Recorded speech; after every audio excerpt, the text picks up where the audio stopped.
Freddy's back! The Nightmares on Elm Street. Freddy Krueger's 7 Sweetest Dreams.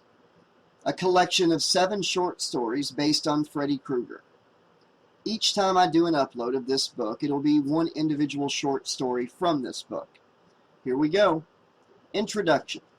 Mysterious deaths haunt Springwood. Springwood, 1991. Though purged of the serial killer known as the Springwood Slasher, the city of Springwood has been visited recently with numerous grisly deaths of unexplained natures. Previously, Springwood was victimized by Freddy Krueger, a serial killer popularized in print and film. The true Krueger closely approximates the popular legend, conceived when Amanda Krueger was raped by the denizens of the Springwood Mental Asylum. Freddy Krueger was raised by a series of brutal foster parents before beginning a life on the city streets. His modus operandi consisted of slashing victims to death with a glove fitted with razor blades on each finger. Most of the murders occurred in a boiler room of the generator plant where Krueger worked as a maintenance man. Krueger was brought to trial, but eluded conviction on a technicality in a search warrant used to obtain evidence. After escaping conviction, Krueger died in a fire allegedly set by vigilante mob. Numerous witnesses testified to his death, and a body was recovered from the remains of his Springwood residence on Elm Street. However, unexplained deaths continue to haunt the vicinity of Elm Street. Authorities offer no explanations but insist the connection between Freddy Krueger and the current rash of death is purely coincidental. According to Police Lieutenant Alvin Kramer, there is no, I repeat, no conceivable way of connecting these deaths with Freddy, except in the wildest dreams of some two-bit reporter. Officer Kramer, when pressed, refused to clarify this statement. The investigations into the recent deaths continue. Close My Eyes and I'll Kiss You. A short story by Wayne Allen Sally. That's what he told me. Those exact words. Close my eyes and the rest. Just like that. He wanted me to kill him. The guy is on death row, and word has it that he'll be the first execution in Illinois since before I was born. Almost. The whole thing is absurd. For months now, Wexler has been avoiding any publicity, fired a succession of lawyers, and generally wanted nothing to do with the process of appeals. Vinnie Wexler wanted the whole thing to end. He didn't want to spend the rest of his life getting fucked up his rosy red by the gangbanger with the most unfiltered cigarettes. Thing was, it was like 99% sure that he was going to get the death room. The governor doesn't give a flying fuck through a drug house door slit what Wexler does. Probably has a lot to do with him not running for office again. Things like capital punishment and abortion and cable TV in the colored neighborhoods of Chicago, those issues don't concern him anymore. The papers are saying how shrewd he is. Being calm is some kind of ploy. He's an attention getter, they say. Well, all I can say is that a condemned man who asks a fellow prisoner to kill him is either stupid or cowardly. And Wexler ain't stupid. I mean, what is so shrewd about dying? 26 January 1990. Wexler woke up screaming again. Maybe the guilt was getting to him. Like he's dreaming about the boy and girl he tied to a tree and shot after taking their money to buy beer. Thing is, I don't recall. I mean, it has been about 4 years since he killed them, but I don't really remember that. The boy's name was Freddy. Kevin it was, or maybe Eddie. But I know that the kid he killed was not named Freddy. What do you think about this, Leland? Rizzy asked his partner after he had finished radioing for some texts from the lab unit. The 2 1st District cops had caught the body found call toward the end of their shifts. Always something like that. Never anything easy to close out the day. Lab boys will be here directly, Leland said. The black-haired cop had just enough of a donut belly that the desk clerk at the hotel wasn't intimidated in the least. Leland had a sharp chin that had a cleft the size of a Wells blowhole. And what do I think about what? This. Rizzy handed the small journal to Leland, his handkerchief keeping it free from any additional prints. It was on the guy's bed, back in the room. Leland put his left glove on before flipping the pages. He let the spiral-bound canary yellow pages fall back to page 1. First entry was 10 months ago. The cover has a number 5 written on it. Rizzy stretched his arms and scratched the back of his head. His hair was cut in a buzz like a Marine.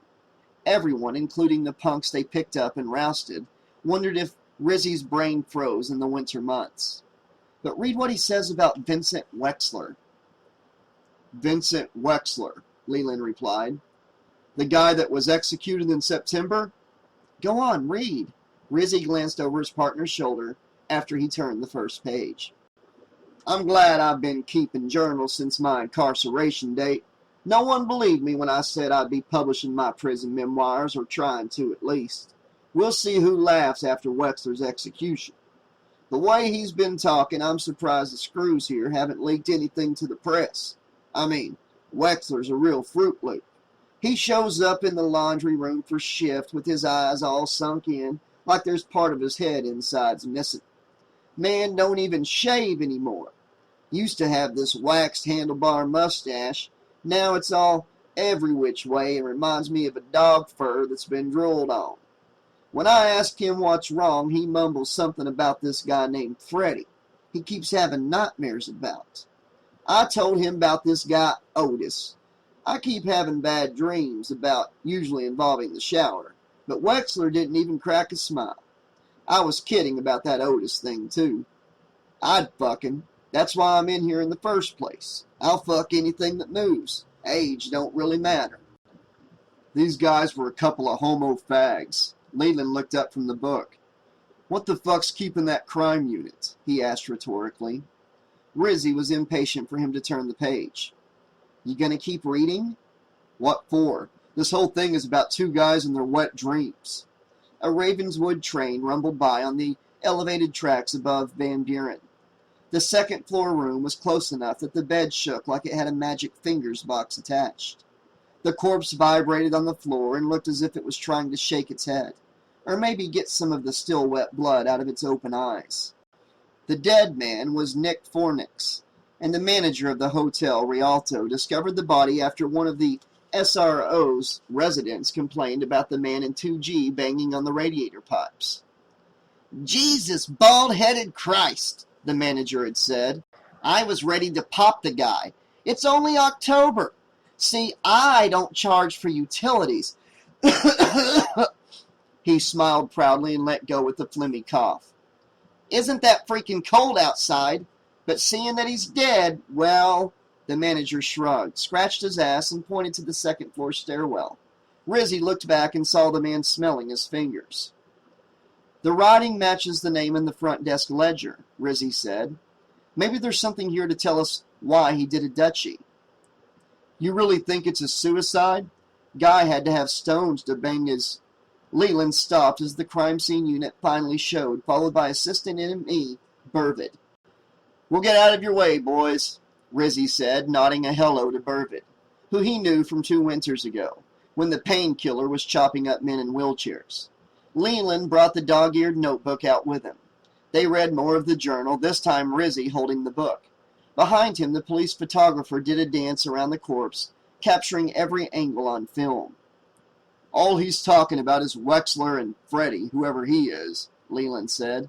Think that's one of his victims we don't know about? Could be. Wexler was from East St. Louis, and the Crawford County Sheriff picked him up in Bel Air, so that leaves the length of downstate open for conjecture. Vincent Eugene Wexler wasn't a psycho serial killer.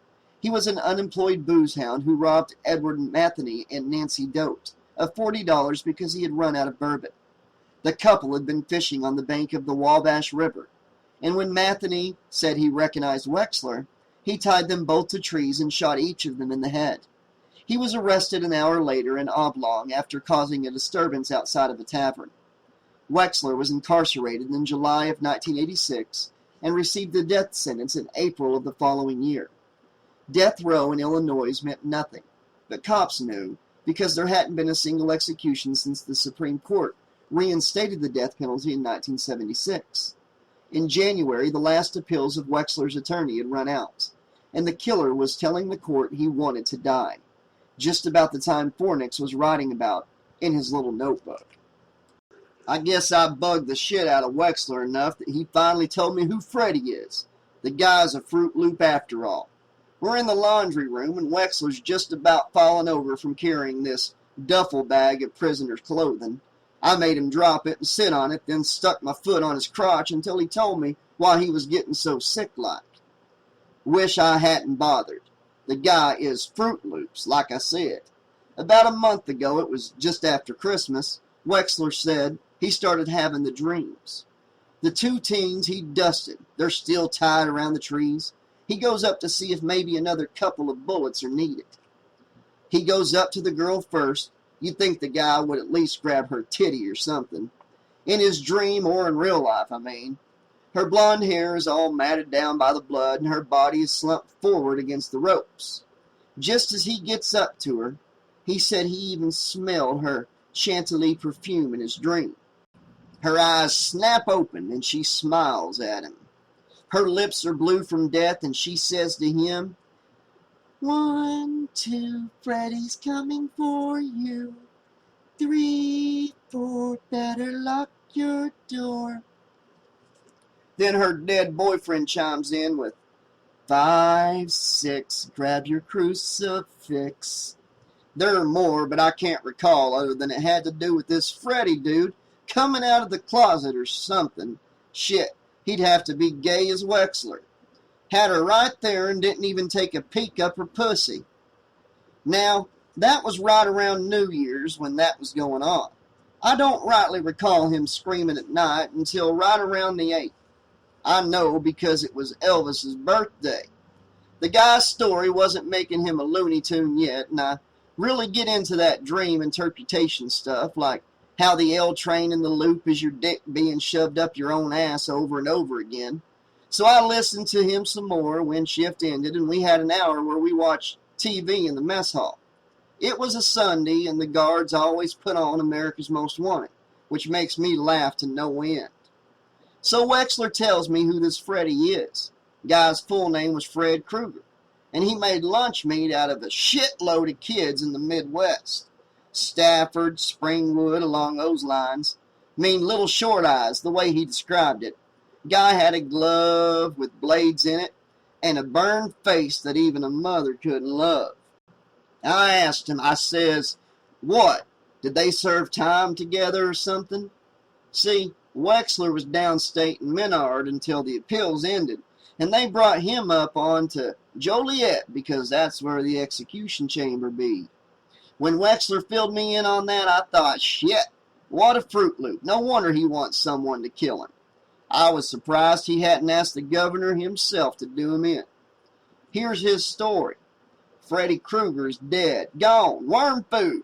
Some of the parents whose kids he had gotten to chase him down to a school or warehouse, something like that. Wexler wasn't being too coherent, see. They set the place on fire, and he burned to death. About 5 years later, as Wexler says, Freddy was brought back to life to get revenge on those who killed him. I said, right, I believe you. And did you know my girlfriend in New Lenox can grow up to 50 feet tall, and I use her twat as a water slide? That shut Wexler up. But I wasn't sorry I said it at all. Wexler's been giving me the silent treatment the past few days.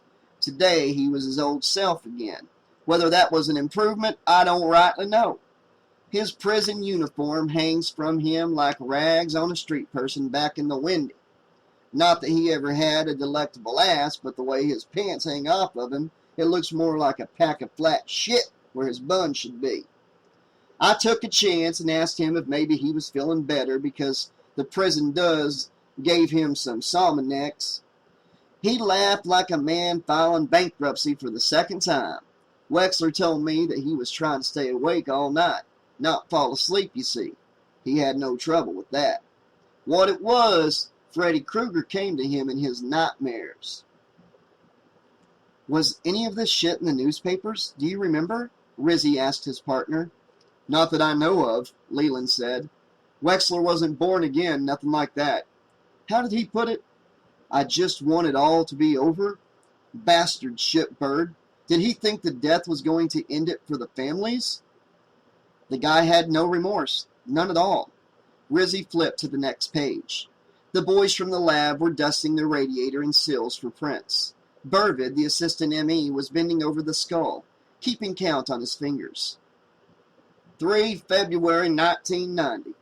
Wexler tells me he hasn't had nightmares for over a week. I think he's spineless is all. Haunted by ghosts, that's all. Me, I don't show remorse. There's this one girl, Rebecca something from the north side.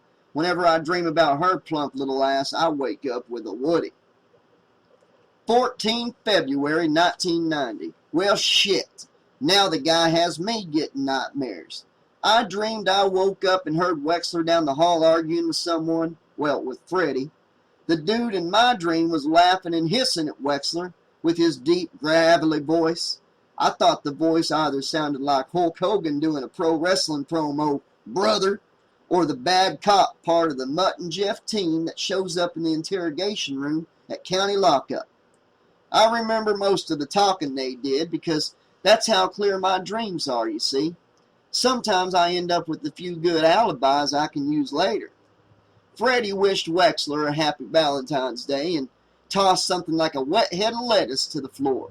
Wexler was saying on how he wanted to be left alone. Freddy told him that the guy was a spineless alcoholic. Too drunk to live, too drunk to die. Wexler was stuttering and saying that he hadn't cut the girl's head off, he'd only shot her. He wasn't going to be frightened by the severed head Freddy had tossed at him. But it sure as hell seemed that he was to me. I mean, Wexler didn't stutter for as long as I've known him. And when we talked on things about the outside, Wexler told me he never even slurred his words when he was falling down drunk. Freddy started laughing again, this deep guttural sound. Then I heard this sound like metal scraping against metal, worse than fingernails on a chalkboard. Wexler started screaming, but it was cut off like like Freddy had covered up his mouth. I heard that sound again with Freddy laughing as well and thought it really sounded like a car doing 90, cutting it too close to the guardrail. Wexler didn't show up in the laundry shop today. I heard talk that the guards sedated him heavily. He cut himself up or something. I bet they don't say a word of this to the press because all the screws are itchy to see someone get the black needle. I mean, shit. They hate each and every one of us that we have to be alive for another day. If word got out about Wexler's stories, hell, if they found out he had asked me to kill him, the execution would be off for sure. 16 February 1990. Wexler was a no-show again. I hear they've got him on suicide watch. I'm reading my journal entries as I go along, and last night I had this dream of my own. I let little Rebecca live a few days longer this time and woke up round dawn with my dick sticking up higher than Aunt Jemima's pancakes. I fell back asleep before the 7 wake-up and dreamed about this Freddy character. I pictured him as a tan surfer type wearing red wrestling trunks and a leather police jacket. He was watching me give it to the girl and cheering me on. When I had dropped my goo, Freddy stepped over the girl to shake my hand. Only when our hands touched, those blades came out of the knuckles in this kind of wrestling glove he wore, and the metal was rusted with blood. Never letting go of my hand, Freddy grinned as the blades went into my right forearm as easily as a fork through a shrink wrapper. The girl on the ground started screaming, and Freddy put his foot into her mouth. Now you can't say you got no soul, babe! He laughed, and I saw for the first time how crooked and yeller his teeth was. He grinned at me, still not letting go of my hands. Your dreams are a lot tastier than Wexler's, he hissed. He just dreams about liquor. And Freddy waggled his hideous, matted tongue. It's really not quicker. He let go of my hand. We were still connected by the blades under my skin. Freddy smiled. Wexler dreams about the big black needle and thinks he's going to get away from me. but he doesn't have a ticket to ride. He's got a ticket to die. Then he pulled his right hand up like he was fending off an invisible blow. The blades ripped straight out of my arm, and I was able to see my tibia from 2 different angles, I tell you, before the blood welled around and it spurted onto the girl on the floor. Aspis Famonte! Catch you later, bitch! Freddy waved the dripping blades at me before he stepped through the cell wall. Pleasant dreams! I woke up sweating and I had the Hershey squirts in my pants. The last time that had happened was after my initiation fuck 2 years back. If this recollection with the girl is real, Rizzy said to an audience now, after Leland began reading that last entry aloud, then he's a killer. What the hell is he doing out on the streets? Those gathered around him included the lab boys and 2 more beat patrolmen, just starting their 3 to 11 shift. Maybe it's bullshit, Constant, one of the cops, offered. Guy was stir crazy, the other cop, Christopher, said. He and Wexler probably smoked each other's dicks, and the guy was getting nighttime thigh sweats because he knew Wexler was going to get the needle. Still, Rizzy said. Constant, why don't you and Ben drive back to 11th and get this guy's rap sheet? We'll radio it in so they'll have the printout as fast as possible. He looked over at Burvid. What do you think? The wounds are self-inflicted, it looks like, the assistant ME said. It's been a slow week, so I'll get to the autopsy as soon as I get back to Harrison. Slow week, huh? Leland's facial tic drew the right side of his mouth back. Relatively, Burvid said. Such a small voice, but he stood at 6'3". He towered above the other men, several of whom were standing in the doorframe, something the coroner could not do without scrunching down. Just a bunch of drive-by shootings between the insane unknowns and the Haddon Cobras. Same shit, different day. No one comes to identify a gangbanger. It's no skin off my scalpel. 22 February 1990.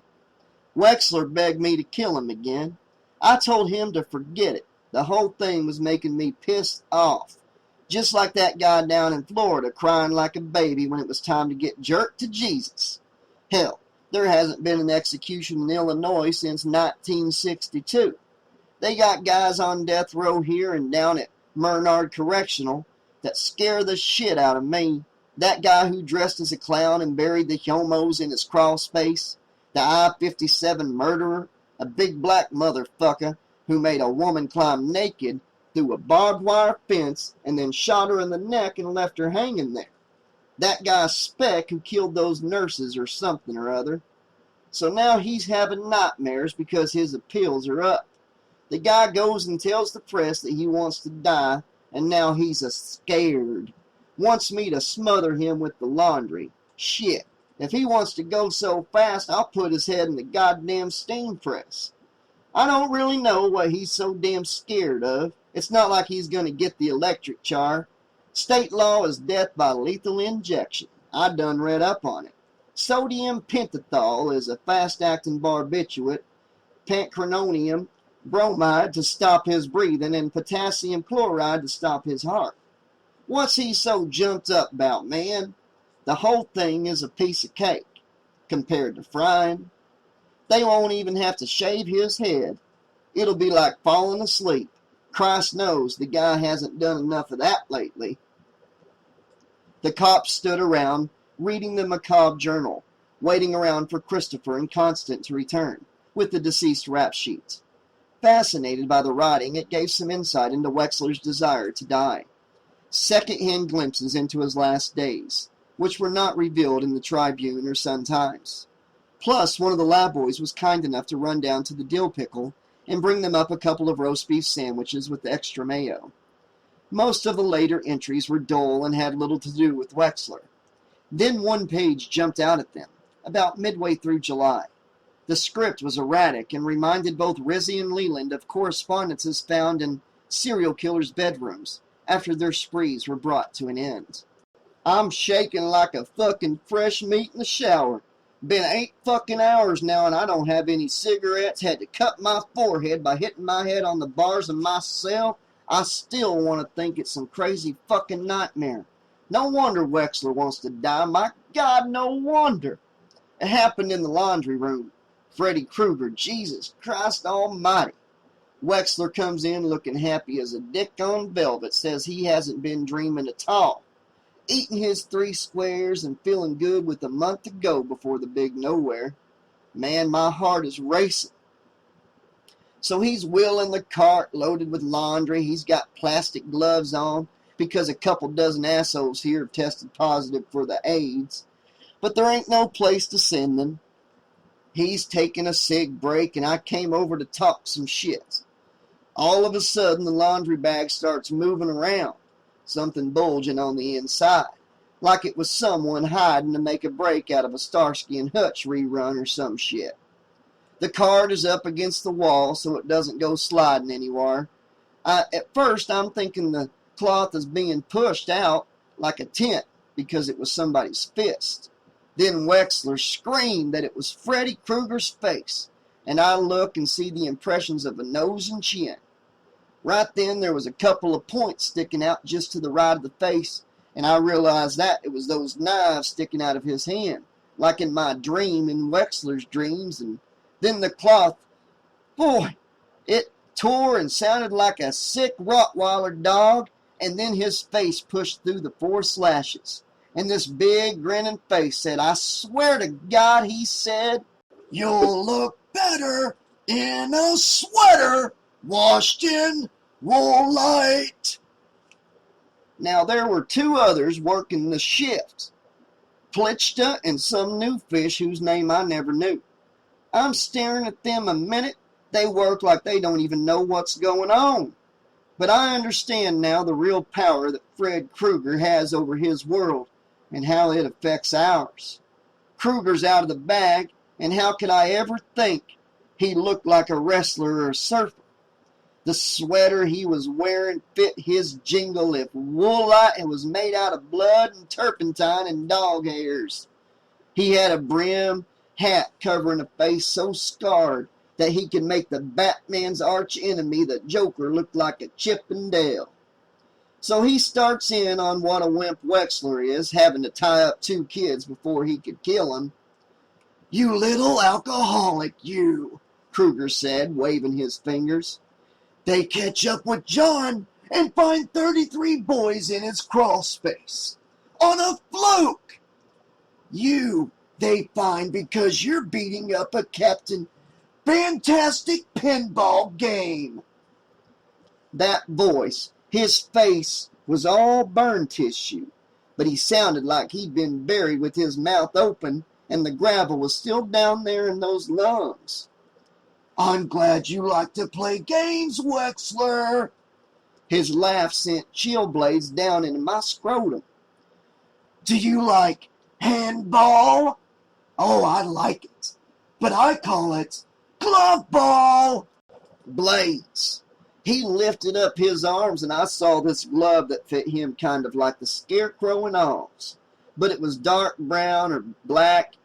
At the second knuckle, 4 blades came out of the glove, and he waved them individually like a woman drying her nails. He was singing, Here comes Thumpkins, here comes Thumpkins, here I am, very glad to meet you, very glad to meet you, here I go, here I go. Then he moved closer to Wexler, who looked like he about shit his pants.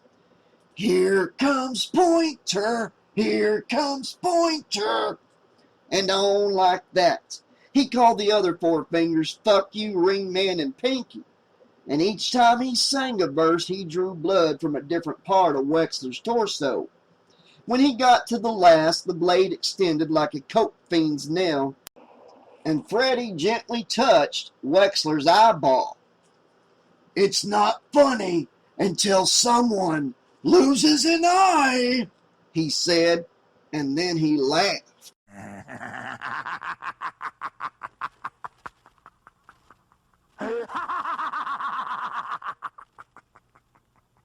Then he walked through Wexler, through the wall, and I looked down and saw that the laundry bag wasn't even cut open. Wexler slumped down and he was crying. After a while, he said, "Close my eyes and I'll kiss you." I still don't know if he was talking to me, to God, or to Freddy himself. Folded up in the journal was the front page of the Chicago Tribune for Wednesday, 12 September 1990. Wexler becomes first execution in 28 years. There was a journal entry for the same day. I was watching David Letterman on this small black and white the Rialto provided me. I think my parole office has a fix in somewheres, and there was some comedian on when they cut to live coverage about 10 after midnight. The guy from WMAQ is standing in the field opposite Stateville on the other side of County Road 7. There's a group of wimps lighting candles and another with signs that read Wexler, "Have a free shot on the big house." Behind them you can still see the wreckage from last week's tornado, which demolition Crest Hill. I can't help but wonder if Freddy had something to do with it. The tornado. Just like I can't help but wonder if he's the one who killed all them students in Gainesville, Florida. The college kids there partied pretty hard since Bundy fried in the chair. Maybe it was my thinking about him. I might even dozed off there in bed. But when I looked next, Freddy was there in front of everybody. Just like that time in the laundry room. No one else seemed to see him. He walked up to the camera and his metal knives go scratching the lens real slow like.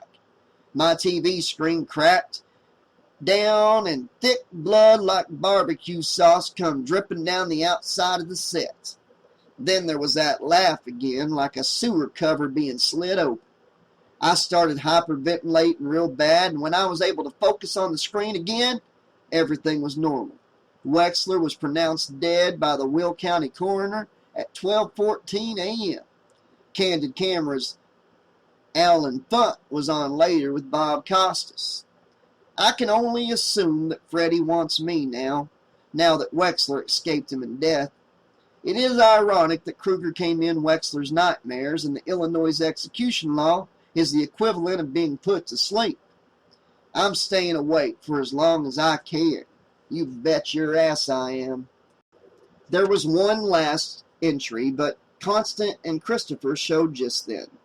The IR rap sheet showed that the worst thing Fornix had been incarcerated for was a 19390, concealing a weapon in 1984. Earlier that same year, he'd been a suspect in the dismemberment of a young child found in Graceland Cemetery. They released him on an I bond, Christopher said. Overcrowding at county. What's the sense, you know? He said. Hey, we asked Morissette about this Freddy Krueger you mentioned. Al Morissette had worked on several serial murder cases in Chicago.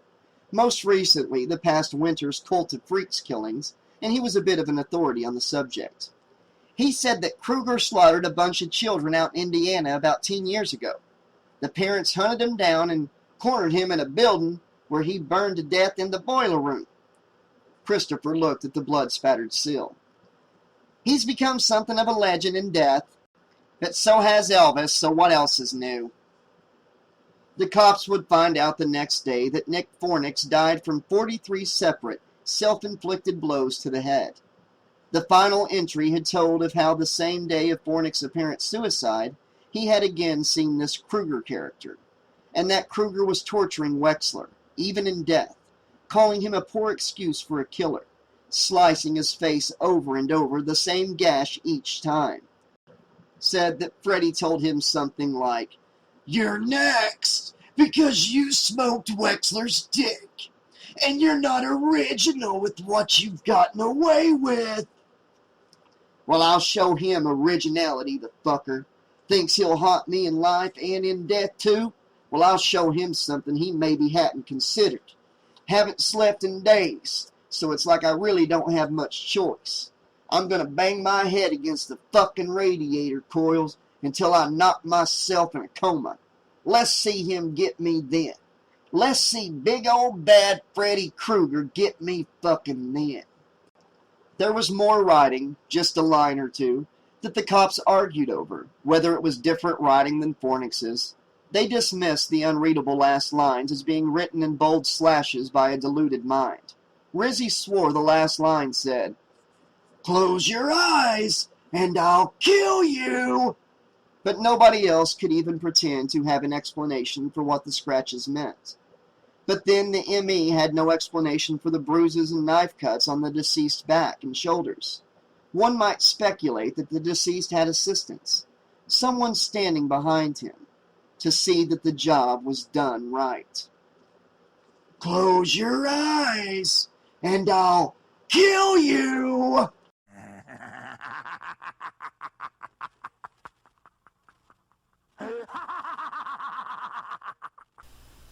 Asleep at the Wheel.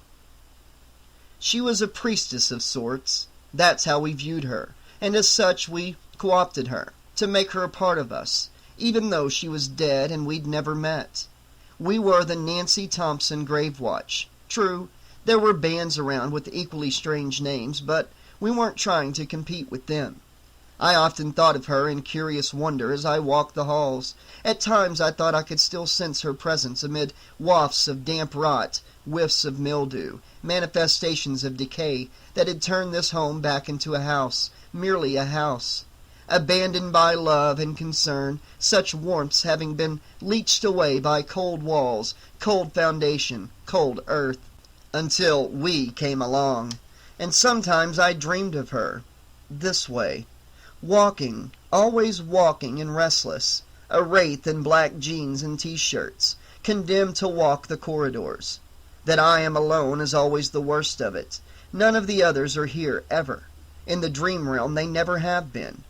Gone are the instruments and amplifiers and the accoutrements of life brought along to chase away the dismals, to make this place your own. Poetry and posters and art sucked into a void. My footsteps crunch across a floor littered with things I can't readily identify.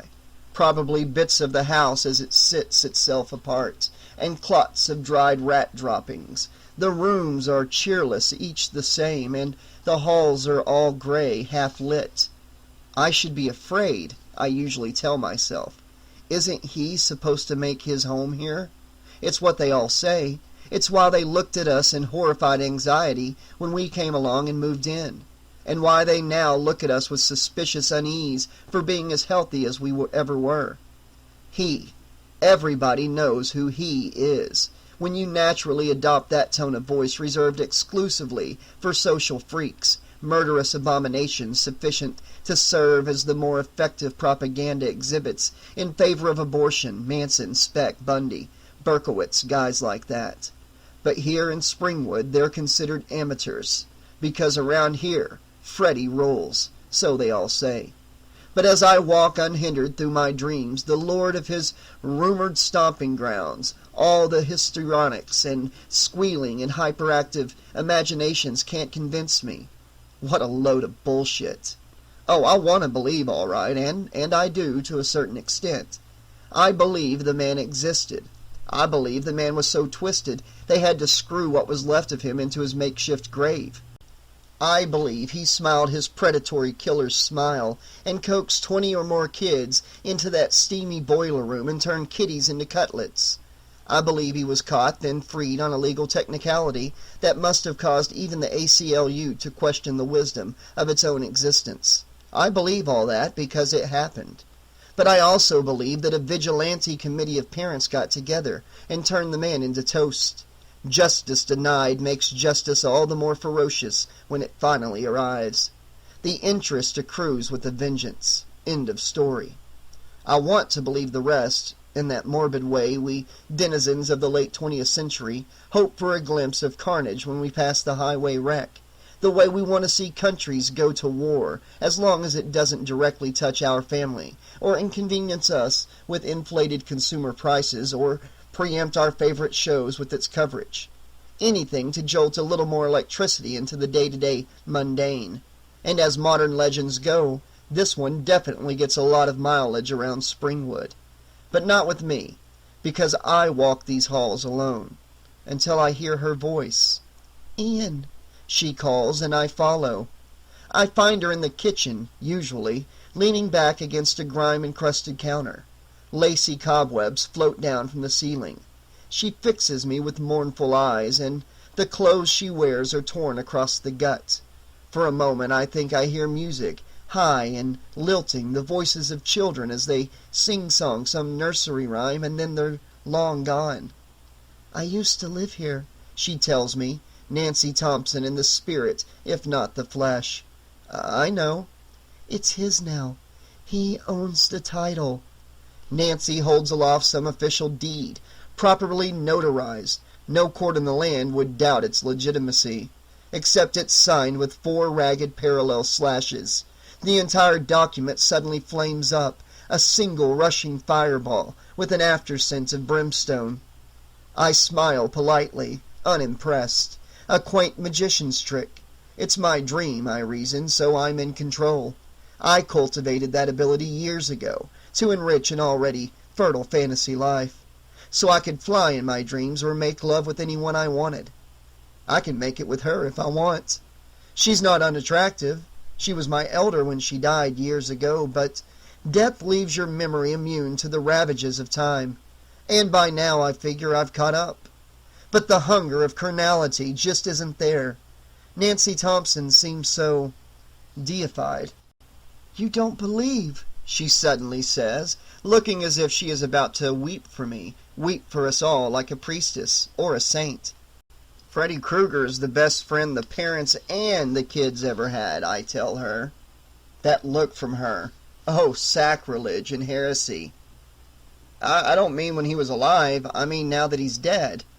My voice sounds very loud and hollow and lonely in this cold kitchen. He's the best kind of scapegoat. One who can't argue back with an alibi because, he's dead. Nancy argues. She knows better. She knows. He's their best friend now because he absolves people of their responsibility. The screwed-up parents and the selfish kids. Let somebody smoke in bed and burn themselves up. Blame it on Freddy. Or drive a car into a truck. Hey, it's Freddy's fault. Or they go to the bathroom and open up their veins with a razor blade. Or drive off a building. Hey, nothing we could have done. It was Freddy. I shake my head and look out the kitchen window. Neglect has left it as cloudy as a cataract. Bare skeletal branches bob at the window. Here it is always night, and always November. They need him, I tell her, and it gives me no pleasure, for the reality is actually uglier than the mythos. Because then they don't have to live with nearly so much guilt. "You're more wrong than you can ever know." Nancy tosses her long hair back over her shoulders and pulls her blouse up over her flat stomach. "I've got the scars to prove it." There they are, horizontally punched across the front of her abdomen. 4 incisions, so ruthlessly deep. The scars are red and angry-looking, fresh, barely healed. How did it really happen, I wonder? Maybe some ritualistic psycho in an alley when she was in the wrong place at the wrong time? The scars open then, each parting to either side like a birth canal, and the tiny heads appear, squalling and bald, wrinkled without gender, the tiny heads of newborn children. Even in the gloom of night I can see that their coloration is off. It's wrong. They're too blue, as if their air has been cut off, 4 little potential lives choked out. "That's how many children I would have had," she tells me, "if I'd lived." The tiny, perfect heads, eggshell skulls translucent with veins, cease their wailing, and hang there limp and boneless and dead. They slide back within their eternal home, I suppose. "Look, I'm sorry for your loss," I give a sigh, "but there's no Freddy Krueger here, never. Let me prove it to you." I crunch across the kitchen floor, moving for the basement door. Nancy tries to grab my wrist as I pass, but her hand is no more substantial than smoke. It feels vaguely pleasant, the passing of a cool mist, nothing more. I open the door and step down. The lights don't work, they never do in these dreams, and the basement is pitch dark. The fire that once burned in the furnace is long cold. The ropes and chains some say hung from the ceiling neither sway nor clink. There's just the faintest of sounds, the chittering of rats. I can imagine them in the darkness, swarming across the chilly concrete floor, hungry. But it's my dream, and I'm in control. 1 step, 2 steps, 3 steps. "Ian!" she calls out behind me, just before the basement door slams shut with wall-rattling power. She lifts on the other side with her late lamented motherhood, battering away with her fist. The knob rattles in futility, and Nancy calls out a stream of warnings. "Don't go! Don't go! Don't go!" Lots of neurotic guilt in that young woman. I always wonder what she endured that was so horrible that her psyche, in self-defense, had to create such an elaborate scapegoat. 4 steps, then a touch of newness. I realize that the dream has never progressed this far before. I tread uncharted territory, and am suddenly eager to move along and find out where it leads. There's a vicious cleaving of the air that must surely be imagination, and the 5th stamp crumbles beneath me. Old house, old steps, victims of damp rot. I should have anticipated that. I start to plummet between the stairs, through them, but I can fly. Falling? Still? And it's so cold. No! No, I can't! "Ian?" I heard from behind me, the voice familiar as the hand suddenly clamped around my wrist. I shook my head and blinked my eyes, murky with the intimate culture shock of exchanging one world from another, dreams for reality. "Oh, huh?" I turned around to see Pamela leaning down from the top of the stairs, one strong hand around mine as I stood poised on the brink of number 5. "You're sleepwalking again." I guess I just got here. Geez." Pamela released my hand, finally, and scrubbed sleep from her own eyes. "I don't know. I heard the basement door shut about 10 minutes ago. Then I got to thinking it was probably you." "10 minutes?" I said, and started back up the stairs. In the dream, it had only been a matter of moments.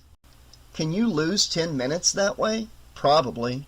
When it comes to dreams, anything is possible, but this was always unsettling, like waking up hungover after a night of heavy drinking, having to endure your friend's mirth while they tell you what you did during a time frame that's as blacked out as London during the Blitz.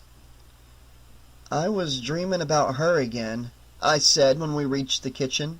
It was the same kitchen, and while it wasn't what you would call bright and cheery, it was a far less dismal place than its dream counterpart. "Same old stuff." Pamela was tall, athletic enough to handle a bass guitar with ease, and had long straight hair that fell halfway down her back. For sleep, or maybe just for modesty's sake since getting up, she wore a vast T-shirt that hit her at the mid-thigh, its center imprinted with a faded peace symbol.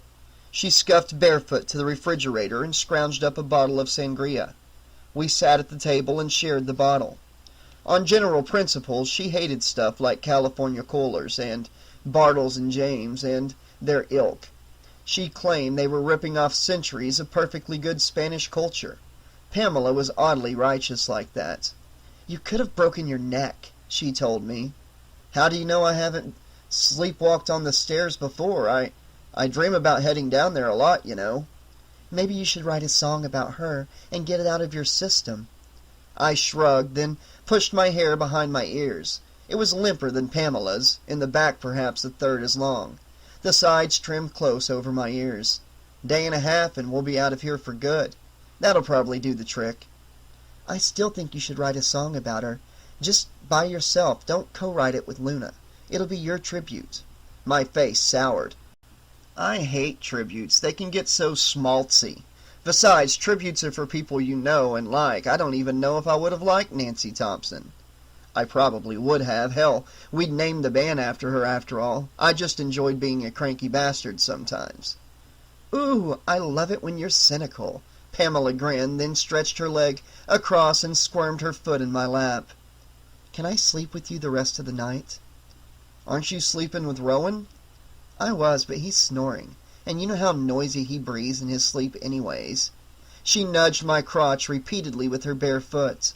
"Come on. I'll never get back to sleep with him." "You probably won't drop off right away with me either, if you keep that up with your foot." "Well, as long as we tire each other out, that's okay." So I said sure, and off we went. Pamela and me in the sangria, to the bedroom I called my own. It was a bizarre and wonderful thing, the dynamics going on in this house.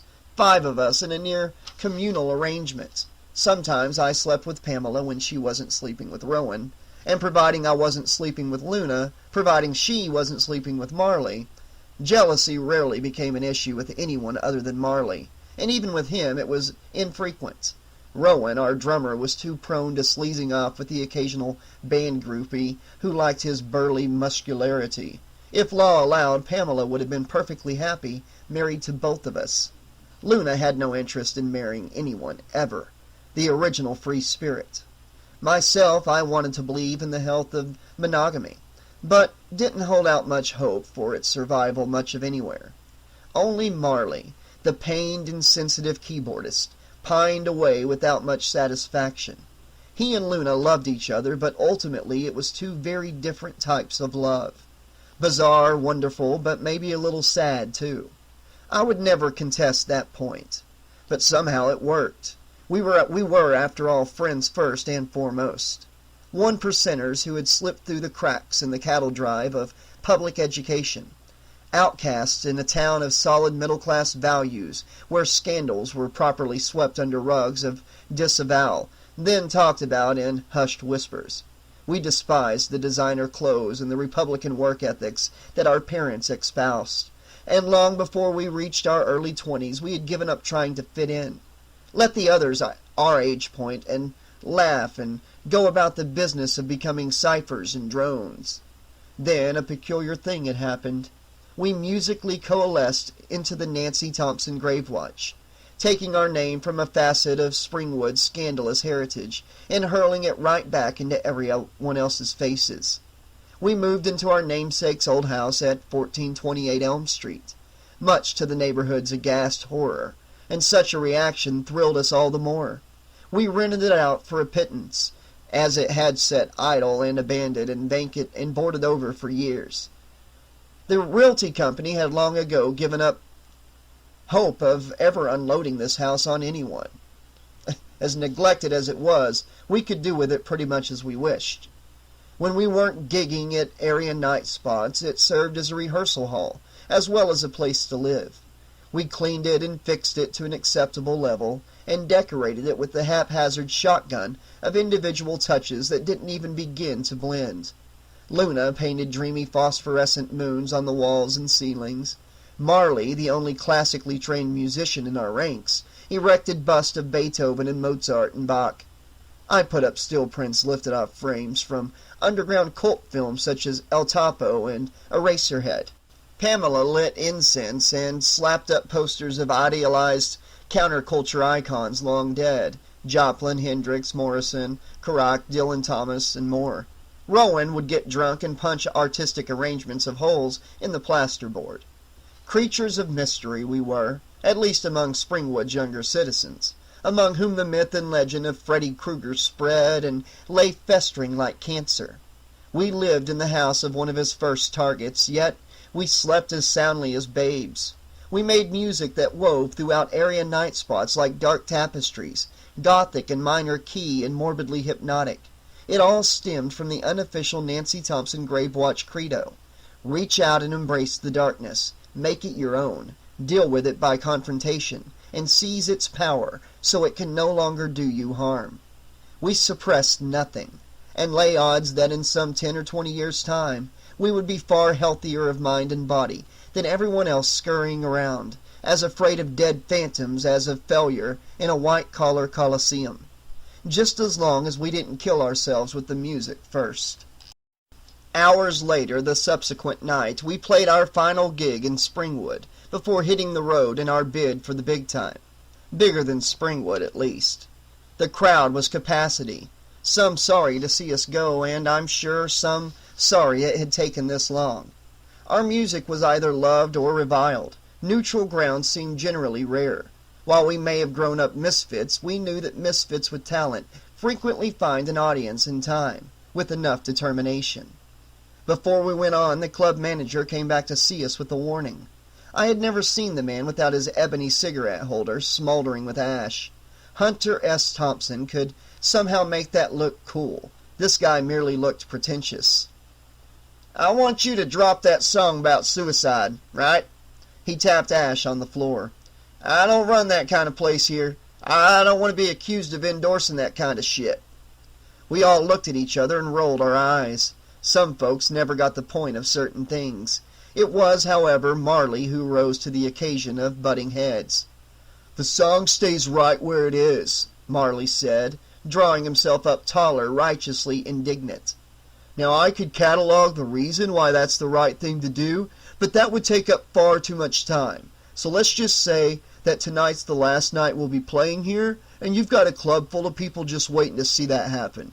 Yes, you could pull the plug on us, but you would be sending every single one of them home with very uncharitable thoughts about you. So make up your mind what you want, because if your mind's made up," he looked toward us for a confirmation of unity, "we're walking." The manager sputtered and fumed and littered the floor with more ash, and eventually backed down. When he stormed out of the dressing room, we cheered. Good old Marley, defender of the First Amendment. We went on stage feeling like Avengers. We gave the night our all. We fancied ourselves postmodern prophets of a new age of crisis and alienation. Our music was as dark as the clothes we wore, by turns stark and lush, textured layers of sonic sculpture and vast landscapes of melancholy. I was up with Luna in the front, each of us at a microphone. She strummed an acoustic guitar, mine was electric, and I affected a style of playing that was neither truly rhythm nor lead, yet at the same time both, picking out chords and lines that rang with just a hint of murk, like tarnished chimes.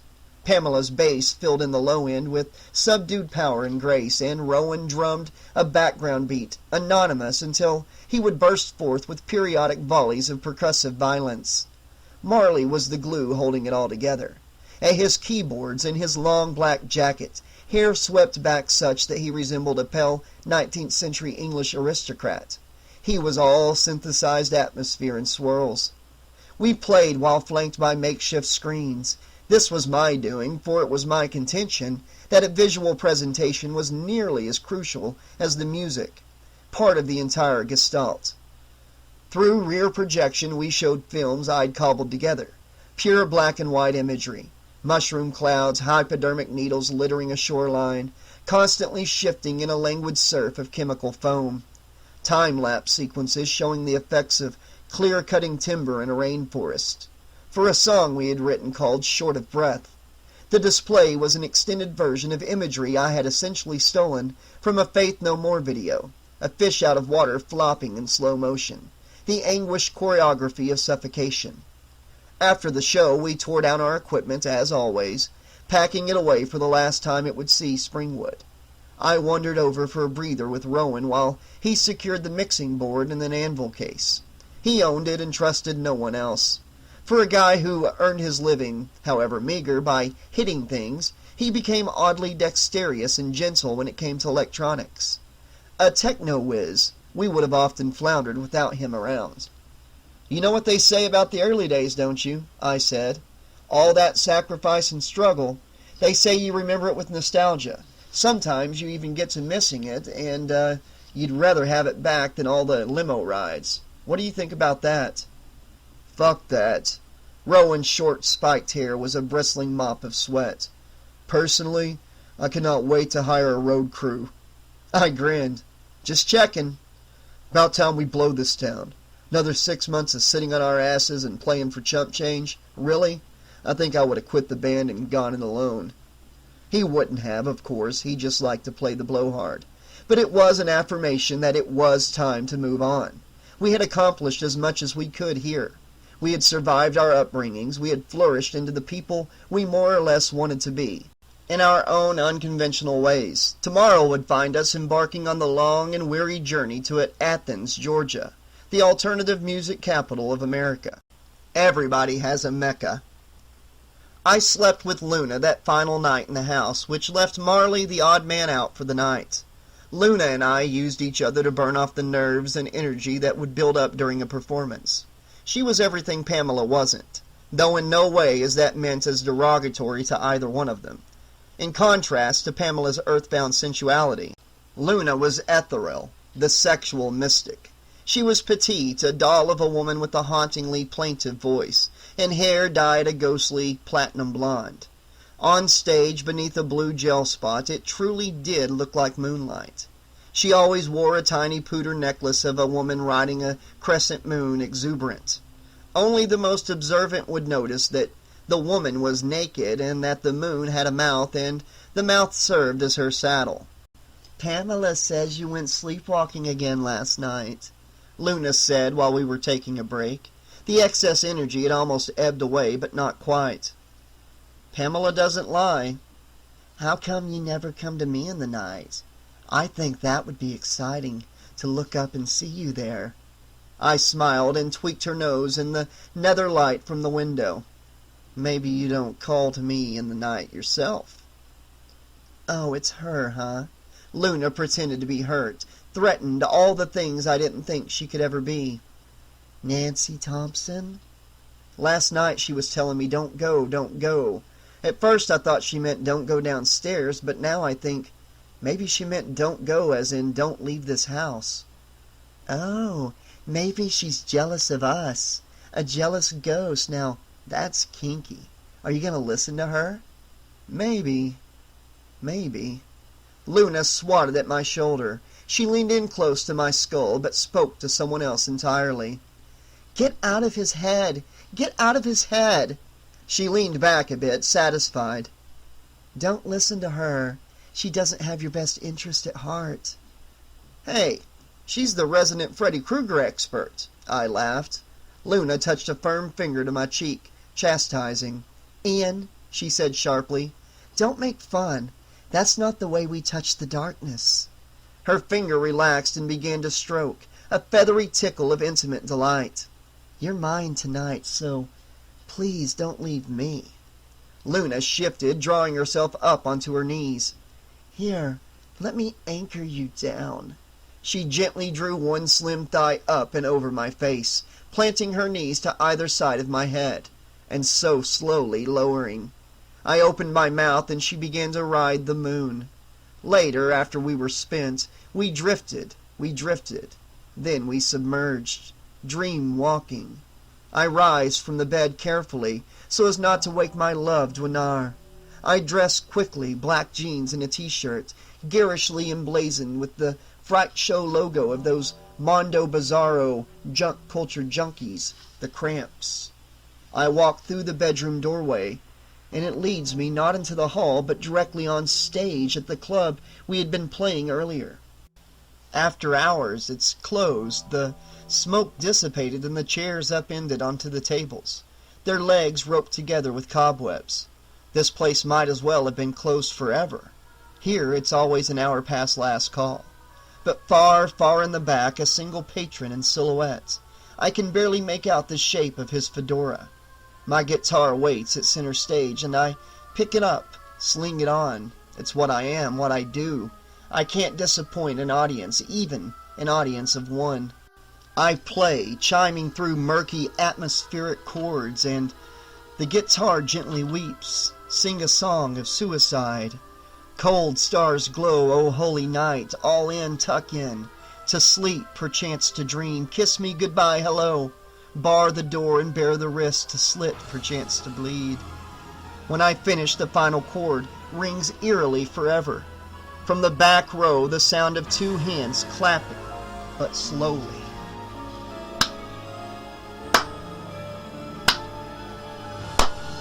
The shadow rises, pacing across the hardwood floor with slow, deliberate steps. And with each one, the watering hole seems less and less like the place we left behind for good.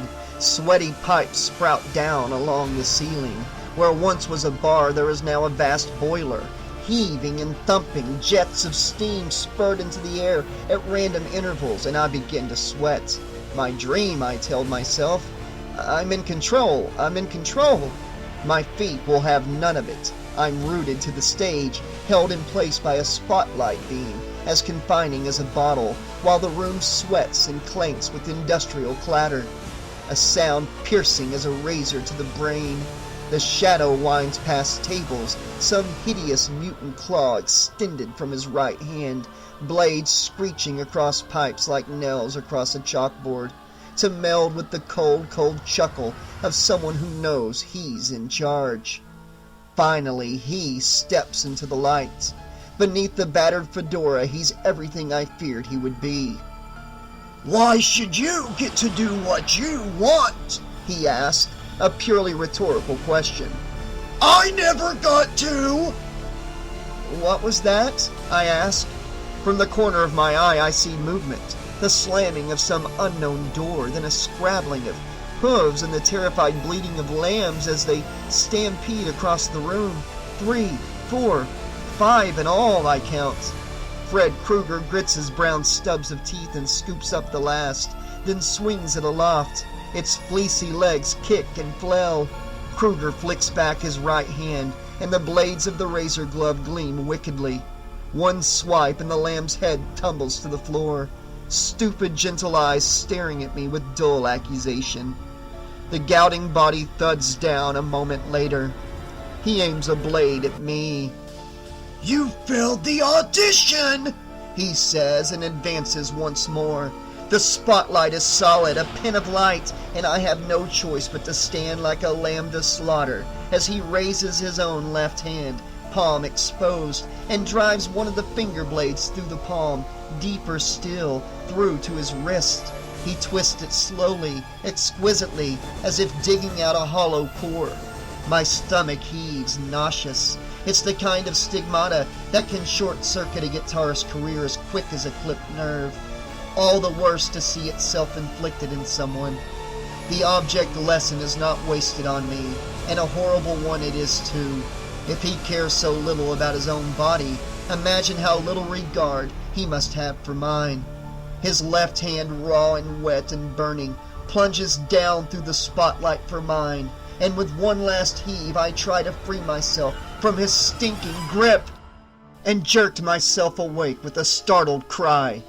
Again, as last night, there was the shock of transposition, but easier this time, no sleepwalking to plant me in some place unexpected.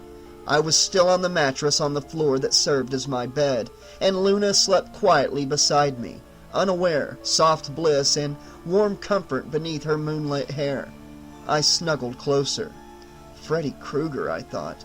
The first damn time that's ever happened.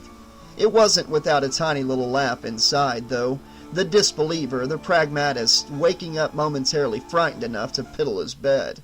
Let us rationalize when you hear about something long enough. When you're force-fed legends and cautionary tales, you're bound to dream of them sooner or later. They seep in by osmosis and seep back out along the path of least resistance. Let's go one further. When enough people believe in something, does it then become real? A mutant outgrowth of collective psyche gone haywire, able to operate under a power of its own? The whole matter reminded me of a cartoon I had seen years ago. Some pompous white man in safari gear, presumably in Africa. He stood atop a gentle knoll, while just below him scattered a panicked crew of loincloth black men. "Confound these superstitious natives," he was saying, while behind him rose the biggest, meanest, ugliest dark specter since King Kong. Ultimately, it was the age-old dilemma, chicken or egg, Freddy or the fear. Which came first, who made who? Enough. Come tomorrow, we were free of this place forever. "Sweet dreams," I whispered to Luna, a mantra for us both as I relaxed beside her. And soon, within her sleep, she began to whimper. The next day, we were ready to roll by the crack of noon, alternative music gypsies mounting up in our humble caravan. Beyond our instruments and equipment, we owned far less than might be expected. It was boxed up, packed away, except for what we would need for the days of road tripping southeast. We had traded our sum total of vehicles, 2 cars and a motorcycle, for a used Dodge van. It was nice and comfortably apportioned inside, with padded bucket swivel seats up front, a soft place or two to lie down in back, storage space, a fold-down table, almost like a tiny mobile home, really. Cramped for 5, but livable. We would save on motel bills and clean up in truck-stop bathrooms, or swim free and naked if we were lucky enough to find desolate roadside ponds. The bulk of our belongings was locked into a U-Haul trailer hitched behind the van. House doors were locked, the keys collected and hidden beneath a pot of dead flowers near the door. The realty company would be by later to pick those up. In truth, I don't think they craved any more contact with us than necessary. When it was time to go, we gathered on the sidewalk out front and gazed back toward the house, saw it for what it was, the rusty bars over the windows, planted there by someone else's paranoia, the peeling paint, the dark green roof that leaked during a good hard rain. "It really was a cesspool, wasn't it?" Rowan said. We laughed, nervously so. No one had spoken of dreams last night, but I felt something between us, walls of secrecy. Each of us a conspirator with him or herself to keep mum about childish superstitions. We were free of this place, and perhaps more than a little glad of it as well. "I will miss it, though," said Marley. "Like this cold sore I once had. The pain was exquisite." "I'll miss my moons," Luna said. "Have paint, will travel." That was from me. We clumped together for a few minutes, trading rapid-fire memories of times good and times that had seemed bad when they were happening, but could now be laughed about. The time we beat one neighbor's petty bid in court to have us evicted. The night Rowan got busted for being publicly drunk and obnoxious, and what cash the other four of us could scrape together was still $4.12 shy of bond. The mock wedding ceremony that Pamela insisted Rowan and I participate in with her. And more, it all got the quick flashback treatment. Then Pamela retrieved a bottle of sangria from the van. "Shouldn't we make some sort of toast for the occasion?" The rest of us agreed. It seemed only right. "To the house," said Pamela. "Long may it wave," said Luna. "To Freddy and Nancy and things that go bump in the night," said Marley. "Oh, that was just Ian sleepwalking," said Rowan. Pamela cleared her throat, very edgy and narrow-eyed, and looked at us like uncooperative children. "To the house," she repeated more deliberately. "Womb of the band. From infancy to maturity, our refuge, our Xanadu, our Walden, protector of us children of the night, linked to our legacy." "And harbor of dreams," I finished. They looked at me very solemn and looked almost funny, almost very owlish. We tipped the bottle around, all five, each in turn, and it was as sentimental a ceremony as we in this place were likely to merit. We could let go now, easily and gladly. We moved back for the van. "That's it! That's it!" someone called from across the street and down a few lots. The neighbor who had tried to get us tossed out. I'd not realized our goodbye was being watched. "That's it! Drink and drive! Good riddance! I hope you have a wreck and all die!" Silence, brittle and shocking. His words hung venomously in the air. "Well?" Marley called back in a faint huff. "No good neighbor award this year for you." Out on his manicured lawn, the man grumbled low and inaudibly. We all laughed. God bless Marley for trivializing the moment in all the right ways. But it stung me, just the same. Deeply. I hope you have a wreck and all die. What a truly ghastly thing to wish on anyone. We piled in. Luna had lost the paper-scissors-stone playoffs to determine our order of driving rotation, and climbed behind the wheel. She fired it up, and we were rolling. A half-block later, she turned a corner, and we were off Elm Street for good. Rowan turned around and looked back down the length of the van, out the back window. Our compassionate ex-neighbor was still out, watching our departure, with an upraised middle finger. "Normal people," Rowan mused. "Man, I don't know about y'all, but they scare the hell out of me." The miles in the afternoon ticked by in tandem. Suburbia grew gradually more desolate, melting slowly into countryside that rolled across the nation. The pavement became a vast river of opportunity, the road to our future, the fulfillment of dreams of musical independence on the road to Athens. Even the very name tasted good in my mouth. Athens. How appropriate. Name for the ancient Grecian city. Center of democracy, art, free thoughts. We hoped the New World's vision would be half as good for us as the Old World's was for civilization. The legacy of the new Athens was undeniably enticing, and perhaps a bit intimidating as well. Musicians such as REM and the B-52s, the Indigo Girls and the Chickasaw Mud Puppies, and so many more, arising from this unlikeliest of cultural incubators. We saw no regional flavor to speak of, no trademark sound, no expectations to conform to Beyond Integrity. While the Nancy Thompson Grave Watch may have flourished in some place like London, we would surely die in Los Angeles or New York because of our sound and approach. But Athens. There we were more likely than ever to find like-minded souls. Artistic freedom at last, Marley sighed and leaned back against one carpeted man wall. A look of peace and contentment misted across his often pinched features. If I had to contend with one more no-neck asking me why we played such downbeat music, I think I would have done some murder. Fingers crossed no more club managers telling us not to do any songs about offing yourself, that we make it sound too romanticized, Pamela said. They're just threatened 'cause they probably have such miserable lives themselves, Luna said. I'll bet nobody feels threatened in Athens. You're idealizing again. Killjoy. Luna turned and stuck her tongue out at me. And let us pray, Marley said. All this crap about album stickering and PMRC approval and all that will be over by the time we cut our first album. And Jesse Helms will lose his next election, Rowan chimed in. And we'll all live happily ever after. He shook his head back to normal, not doing the sing-song no more. Give me a break. You have no soul, Pamela told him. Speaking of first albums, said Luna, with an uncharacteristic business tone of voice, you know what we should do? We should get a copyright lawyer and form a publishing company as soon as we can, to protect our music, you know. What should we call it? Asked Marley. It's got to be a good one. Don't worry, I already have the perfect name picked out. She sounded so very proud. We'll call it Luna Tunes. The van exploded with hoots and laughter, not to mention a few friendly accusations of one monstrous ego trip. Great, I said, and we can use that Bugs Bunny and Porky Pig music to open our shows and play their cartoons up on the screens. The hooting refused to die, and Luna's suggestion was voted down 3-1 with an abstention from Marley. Luna thanked him sweetly for sparing her feelings, then told us fine, she'd form her own publishing company. The bickering chattered on, the kind of bloodless sparring that can only be engaged in by people who truly do love one another.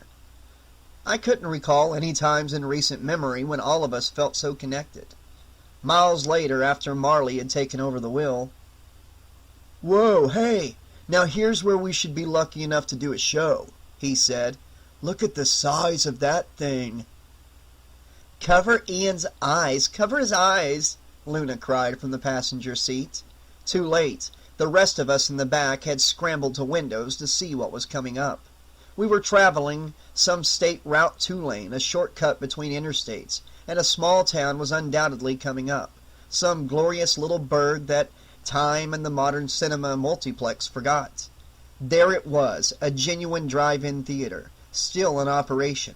The screen was gargantuan, and the rows of speakers on their poles were like a silver garden. It mattered not a whit that some Sylvester Stallone no-brainer was top billed on the marquee. Here was true Americana. Stop! Stop! I pleaded, pressed against a window. We have to stay here tonight and see a movie. This time the vote was 4-1 against, and I let out a sob as the drive-in slid past, gone, irrevocably gone. But I love drive-ins, I lamented. I lost my virginity at one, Luna announced. Which time? Pamela asked. You love drive-ins? Rowan said to me, amazed. Mr. Film Freak? Dolby 6-track stereo sound? Sanctity of cinema? You love drive-ins where the speakers are 3 inches wide and sound like kazoos, and the projector bulb is never bright enough? You love drive-ins? Sure, drive-ins, they're like this lost symbol of summer and freedom. Crazy open-air playgrounds where anything can happen. All you need is a warm summer night, some good friends, Some cold bottles of sangria. I winked at Pamela. A good, endearingly trashy movie, and life is perfect. I groaned, mortal wounds paining me within. They've died out almost all over the country, and that's a crime. Pamela looked thrilled. He's waxing romantic. I don't believe it. I patted my heart. Still a little left inside here, I tell ya. Have no fear, Luna smiled at me. They'll have drive-ins in Athens. I just know they will. I smiled back, faith and hope renewed. One more sweet dream staked on Athens. We were building up quite an investment in the place. Miles later, it was Rowan's turn to drive. It was late afternoon, or maybe evening, and we were somewhere west of nowhere while I rode shotgun in the passenger seat. "Hey, Ian," Rowan said behind the wheel in a slouch. "When do you think you'll get around to writing music about Elm Street?" I shrugged. Who says I intend to? Actually, I had an ace up my sleeve that he didn't know about. Luna piped up from the back. "They say writers, like novelists and such, have to wait about 20 years after they move away from someplace before they can look back with any objectivity." "Who cares about objectivity? Screw objectivity," I said. "All objective means is that you've forgotten the rawest part of what it is to be someplace. You can't feel it anymore. All you can do is think about it." "Well, bite my head off," she said, and I blew her a peacemaker kiss. "I was just thinking the whole Freddy trip would appeal to the multimedia approach you love," Rowan nodded. "You could film some really sick shit for us." "Yeah, that whole classical mythos of Elm Street," Pamela said. "The sins of the parents coming back on the heads of the children. It's almost biblical." I grinned. "Actually, I do have a piece of music in mind." "I knew it! I knew it!" Rowan performed triumphant rim shots on the steering wheel. "I knew you couldn't pass up something like that." I told them the working title was Architect of Misery, and they clamored to hear it, or at least however much of it I had already ground through the mill. Luna uncased her acoustic and tried to pass it up for me to take, but I wouldn't budge. It seemed vaguely like bad luck, a jinx, to debut something before it was even ready, and eventually the matter died an uneventful death. I leaned back in the seat, soft and comfortable, smelling sangria and incense and cigarettes, about like the house on Elm Street, minus the musty odor. I watched the miles flick by, endless fields of grain, the fertile monotony of rural America. Little wonder my eyes grew heavy, heavier, heaviest. I was nodding off in the seat, head jouncing softly with the ride, then looking up to see a figure in the distant dusk, gazing hopefully towards us as Rowan held the van steady. Some sinister wayfarer in the middle of nowhere, with the red and green striped sweater becoming as visible as a traffic light, and the ravaged face of Freddy Krueger. Grins, eyes locked onto mine as we roll past, and he lifts his hand, a hitchhiker's thumb extending up from a bristle of blades, and I turn away. Then turn around to gaze out the back to see if he's still there, only to see him looming directly over my shoulder. And Rowan hit a bump that brought a burst of complaints from everybody. It sent my eyes popping wide open, and Freddy was gone, the side of the road wonderfully desolate. "Don't like my driving?" Rowan asked of everyone. "Then dial 1-800-PISS-OFF." I shook my head to clear it. There was too much Americana out these windows to miss out on for something as mundane as a nap. Sure, that's what I told myself. Nothing to that little impromptu dream. Nothing at all. Just too much discussion of Freddy Krueger as the architect of misery. You know what they say, speak of the devil, and he shall appear. I was at the wheel with the late-night wee hours upon us. We had long ago passed nowhere, and were now deep in no man's land, apparently the only thing moving for miles and miles. The land slept, the heart in this heart of the country lying dormant. Most of the freshness of being on the road had worn off hours ago, and the others had crashed out one by one in the back, except for Luna, curled childlike in the passenger seat. Everyone had wound down, tired but happy, swapping dreams and aspirations for the wondrous new promised land of Athens. Finally, we had debated what to call our first album. I was opting for Disillusion. Luna put forth oral sex. The vote was 3-2 to hold off until further suggestions were submitted.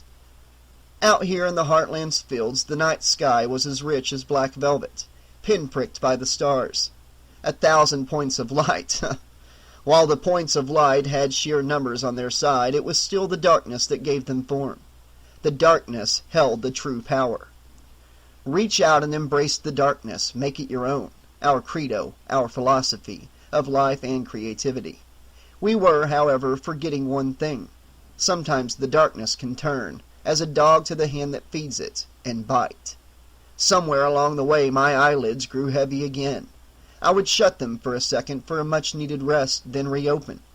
Roll along, rest them again, while the seconds drew out longer and longer.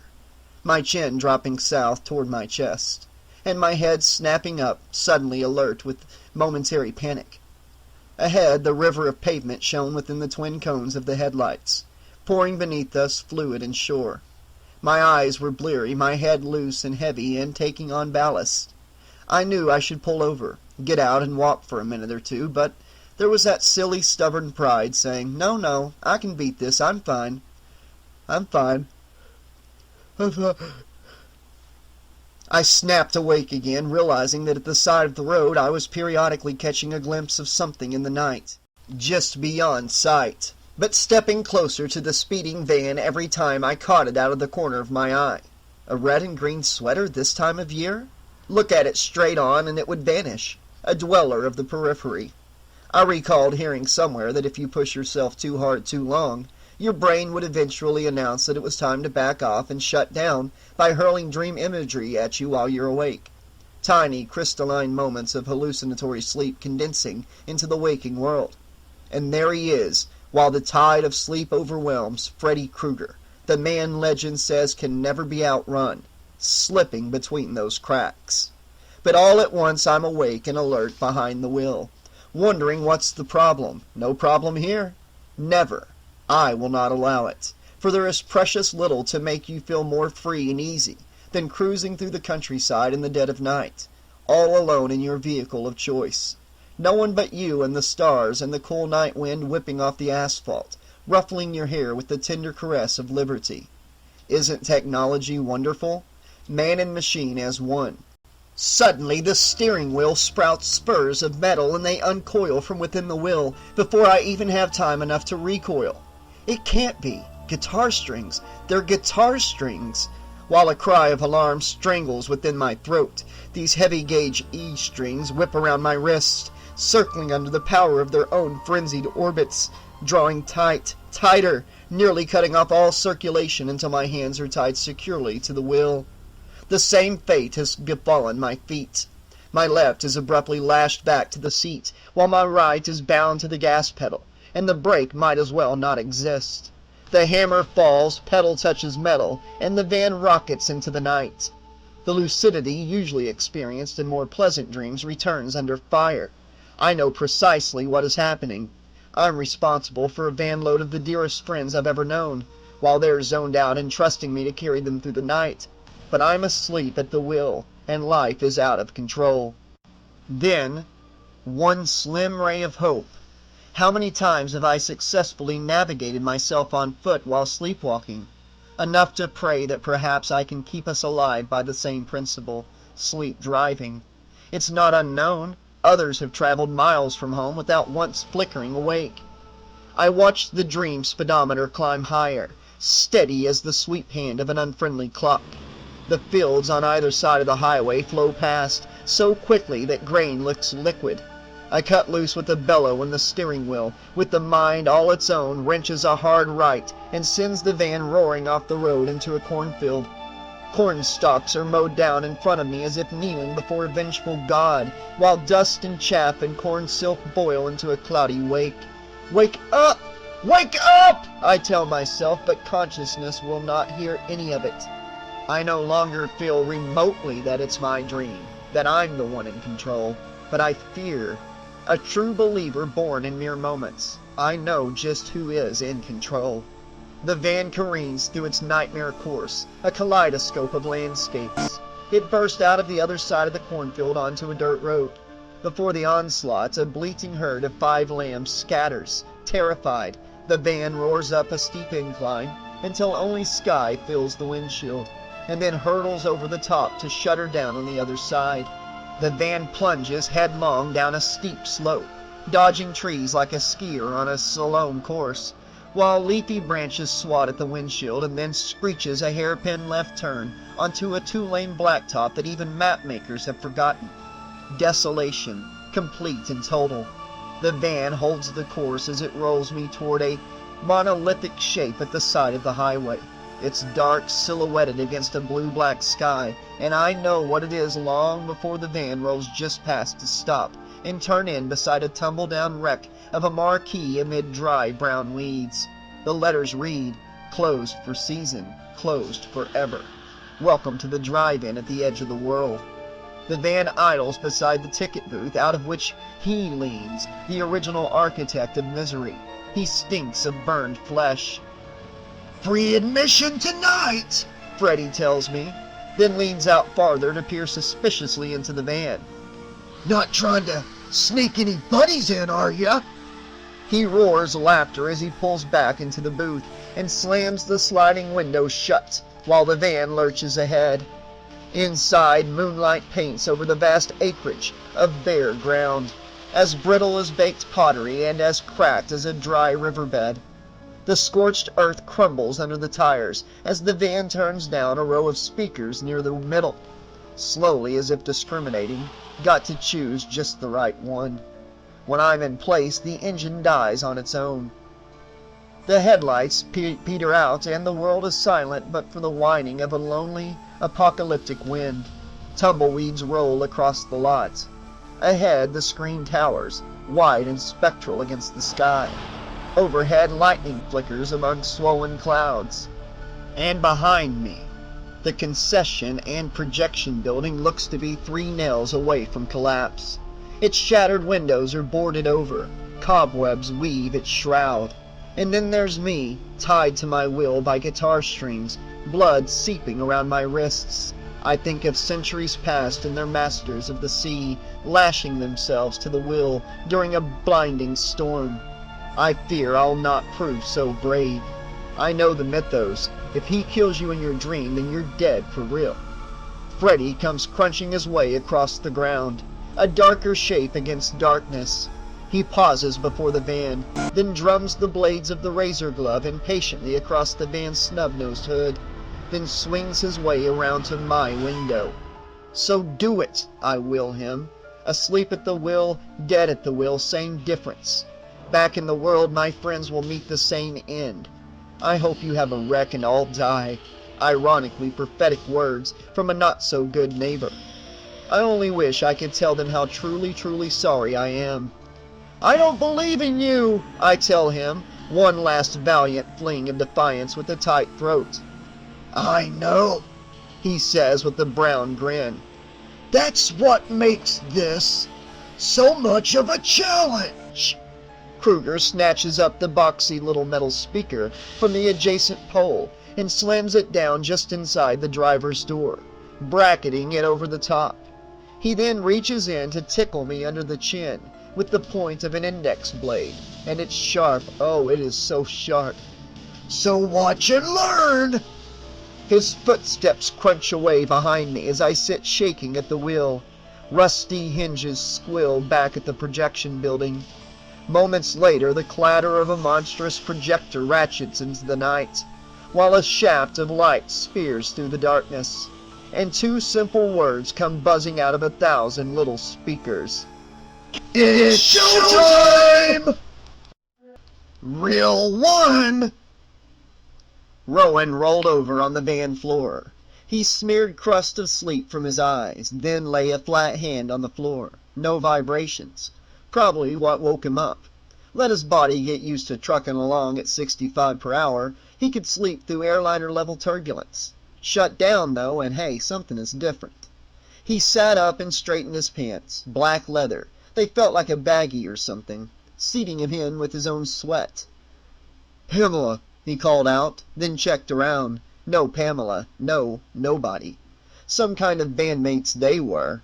stop the van and hop out for a quick bite or smoke, or to take a piss, and they didn't even let him in on it. They appeared to be parked at a rest stop in the middle of a lot, without a single other vehicle in sight.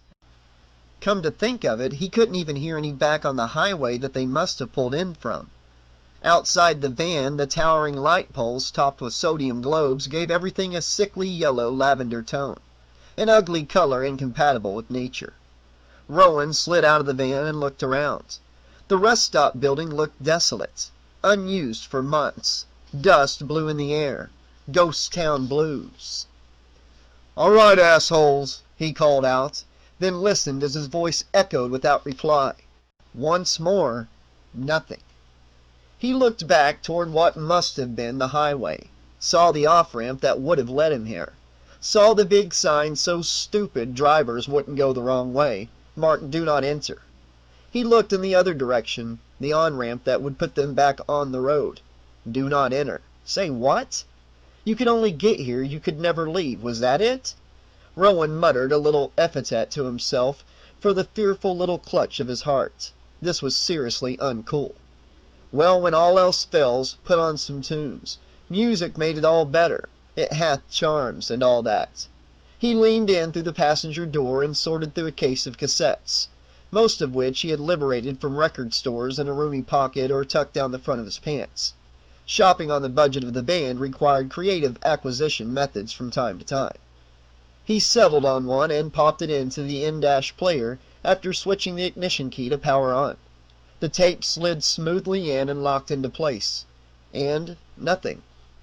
He whacked at it with his palm, and all the thing did was gurgle out an anemic warble at him. He shook his head, this time directed the epithet toward inferior technology in general, and punched the eject button. To no avail. He poked an index finger into the slot to try and get something happening one way or another. But not this. Something on the inside grabbed his finger, locked onto him with the vice grip of an unfeeling machine, and pulled. Rowan bellowed while watching the rest of his fingers get yanked in up to the knuckles. Pull, pull. He tried to haul himself back out, bracing his free hand against the dash and straining back hard enough to nearly tear his arm loose at the socket. But no, it wasn't giving up, and loud music blasted from the speakers, and then he was in up to his wrist, his elbow. This could not be. There wasn't that much room in one of these things. He could feel the gears and tape heads grinding merrily away inside, while something sharp like blades began spinning in there. He kicked with black motorcycle boots and agonized, frantic, balls out pain, pain, pain! And when he was in up to his biceps, he happened to thrash his head around to look toward the door, the speaker, and saw ribbons of raw meat oozing out the holes in the speaker grill, piling beneath like beef through an industrial grinder. By the time it had pulled a man up to the shoulder, Rowan wasn't kicking nearly so hard, and shortly after his head disappeared, he wasn't kicking at all. It made the rest of him all the easier to digest, until two scuffed boot tips slid into the slot, as docile as a lamb. He came strolling across the lot from out of nowhere, Freddy Krueger, stopping to lean against the van's open passenger door. With a grin, he reached in and punched one finger onto the player's eject button, and watched the blood jet all the way to the back windows.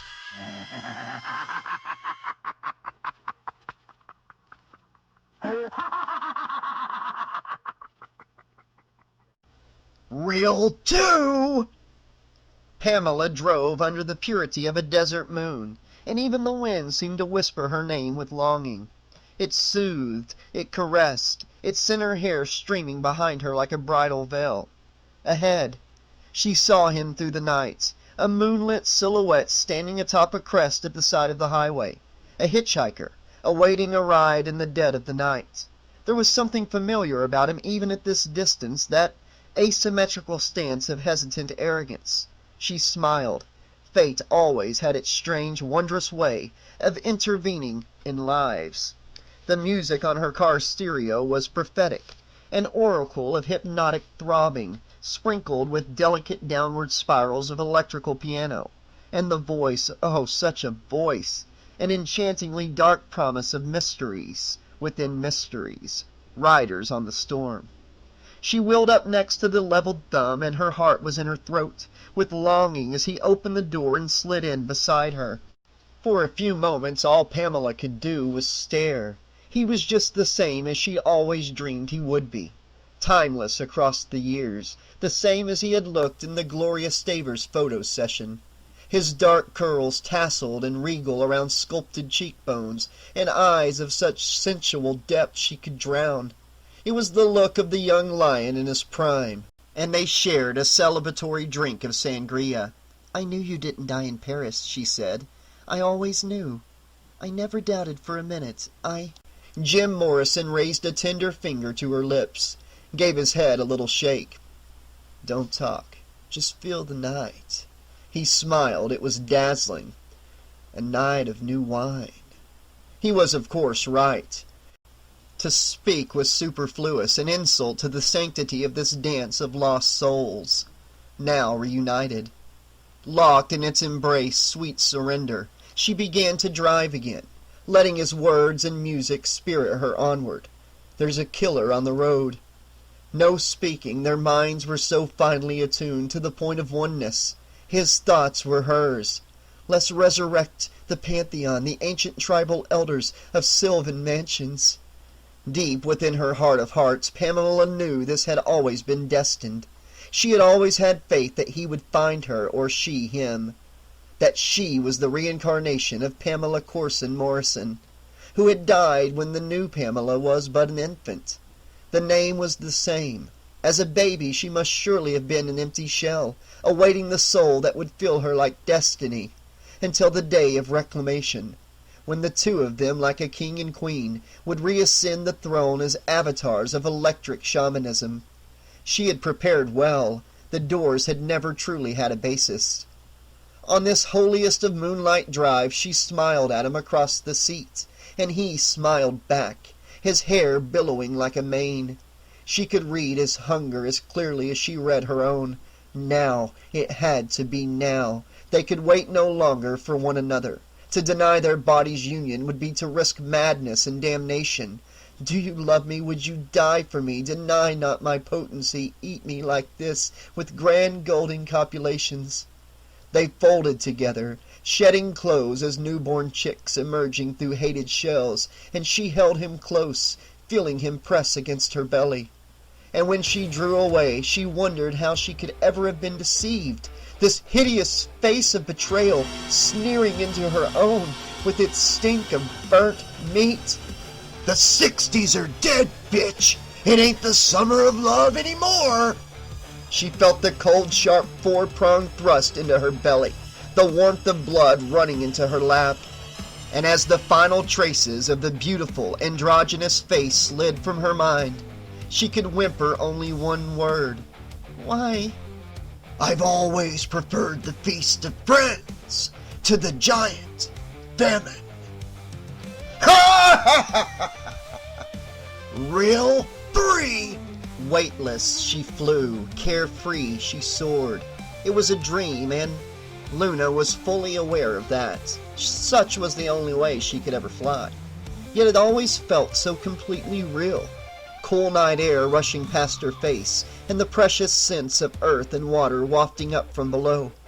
Luna stripped away her clothes, no longer needed nor desired, and let them flutter down, down out of sight.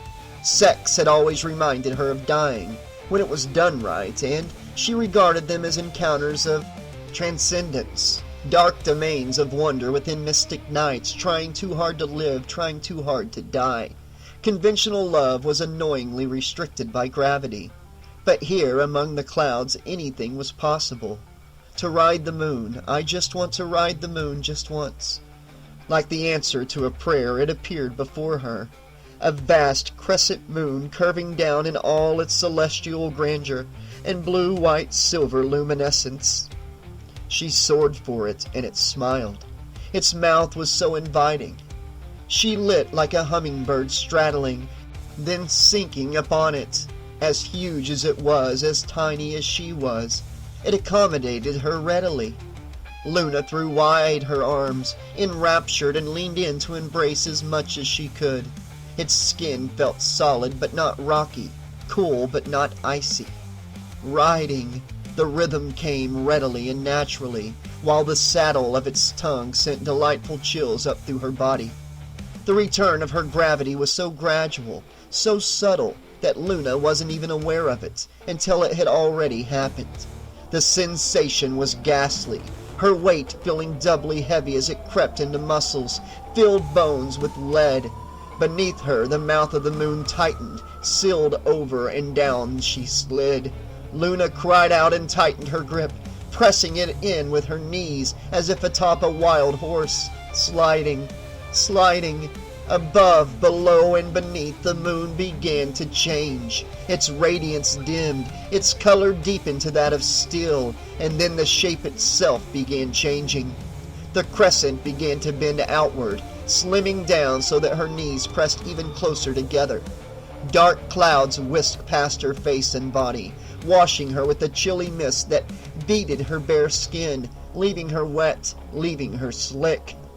Thinner and straighter by the moment, it didn't even resemble the moon anymore. It had saved the worst for last. The pain, slicing like a razor down along her belly and up between her breasts. She screamed and blood welled up beneath her to grease her slippage all the more. Clutching desperately to balance herself atop this sloping trip of metal, Luna recalled one of childhood's most hideous images. The things children say to one another for the sheer fun of inflicting the ultimate gross out. Imagine sliding down a 50-foot razor blade into a pool of alcohol. She'd had nightmares for days after hearing that one for the first time. As the blade began to tilt, the angle progressively sharper. Her weight dragged her down with increasing speed, and she looked up to see his face filling the sky. His head was the size of a weather balloon, and the scars of old burns looked tight and raw, sliding, slicing. Luna opened from crotch to throat, and by the time she hit his outstretched, waiting palm, she was beyond caring what she landed in.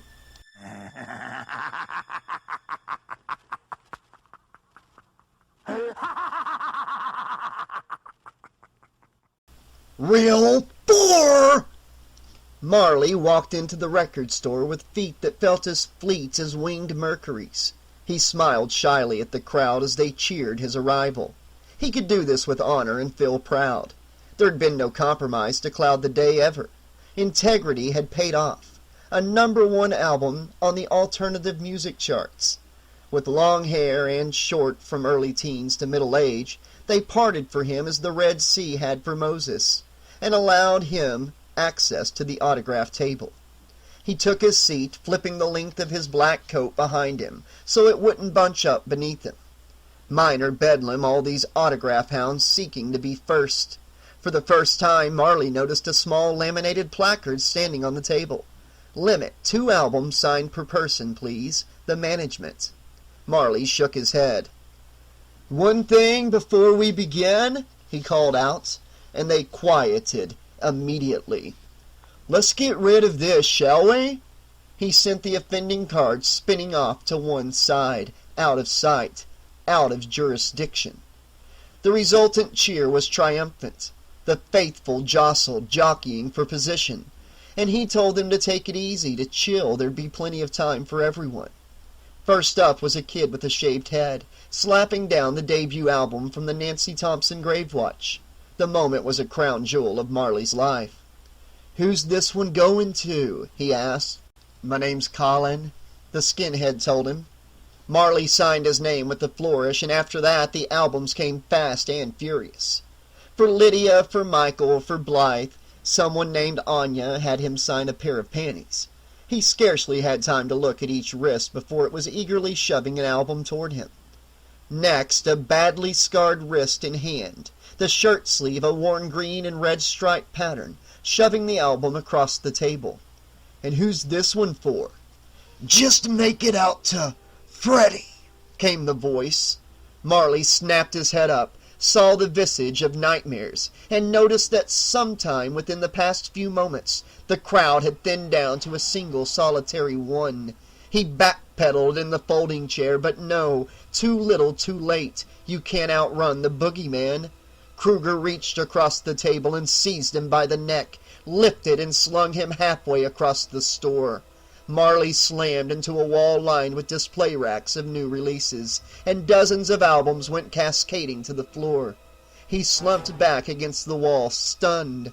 He blinked, he sniffed, and smelled the stench of burning vinyl. The remaining albums on the wall came pouring from their shelves like thick tar. Marley gagged on the smoke. Floundering as molten vinyl oozed down to his shoulders, his arms, his back, his waist, his legs, drying, hardening, leaving him as trapped as a bug in resin, while Freddy Krueger strolled unhurriedly across the store. He said, feigning interest. Let's see what we've got here. See if it measures up to, community standards. He used a single blade of the razor glove to slowly slice into the shrink wrap of the album. He balled it up, pitched it, then drew out the disc itself and flung the jacket aside. He balanced the disc by the spindle hole on one left-hand finger, and of its own accord it spun at what Marley was sure would measure in at 33 1/3 RPMs, counterclockwise. He touched one of the blades to the surface, a makeshift tone arm and needle, and it sounded with the muddled garble of music played backward. But then a track Marley knew had never seen the inside of the studio, with the creepy sing-song cadence of children chanting, the last nursery rhyme they will ever learn.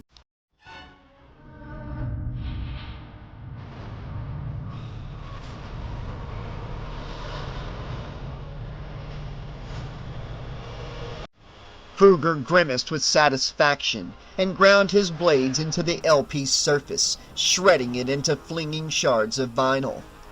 Backmasking can be so dangerous to impressionable young minds, he said, and stepped up before Marley as he hung stuck to the wall like some helpless exhibit.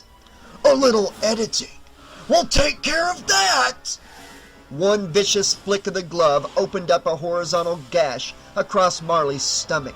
He screamed as Freddy laughed and gazed down in pop-eyed madness as the burned hand reached into the opening and pulled out tangled handfuls of audio tape, studio quality. The other hand rose and the blades fell, slicing through the tape as if it lay stretched on an editing block. His guts spilled ever more tape, and the blades fell again, until Marley's aspirations, career, life, soul itself, lay piled in a tangle of snippets at his feet. Freddy pulled with one last mighty heave, and this time the pain was more than emotional, for the end of the tape had come at last. It was anchored to something far more solid, and that's when they got down to the real meat of the song.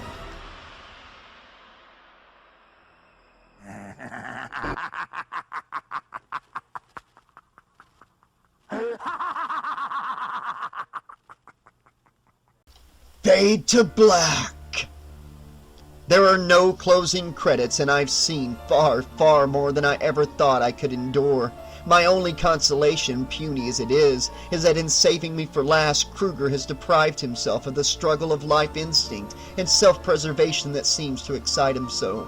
I don't care about waking up anymore. I'll go willingly. Oh, that'll teach him. I hear the projector ratcheting back down as the beam from its bulb dies in midair. Darkness falls once more as the building door squalls open and footsteps approach the van from behind. The final time, surely, surely. He stands beside the door chuckling to himself, my executioner. As I roll my tear-stained face for a better look at him, I see he looks so utterly self-satisfied, a master craftsman at the close of a long, productive session. Enjoy the show? He asks. I muster up enough courage and extra moisture to spit at him. It strikes and sizzles. I saved the best part for last. Yeah, I'll bet you did. I grip the steering wheel tighter, with the strength of the dying to await the final falls of the blades. But he reaches in with his left hand, hot and reeking, and clamps it over my forehead. Don't you remember? He says, leering in. While something inside begins to squirm, a memory awakened. I start to follow it from beginning to end, unraveling, now starting to shake with fright at the awful implications. Wake up! And I jolted at the wheel, electrified, chin jerking up from its slump on my chest. The windshield was full of generic nighttime highway and headlights. Wrong lane, I'm in the wrong lane. I wrenched the wheel to the right, swerving back into the proper lane. The van rocked, strained, the trailer pulling at it like an anchor. My friends wobbled where they rested, and they seemed so limp, so lifeless. We made it with a good 3 seconds to spare before catastrophe. A pickup went cruising past, the Doppler effect bending the note of its blaring horn down, down, softer, gone. I jammed on the brakes to bring the van to a shuddering stop, drifting over onto the shoulder of the road. I slammed the transmission into park, then looked at my friends. Dead friends. So peaceful looking, as if what had befallen them on the inside had failed to mar the outside. I wanted to cry, but nothing came out. How long had I been asleep at the wheel? It seemed forever. Then again, perhaps it had been mere moments. I had already learned of time's elasticity in the dream realm, a couple nights ago in Springwood on the basement stairs. The basement stairs trigger. Mourning the loss of friends took a sudden back seat to the memory. What Krueger had been anxious for me to remember within the dream, it came back this time in the waking world, pure and clear as mountain water. That night of sleepwalking, of Nancy Thompson in the kitchen, and socio-cultural debate before I decided to head downstairs to prove what now seemed the most foolhardy of points. I opened the door and stepped down. The lights don't work and the basement is pitch dark. There's just the faintest of sounds, the chittering of rats. 1 step, 2 steps, 3 steps. "Anne!" she calls out behind me, just before the basement door slams shut with wall-rattling power. There's a vicious cleaving of the air that must surely be imagination.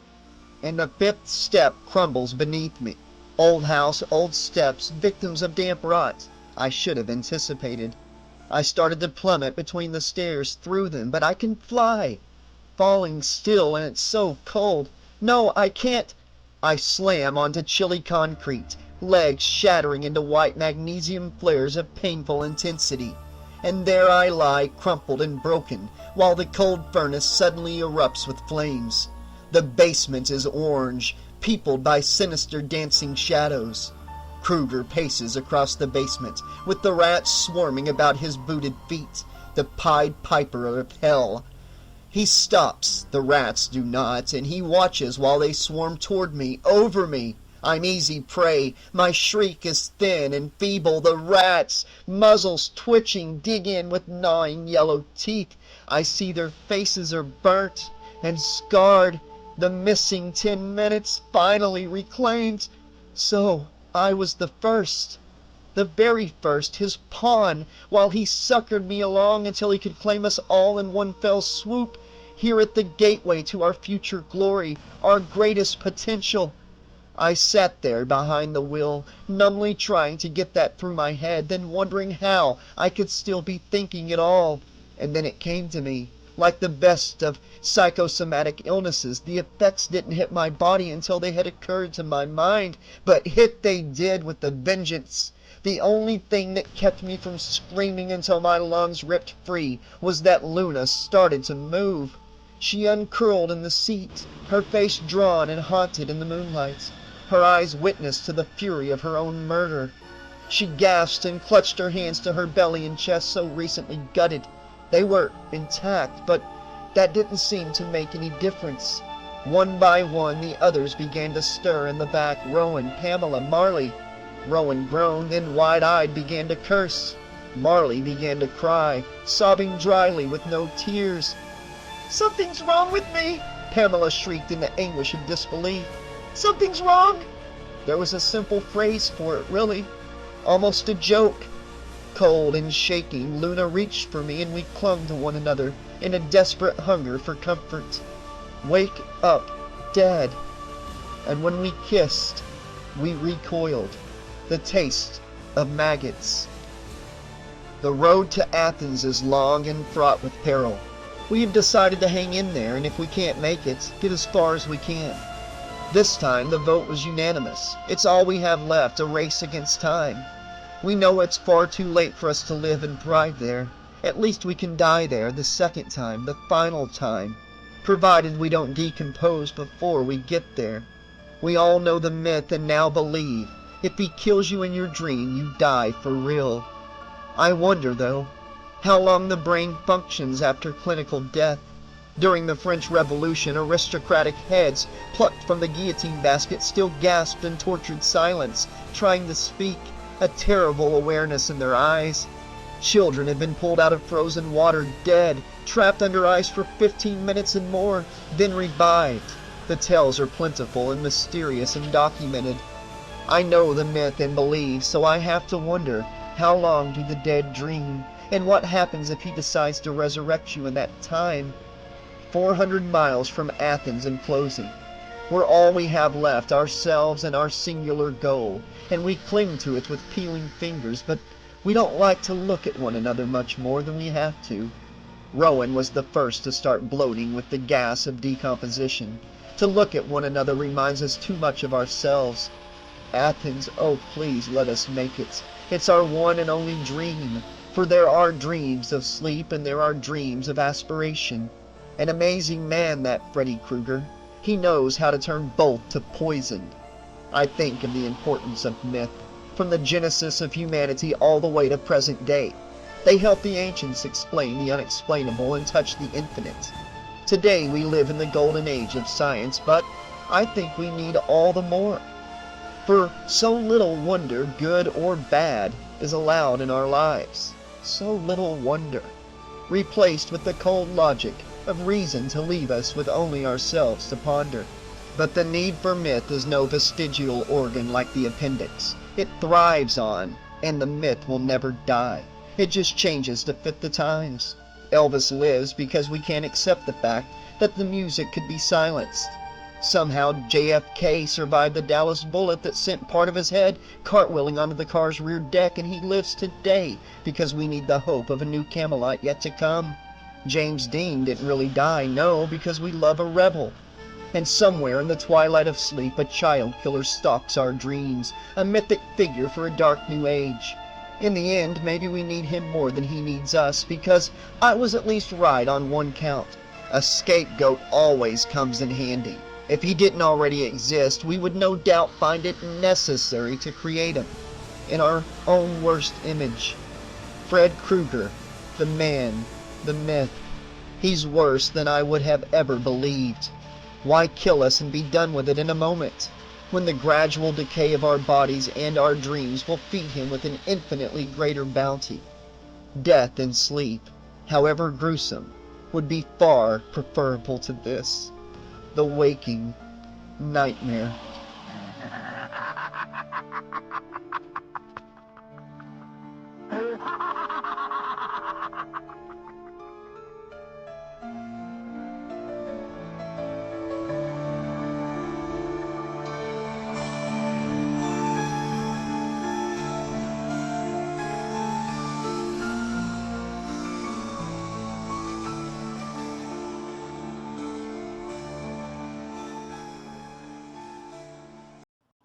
Briefcase Full of Blues by Tom Elliott. Trade you for a Raphael? It was September and Louis Dahlgreen was new in the school. So far, Bobby Germain was his only friend, probably because neither of them was allowed to participate in any sort of physical activity. In the unforgiving hierarchy of the playground, this made them the school's pariahs. Bobby was small for his age, but sturdy enough. It was just that whenever he got excited, his asthma would contract his throat to the point of strangulation. The taller of the pair, Louis, looked more the part, thin, delicately featured, and he had a congenital heart defect. Once he'd tried out the neighbor's monkey bars, and his dad had gotten that look in his eyes, the one that still had the power to scare Louis. Thank God he rarely got that look anymore. Louis examined the plastic action figure in Bobby's extended palm for a moment, then shook his head. Nah, I got a couple already. Just then one of the older boys ran by, chasing an errant ball. "Queer boys!" he shouted at them. "Roberta and Louise!" Lewis started to shout something back at the boy, but Bobby began shooting blasts of medicine from his inhaler between gasps for air. It was several panicked moments before the inhaler did its stuff. "What a jerk," Lewis said. He hated being called Louise, so naturally that was the name the older boys picked for him. He wished he looked more solid, more muscular, like Bobby. Well, maybe a little taller, and he wouldn't like to have to deal with asthma attacks all the time. "What a jerk," Lewis repeated. Bobby shrugged. "Screw him." They stood a minute in silence, then Bobby dug into his pocket again. When it emerged, it held a rather thick pen, which he placed next to the Michelangelo. "Neat," Lewis said, leaning closer. On the side of the pen were printed the words, "Weaving the threads of imagination for over 40 years." And below that, "Springwood Linen Works." Bobby wasn't ready to give up. Both for a Raphael? Lewis considered the offer. The two sixth graders were standing in the farthest corner of the playground, exactly opposite the red brick schoolhouse that squatted like some sterile old broody hen, each dirty brick set firmly and resolutely upon another. Between the two boys and the school, a particularly energetic game of war ball was in session. The shouts of the other kids sounded tiny, as if broadcast from a distant and very cheap radio. Lewis shook his head. "I already got enough pins." "Not like this one." Bobby peered through the pen as if it were a tiny telescope, then lowered it. "You look through the end," he explained unnecessarily, then rolled his eyes in a child's broad simulation of ecstasy. "It'll knock you out, man." "What's in there?" "Look for yourself." Lewis took the pen and examined it carefully. At one end was a thick, oily lens. For a moment, Lewis wondered about the wisdom of putting something so dirty-looking near his eye. But then, with the 12-year-old's world-weary shrug, he raised it and peered inside. A miniature woman stood there motionless. She seemed to be staring at him. "Now what?" Bobby chuckled, his tongue impatiently. "You gotta twist it while you're looking in it." Lewis complied, and inside the pen, the woman's hand slowly lifted to the top of her blouse. The realism of the motion startled Lewis, and he hesitated. "Where'd you get this?" Bobby shrugged indifferently. "My dad's briefcase." You stole it?" "Yeah." "Won't you get in Dutch when your dad finds out?" "Nah, he had a whole briefcase full of them." "Oh, okay." Lewis held up the pen again and twisted. Inside, the woman obediently unbuttoned her blouse, lowering her head and peering at Lewis from below heavily made-up lids. When she had undone the last button, she turned her back to him and let one shoulder of the blouse slide seductively down her pale arm. She looked back over her shoulder, as if checking Lewis's reaction. Lewis wasn't sure how he was supposed to react. The sight of the woman disrobing gave him a vacant, unpleasant feeling in the pit of his stomach. But he didn't think that was what Bobby expected. "Wow," he said finally. "Yeah, man," Bobby agreed. "So you want to trade?" He punctuated the question with a squirt from his inhaler. "Huh?" For a moment, Lewis had forgotten that this was a business deal. He considered the trade. The pen was obviously more valuable than a couple of plastic turtles. Still, he wasn't all that sure he wanted to look in the pen again. "Sure," he said. He dug the Raphael out of his pants pocket and handed it over. Just then the bell rang, and they headed for their respective classrooms. Almost against his will, Lewis found himself raising the pen to his eye and twisting the body as he walked. He lowered the pen just long enough to wave as Bobby angled off for his own classroom, then raised it again. When he reluctantly put the pen in his pocket, the woman was down to her panties, and Lewis just knew if he kept twisting, she would turn around and he would get to see his first real look at a naked woman. He'd never seen anyone naked before, except for himself, of course. The anticipation gave him an uneasy feeling, not altogether pleasant, but he suspected he was powerless to resist. Lewis's brow furrowed, and he hastily swallowed his food. "Dad," he said, "what was Mom like?" Frank Dahlgren paused, a forkful of microwave stroganoff inches from his mouth. He cleared his throat, lowered the fork, and smiled. "Well, she was a lot like you," he said. "She was smart and pretty. You would have liked her." He hesitated. "Why the sudden curiosity about your mother?" Lewis shrugged. "I dunno, just curious. Bobby's mom makes him wash the dishes and do all kinds of stuff around the house. But she's real nice." Lewis lowered his eyes. He wanted to say more, but the words for what he felt weren't in his vocabulary. "I understand," his dad said. "You miss her." "But how can you miss somebody you never even saw?" Lewis was embarrassed to realize his eyes were dimming with tears. He didn't want to look like a sissy, not in front of his dad. "It's okay, son," his dad said. "I miss her too." He looked down at his plate, then began to eat slowly, methodically, the way he did everything. They watched television together after Lewis did his homework, and when Lewis caught himself dozing off for the third time, he heard his father clear his throat. He looked up from the floor guiltily. His dad smiled. "I think Bobby would be better off dead." Lewis stopped in mid-yawn. What? "I said I think it's time for bed." Lewis stared at his father. "I thought you said something else." His father rested a hand on Lewis's shoulder. "Hearing things is a definite indication of bedtime." Lewis grinned, yawned again, and headed off for bed. "Good night, Dad," he called over his shoulder. "Good night, son." In bed, Lewis remembered the pen, and he retrieved it from his shirt pocket and got back under the covers. The room was too dark to see anything inside the pen, until Lewis had the idea to use the moon for light. He pointed the pen toward his window and looked through the other end. Inside, the woman was fully clothed again. He began twisting the pen slowly, stifling another yawn.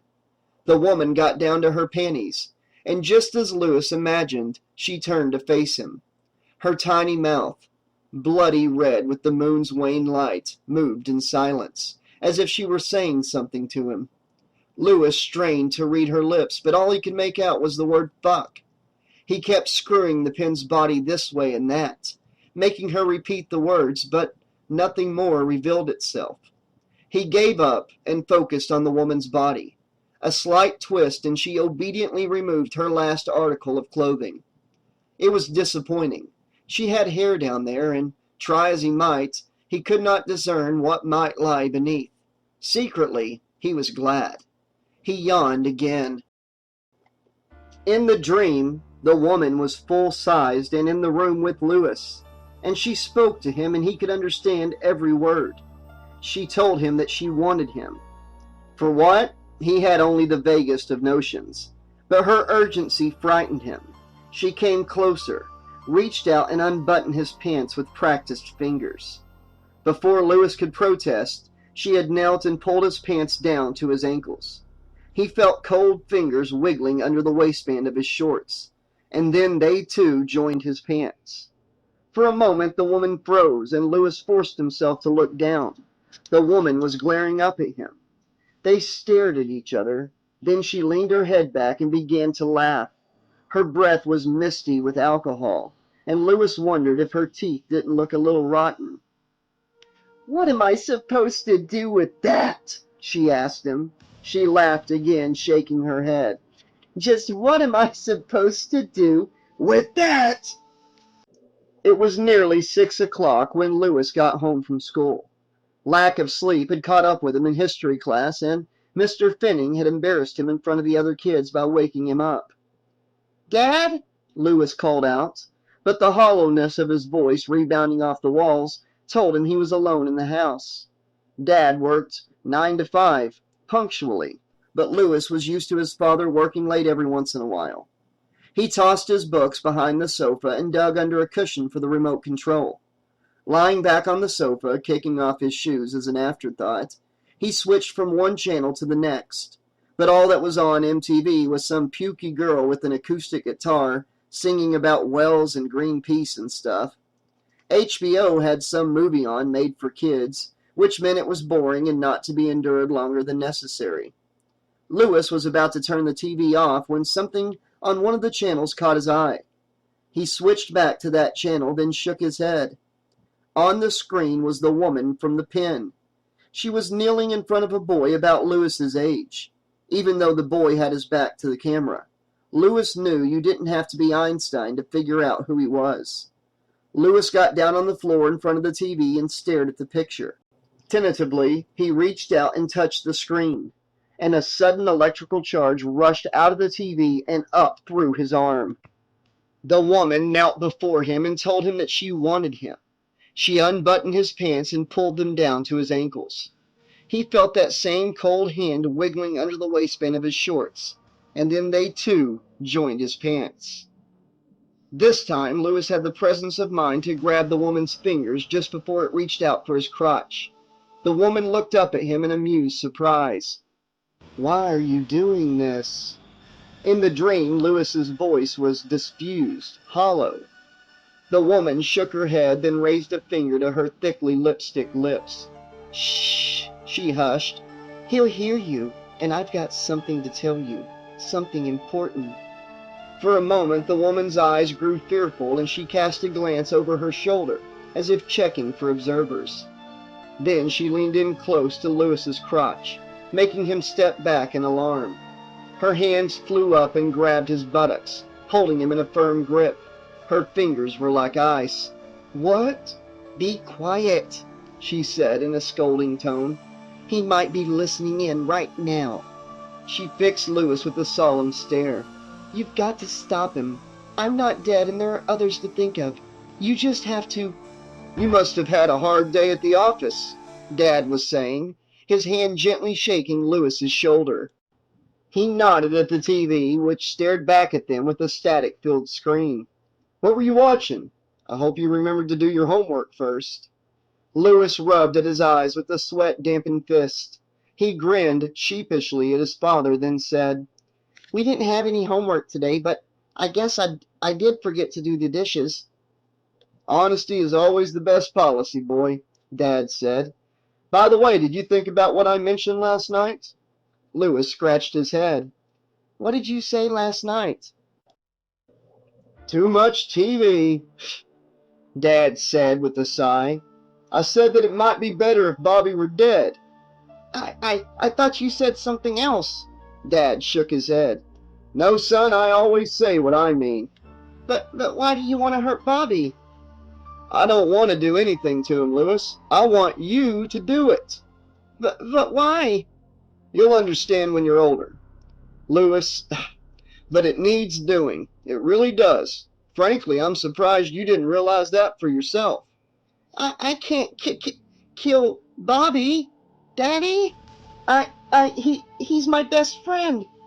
"You always hurt the ones you love," Dad sang off-key. I won't do it, Dad," Lewis said, trembling. This was all so crazy. Scowling, Dad reached out and grabbed Lewis's shoulder. "You must have had a hard day at the office," Dad was saying, his hand gently shaking Lewis's shoulder. He nodded at the TV, which stared back at them with a static-filled screen. "What were you watching? I hope you remembered to do your homework first." Lewis rubbed at his eyes with a sweat-dampened fist and goggled at his father. It had all been a dream, just a weird, scary dream. He grinned sheepishly and said, "We didn't have any homework today, but I guess I did forget to do the dishes." Dad shook his head in mock disapproval, and, after a moment's hesitation, Lewis went in to take care of his chores. That night, Lewis lay awake until 1:30, afraid that if he closed his eyes, he might meet that woman again. For the first time in his life, he was afraid of a dream. He pinched himself. He slapped himself. He shook his head until he felt queasy. But it came anyway, stealing like a stalking wolf into his drowsing, vulnerable mind. The woman looked up at him in amused surprise. Why are you doing this?" The woman shook her head, then raised a finger to her smeared lipstick. "Shh," she hushed. "He'll hear you, and I've got something to tell you, something important." For a moment, the woman's eyes grew fearful, and she cast a glance over her shoulder, as if checking for observers. Then she leaned in close to Lewis's crotch, making him step back in alarm. Her hands flew up and grabbed his buttocks, holding him in a firm grip. Her fingers were like ice. What?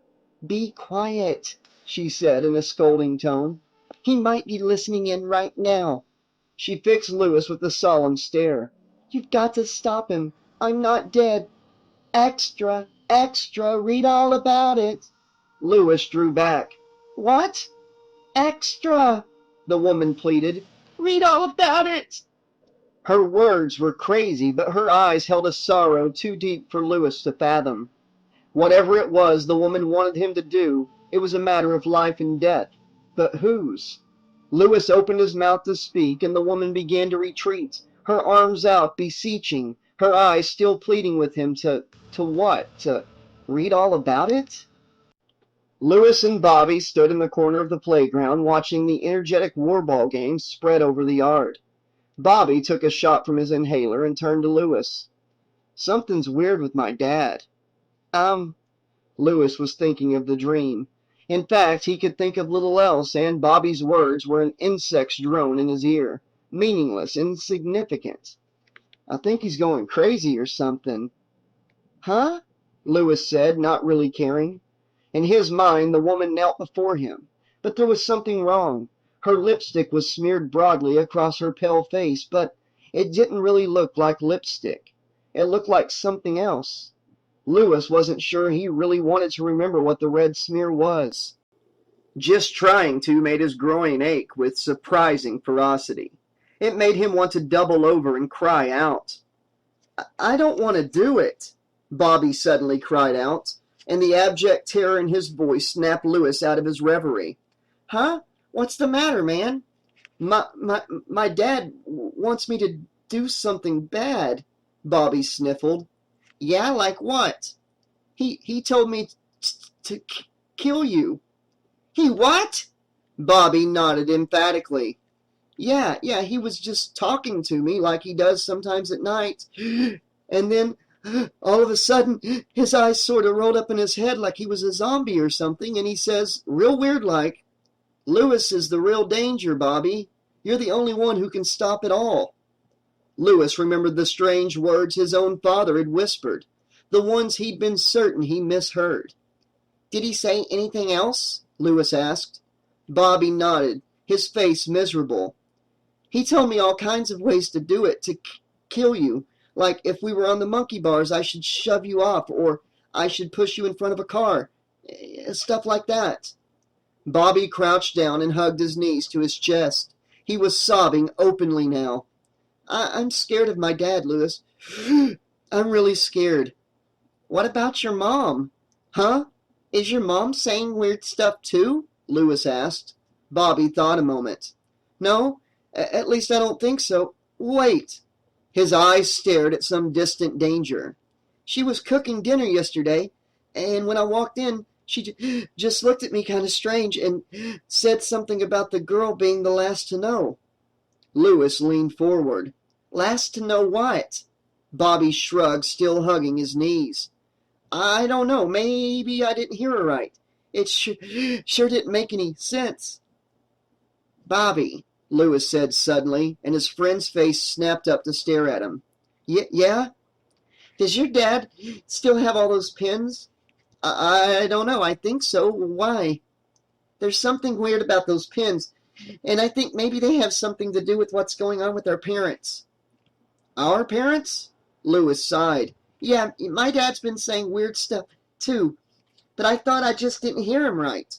Lewis told Bobby about the strange dreams he was having, and he repeated verbatim what his father had told him about Bobby. Bobby listened in silence, his tears drying on his cheeks. So what do you think it all means, Lewis? Lewis shook his head. I don't know. Maybe it doesn't mean anything, but I think maybe those pins your dad has are doing something to everybody. Have you been having weird dreams? Bobby wiped his nose against his sleeve and shook his head. Not like yours. Well, maybe everybody has a different... Lewis thought for a moment, trying to remember the right word. Reaction. Did your dad take his briefcase in today? Bobby shrugged.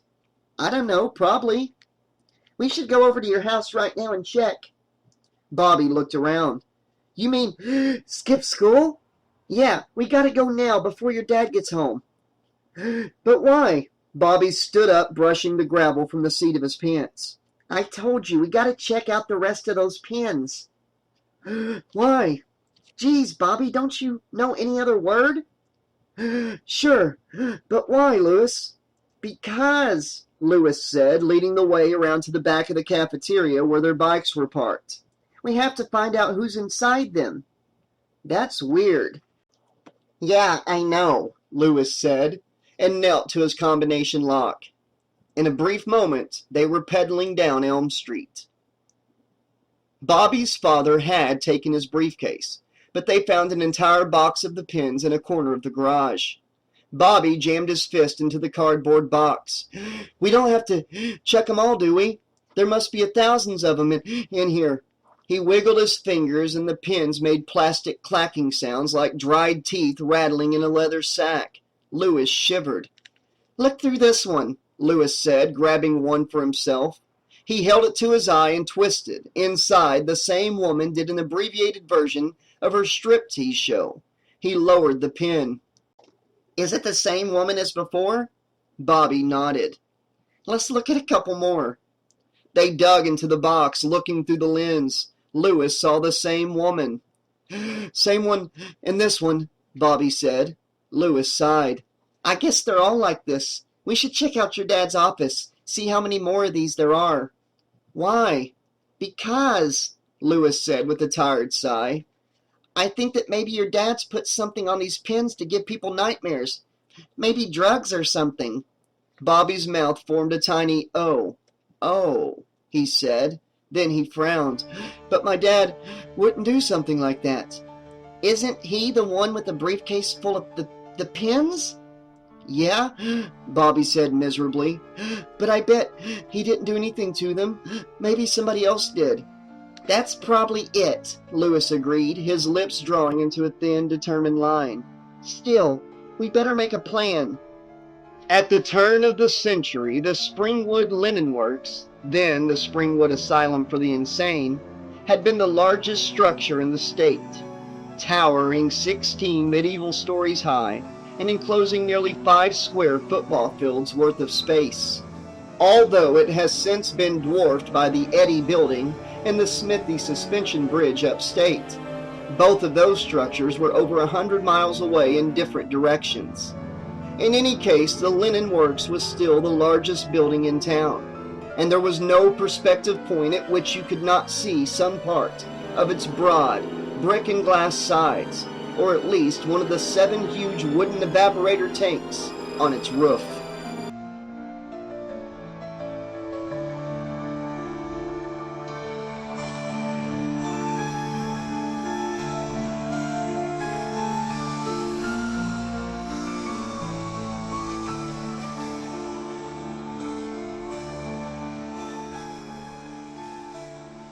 After checking the parking lot, there was a single battered Ford neither of them recognized parked in the distance. Louis and Bobby ditched their bikes in a small elm grove and crept up to the rear of the Linen Works building. They studied the long row of frosted glass windows that ran the entire length of the building. Bobby looked at Louis, who had picked up a fist-sized rock and seemed to be studying it for some hidden property. You're not going to break a window, are you? Louis answered by heaving his rock through the nearest pane. The crash made both of them jump. Geez, Louise, Bobby said, then followed Louis over to the window. Louis snaked an arm through the hole. There was an audible scratching sound, then a rusty click, and Louis pushed the window in. It was hinged at the top, and he held it up. He looked at Bobby meaningfully. Bobby shook his head. Not me, man. You first. You know, I heard this place used to be a loony bin. What? Bobby nodded. Yeah, my dad was telling me this used to be an insane asylum up until about 20 or 30 years ago. Then it just sat here for a while until the Springwood Linen Company bought it. So? So maybe there's ghosts of crazy people in there, you know? Maybe they're just waiting for some dumb kids like us to break in, and then they'll get us. He took a puff off his inhaler. Far off on the interstate, an 18-wheeler kicked on its jake brake, and the sudden grumble made both boys jump. They were suddenly very aware of how isolated they were, here on the outskirts of town, preparing to illegally enter an empty factory. You still want to go in there? Bobby asked, his eyes very wide. No, Lewis didn't, but he nodded. Bobby backed away from the window. You first. Then hold the window, dork. With Bobby holding the window open, Lewis slithered into the ground floor of the linen works. He held the window open for Bobby, and together they turned to survey the room that chance had selected for their entrance.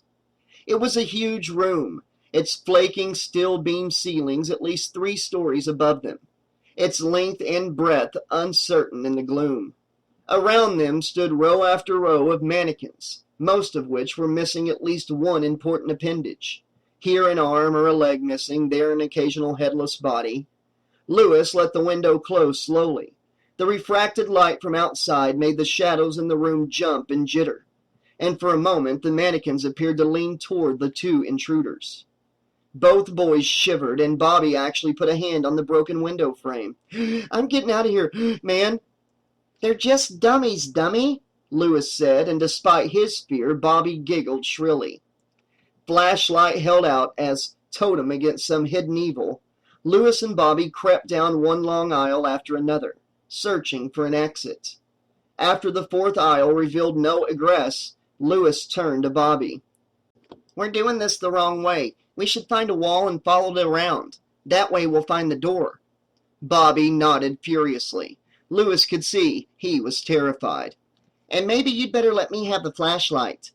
Bobby drew his flashlight back protectively. No way, man. Lewis sighed. Okay, you man the flashlight for a while then, but shine it in front of us so I don't trip over anything. Unless you want to go first. Bobby shook his head emphatically, though Lewis had known which position Bobby would take. Okay, just don't go shining the flashlight all over the place or you'll start giving me the creeps too. Lewis decided not to mention that he was terrified as well.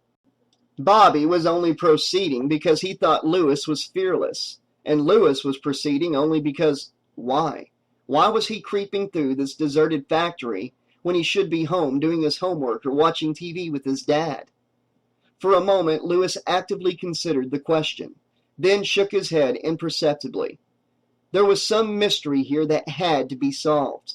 The factory held some horrible secret, a secret that Lewis knew involved him, though how he could not tell. Let's go, he whispered. 100 yards later, they found a wall and began following it around the room, searching for a door. 10 minutes later, Bobby emitted a high, thin squeal. Lewis stopped and turned to his friend. What's the matter? Something's in here with us, Lewis. The flashlight's beam stuttered over the solid bodies of mannequins surrounding them. Bobby was shaking so hard his teeth were beginning to clack together. He sucked on his inhaler. Don't you hear it? That's crazy, Lewis started to say, and then he did hear it. A faraway scraping sound like something wounded, dragging its useless limb across the dirty concrete floor. It sounded both huge and hungry. A Frankenstein's monster seeking revenge after a bloody run-in with the local peasants.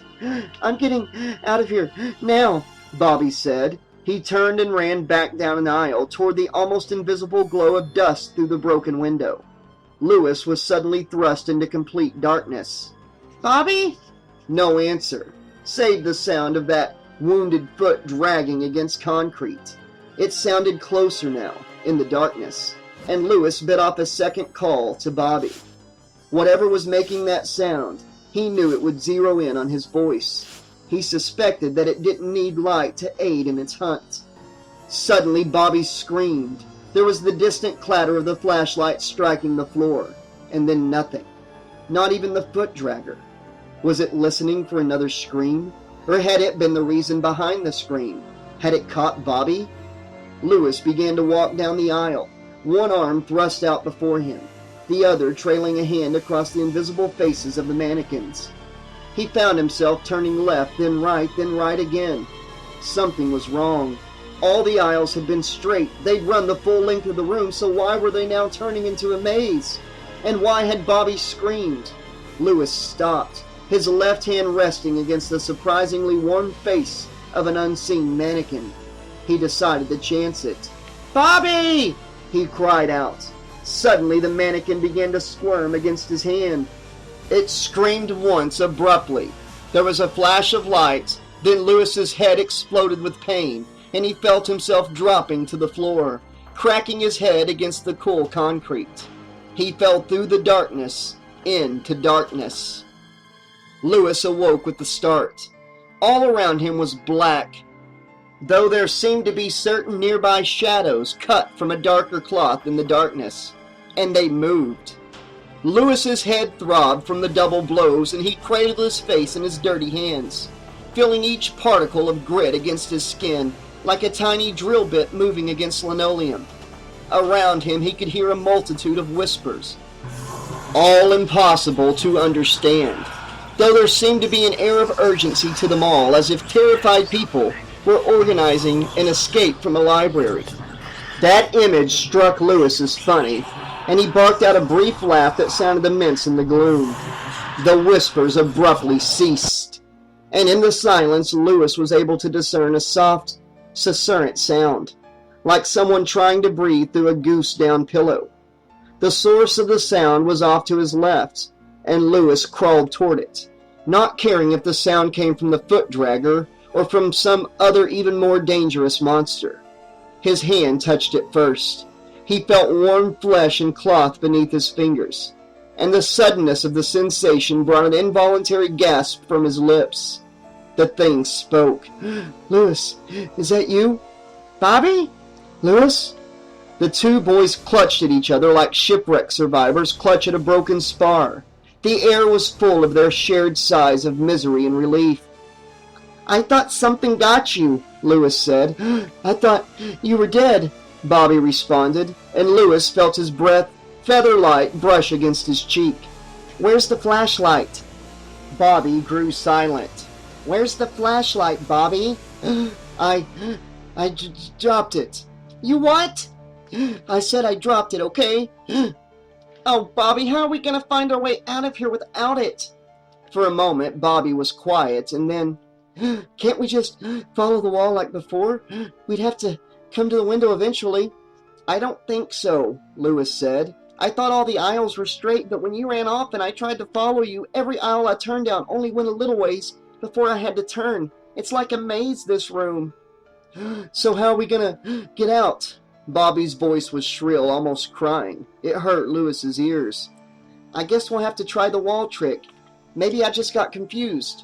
Lewis stood up, fighting against the throbbing pain that threatened to rip the top of his head off. He rubbed the back of his neck and then the large knot forming on his left temple.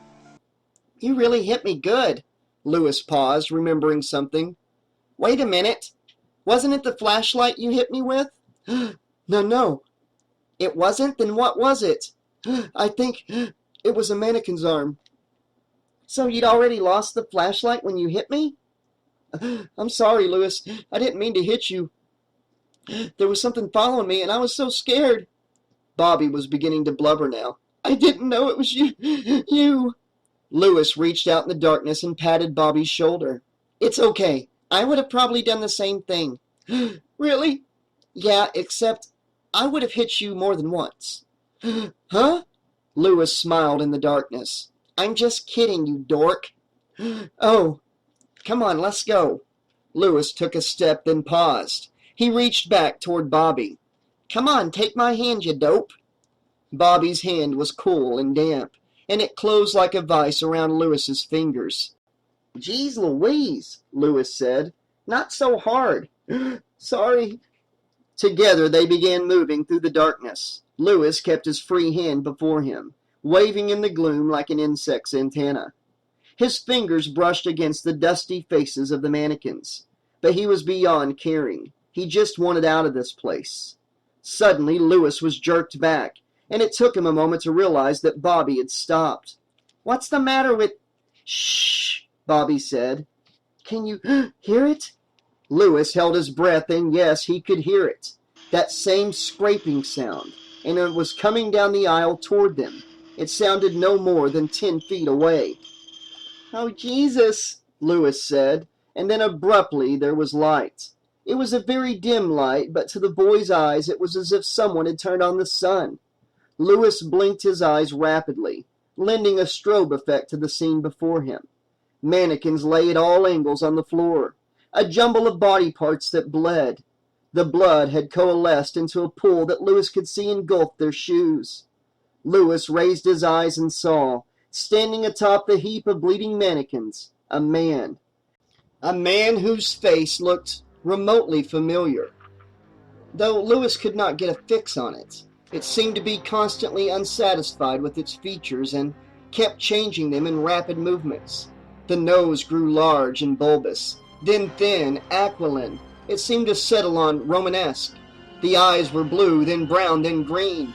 The hair under the fedora went from blonde to black to gray. The appearance it finally decided upon was as foreign as any Lewis had ever seen. Still, there was something about it. "I thought I told you he'd be better off dead," the face said. Both boys spoke together. "What?" They looked at each other in terrified surprise. "Guess I'll have to take care of your business," the man said, as he stepped off the pile of bodies. A lone eyeball made a soft popping sound under his boot. When he lifted it, there was a thick, translucent spot on the floor that reminded Lewis oddly of snot. He felt the gorge rise in his throat. The man raised a hand that Lewis thought for a moment had unusually long fingers, which he saw too late was really a glove with razored fingers. Lewis had enough time to gasp, and then the man was past him. Lewis whirled on his feet just in time to see the razor sink into Bobby's belly. With a snort of pleasure, the man jerked his hand up, and Bobby's intestines slid out of his body to droop onto his sneakers. Bobby's mouth formed a small O, and his eyes made small, concerned movements. The murderer jerked his hand back, and Bobby dropped to his knees, making a squishy sound as they crushed his own internal organs. With one last pleading look at Lewis, Bobby toppled over, face down in his own viscera and blood, which was already mixing with the blood from the mannequins. "Wait a minute. Mannequins don't—" With an abrupt start, Lewis was jerked awake. Bobby was tugging at his arm like a mad dog on a short tether. "Come on, Lewis!" he was screaming. "We gotta get out of here!" Lewis's head whirled in confusion and pain. What?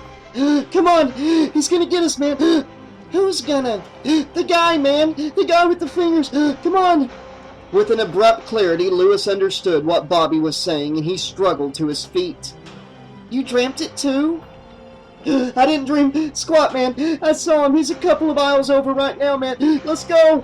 Lewis let himself be led, running down one aisle after another, their only light the bobbing globe of the flashlight beam. "You found the flashlight. I thought you lost it." Bobby's word came between gasps as he ran. "Lost it? Didn't lose it. What do you think I hit you with?" "You said it was an arm." Bobby didn't respond. Apparently his need for oxygen was greater than his need to argue. Lewis allowed himself to be pulled along, and then suddenly they rounded a corner and there was the window. For a moment they simply stared at it.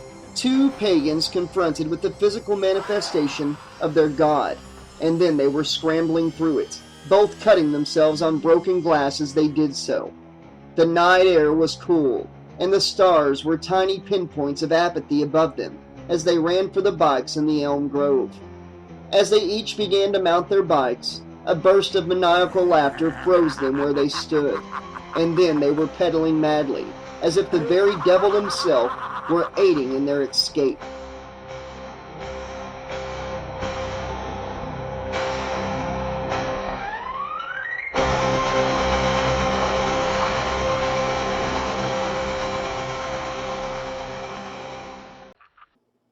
On the third floor of the Springwood Linen Works, Bob Germain poked his head in Frank Dahlgren's office. Frank looked up. "Working late tonight?" Frank smiled. Gotta keep you boys in marketing happy. Besides, I need to do something to justify that massive paycheck I get." Bob grinned. "Pays for shit, doesn't it?" "Well," Dahlgren said, "the job has other benefits. Living in Springwood beats hell out of the big city. Nice, quiet, peaceful." "Great place for kids," Bob agreed.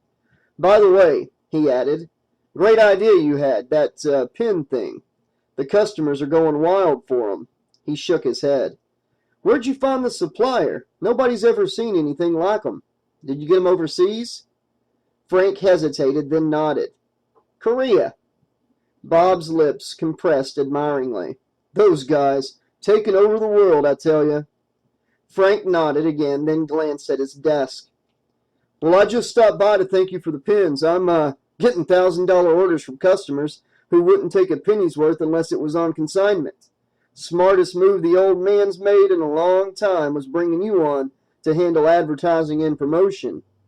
"Just taking care of business," Frank said. "Well, you're doing one hell of a job." Bob gave Frank a thumbs up and headed on down the hall, chuckling to himself. A shudder shook Frank's body, and his quiet smile twisted into a grimace. "I always do," he rasped. Then he returned to the job at hand. There was a note from Dad on the refrigerator, held up by a banana magnet when Lewis got home.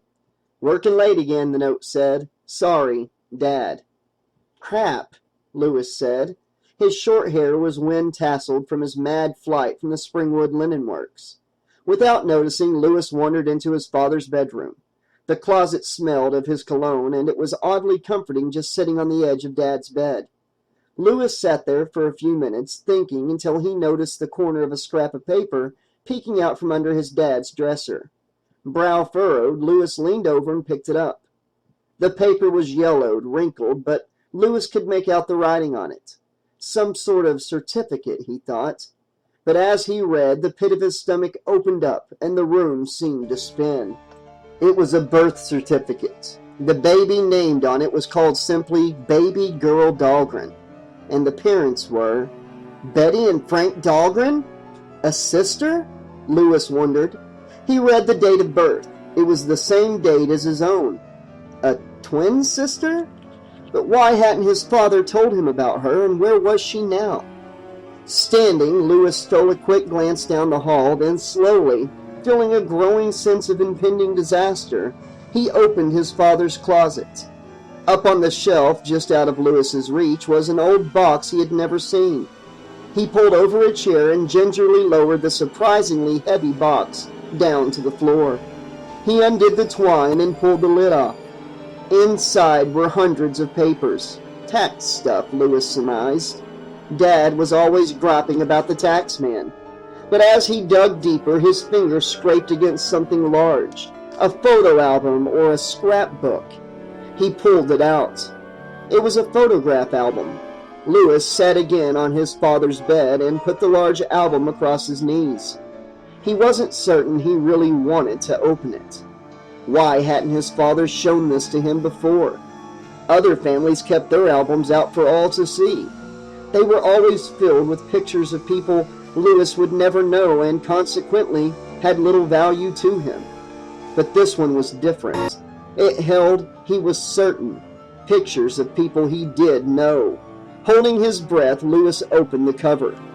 The first page punched the air out of his lungs as surely as a fist to the gut. It was a black and white glossy of the woman from the pen. Except in this photograph, she wasn't taking her clothes off. She wasn't even alive. Lewis felt the gorge begin to rise in his throat. The woman's face was nearly the only portion of her body intact. She lay on an anonymous concrete floor in a pool of her own drying blood. Her body somehow torn to ribbons. With a growing sense of panic, Lewis worked the picture out of its corner fasteners and flipped it over.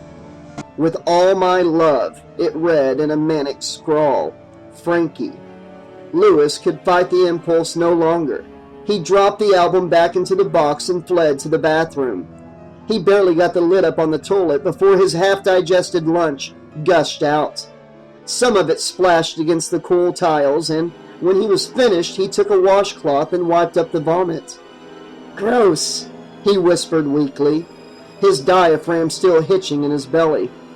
He walked back into the bedroom on wobbly legs and began to page through the album. More pictures, but these were normal, although their impact on Lewis was no less devastating. Almost every one of them showed a much younger-looking dad in various urbane poses with the woman from the pen. Here he was with her, she holding a baby, both of them smiling for the camera. Here they were at an amusement park. Here, standing in front of some sort of monument. Here they were, just the two of them looking excited and happy in a convertible. Dad behind the wheel, his arm draped casually over the woman's shoulder.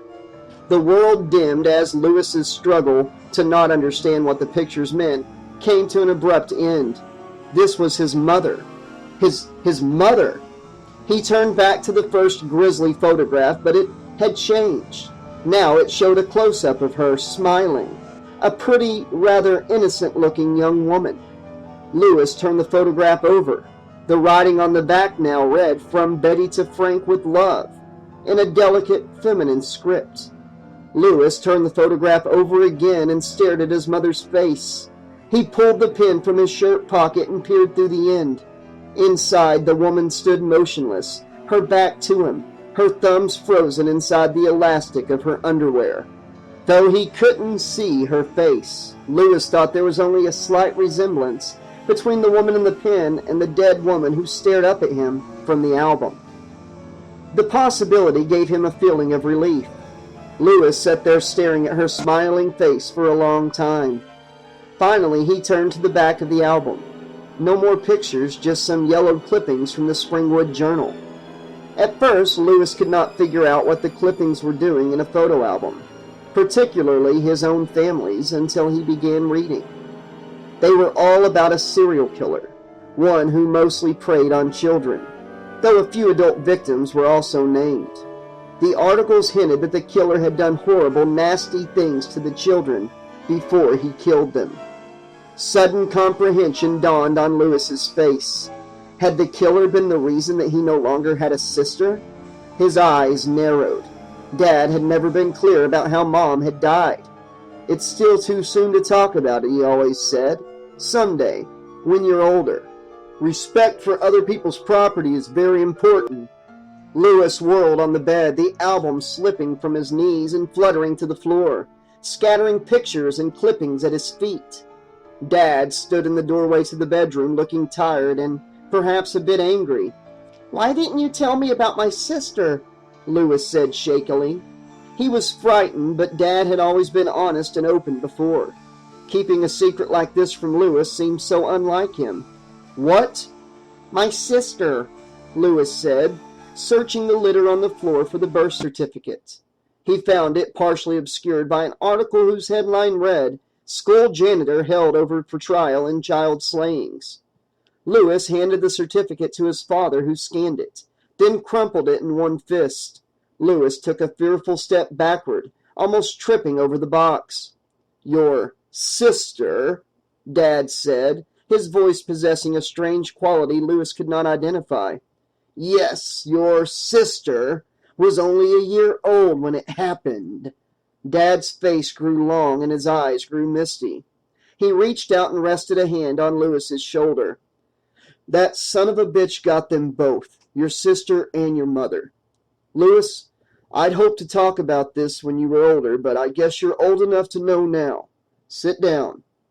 Lewis sat, and his father pulled up the chair so they faced each other. Dad took Lewis's hands in his and stared into his eyes.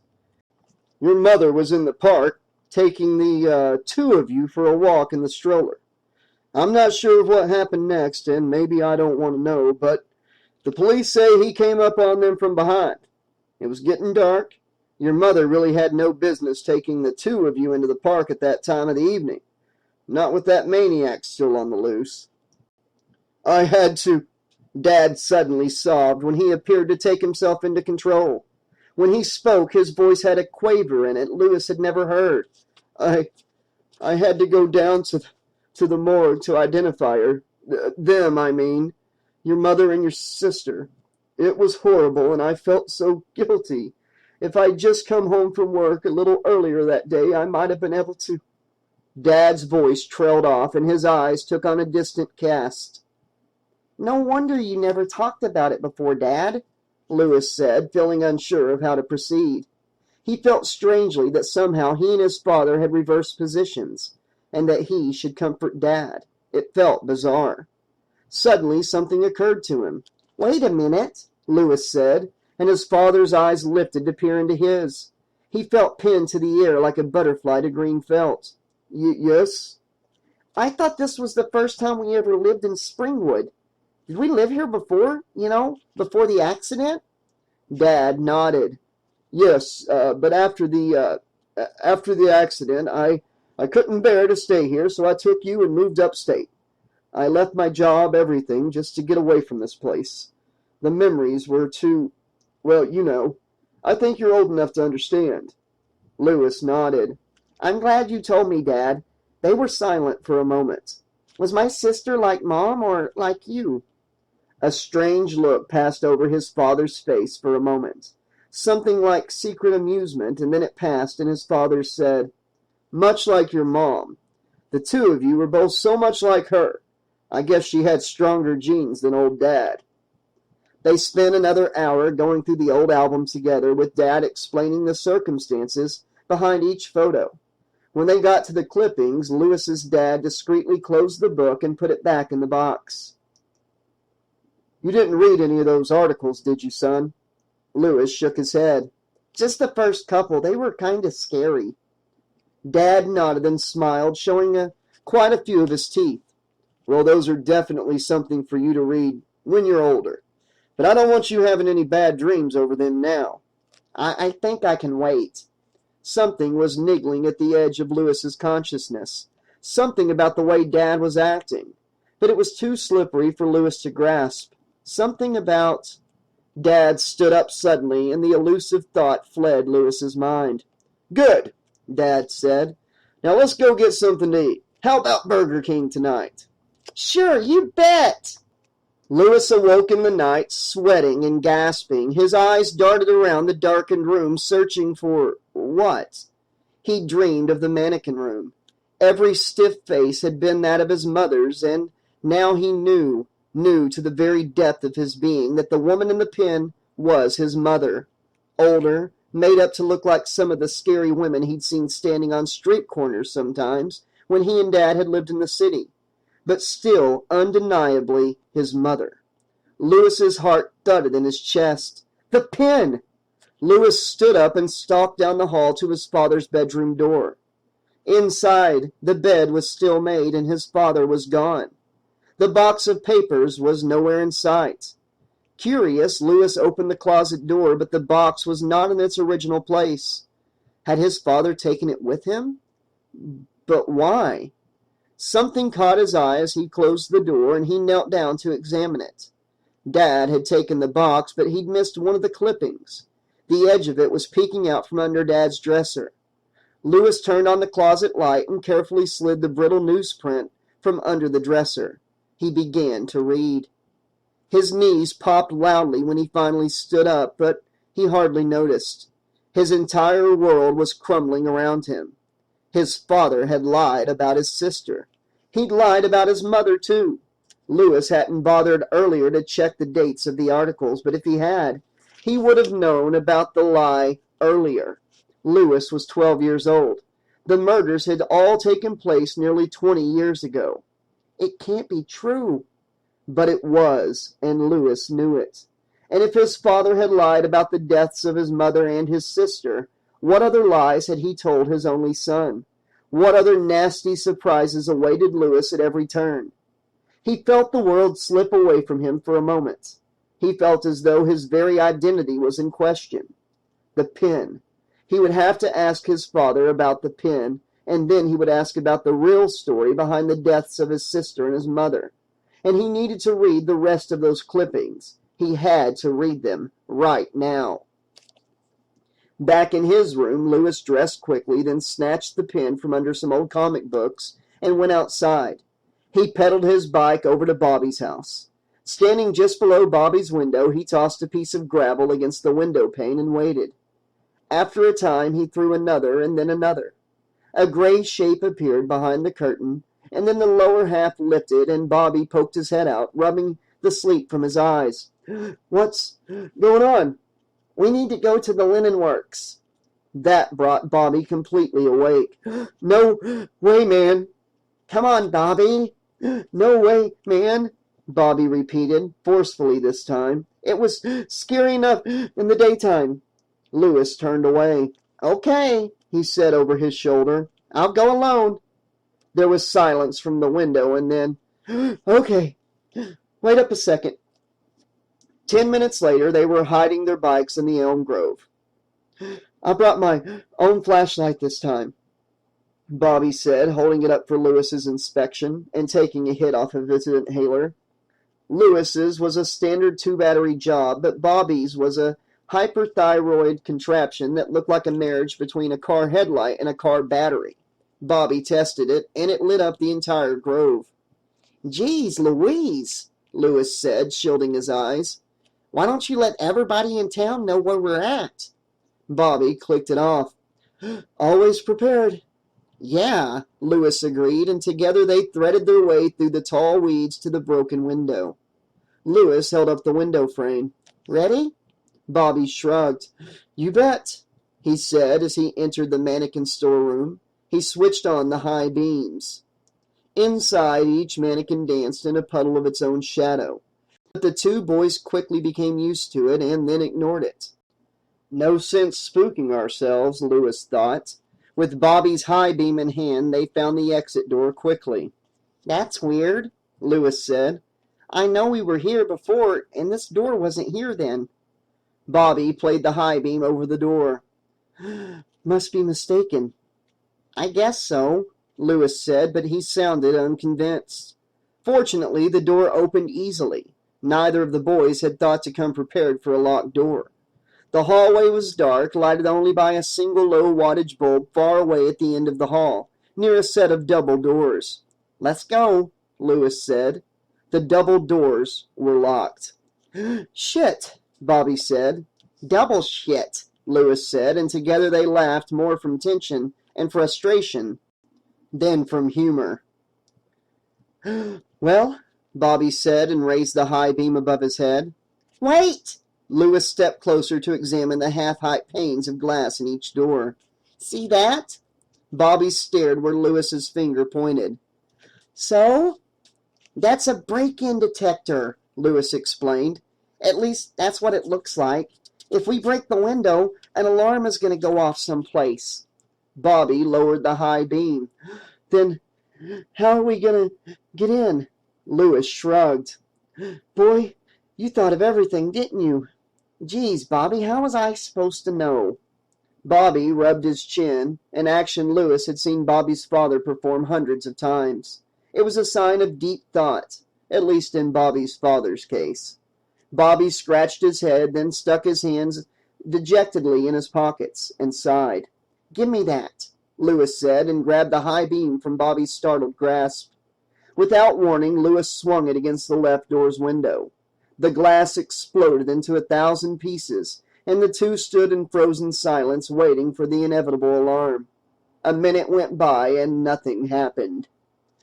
"You think it's one of those silent alarms?" Bobby mused. Lewis shrugged. Did it really matter? He had to find the box and the album. He reached through the broken glass and unlocked the door. "Let's go," he said, opening the door. Together they crept down the long hallway, then climbed an old stone staircase to the floor Bobby said had all the offices in it. Frank Dahlgren's office chair squeaked loudly as he turned to stare at the two boys standing in the doorway. "Up a little past your bedtimes, aren't you, boys?" Lewis took a step forward. He held up the clipping in his hand. It had become crumpled and wet. "You lied to me, Dad." "Oh? In what respect?" Dad's voice was polite, almost as if he were responding to a customer's question over the phone. It was dissociated, disconnected, and deeper. The strangeness of it served to reinforce Lewis's fear. "Please, Dad, don't do this," Lewis said, beginning to sob from stress and fear. "Please, just tell me the truth." And why should I do that for you? Dad's voice was drifting. He sounded as though he were talking to himself. After all, you wouldn't do what I asked. What do you mean? Dad nodded at Bobby, who had become a frozen statue behind Lewis. Him.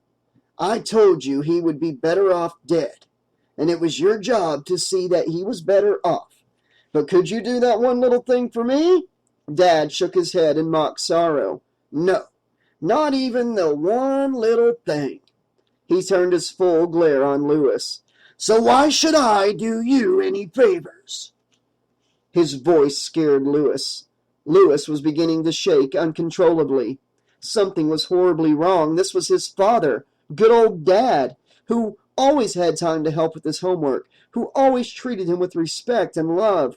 No matter what had happened, no matter what lies he'd told, Lewis was convinced that he meant well. And yet here he was, talking very crazy. Lewis found he could not speak. At that moment, Bobby discovered his voice, and he stepped past Lewis. Dahlgren regarded him with malevolent interest. We want to see the rest of those articles, Bobby huffed and said. He fumbled in his shirt pocket. And we want to know what you know about this. He thrust the pen at Dahlgren. Dahlgren's jaw dropped open. Where did you get that? He demanded. The power in his voice forced Bobby a step backward, and he bumped into Lewis, who stood there as if poleaxed. Suddenly, Dahlgren's face brightened. Ah, of course, your father. You got it from your father, Dahlgren chuckled. Well, I'm glad you came to see me. It makes everything so much easier. He stood up, towering over the two boys. Bobby took another frightened step backward. Lewis remained glued to the floor. Bobby tugged on his arm, but to no avail. Dahlgren reached under his desk and pulled out a briefcase. He opened it and removed another pen from what appeared to be thousands. Here, he said, offering it to Bobby. Take a look. I've already seen the naked lady, Bobby said. Not this one, Dahlgren said. I think you'll be very surprised. Bobby lifted his hand, then lowered it. Looking into that pen was suddenly the last thing on earth he wanted to do. Look! Against his will, Bobby found himself taking the pen from Dahlgren's fingers. He looked into it. His father stood there, dressed in women's clothes, his lips painted a garish red, the inexpertly applied mascara running down from his eyes. Bobby threw the pen to the floor, snapping it in half. Dahlgren made a tisking noise. Only a few 100,000 to go, Bobby. You suck, Bobby shouted, startling a bark of laughter from Dahlgren. What did you do to my dad? Nothing that he didn't really want to happen. Those clothes he's wearing. He had them tucked away deep in his closet. I just helped him come out of the closet, so to speak. For a moment, Bobby stared uncomprehendingly at Dahlgren. Then he took a step forward and shouted, That's a lie! He's my dad, and he never did anything sick like that. Wrongo bongo! Dahlgren said, and his entire form began shifting in and out of focus. The business suit and loosened tie gave way to a green and red sweater. The balding pate grew a dark fedora. The worst change, however, was with his face. Instead of the tired but pleasant face of a corporate executive, it became a writhing mass of angry red scar tissue. Dahlgren held up his hand, and the gold Rolex disappeared, along with the well-manicured nails. A glove grew to cover the hand, and long razor-sharp blades extended from them, like time-lapse photography. Bobby held his breath, turned on his heels, and began to run. He smacked directly into Lewis. The collision knocked them both down, but Lewis's face no longer held that vacant, stunned look. He seemed to be awakening from a horrible nightmare. They scrambled to their feet. You killed my mother and my sister, Lewis said. Bobby stared at his friend's face, which was beginning to shift and change itself. Au contraire, Dahlgren said. clicking his razors together. You don't have a sister. That's a lie. I saw the birth certificate. Dahlgren idly sliced at a hangnail. The blade sank through 2 of his fingers, and they dropped to the floor, where they began to inch toward the boys.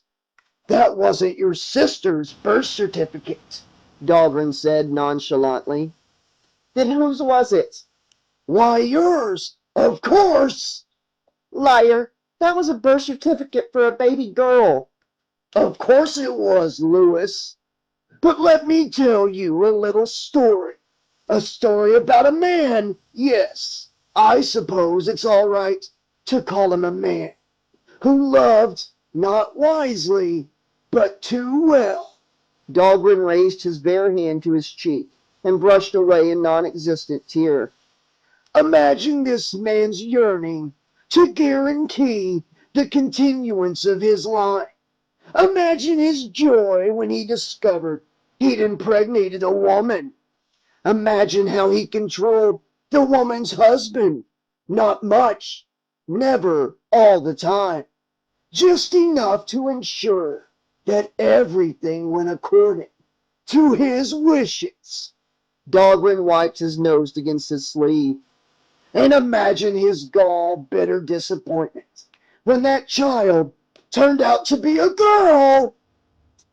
Now, this man possessed certain abilities, shall we say?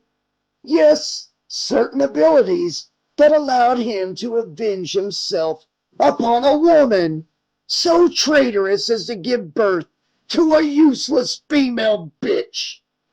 She's serving her time well, I might add, and providing entertainment to cretins all over the state, and soon all over the world. That's my job here, Lewis. I'm expanding the territory, so to speak. Elm Street just isn't big enough anymore. Dahlgren's face grew horrifyingly stern, and he took a single menacing step toward Lewis. Are you getting the picture, Lewis? Is any of this sinking through? Bobby cleared his throat. Mr. Dahlgren. The name's Krueger, the man said, raising his razor glove to his left shoulder in an odd salute. Freddy Krueger. He tipped his hat at a roguish angle. Whoever you are, Bobby continued, Lewis isn't your son. No, Freddy said, spitting on the floor. Lewis is not my son. Then Lewis, or rather Louise, I should say, is my daughter. Both Bobby and Lewis spoke at once. What? Suddenly, the 2 of them were alone in a garden filled with the smells of rich vegetation and the melodious singing of multitudes of birds. Lewis looked down and discovered he was naked. He looked over at Bobby, who was staring at Lewis's groin. What's that? Lewis said, pointing at Bobby's naked crotch. But Bobby merely continued to stare at Lewis, and presently, Lewis lowered a hand to cover his nakedness. I'm not like Bobby, Lewis thought. Does that mean I really am a girl? Louise, he said aloud, tasting the word like a strange new flavor. Louise. The woman tempted me, something whispered from a nearby tree and startled Lewis, looking up to see an immense snake with Freddy's face weaving and smiling above their heads. Lewis took a faltering step backward, and suddenly the snake lowered itself to the ground at his feet, and it metamorphosized into the woman from the pen. She was kneeling before him, covering her mouth and giggling obscenely. What am I supposed to do with that? She laughed, pointing. Lewis looked down and stared at the cleft between his legs. Am I a girl? He asked uncertainly. See for yourself, the woman said, standing and lowering her panties to give Lewis an unobstructed view. He leaned over and gasped, I'm a... Suddenly, Bobby and Lewis were back in Dahlgren's office, fully clothed. Freddy stood there, hands on hips, looking very pleased. "Girl," Louise finished, and turned to stare with alarm at Bobby. The boy's face was pale with shock. His breathing had become labored, and his fingers fumbled blindly for his inhaler. Louise, turned to her father. "You made me think I was a boy all these years? That's why you made all that up about my having a weak heart, didn't you?" Freddy laughed but said nothing. "I don't have a weak heart at all, do I?" Freddy nodded. "It wouldn't do to have you changing into gym clothes in the locker room with all the boys, would it? I'm afraid they'd learn about la différence long before their parents were ready to discuss it with them." He chuckled at his wit. It was the gurgling sound of gas bubbles rising through molten lava. Then he raised his hand. In it was Bobby's asthma inhaler. He took a tentative shot and grimaced. Louise, began tugging at Bobby's hand and edging toward the door. "Give us back Bobby's inhaler," she said. "Sorry," Freddy said, and suddenly he disappeared, only to reappear in the doorway, blocking their escape. "Bobby's choking! Give us the inhaler or let us through!" Louise screamed. "Not by the hair on my chinny chin," Freddy laughed. Bobby, finally succumbing to the lack of oxygen, slumped to the floor. Louise stood in frustrated silence for a moment, her mind slowly swelling with confused anger. Was he a girl or a boy? She didn't know. He only knew that what she'd seen between Bobby's legs was not what she had between hers. "Then I am a girl." "My name is Louise," she mumbled, and felt the hot fury coursing through her like hot rancid blood. The world around her dimmed. She'd been made to live a lie all her life, simply because because this monster, she amended, had wanted a son, a twisted son. She felt tears of shame flow down her cheeks, not at discovering she was female, but at discovering that nothing in her world was what it had appeared to be. She cried for her lost mother, whom she had never known. She cried for herself, and she cried for Louis, that part of her she could never be again. All because of her father. And now it looked as though he was going to end the cycle by destroying his only child and an innocent boy. What could they do to prevent it? But wait a minute. If Freddy had power, didn't that mean that she had powers as well? Aware now that Bobby lay beside her, his breathing practically non-existent, Louise held up her hand and stared at it. She stared at it hard. At first nothing happened, and then the shadow of an inhaler formed on her palm, then the object itself. She knelt to Bobby and, lifting his head, forced him to inhale the medicine. Once more, and Bobby was choking, gasping. But with each hitching breath, his throat opened a little wider, and his breathing became less of a struggle. Louise stood up, her face grim, determined. The inhaler dropped from her fingers and melted into a puddle at her feet. There was a high, keening sound, and long, thin blades began to grow from her fingertips. Both Bobby and Freddy watched the process in rapt fascination. "2 hands are better than 1!" she screamed, and slashed out at Freddy, who, taken by surprise, barely avoided being eviscerated by the lunge. As it was, the red and green sweater parted in 4 strips, bearing Freddy's molted belly. 2 thin ribbons of greenish fluid leaked down from the shallow slices. "Nice try," Freddy chortled, appearing behind them. "But no banana." He thrust his glove at Bobby, but Louise was too quick for him, stepping in front of her friend and catching the full force of the lunge in the chest. "Louis!" Bobby screamed. Freddy drew back, appearing to be confused at the sudden change in the situation. Louise raised her hands to the deep gouges, stopping the free flow of blood escaping the wounds. Her hands began to glow, and after a moment she raised her eyes to meet Freddy's. She lifted one hand and then the other. The flesh beneath them was unmarred, uncut. Knowledge bloomed in Louise's face. It looks like you can't hurt me, Daddy, but I wonder if I can hurt you.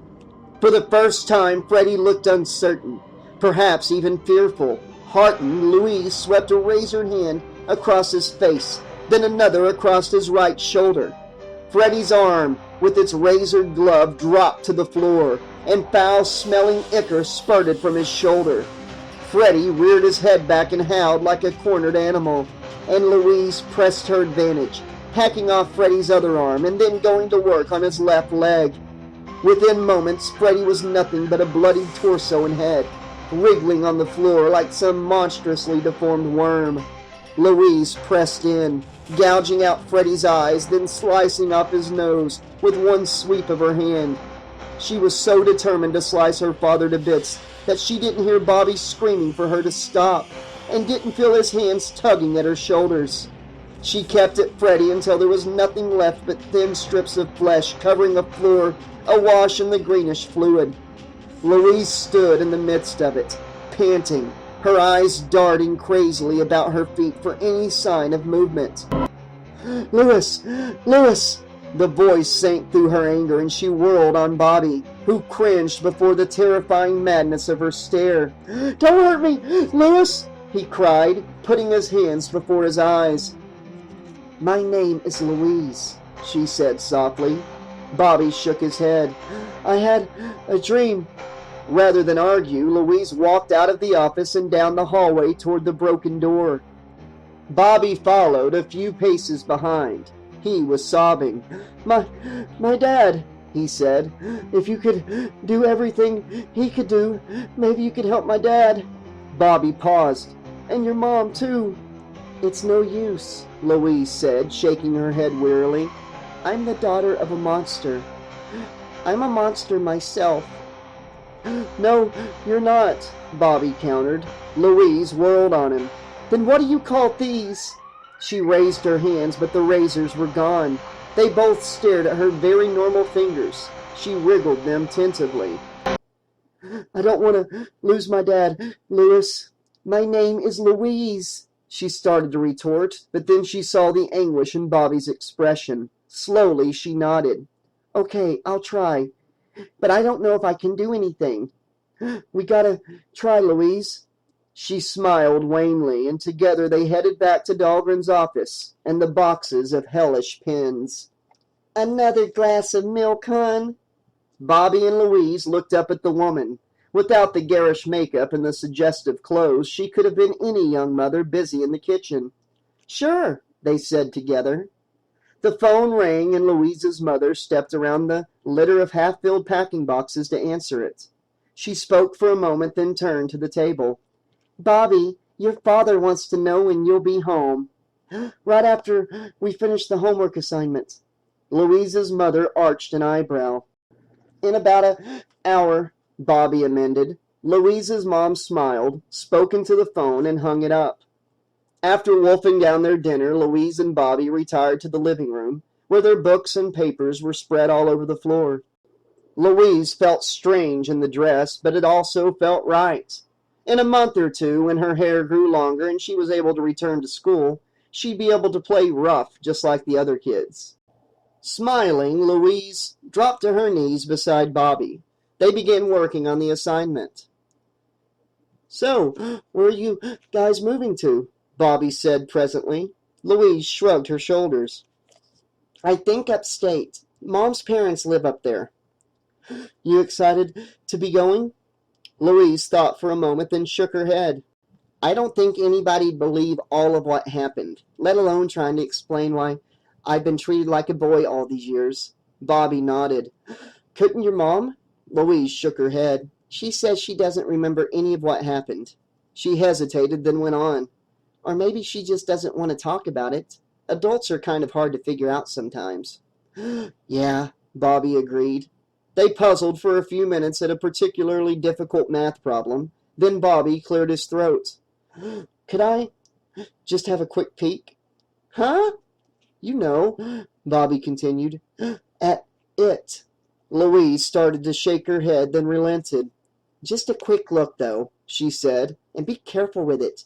You know what could happen if you break it." I promise, Bobby said. Louise stood up and retrieved the pen from her book bag. It felt hot in her fingers, and when she handed it to Bobby, an electric spark passed from the tip of it to his outstretched fingers. Bobby squinted through the end. Looks like he's not real happy in there. Louise shrugged. He'll just have to get used to it then. Bobby held up the pen for one last glance. Inside, Freddy whirled about madly, slobbering on himself as he stuck out in vain at the invisible walls that contained him. I won't be in here forever, bitch! They could barely hear Freddy's teeny voice. Trade you for a Michelangelo and 2 Raphaels, Bobby said. Louise smiled and held out her open palm, and Bobby reluctantly gave her back the pen. Louise replaced the pen in the zipper pouch in her notebook. She looked up at Bobby, and for just a second, her eyes glowed with a strange luminescence. I think I'd better keep it, she said, smiling, her eyes normal again. You know, just to keep an eye on Daddy.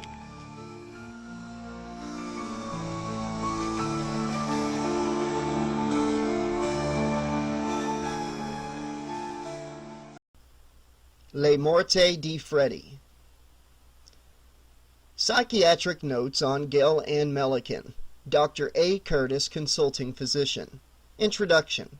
Patient is a 17-year-old white female admitted to Springwood Mental Health Center following methamphetamine poisoning due to overdose. Transferred from Springwood County General Hospital.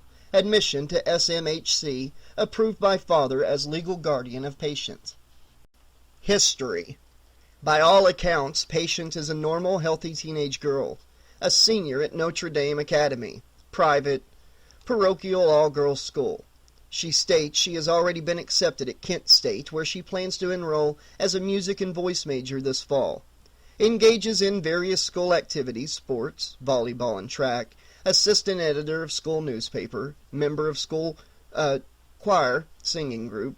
School counselor Kay Williams reports that Patient is popular, friendly, and outgoing. See attached interview transcript. Father of Patient states that she leads an active social life. 4 weeks ago, Patient began to complain of insomnia. See attached medical report from SCGH. Condition was apparently self-induced, as Patient has expressed an almost pathological fear of falling asleep. Severe bouts of depression followed subsequently, culminating with overdose on 311 of methamphetamine, ice or crystal, apparently acquired on the street. Patient transferred from SCGH to SMHC on 314. Initial interview. Patient came to see me for the first time on the morning of 315. Her appearance was haggard, not unexpected of a chronic insomniac.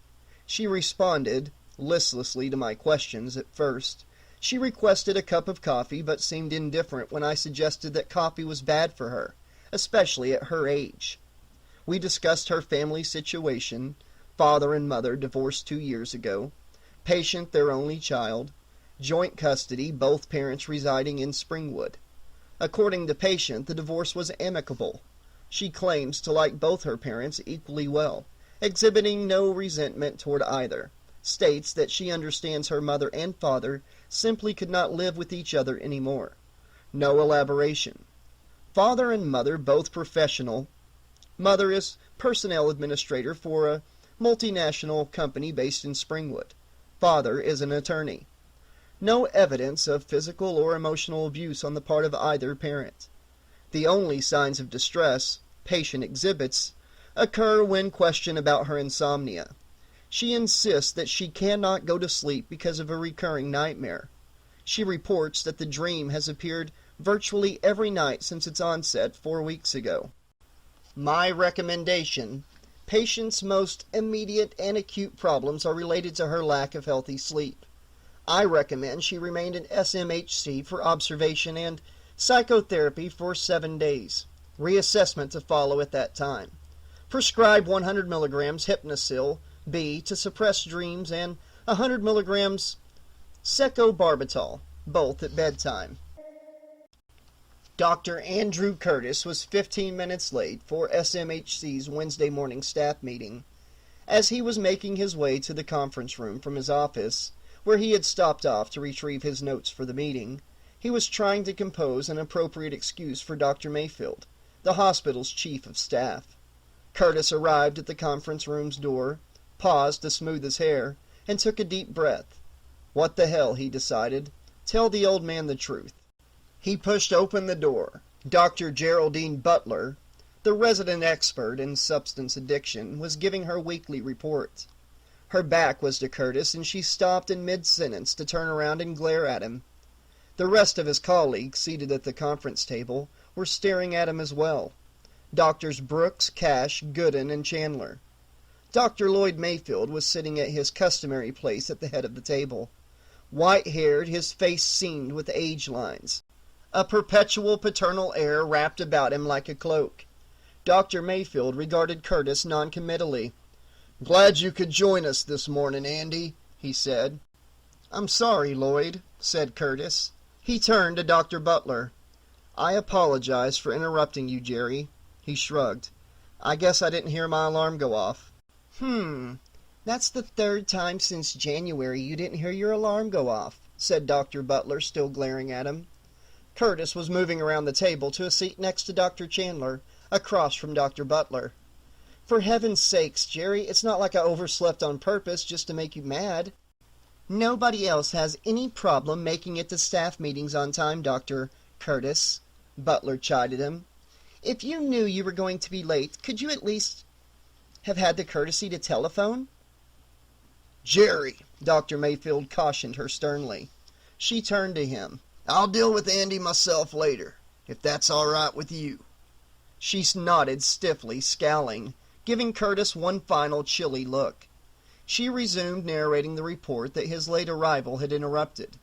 Curtis was opening the file folder, holding his notes, at the same time trying to concentrate on Dr. Butler's nasal drone, when he felt fingertips tickling his right thigh. Superstitiously, he glanced at Dr. Chandler from the corner of his eye. She was watching Dr. Butler intently, not looking at him at all. Her left hand rested on his upper leg. Curtis whispered cautioningly out of the side of his mouth, "Jean."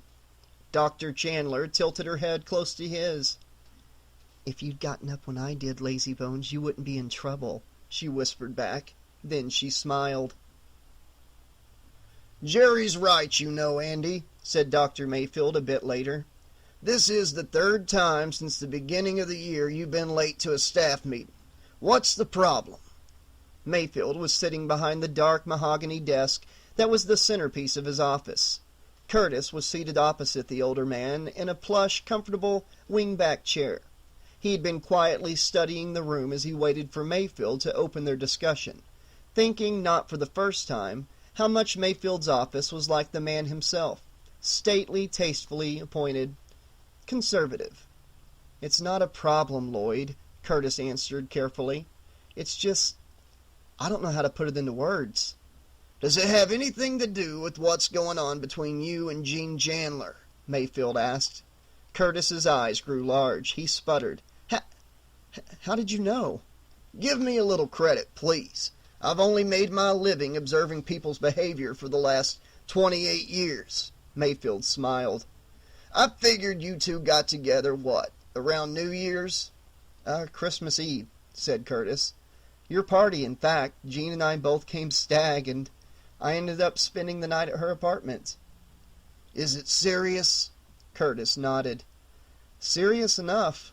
"Well," said Mayfield, "there isn't any anti-fraternization policy between staff members here. Not that I'd enforce one even if there was. To tell you the truth, I think you and Dr. Chandler make quite a handsome couple." He smiled again. "Thanks," said Curtis, returning the smile. "We like to think so, too." "There's one thing that bothers me, though," said Mayfield. "How is it that she can make it to staff meetings on time and you can't?" Curtis could feel his face reddening. "Try and be a little more punctual from now on, all right, Andy?" Mayfield continued. "You're a damn fine shrink, and I'd hate to have it go on your record that you let your youthful high spirits make you behave a little more irresponsibly than you probably should." "Yes, Doctor," Curtis replied with chagrin. "Good. Now, Mayfield reached for a file folder that sat in the middle of his desk. He opened the folder. "I was going through your notes on this new patient of yours." "Gail Melican?" said Curtis. Mayfield peered up from the folder. "By any chance you haven't talked to Jerry about the alcohol abuse case she took on the other day, have you?" Curtis frowned. "Jerry Butler and I don't, communicate very well or very often." Mayfield grunted.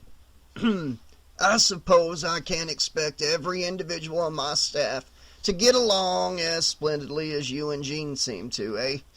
Just so long as they're civil to each other. At any rate," he reached for another folder that lay atop a stack in the end basket on the upper corner of his desk. He handed the second folder to Curtis. While Curtis scanned the file, Mayfield said, "Jerry's got a 16-year-old boy named Harvey Baker. Chronic alcoholism, admitted by his parents. Both of them alcoholics, too, by the way. The boy was suffering from violent delirium tremens, apparently as a consequence of severe alcohol poisoning." Curtis looked up from the report. "Apparently?" Mayfield eyed him wordlessly. Curtis closed the folder and tapped it against his leg. "If it's not booze that gave this boy the DTs," he said, "then what did?" Mayfield leaned back in his chair. "You've been working here for how long, 2 years?" Curtis nodded. "About that, closer to 2.5. "Which means you came here not long after the facility was reopened. And this is the first job you've had since you, finished your residency?" Curtis nodded again.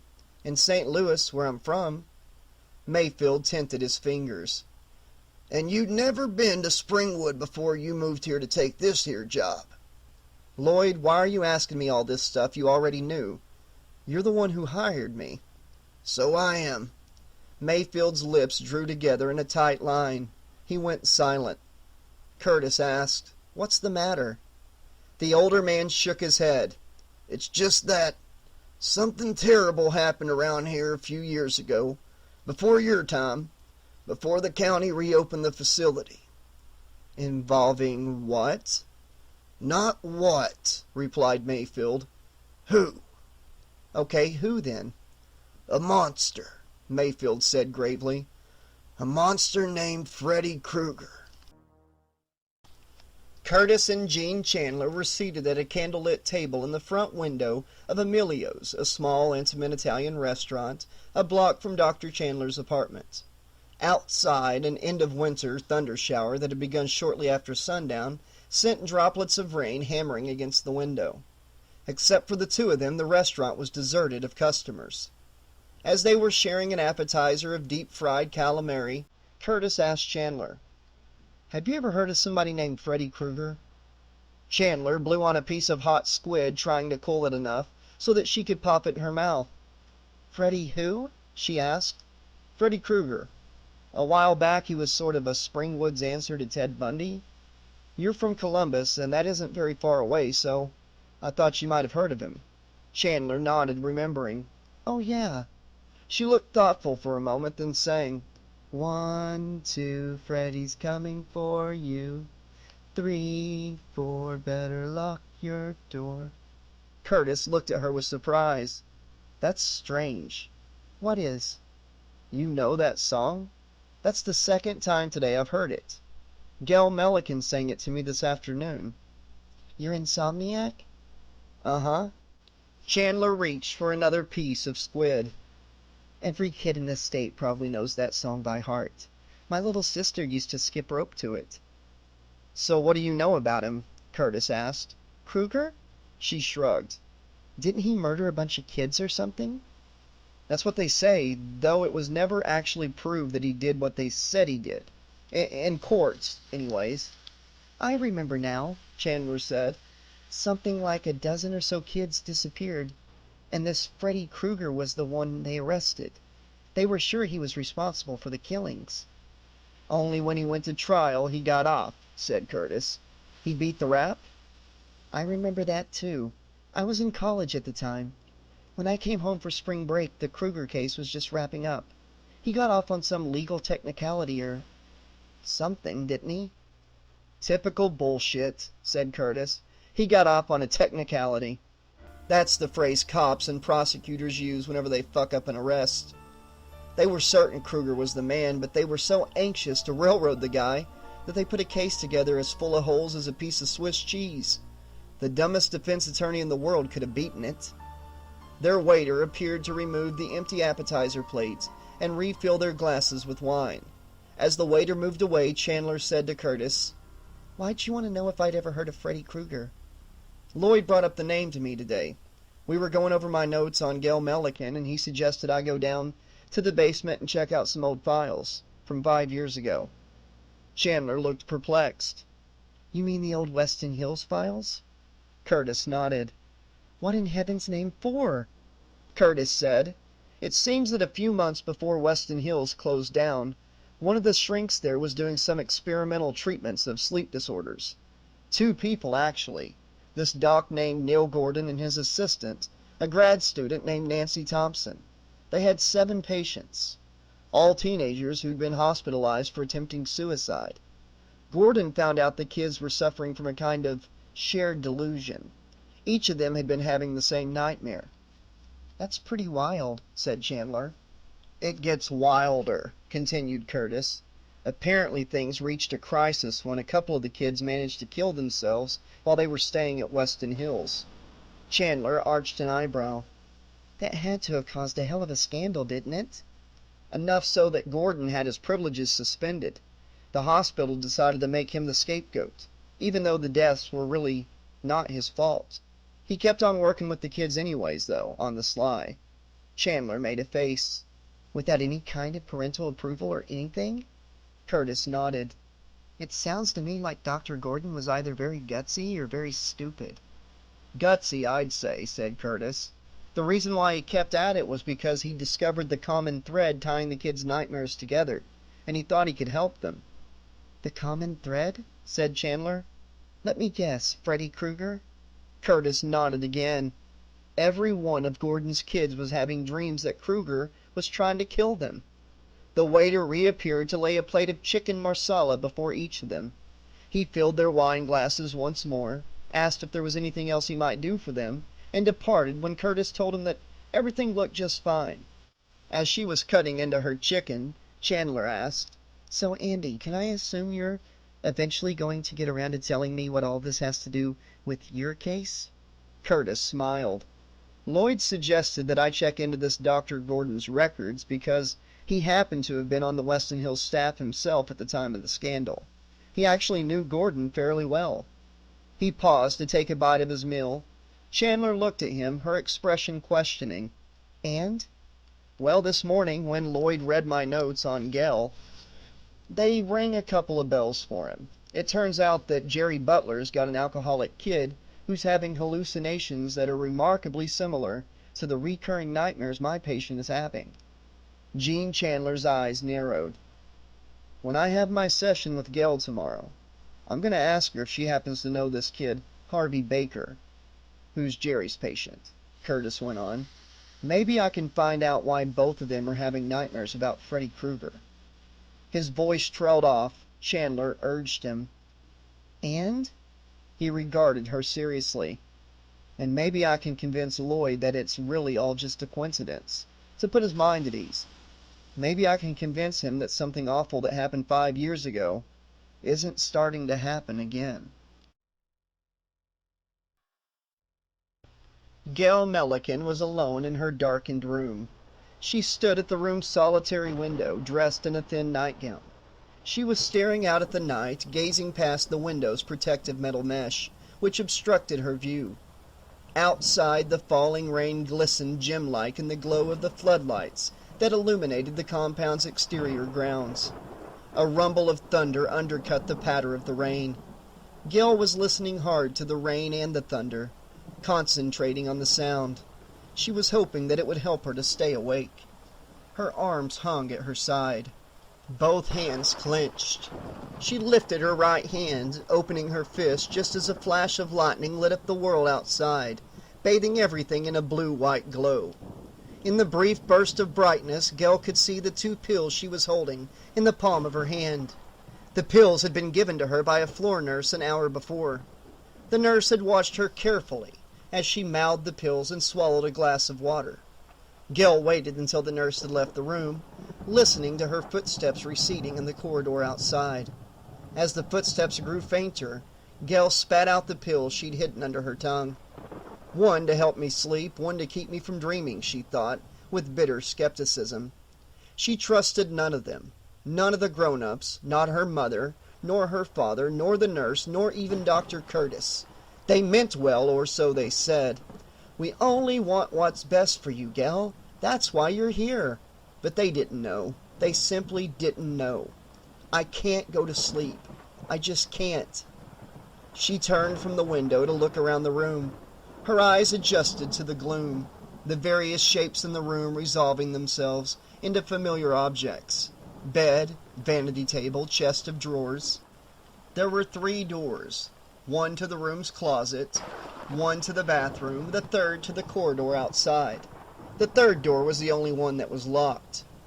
Gail gazed longingly at the bed. The covers were turned down, inviting her. All at once a sensation of weariness settled onto her shoulders like a heavy cloak. She shook her head fiercely, clearing away the cobwebs of fatigue that enveloped her brain. "Wake up, damn it!" she snapped at herself. She looked once more at the pills in her hand, then hurled them angrily away. The pills clattered on the room's linoleum floor. The sound seemed very loud to her in the eerie quiet that stalked the halls of the hospital at night. She winced. She moved quietly to a corner of the room near the bathroom door, beside the vanity. She sank to the floor, her back sliding down the wall until her haunches were resting upon the cool linoleum and the soles of her bare feet lay flat. She pulled her knees together, locking her hands, hugging herself tightly. The room was chilly, and she could feel goosebumps pimpling her flesh. Chilly was good, Gail told herself. The more uncomfortable she was, the less likely she would be able to nod off. Unconsciously, she began to sing, barely above a whisper. 7, 8, gonna stay up late. 9, 10, Freddy's back again. Then she hissed to herself out loud, "Stop it! Don't sing that," she thought determinedly. "Don't sing about him. Don't even think about him." Freddy Krueger in her mind. "Think about something else," Gail commanded herself. "Anything." "Like Mom and Dad?" "No, don't think about them either. They don't get along with each other. Think about school. Think about music. Think about performing. Think about anything else but them. It's my fault they don't get along. I was never the daughter I should have been. Music! It's all my fault they got divorced. Anything! It's my fault. I hate myself. Anything else, please. I hate them too. I hate them because they can't get along. Please! Hate! Please don't!" It was only when her eyes snapped open that Gail realized they had closed. She looked around, blinking several times, trying to focus. She saw where she was, and immediately she felt as if a cold hand were clutching her insides. Her heart was palpitating. She was back in the dream. "Oh, God," she whispered desperately. "Oh, God, no." She stood at the top of the central aisle of a deserted auditorium. At the end of the aisle was the stage. A single spotlight shone down upon a piano that began to play by itself. Her feet began to move, independent of any effort of her own will. One step, then another, and another. "Wake up, Gail," she pleaded with herself. "Please wake up." She climbed the stage. "Please wake up, please." She moved to the center of the spotlight. She stared out at the expanse of empty seats. She opened her mouth to sing. The sound that issued from her throat was torturous, the rusted creak of ancient hinges, amplified 1,000-fold, a million fingernails screeching across a million blackboards, the shriek and howl of a billion alley-cat choir. Then silence. The swell of applause built slowly like a wave, until the roar of adulation was thunderous, hundreds and hundreds of pairs of invisible hands beating together.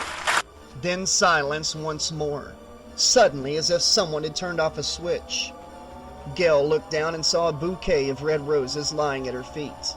She bent over and picked up the bouquet, clutching it to her chest. She watched the roses begin to bleed, felt the blood trickling over her fingers, dropped the bouquet, stared at her hands now stained with red. She opened her mouth once more, this time to scream, only to have the scream catch in her throat as a voice spoke to her from over her shoulder, a voice that was deep and low and utterly terrifying. "That was wonderful, Gail," the voice intoned. "But what can you do for an encore?" "Don't look at him," she begged herself futilely. She turned. He was rising from his seat at the piano, smiling as he approached her, his smile a rictus grin like that of a skull, his face hideously scarred, horribly burned, his eyes glittering insanely. He came to her. Her lips parted. "Krueger," she whispered. He stood before her, reaching up with his left hand to cradle her chin. "Sing for me, Gail," he rasped. He raised his right hand. The glare of the spotlight glinted off his finger knives. He brought his face close to hers. "I said sing!" She opened her mouth wide and screamed. The finger knives flashed. Silence again. This time, forever. Andy Curtis was awakened by the shrill jangle of the telephone on the nightstand next to Jean Chandler's bed. The nightstand was on her side, and he heard her mutter. "Shit!" He felt the shifting of her weight as she reached for the telephone. She lifted the receiver in mid-ring and mumbled it into it sleepily. "Dr. Chandler." She listened for a moment, then nudged an elbow into Curtis's ribs. "It's for you," she grunted with annoyance. He could feel his face twisting into a puzzled frown as he pushed himself into a sitting position, his back pressed against the headboard of the bed. As Chandler handed him the receiver and settled herself again, he glanced at the digital clock that rested beside the phone. Luminous green numbers read 3:35 in the morning. Curtis wondered who in the world would be calling him in the middle of the night, and who would know to call him here. He lifted the receiver to his ear and said tentatively, "Hello?" A soft male voice said, "Dr. Andrew Curtis?" "Speaking." "My name is Neil Gordon. I'm sorry for waking you up." Curtis could feel electric fingers playing along his spine. He said, "Dr. Neil Gordon?" "Yes." There was a pause. "I wouldn't be calling you if this weren't an emergency. I'm afraid something terrible may have happened to Gail Milliken." Curtis said disorientedly, "Gail? She's in danger. Freddy Krueger's getting too close to her." Curtis's mind was reeling. Wait a minute. Where the hell are you?" "I'm at the Lance Pate Institute in Florida. Listen, we really can't waste time talking. You've got to get to Gail right now." Curtis said, "Wait just a damn minute here." "There isn't time to discuss this. We will talk later." The line went dead. Curtis pulled the receiver from his ear, gaping at it wide-eyed. The earpiece buzzed at him.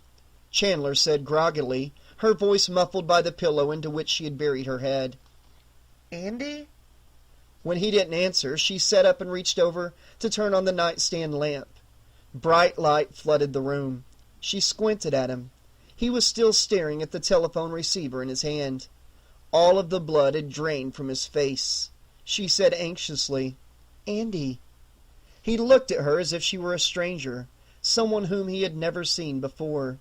"My God," she said, her voice dark with uncertainty and concern.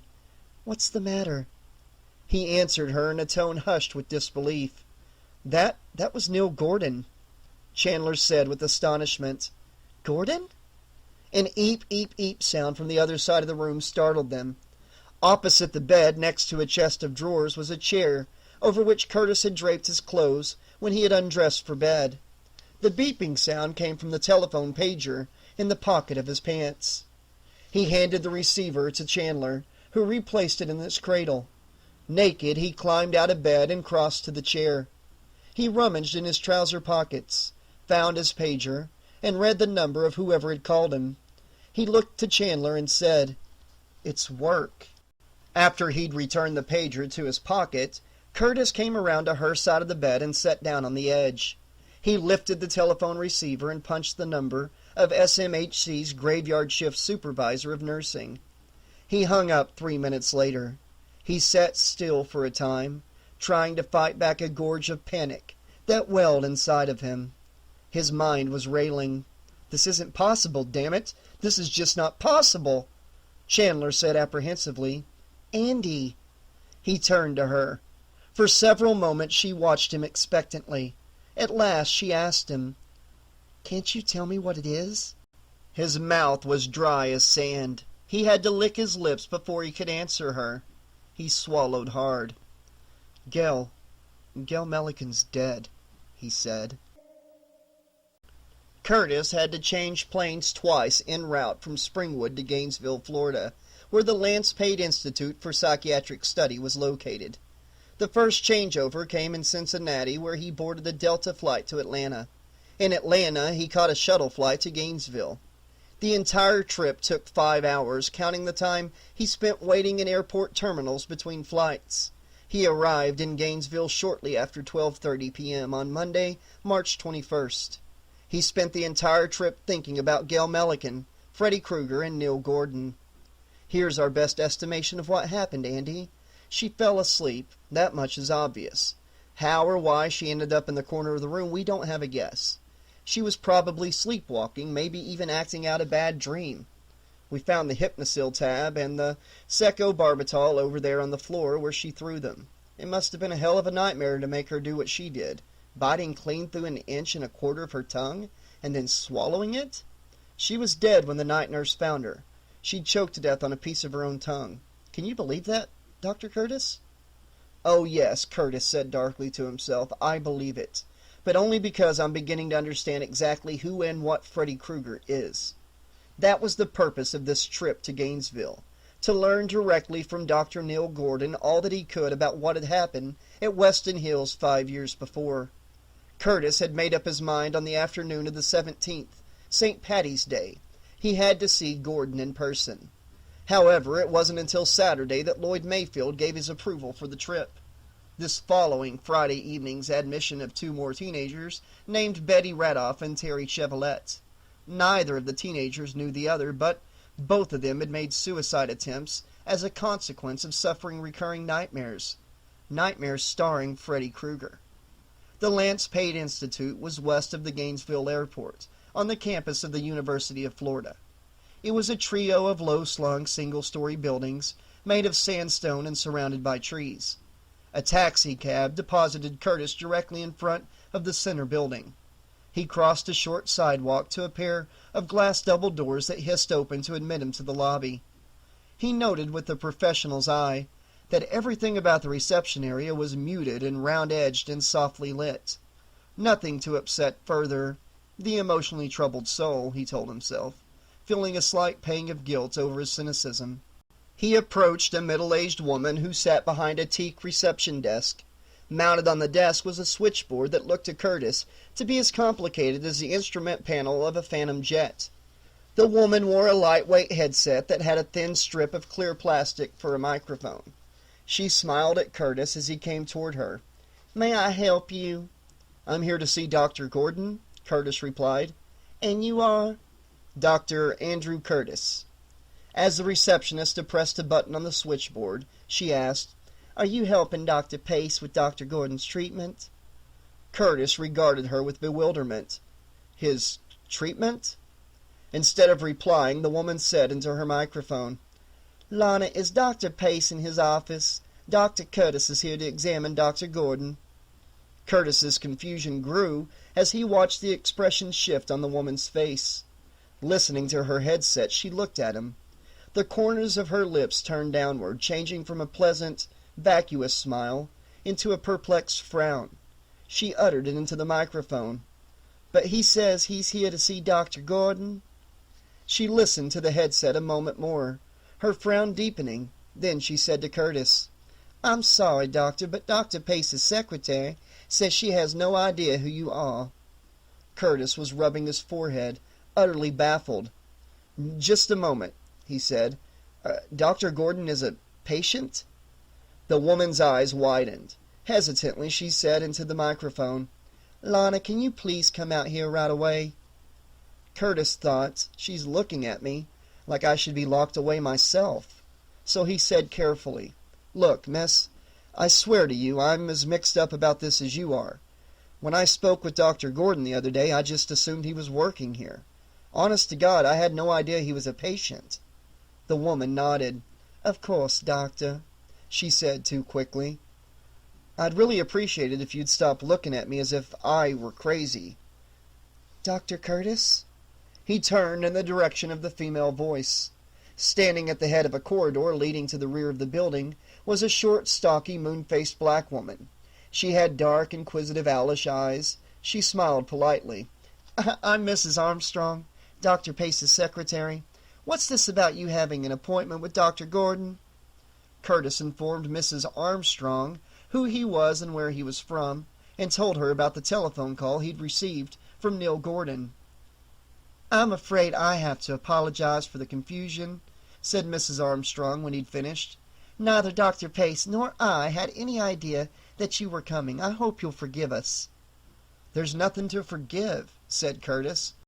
"It's as much my fault as anybody else's." She smiled gratefully. "Would you like to see Dr. Gordon?" "If it's possible, yes, ma'am." Mrs. Armstrong nodded. "Then follow me." As she led him down the corridor from which she'd come, Mrs. Armstrong explained Neil Gordon's situation to Curtis. "He's a voluntary patient. Actually, all of the patients here are voluntaries, in the sense that they have to give their consent before they can be admitted, since the work we do is highly experimental. But Dr. Gordon enjoys certain privileges that the other patients don't, partly because he's a psychiatrist himself, and partly because he used to be one of Dr. Pace's students. Dr. Gordon comes and goes as he pleases. He has unrestricted access to the telephones and so on." "Why is he a patient at all?" Curtis asked. She considered for a moment. "He's suffering from a fairly serious sleep disorder. That's all I know about. I'm sure he intends to discuss it with you. Otherwise, he wouldn't have invited you down." Curtis said, "I wasn't exactly invited." She seemed not to hear his remark. "It's kind of a unique situation with him, though, because he's helping to treat himself. He's really a good doctor. Everybody around here thinks the world of him." They turned down a perpendicular corridor, and immediately Curtis felt as if they had stepped into the hallway of a college dormitory. Mrs. Armstrong stopped before a door in the middle of a line of doors and knocked gently. A man with a slight southern accent called out from the other side of the door. "Who is it?" "Lana Armstrong," she called back. "I've got somebody with me who'd like to see you." "1 second." Curtis could hear footsteps approaching the door. A latch was thrown, the door pulled open, and in the doorway stood a bespectacled, narrow-shouldered man who had the physique of a distance runner. Curtis guessed the man to be a bit older than himself, 40 years old, give or take a year. He had bright eyes and a tasseled shock of sandy-colored hair, which was graying at the sides and temples.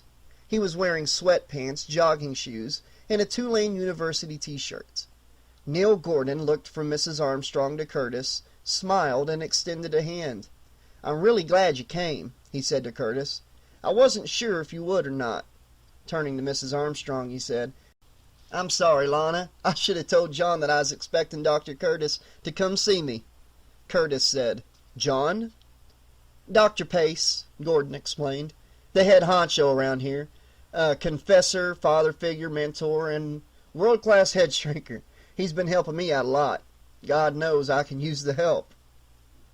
"Excuse me, Dr. Gordon," said Mrs. Armstrong, "but there are some things I need to get back to." She turned to Curtis. "Nice to have met you, Doctor." "You too, Mrs. Armstrong," said Curtis. And thanks." She smiled farewell at the two men and waddled off. Once he was certain that she was out of earshot, Curtis turned to Gordon and said, "You are the same Neil Gordon who called me the other night, aren't you?"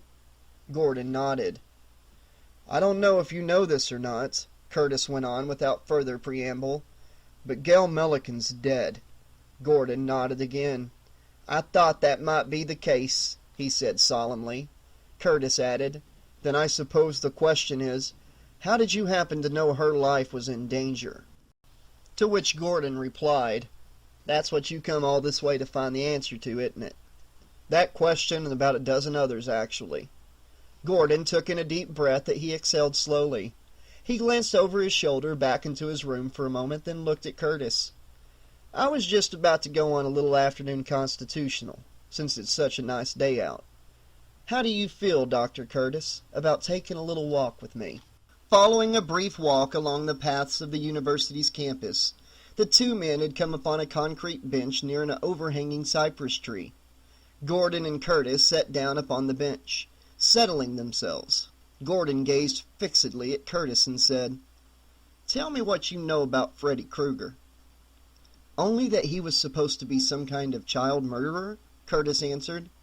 "About 15 or 20 years ago he was arrested and brought to trial, but he was never convicted of any crimes. There's a rumor that after he got released, a vigilante group got together and hunted him down and burned him to death." "The Elm Street parents," Gordon said bitterly. "That's not a rumor. That's just what they did." Curtis pressed his lips together thoughtfully. "Anyway, ever since then he's been a kind of boogeyman figure for the youth of Springwood. They make up nursery rhymes about him, they scare each other. 'Freddy's gonna get ya,' that sort of thing. And now it looks as if every few years he inspires an epidemic of bad dreams, particularly among teenagers. Nightmares so frightening that these kids essentially end up scaring themselves to death." Gordon took some time to let Curtis's answer register. Then he said, "I have to ask you to do something. I want you to try and not have any preconceptions about what I'm about to tell you. You got to keep an open mind, all right?" Curtis nodded. "First of all, you have to understand that Freddy Krueger is real. He's not a figment of anybody's imagination or anything like that. He's as real as you or me." "To the kids, you mean, don't you?" said Curtis. Gordon shook his head. "What I'm saying is Freddy Krueger exists. Literally exists." Curtis frowned, mystified. But Gordon continued. "Back when I was at Weston Hills, I had a situation that was similar to the one you're in right now. I had these 7 kids, all of whom were certain that Freddy was trying to kill them in their dreams. I tried all the conventional treatments, hypnosis, primal scream therapy. For a while I even considered electroshock. I was that desperate. Then one day a grad student who was at the hospital working on a research project came up and introduced herself to me. Her name was Nancy Thompson." "I saw that name in your notes," Curtis said. "I haven't had any luck tracking her down, though." "That's because she's dead," said Gordon. "Freddy Krueger killed her." The two of them were silent for a time, Curtis waiting for the other man to resume. Finally, Gordon said, "Nancy's father was one of the higher-ups in Springwood's police department. He also happened to have been the leader of the vigilante group that burned Krueger to death. When she was 17 years old, Nancy and a few of her friends were the first ones to start having these nightmares about him. A couple of them died, too. Nancy ended up spending months institutionalized herself, though she got better. She moved away from Springwood, and she probably wouldn't have come back if it weren't for my kids." Curtis asked, "How'd she know about what was going on with your kids?" "The same way that I knew about Gail Milliken," Gordon answered. "She saw them in a dream." He leaned forward, resting his elbows on his knees, steepling his fingers. He spoke quietly, without looking at Curtis. "As far as I know, I'm a unique individual. I'm the only adult who's ever had recurring nightmares of Freddy Krueger. I thought they were over with a long time ago, but when they started up again last month, that's when I called John Pace and had myself committed." He turned to Curtis. "When you're sleeping and you start to dream, you enter Krueger's world. He's king there. He controls everything. He can manipulate you any way he wants. He likes to toy with his victims, torment them a little bit at a time, and then finally he kills them. The only problem is, if you die in your dreams, you die in the real world too. Curtis was shaking his head with disbelief. Assuming this dream stuff has some credibility, and you've got to admit that's a hell of an assumption, Gordon. The question is why? Why does he do it? Is he just psychotic or what? Gordon weighed his answer carefully. Freddy Krueger was a man who led a terrible life, virtually from the moment of his conception. His mother, Amanda, wasn't much older than a teenager herself at the time. She'd been doing volunteer work at a hospital for the criminally insane. Just by coincidence, on the very same grounds where Weston Hills went up later. The same place you're working at right now, Curtis. One Friday night, over Christmas weekend I think it was, she accidentally locked herself in a ward with scores of some of the most insane, evil, inhuman beasts you could imagine. They kept her prisoner for 3 days, hiding her from the skeleton crew that manned the hospital over the holiday weekend. For 72 hours, those animals took turns torturing her and raping her. When she was finally rescued on Monday morning, she was in a state of catatonic shock. She was also pregnant. "My God," Curtis whispered. "Freddy? The bastard son of 100 maniacs." Gordon paused to take a breath. There wasn't any question in Amanda's mind that she'd have the baby. She was a devout Catholic after all. So an abortion was impossible. Immediately after Freddy was born, she put him up for adoption. Then she went off and joined a religious order. She entered a convent where she spent the rest of her life praying for Freddy's immortal soul. "What happened to him?" asked Curtis. "He grew up in an orphanage, a problem child, if you will.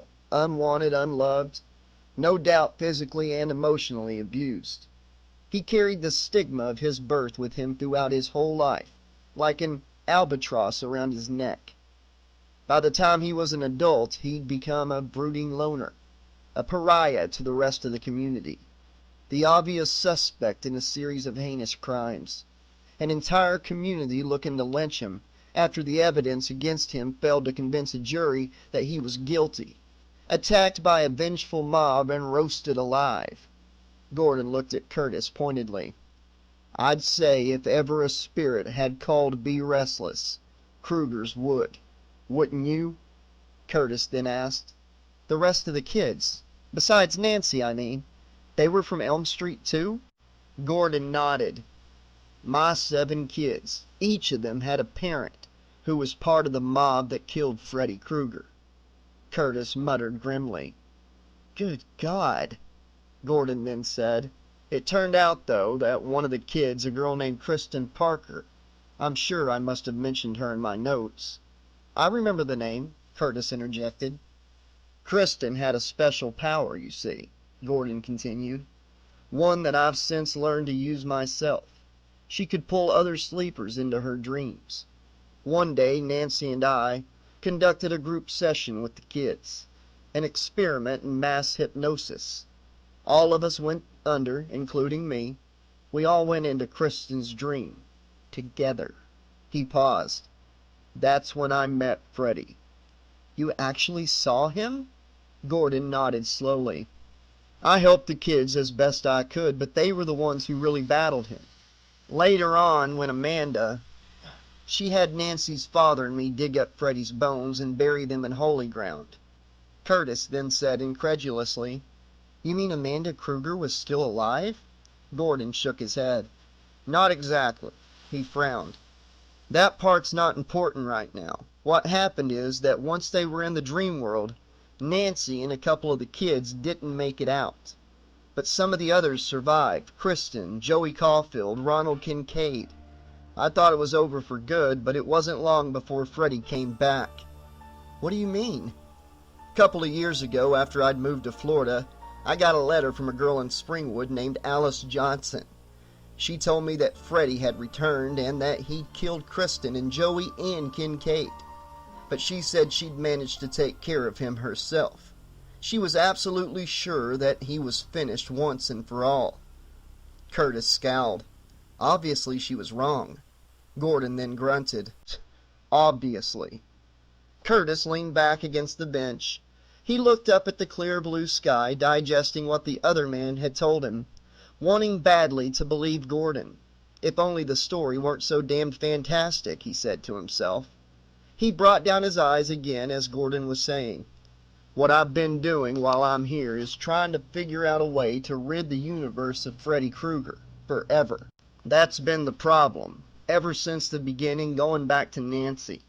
You can stop him temporarily, but he always comes back."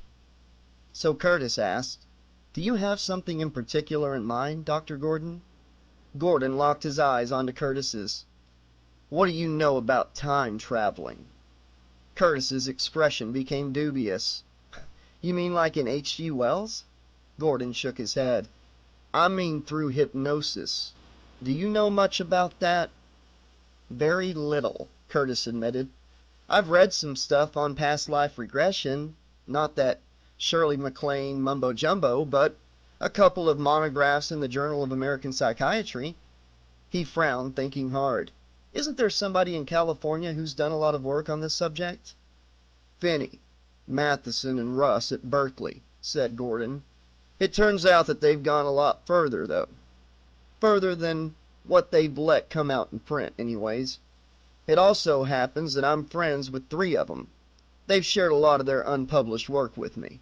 Believe me, they're into some very interesting research." "But what's that got to do with Freddy Krueger?" Curtis asked doubtfully. "What were you thinking about? Like what, going back in time and stopping his mother from locking herself up in a ward full of psychopaths? And what, thereby keeping him from being born?" "That's not something we can do," Gordon answered tersely. "We can't change history." "Then what exactly did you have in mind, Gordon?" "Something else." Gordon looked away for a moment, as if to gather his resolve, then turned back to Curtis. "I've reached the conclusion that there's only one person who's powerful enough to permanently eradicate Freddy Krueger." Curtis looked skeptical. "And who exactly might that be?" he asked, unable to keep the edge out of his voice. "Freddy himself," Gordon said.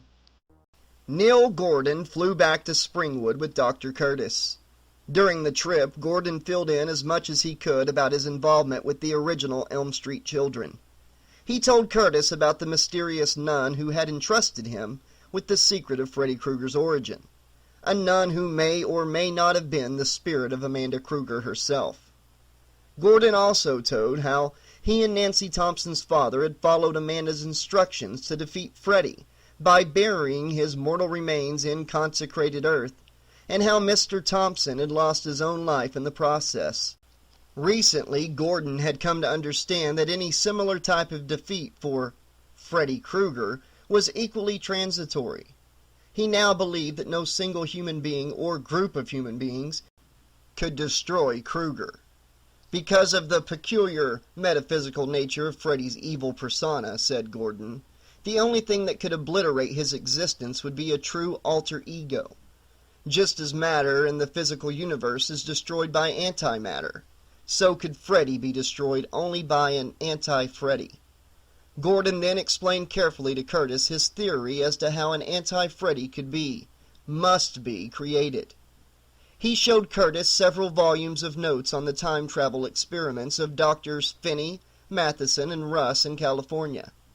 As Curtis studied the detailed information, he was taken aback when he realized he was starting to believe that Dr. Gordon's incredible proposition was not only plausible, but could succeed. The realization of that belief, he decided, was profoundly unsettling. According to the notes, it was indeed possible to hypnotize a subject and send him or her back in time. The procedure was delicate, but not especially complicated for a trained hypnotherapist to perform. According to Gordon, a subject under deep controlled hypnosis could actually integrate himself or herself into the past and interact with people who had lived or died long ago. "I thought you told me we couldn't change history," Curtis countered. "Wouldn't interacting with the past just do that?" Gordon explained that his friend's work indicated that once a time visitor became a part of the past, it was no longer our past. "Imagine it this way," he said. Assume that the laws of physical reality that operate our universe are consistent with the laws of all other possible universes, parallel universes. Because the laws are the same, then the differences between the universes are comparatively small. Consequently, there is an extremely large but finite number of possible universes. Then assume that every human being who's ever existed in our universe has a counterpart, in at least one, but not necessarily every other parallel universe. Think about some moment when you made a decision that literally turned your life around. Somewhere in some other universe that up to that point in history was exactly like ours. The Andy Curtis of that world went the other way. Not only was his life changed, but so were the lives of everyone he's encountered since then. His decision has, in effect, changed his entire world, which from that moment of decision forward is different from ours. That's what I mean when I say we can't change history, Gordon continued. When someone from our world goes into the past, it's not really a straight line of travel. You move on a diagonal, by just a fraction. You're going back into a world that up to that point of your arrival has been exactly the same as the world you left. But your arrival changes that world the instant you appear. That's why the paradoxes we usually associate with time travel don't apply. You can't go into your own past and kill your father before you're born, so that then you'll cease to exist. All you'll have done is prevent some other Andy Curtis in some parallel world from being born, you see? The two of them had fallen into silence after that, and Curtis resumed studying the notes. In the back of his mind, he began to go over the particulars of Gordon's plan for dealing with Freddy Krueger. This, Curtis told himself sardonically, was where things looked to get a little dicey. What Gordon had in mind was something that had never occurred to his Berkeley friends to attempt. I'm in too deep to turn back now, though, Curtis thought. In terms of conventional accepted scientific wisdom, much of what had happened in the past week was impossible to explain. The shared nightmares of the kids at SMHC, the parallels to incidents that occurred half a decade ago, Gail Milliken's bizarre death, Gordon's telephone call in the middle of the night, the whole ghastly tale of the life and times of Freddy Krueger. Much to his surprise, Curtis found himself thinking that Gordon's explanation as to the hows and whys of it all, as well as his theory as to the manner in which they could bring about Krueger's ultimate demise, was beginning to make sense. It was nightfall by the time he set down the notes, just as the final leg of their flight was descending into Springwood. He looked over at Gordon, sitting beside him in a window seat. Gordon was staring contemplatively at the twinkling lights of the city rushing toward them. "I never thought I'd be coming back here," Gordon said. He turned to Curtis and saw the closed file. Curtis asked him, "So what's our first move, Gordon?" "A test," Gordon answered. "We go to the place I told you about, the abandoned tower on the old hospital property.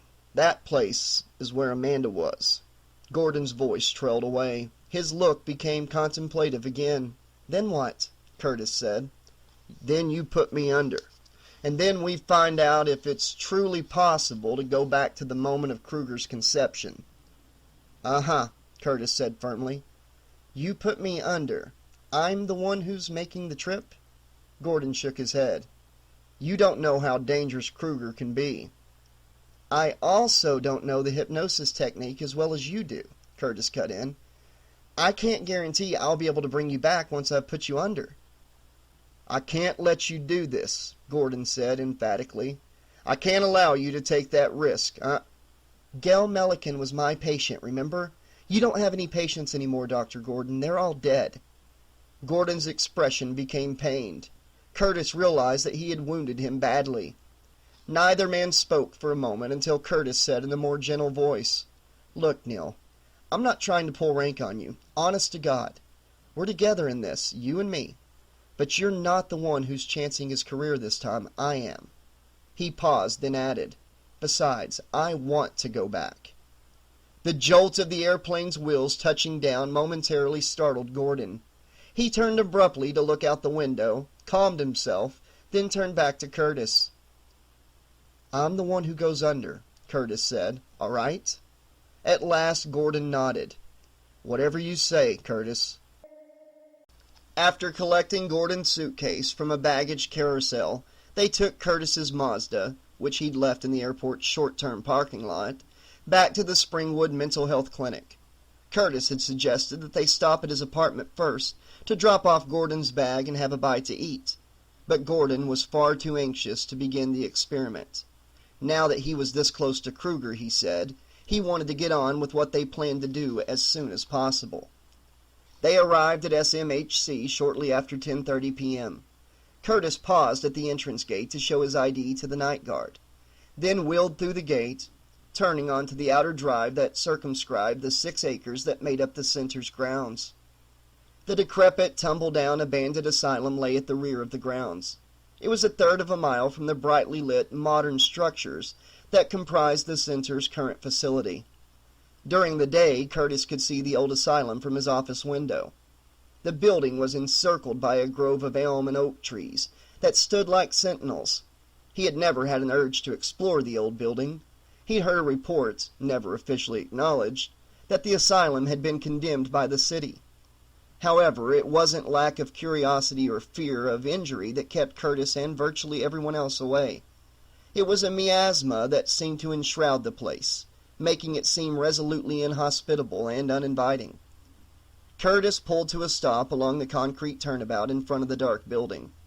He noticed that here the concrete of the drive was badly cracked, in a state of disrepair, as extreme as that of the asylum itself.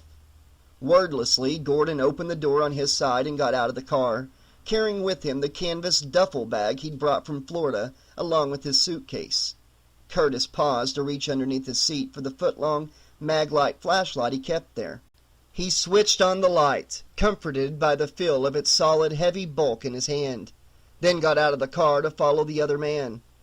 They moved toward the east wing of the asylum and a high tower, almost like a church steeple, whose peak overlooked the circular turnabout.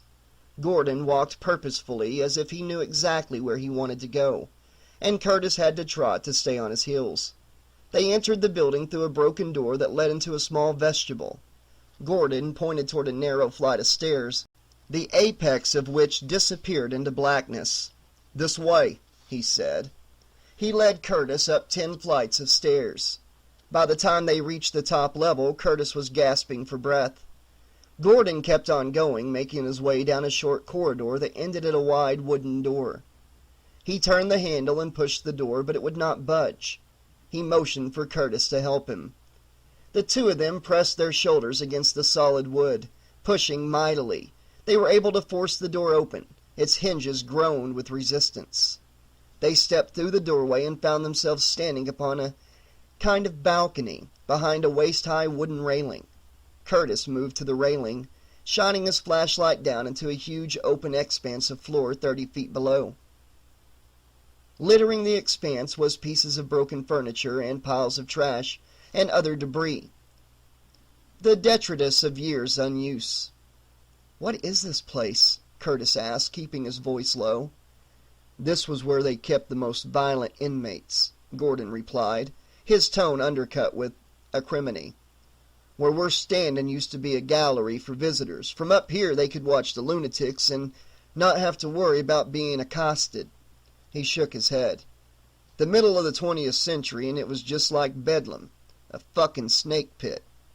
Curtis then said, "And this is where Amanda Krueger?" Gordon's jaw was clenched.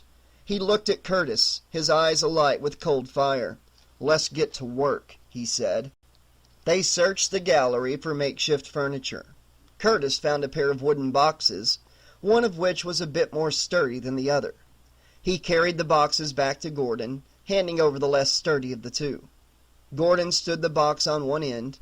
He opened his duffel bag and took out a device that looked like a metronome, a silver ball that hung from the end of a pendulum. He positioned the device on top of the box. Curtis had taken the other box and laid it lengthwise on the floor, open side down. He sat down, settling himself as comfortably as possible. He handed his flashlight to Gordon. "You've been hypnotized before?" Gordon asked. Curtis nodded. "Good.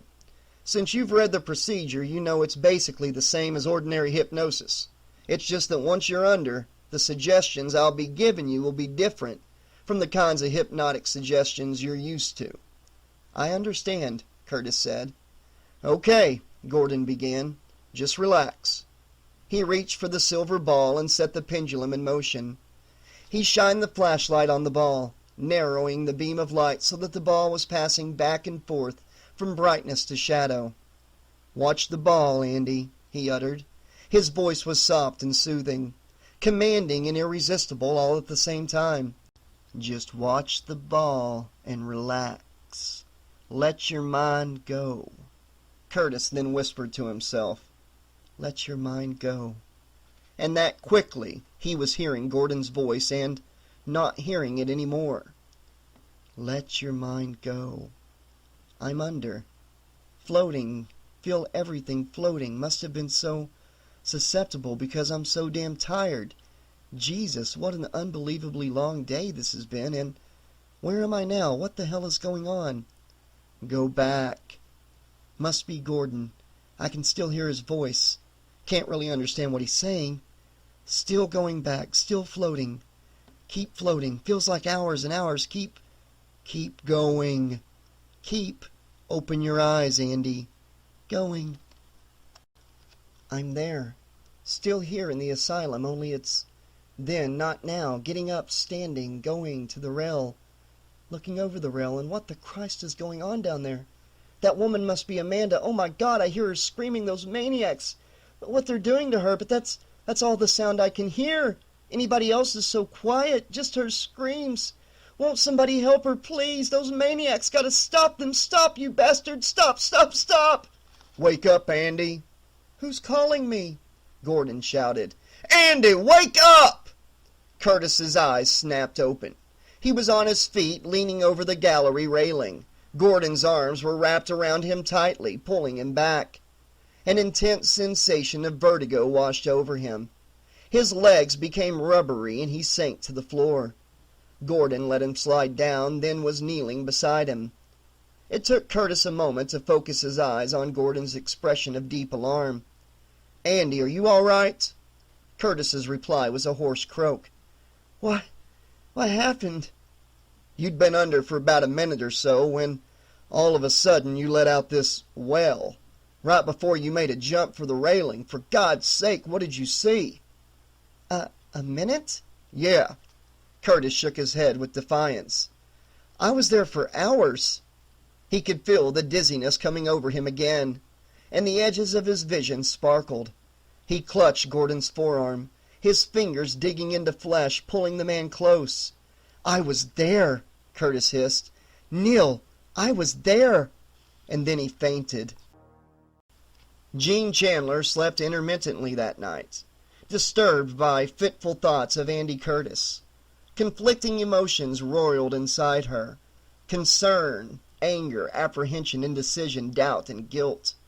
What he's doing is wrong, she told herself over and over, unconvincingly.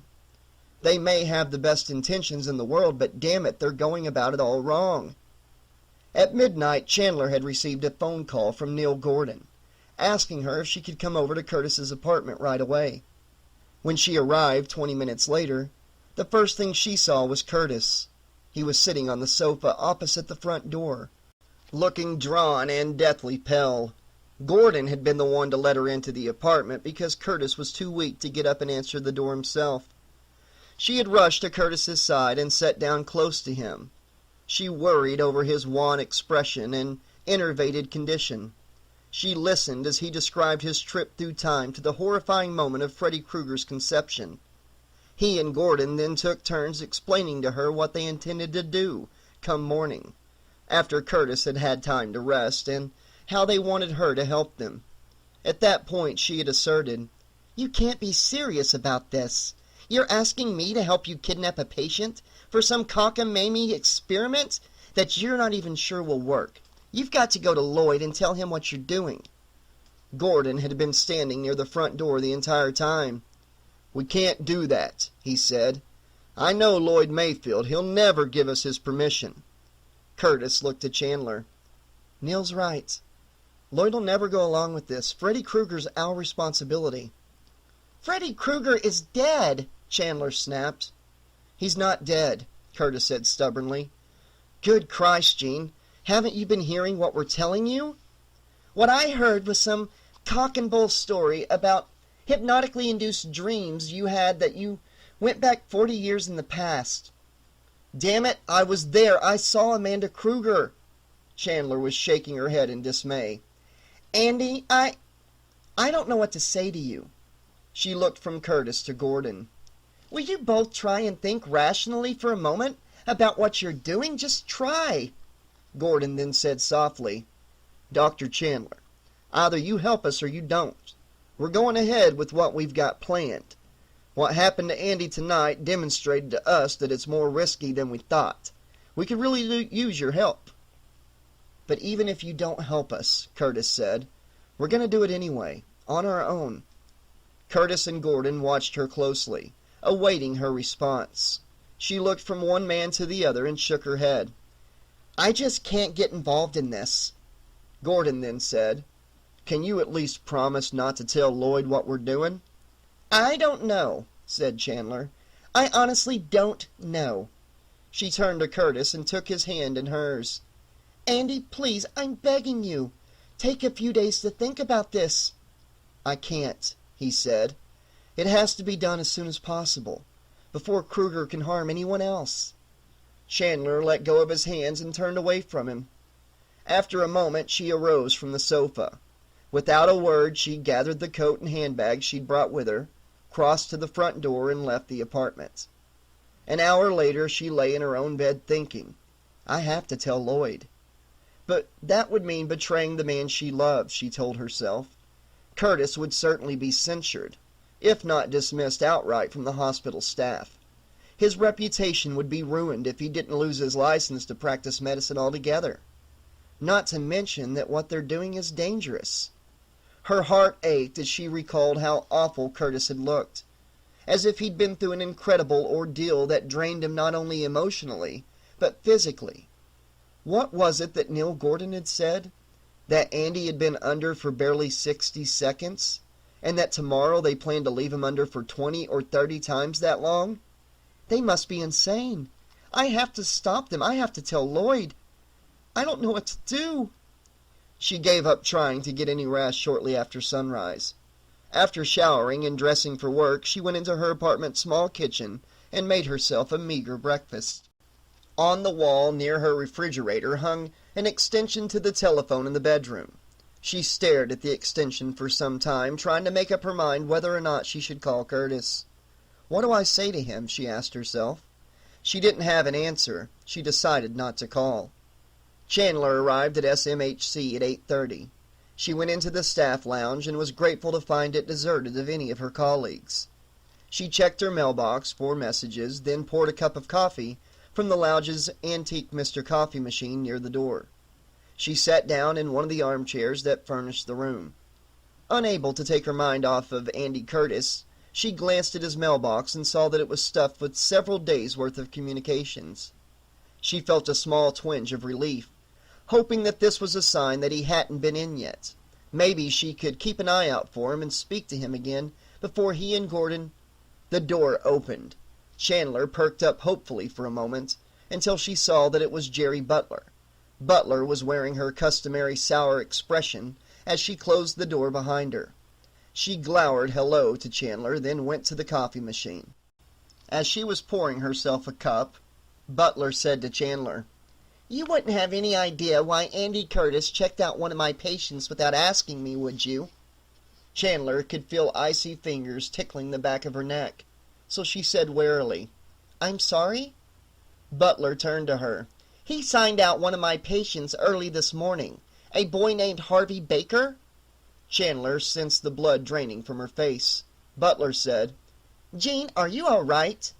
She cautioned herself to stay calm. I'm sorry, Jerry, she said. I wouldn't have a clue what Andy's up to. Believe me, Butler said, I intend to ream his ass when I see him. Where the hell does he get off snatching one of my kids without okaying it with me first? Chandler had come to her feet.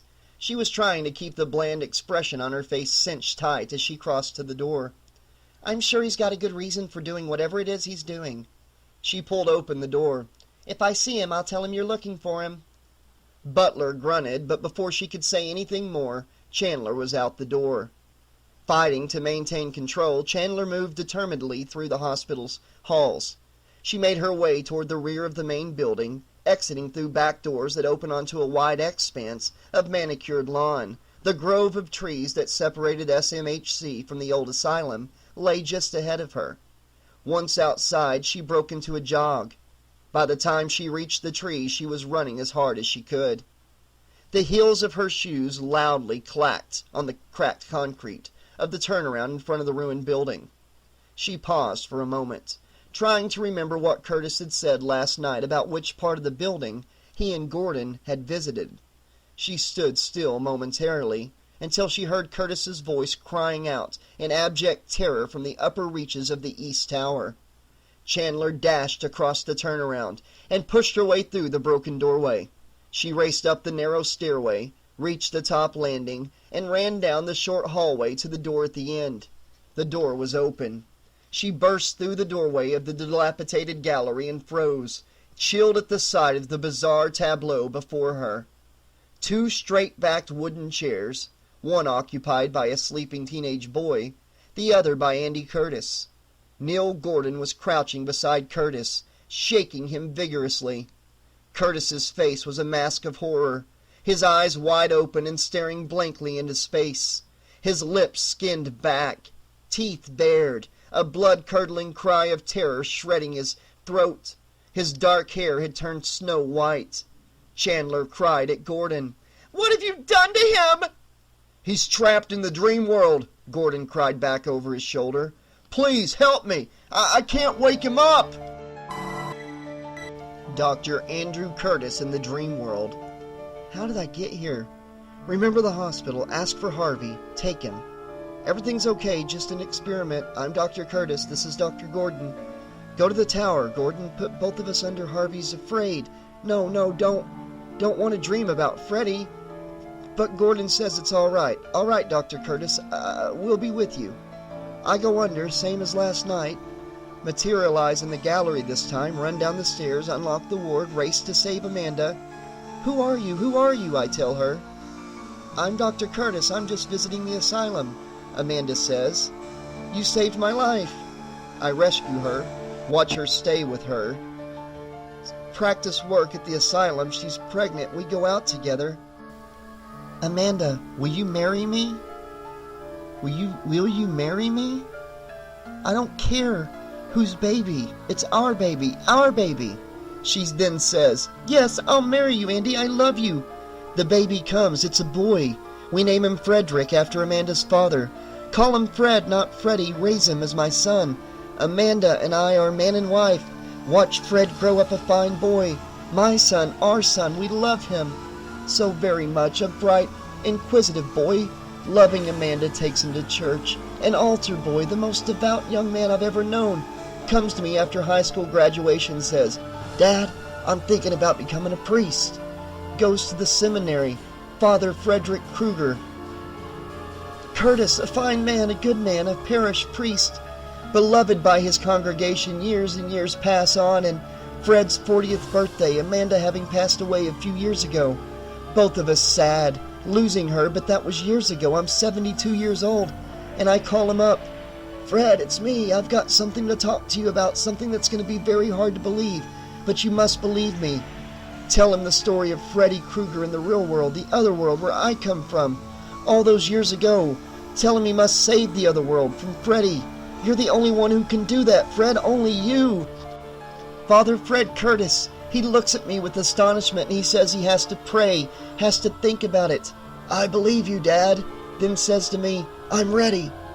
Curtis calls out to Dr. Gordon. We're ready, Gordon replies. I'm sending you into Harvey's dream. And Fred and I feel ourselves pulled into a vortex. Bright colored lights like the inside of a kaleidoscope, a swirling tunnel of light. Then I hear screaming, my God, it's the boy Harvey. This place, some kind of warehouse, like a Caligari nightmare with barrels. Oh my God, there at the end, Freddy Krueger. We're in Harvey's dream, my son Fred and I, and Freddy, his face horribly burned, his eyes like Fred's, but not. Oh, Fred's finger knives flashing. Fred is right beside me. Freddy has the boy by the hair, dunking him into a barrel, drowning him. Harvey screams. Sloshing over the barrel, smells like whiskey, awful smell. And Harvey is sputtering, choking. Fred shouts to Freddy, "Stop!" Freddy turns, sees Fred. The two of them like looking into a funhouse mirror, distorted versions of one another. Fred is anti-Freddy and Freddy is anti-Fred. The look of terror in Freddy's eyes. He knows Fred recognizes my son. Oh, he runs towards Freddy. I cry out desperately, "No, Fred, no!" Knowing what he intends to do, my son. Don't sacrifice yourself. But Fred catches Freddy, embraces him, and "Andy, please wake up!" "Who?" "Andy, please wake up!" "Gene, that sounds like Gene's voice, but how? How could it be? Andy, please!" Can't listen to her now. Must help Fred first. But too late. He embraces Freddy and there's an explosion. Matter and antimatter. They blow each other to bits. No more Freddy and no more Fred. I cry out again. My son, my son. But must help Harvey. Help the boy. I've got him. Andy, wake up now. It's over. It worked. I can wake up. Curtis opens his eyes. Sees Gordon with Harvey Baker. The boy is awake now also and sobbing. Gordon hugs the boy, saying, "Shh, shh, Harvey, it's all over now. Freddy can't hurt you anymore." Seeing Gene Chandler and thinking, why is she looking at me like that? Then looking down at his hands resting on the arms of the chair. Seeing the backs of his hands, the wrinkled skin and dark spots and raised blue veins, and understanding with horror what's happened to him, and his relief changing to a feeling of wanting so very badly to scream. Several hours later, Dr. Andrew Curtis lay in bed in his private room at the Springwood Mental Health Center. Outside, the sun had just begun to sink beneath the western horizon. The imminent sunset had filled the room with shadows. Curtis lay in bed, imagining the condescending voices of his colleagues. "It's the most astounding thing I've ever seen. Accelerated premature senescence. Like some bizarre kind of adult progeria. He's 32 years old, for heaven's sake, and suddenly he's got the body of a 70-year-old man. How could that have happened? I just saw him 3 days ago and he was fine. Same old Andy. Same old Andy. Old Andy. Old." After he and Harvey Baker had returned from the dream world, Gene Chandler and Neil Gordon had brought them to the center. The boy was fine. Because of a post-hypnotic suggestion planted by Gordon, Harvey had no memory of what had happened in the tower of the old asylum. He had no memory of having been in the tower at all. By that afternoon, there had begun to circulate an official story devised by Gordon and Chandler and Lloyd Mayfield. The story went this way. Gordon was a friend of Dr. Curtis visiting from Florida. He had awakened that morning and discovered Curtis in his present inexplicable condition. Knowing of Curtis's relationship with Dr. Chandler, which was no longer a secret from the rest of their colleagues, Gordon telephoned her at the center. She ordered him to drive Curtis there immediately, promising to meet them in the staff parking lot. It was while waiting for Gordon and Curtis that she found Harvey Baker wandering near the parking area. The boy seemed to be in a fugue state. He had no recollection of having forged Dr. Curtis's signature on his sign-out sheet, which is what must have happened, as no one admitted to having seen Dr. Curtis on the grounds until Dr. Chandler and Dr. Gordon brought him in. Not once did anyone mention the name of Freddy Krueger. Curtis had spent the day being poked and prodded and processed by Dr. Gooden, SMHC's resident geriatrician. An hour ago, Gooden had told Curtis that he was indeed what he appeared to be, a man who had literally aged 40 years overnight. While Curtis's laboratory tests were being processed, Gooden ordered him to bed, prescribing a sedative to help him sleep. The prescription was a mild one, because among his other new physical problems, Curtis demonstrated symptoms of severe cardiovascular degeneration. Too strong a sedative could kill him. "Perhaps something in the lab test will give us a clue as to why this happened," Gooden suggested, "and what we can do about it. There's always hope, Andy." But Curtis was still enough of a physician to read in his colleague's eyes that there was no hope. None at all. "I'm old." He'd seen the expression on Gene Chandler's face when she'd watched him being gurneyed into his room and lifted into his bed by a pair of nurses. They'd lifted him as easily as if he'd been a bundle of dry sticks wrapped in parchment. The nurses left and Gene came to the bed, and he could see the look of repulsion that she tried hard to disguise. "Neil would like to talk to you," she had said, and it occurred to him that she had never used Gordon's first name the night before. He sent her away, refusing to see anyone. He lay in bed now, alone in the room, waiting for the sedative to do its work and slumber to take him. "So this is the price I pay," Curtis said to himself. 40 years, my entire adult life, gone. Was it worth it, Andy? He wondered. Was it worth it to rid the world of Freddy Krueger once and for all? A voice spoke to him softly from out of the deepening shadows in the corner of the room. "No, it wasn't." Curtis thought, "I didn't hear anybody come in." "That's because I was already here." "I must be dreaming." "Who's there?" Curtis asked. His old man's rasp quivered. "Who's there?" "A friend," the voice replied. "Somebody who's here to tell you the truth." Curtis propped himself up on matchstick arms. He peered into the shadows. His vision was dim, but he thought he could make out an indistinct figure shape in the gloom. "Neil Gordon lied to you," the voice said. "He told you he'd given you all his notes on time traveling, but he left out the ones about how time gets compressed when you dream. However many years you spend in the dream past, once you get back to the real world, your body will show it. He knew about it all along." Curtis then hissed, "Who are you?" The figure in the shadows ignored his question. "I suppose he might not have done it on purpose. He's not nearly as smart as he'd like to think he is, you know. He always has believed that Freddy Krueger somehow fed on the fear of his victims. But that's not the case at all. Did you get a chance to study the history of the Elm Street kids? I mean, really study them. If you did, then you'd have found out they all had something interesting in common. Did you know that little Nancy Thompson despised her parents, her whining alcoholic mother, and her sadistic cop father? Kristen Parker hated her mother too, because Mrs. Parker was a selfish, unsympathetic bitch who never listened to her suicidal daughter's cries for help. And Alice Johnson hated her father, another alcoholic. That's why Freddy came to them. He didn't feed on their fear. No, Dr. Curtis. He fed on their hate."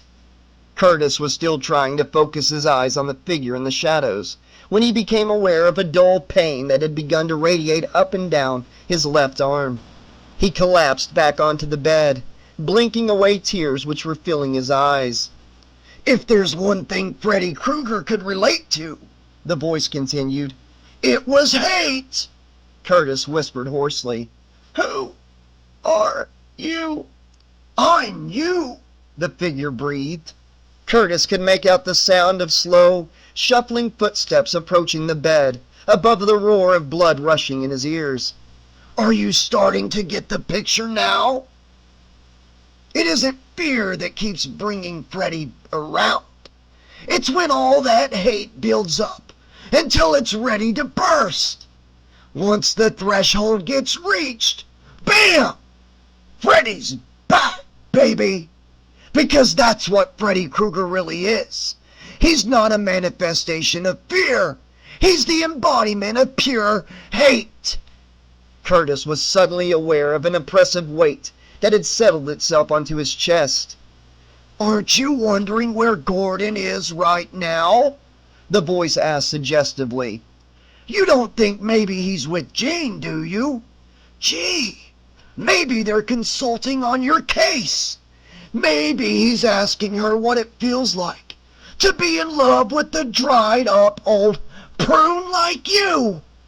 Don't tell me you don't hate him." "Oh, Curtis, Don't tell me you don't loathe that son of a bitch for playing you for a fool. I don't hate him. I don't. At last the figure emerged from the shadows. A hideously scarred face floated above Curtis like a child's balloon. Its eyes glittered insanely. You're lying! I'm not. The figure winced. Then its seared lips broke into a mirthless smile. You and I are the only ones who know the truth. We're the only ones who know that as long as human beings keep on hating each other, Freddy Krueger can never die. Blackness had begun to creep in along the edges of Curtis's vision. You're wrong, he rasped. I'd beat you. Someone else will too. Someday. The smile faded. Too bad you're not going to be around to see it, isn't it? Mustering the last of his resolve, Curtis snarled at the figure. Get lost, you! The figure winced again. Then it lifted its right hand. Finger knives wiggled in a gesture of farewell, the blades catching what little light was left in the room. Nighty-night, Doc, the figure said, as it began to dissolve back into the shadows. You may have gotten rid of me for a while, but I'll be back. I'll always be back. As the figure slowly vanished, Curtis whispered, Fred, I love you. Just as the pain in his chest became excruciating. Then gradually it began to fade. The comforting blackness enveloped him like a cocoon. In his mind he could still hear the mad figure's voice, repeating over and over, Freddy can never die! Freddy can never die! Freddy can never die! Did I forget to mention? Freddy can never die! You're wrong, Curtis told the voice commandingly, driving it from his brain with all his remaining force of will. He began to pray silently. No more hate, no more hate, no more hate, no more. He closed his eyes. His last thought was, I hope it's Neil and Jean who find me. He wanted them to be the ones to read the peaceful, knowing expression on his face. He was certain that they would be able to tell by his look that he died believing that someday, somehow, his prayer would come true. Someday.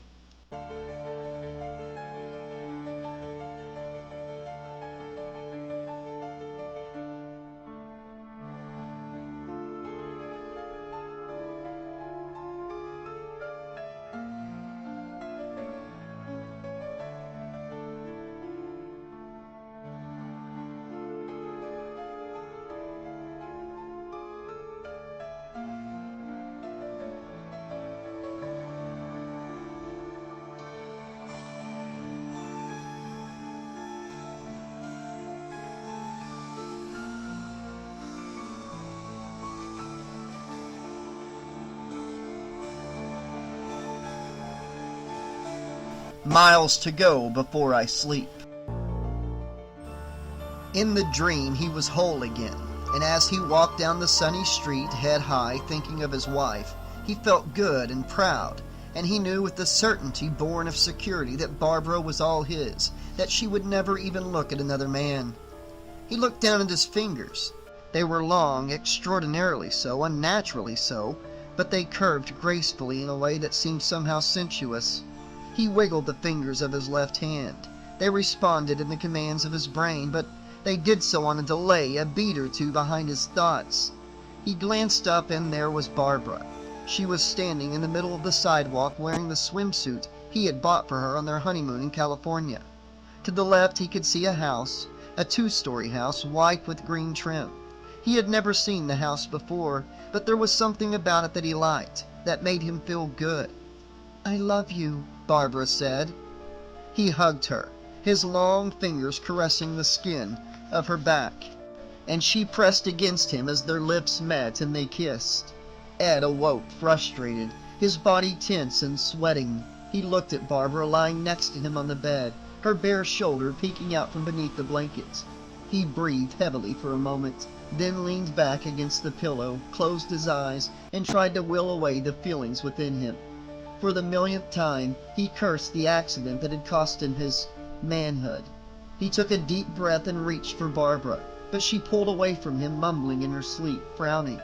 He stared at the back of her head, and against his will, alone on the far side of the bed, a tear escaped from underneath his eyelid, and he began to cry.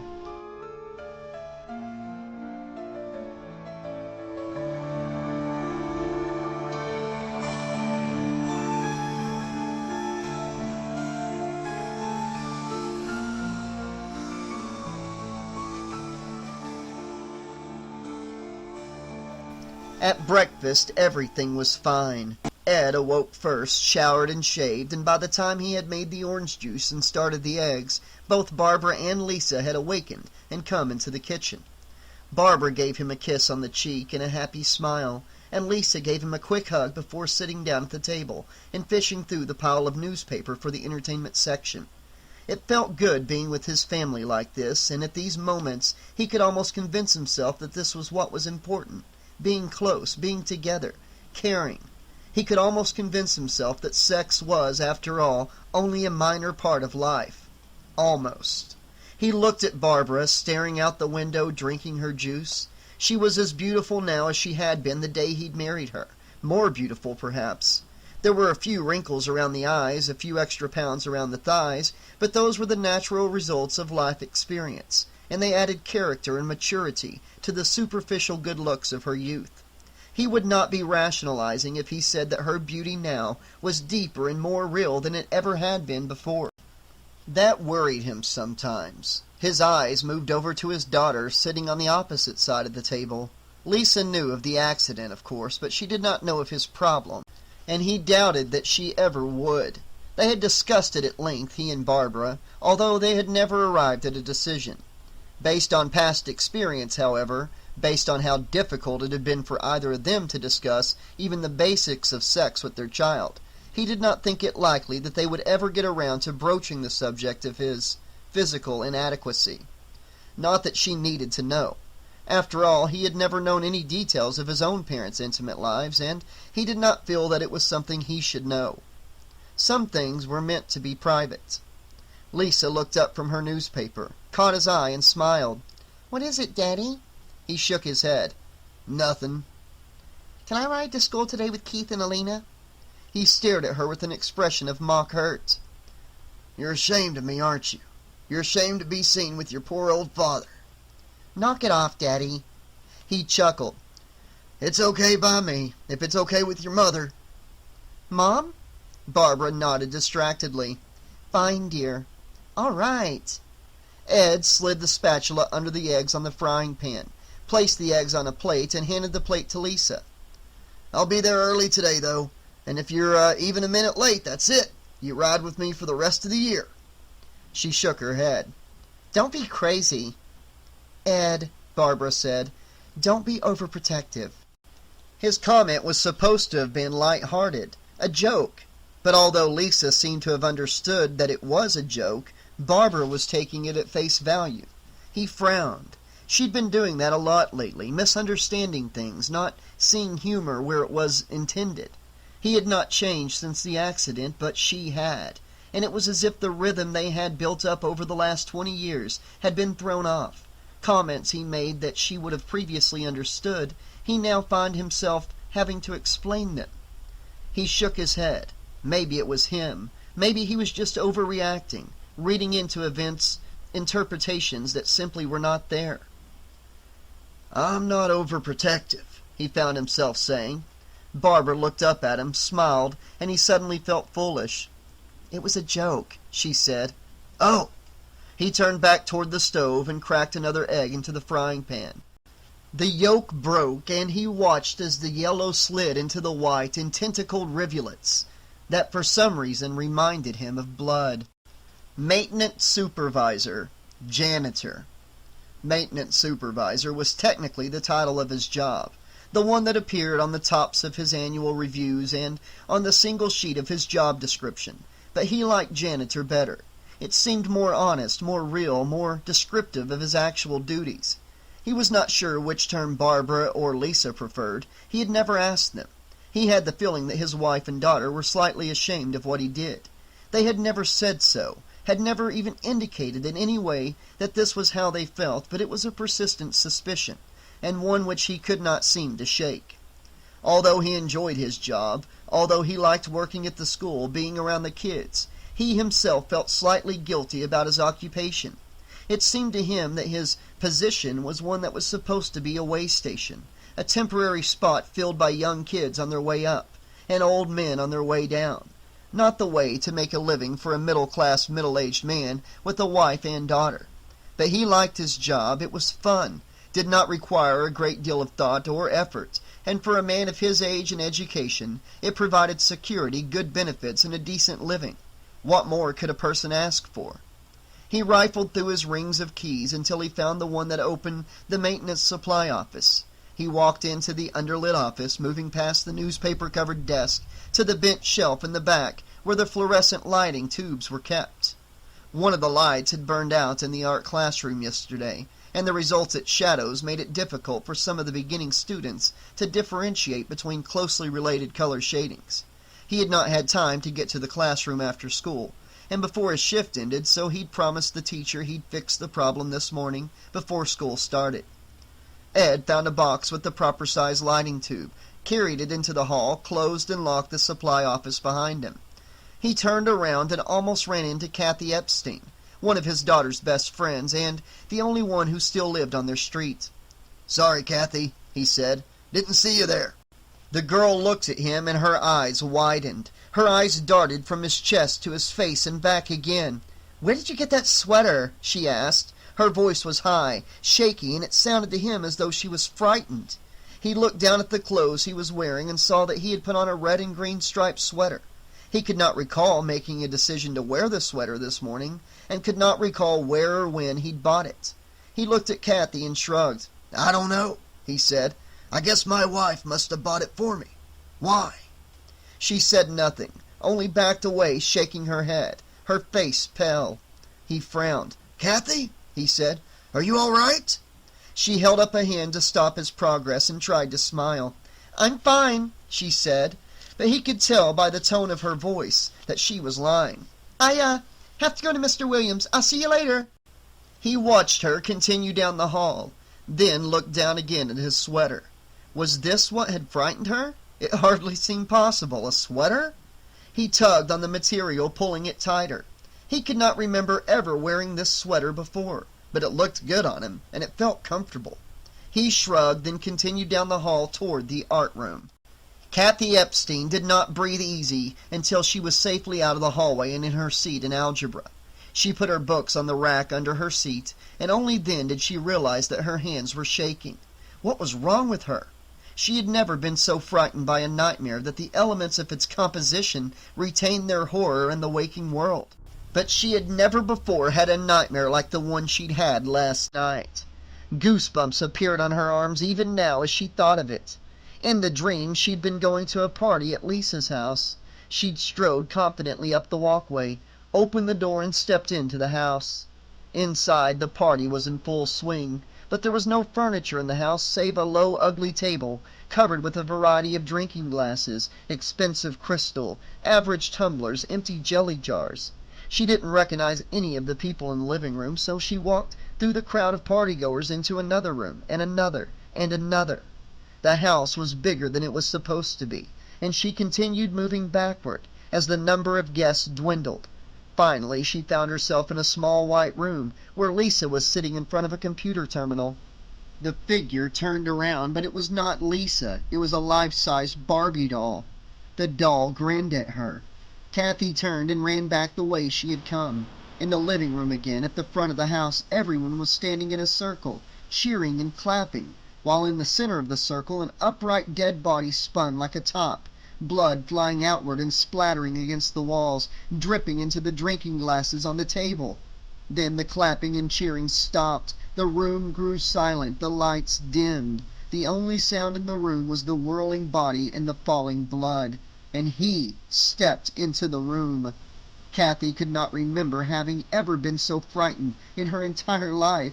The figure did nothing but stand there in the doorway, but his mere presence caused the temperature in the room to drop a good 20 degrees, and made even the party-goers who a moment before had been celebrating the fall of blood from the spinning corpse stand still and silent with terror. She stared at the figure, unable to look away. There was something so evil, so fundamentally wrong about this being, that she felt unclean and corrupt merely looking at him. His face was in the dark, hidden both by shadows and by that hat he wore low on his head, but she had the feeling that he was hideously deformed. Her eyes moved down. His fingers were long, unnaturally long and curved. She could see them silhouetted against the lighter night outside the door, and somehow those fingers scared her most of all. In the second before she'd awakened, screaming, the figure had turned, and she had been able to see the thick red and green stripes of his old sweater. The same sweater Mr. Williams had been wearing. Kathy looked around the room, reassuring herself with its light, with its people, with the concreteness of its existence.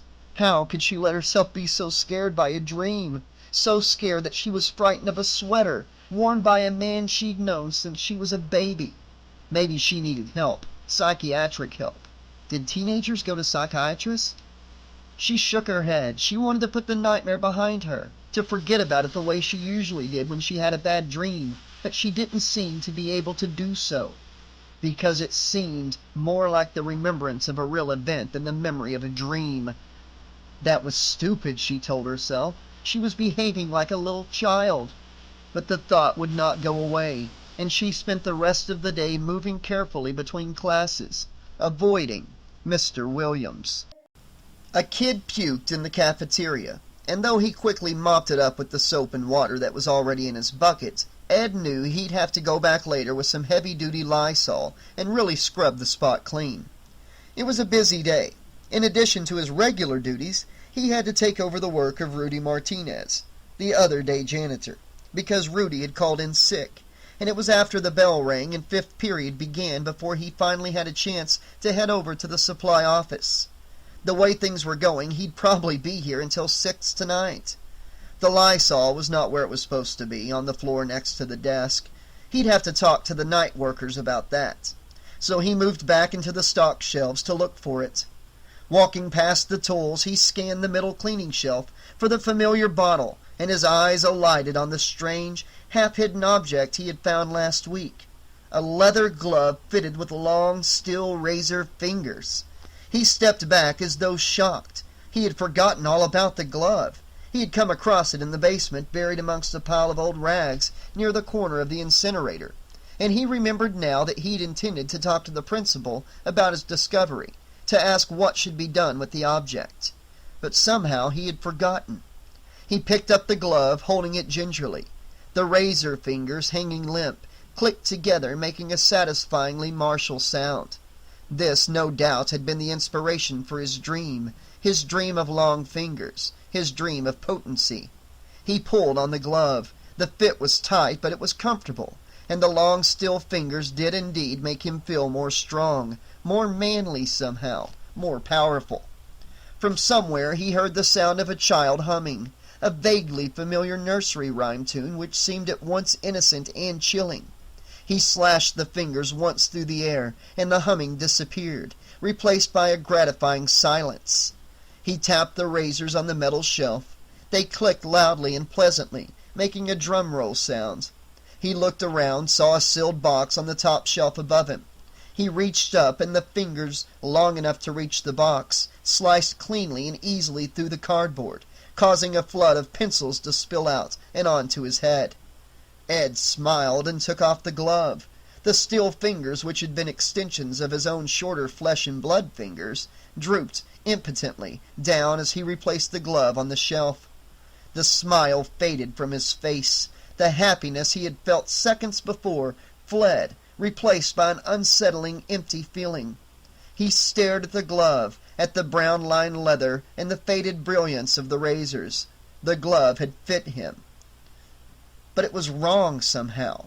It looked like a weapon, even though it had felt good on his hand. But yes, looking at it now, it seemed wrong somehow. Who would make a glove with razors for fingers? Who would even think of something like that? Some kid in shop class? He didn't think so. He'd stick to his original plan. Tell the principal about the glove. Let him decide what to do with it. Ed found the bottle of Lysol, took it from the shelf, and carried it out of the room. He stopped in the hallway, closed and locked the door behind him, then stood there for a moment slightly puzzled. He knew he had intended to go to Mr. Kinney's office and tell the principal something, but now for the life of him he could not remember what it was. He looked down at his hand, wiggled his fingers, and the missing information almost came to him. But then whatever he had been thinking faded away, receding into nothing. Oh well, it would come to him eventually. He picked up his mop and his Lysol and started down the hallway toward the cafeteria. Lisa awoke in the hospital. Around her she could hear the rhythmic pulsing beeping sounds of modern medicine in action, but she heard no voices, no people. She sat up and looked around and found herself in a long white room filled with sympathy flowers lined up by order of size along the wall. Aside from her bed and a bank of miniature television screens, all of which showed a solid red pattern. The room was devoid of furniture or medical instruments. She blinked. This did not look like any hospital room she had ever seen. She climbed out of bed, feeling slightly dizzy. Behind her bed she saw was a window. She walked over to the window and looked out. But behind the glass square she saw another hospital room, identical to her own save for the fact that the walls and bed were red and the bank of miniature TVs showed a solid white. In the bed was a life-sized Barbie doll. She turned away from the window and ran the length of the long room toward the door. She pulled open the door and dashed into the hallway, but immediately had to steady herself against the wall. Everything here was eerily off-center, sharply angular, wrong. Floor and wall and ceiling met in strangely peaked lines. The checkerboard floor, tile, a shifting optical illusion. A gurney sat in the center of the hallway, its metal joints held together in crooked junctions that should not have been possible. "Help!" Lisa cried. Her voice echoed, changing as it moved away from her, growing deeper and more assured instead of dimmer and faint, until it was coming back toward her in a mode and manner that was truly terrifying. She ran down the hospital corridor, away from her echoing voice. She passed a glass-walled room. It had been a nursery, but the cribs and cradles had been broken and overturned, the bedding shredded. The lights were off, but even with only a quick glance she could see small, unmoving bodies thrown about on the floor. Along the shelf next to the window were 6 or 7 infants, lying naked in a row, facing away from the glass. Bloody triangle eyes and noses, wickedly grinning jack-o'-lantern mouths, had been carved into the backs of their bald baby heads. She ran faster, turned the corner, and there, standing before her, was the most terrifying creature she had ever seen, a monster in the shape of a man. Freddy. Freddy! She didn't know how she knew his name, but she did, and even worse, she knew what he wanted. She wanted to scream, wanted to cry, wanted to run away, wanted to disappear, but she could only remain rooted in place, staring at the thing in front of her. Her heart pumped crazily in her chest, pounding so furious that she thought it was going to burst. She almost wished it would burst. Freddy stood there, rocking slightly on his heels, hands clasped behind his back. His face was a grotesque patchwork of interlocking scar tissue. He stared at her with small, cold eyes and smiled, revealing uneven rows of small, strange baby teeth, brown from rot, blackened from fire. His thick tongue, rough below the surface sliminess, was blood red in the black hole of his mouth, and it slid suggestively over the flat patch of melted skin that should have been his lips. "Lisa," he said, and his voice was a low, inhuman growl. "I've been waiting for you. What took you so long?" He stepped forward, taking his hands from behind his back, and now she could see that the fingers of one hand were made out of razors, long, shiny razors that glinted in the cold antiseptic hospital light. They clicked together with deadly precision. "I knew we'd run into each other one of these nights, one of these crazy old nights." She smelled blood as he approached, blood and rot, and it was the smell more than anything else that gave her the courage to turn away from him and run. He laughed, a grating sound like sandpaper on steel wool, which built in intensity and echoed through the halls.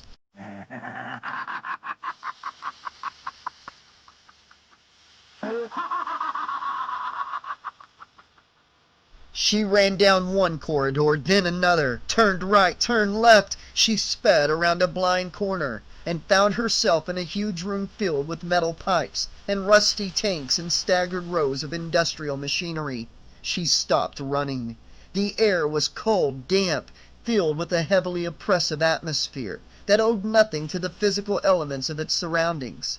Above her, from the cavernous ceiling, hung scores of clanking chains, many of which ended in hooks. There was the sound of rhythmic pounding, a thunderous noise which increased in intensity, approaching, growing louder, getting closer, and beneath that, another quieter yet far more frightening sound, the high-pitched screech of metal on metal, razor fingers scratching against pipe. She wanted to run, wanted to hide, but the rows between the machines all looked the same, and she knew that Freddy could be hiding down any one of them. She took a deep breath and screamed as loud and as long as she could. She was still screaming when she awoke from the dream. The nightmare was still with her when she walked out to breakfast. Ordinarily, she forgot her dreams instantly upon awakening. Even the good ones, the ones she wanted to remember, the ones about Phil Hogan and the bear rug and the cabin in the pines.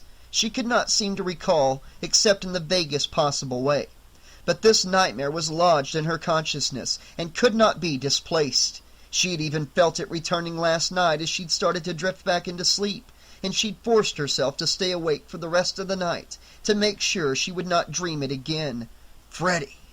Before this, the name would probably have seemed goofy to her, slightly comical. She would have thought of the Flintstones, or perhaps that old record of her mother's by Freddy and the Dreamers. But this morning the name seemed as ominous as it had in her nightmare, carrying with it connotations of violent perversity and death. She slid into her chair, took a sip from the glass of OJ her father put in front of her, and started digging through the paper for the entertainment section. "Are you okay?" her father asked, concerned. It had been he who had arrived in her room first last night, he who had given her the first reassuring hug. She nodded tiredly. "Yeah." "You didn't have any more nightmares, did you?" She fought off, thinking of telling him the truth. Didn't want to tell him that she hadn't gone back to sleep again. No. "That's good." He put a bowl, spoon, and box of cereal in front of her. "It's catch as catch can this morning, kiddo. I have to get to work early today. Do you want to come with me, or are Keith and Elena gonna give you a ride again?" "I thought I'd ride with Kathy. Her mom's gonna let her borrow the T-Bird today." "T-Bird, huh? You two better not be cruising for guys."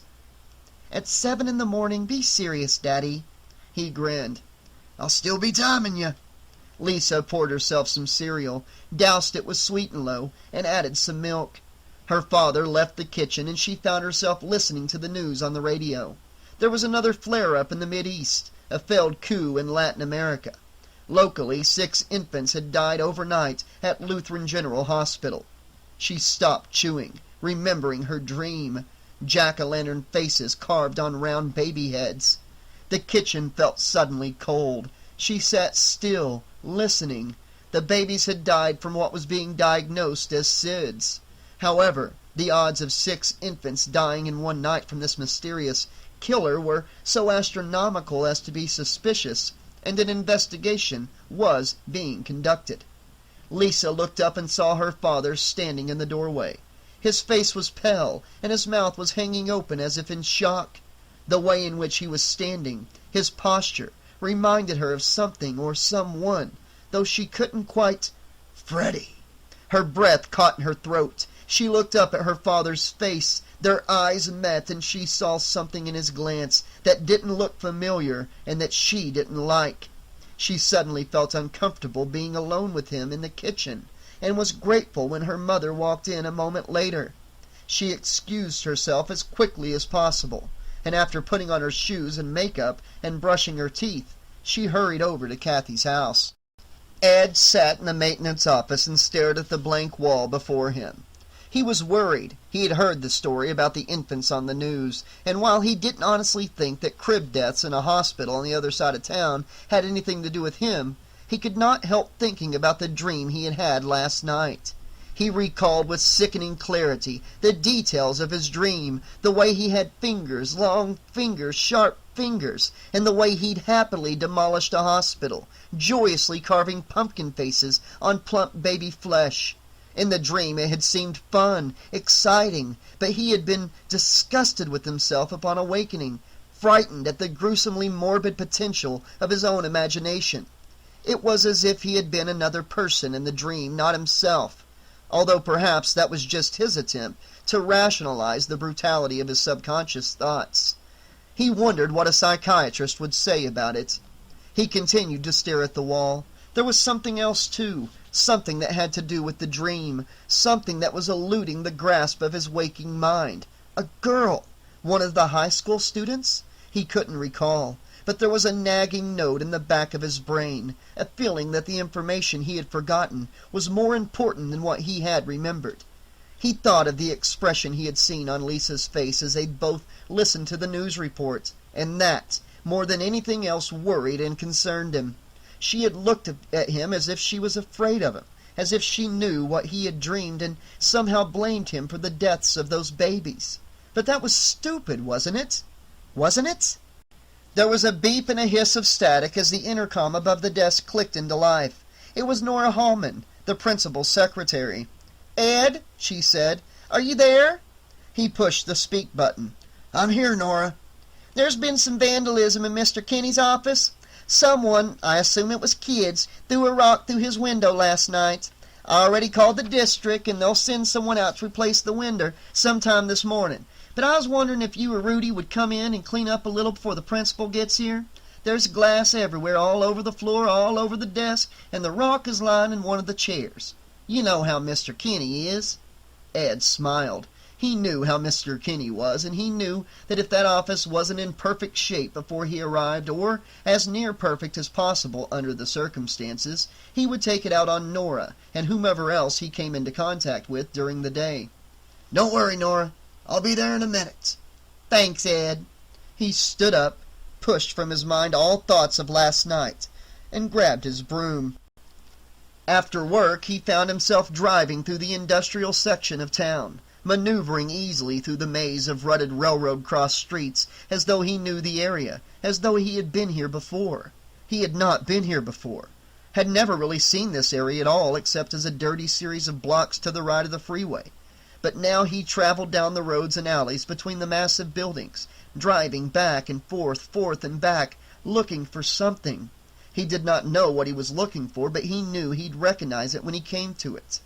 He drove past an aluminum recycling plant and what looked like a wrecking yard, then pulled the car over to the edge of the curb and stopped.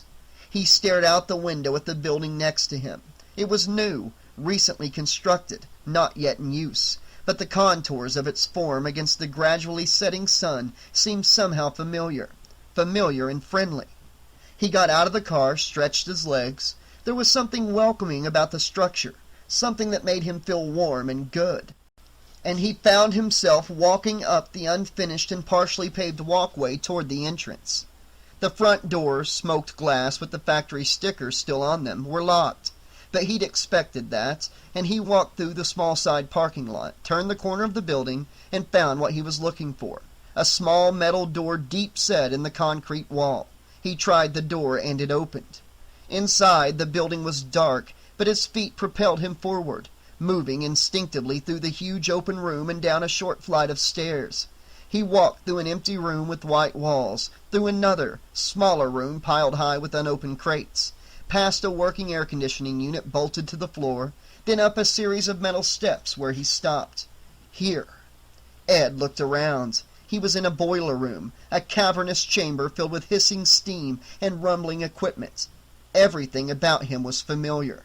The smells, the sounds, the way the shrouded sun shone through the dirty skylight. The building was new, recently constructed, but the boiler room looked old, seemed worn in, and he thought that he had never seen a place that was at once so forbiddingly industrial and so cozily intimate. He looked around, feeling happy, feeling good. He walked around a propane storage tank and stopped in front of a trash incinerator. He touched the warm metal lovingly. It felt just the way he remembered. His fingers saw it and found a series of crude indentations. It was here, he remembered, that he had carved his name with the fingers. Freddy! And the names of the little children he had loved. Ed stepped back, shook his head, frowning. What was this crap? His name wasn't Freddy, and he had never been here before in his life. He glanced around, confused. What the hell was he doing inside this building? If someone caught him here, he could be arrested for breaking and entering. How would he explain that to Barbara and Lisa? He turned, intended to leave, to get out as quickly as possible. But his eyes alighted on a hook hanging from a chain attached to a metal crossbeam in the ceiling. He reached out, touched the hook, felt a delicious shiver pass through his body. He wished he'd brought the glove. He blinked. The glove? What the hell had he done with that thing? Hadn't he turned it in to Mr. Kinney? He had intended to give it to the principal, but he could not remember actually having done so. He looked about him. Why was he still here? Why was he still inside this building? He hurried out of the boiler room, through a quick trial and error process, found his way out of the factory. He stepped into the cool night air. Cool night air? Sure enough, the sun was down, the moon was up, the stars were twinkling. He looked down at his watch and was startled to see that it was 8:45. He'd been in the building for 3 hours. He ran around the corner of the building and across the small parking lot toward the street, frightened. Barbara was waiting for him when he arrived. Twin expressions of anger and worry were mingled on her face, but at the moment she saw him, anger gained the upper hand. "Where the hell have you been?" she demanded. "I was about to call the police." He'd been thinking of an answer all the way home, a believable answer, but had come up with nothing. "I was out driving," he said. "Driving?" "Yeah." "You couldn't call and tell me you were, or why you were going to be late?" She did not wait for him to answer. "Driving where?" "Around." He looked over her shoulder, saw Lisa standing in the living room. She was staring at him strangely, frowning, her face worried. He smiled at her reassuringly. "Daddy?" she said. "Mm-hmm." "Where did you get that sweater?" The sweater again. He looked down at his chest, smoothed the bunch material. He hadn't realized that he was wearing the sweater. He didn't usually wear the same clothes 2 days in a row. "I think your mother bought it for me. Why?" "I never bought it," Barbara said. He looked at her, then turned back toward his daughter. "Why?" he repeated. "I don't know. It just reminds me of something." "What?" She shook her head, tried to smile, but failed. "Nothing." "I never bought that ugly sweater," Barbara said. "I wouldn't let you buy that ugly sweater. You must have had it before you met me." She glared at him. "So why were you driving around?" He pushed tiredly past her. "Let's talk about it inside. I'm hungry. I need something to eat." Barbara slammed the door behind him. Both Barbara and Lisa went to sleep early. Barbara angry, Lisa afraid. He sat alone in the living room watching TV. Something was happening here. Something was not right. He could understand Barbara's anger. It was legitimate and totally justified. But for the life of him, he could not understand his own bizarre behavior. And Lisa's fear frightened him. She seemed to be afraid to stay in the same room with him. What the hell was this? A commercial came on, and he walked into the kitchen to get himself something to drink. He took a glass from the cupboard and looked down at the top of the counter next to the sink. Lisa had come in here earlier and apparently made herself a peanut butter and jelly sandwich. There was a peanut butter smeared knife lying on the counter next to 3 parallel lines of strawberry jelly, which had obviously dripped over the edge of the bread. He stood there unmoving, glass in hand, staring at the jelly. Those lines on the counter reminded him of something that hovered just below the tip of his consciousness, something he could almost but not quite remember. He stared at the lines. They looked like bloody slashes on skin. He frowned. Why had he thought of that? He swallowed hard and wondered for the first time if there might really be something wrong with him. Violent dreams, violent thoughts, blackouts. This sure as hell seemed serious. He thought of Barbara's Uncle Joseph, who had thought that aliens were spying on him from inside of his TV. They'd thought that he was crazy, that he might have to be committed, but the doctor said that Uncle Joseph's delusions were caused by a chemical imbalance in the brain, and he had prescribed medicine that had taken care of the problem. He hoped there was an explanation that simple for what was happening to him. He looked down again at the jelly on the counter and saw razor cuts. What the hell was the matter with him? He forced himself to stare at the lines, trying to see them in a different light, a more innocent light. But the horrible image was in his brain, and he could not make it go away. Angrily, he wiped up the jelly and threw the dish rag into the sink. He got his drink and walked back out to the living room, very troubled. After band practice, Kathy drove home, turning off Lincoln onto Elm. But her house wasn't there. She slowed the car, peering out the windshield. Her house might be there, but she sure as heck couldn't find it because of all the homes on the street looked exactly the same. White, two-story wood-frame structures with green trim and picket fences. She drove slowly down the street looking for mailboxes, for children's toys, for house numbers, for something that would allow her to differentiate one from another. But the similarities seemed to be exact. She began to feel afraid. Outside, the houses looked cheerful, but underneath that surface brightness lay something dark and defiantly wild, something that made her feel nervous and profoundly uncomfortable. She stared at the houses as she drove past, and their facades suddenly seemed to her like false fronts, pretty pictures covering sites of rot and decay. She was certain that eyes were watching her from behind the windows of the houses. Now she was very definitely afraid, and she noticed for the first time that there were no other cars on the street, no sign of all other people. She felt trapped in the neighborhood, cornered. She knew she had to escape, even if it meant returning to school, and she sped up, turning onto Washington. But here again the houses looked exactly the same, cookie-cutter copies of those on Elm. She turned onto Birch, onto Jackson, onto Cedar, but the houses were all alike, and soon she lost track of where she was. Now there were no street signs on the corners, and the sky was a brilliant unshadowed white. Down each street were the twin rows of identical houses. She stopped the car and saw one house that did not look like the others. It was low, one story, and had been painted a gaudy pink that had long since faded into off-white. She got out of the car and ran toward the house, taking the porch steps two at a time, and pushing open the torn screen doors, she dashed inside. The inside of the house was one room, a huge, darkly paneled room filled with beautiful antiques. Against the far wall, an old woman sat in a high-backed leather chair. She beckoned to Kathy. "Come here, child," she said. Her voice was old and kind, filled with the warm tones of a loving grandmother. Kathy moved toward her through the room. Halfway to the old woman, she began to see that the beautiful antiques were not quite as beautiful as she'd originally thought.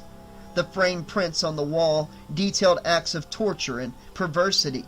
The lace-covered tables were host to fetters and branding irons and wicked knives. The chairs had nails protruding points upward from their seats. The old woman smiled. Next to her, Kathy saw, was a metal seat on which a filled porcelain bedpan was balanced.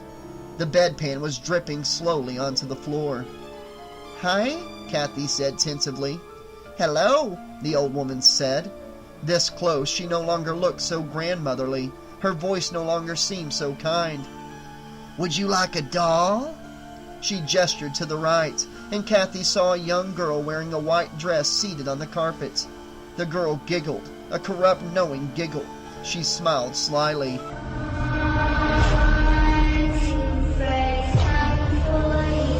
She sang in a strangely seductive voice. There was something about the child's emphasis on the word coming that made Kathy's blood run cold. "Where's the doll?" Kathy asked. "I'm the doll," the girl said, lowering her eyes shyly. "Freddy's coming," the old woman said, and she seemed to take pleasure in the statement. Kathy ran back the way she had come, past the depraved antiques and out the door. And there he was. She stopped in the doorway. It was suddenly hard to breathe. She stared at the monster on the porch. The deep shadows and refracted illumination, which before had served to keep his features in at least partial darkness, were gone, and she could clearly see the smooth, interconnected ridges of burn scars that crisscrossed his face, the repulsive network of melted, discolored skin, reshaped and reformed to match the musculature of his thin, hairless head. He grinned cruelly, small teeth charred and misshapen inside the lipless gash of a mouth. "Kathy," he said, "I came for you." Freddy, she thought. His name is Freddy. Before she could move, jump, get out of the way, the monster was on her. A rough hand whipped around her chest, and razors sliced into her stomach. Long, sharp blades that indiscriminately pierced both organs and arteries as his fingers rammed joyously upward through her midsection. Grinning, Freddy thrust his fingers harder, higher, faster, again and again and again. She felt the blood spurt out from the line of identical wounds in hot rhythmic jets that mirrored the slow beating of her dying heart. She tasted the sickening salty flavor of blood in her mouth, smelled the rank odor of bile in her nostrils. Through the swirling haze of pain that enveloped her, she stared into the small hard eyes of Freddy Krueger. "Pleasant dreams," he said, smiling. He was traveling now, moving outward, going far, Minnesota, Idaho, Nevada, Arizona, driving in his van, stopping in small towns, killing, moving on. He kept a memento from each child, an ear, a tooth, a finger. He kept them in the small refrigerator in the back of the van. He would dry them and string them up later. He also kept, in identical boxes in the back of the van, a supply of Barbie dolls and a supply of Tonka trucks. These he used to attract the kids, offering them the toys if they would take a ride with him. So far the Barbie dolls had been working better. He'd taken down more girls than boys. He drove all the way to California, all the way to the coast, where he slipped on the glove and slashed open a blonde teenage surfer, gutting him like a fish and leaving him on the sand. He worked his way backward, Arizona, Nevada, Colorado, Idaho, collecting toes and noses and kneecaps. He returned home happy, using his key to open the door unannounced, and he looked into the living room and saw Barbara on the floor on her back, while a muscular young jock writhed on top of her, kissing her neck. "Finally a man!" she cried, and her voice was throaty, passionate, a voice he remembered from the past, from before the accident. "Finally a real man!" Ed dropped the glove, fingers clinking discordantly as they hit the ground. He woke up sweating. He felt guilty in the morning, ashamed of the dream he'd had, and he was almost glad that Lisa left early and did not stay for breakfast. Barbara came out, gave him a kiss, and sat down at the table, as always. But for some reason he could not shake the emotional residue of his dream, and he found himself feeling angry with her, slightly hostile, as though she had betrayed him in real life instead of just in his mind. Again he noticed how attractive she was, how beautiful she looked, and he remembered the intensity of their love-making in the past. Could she really give that up? Stop it, he told himself. You're just being paranoid. But he found it hard to meet her eyes, and the two of them ate breakfast in silence. Before going to school, he hosed down the car to get the dew off the windows, and wiped the front and back windshields with a paper towel. He opened the front door of the car and was about to toss the soggy paper towel on the floor in the back seat, when he saw something that made his heart lurch in his chest. In the back seat, on the seat itself, were two boxes. One was filled with Barbie dolls. The other was filled with Tonka trucks. No, he thought, it's not possible. But it was possible. The boxes were there. They were real. He opened the back door and was about to pick up the Barbie box and take it into the garage when he thought of Barbara.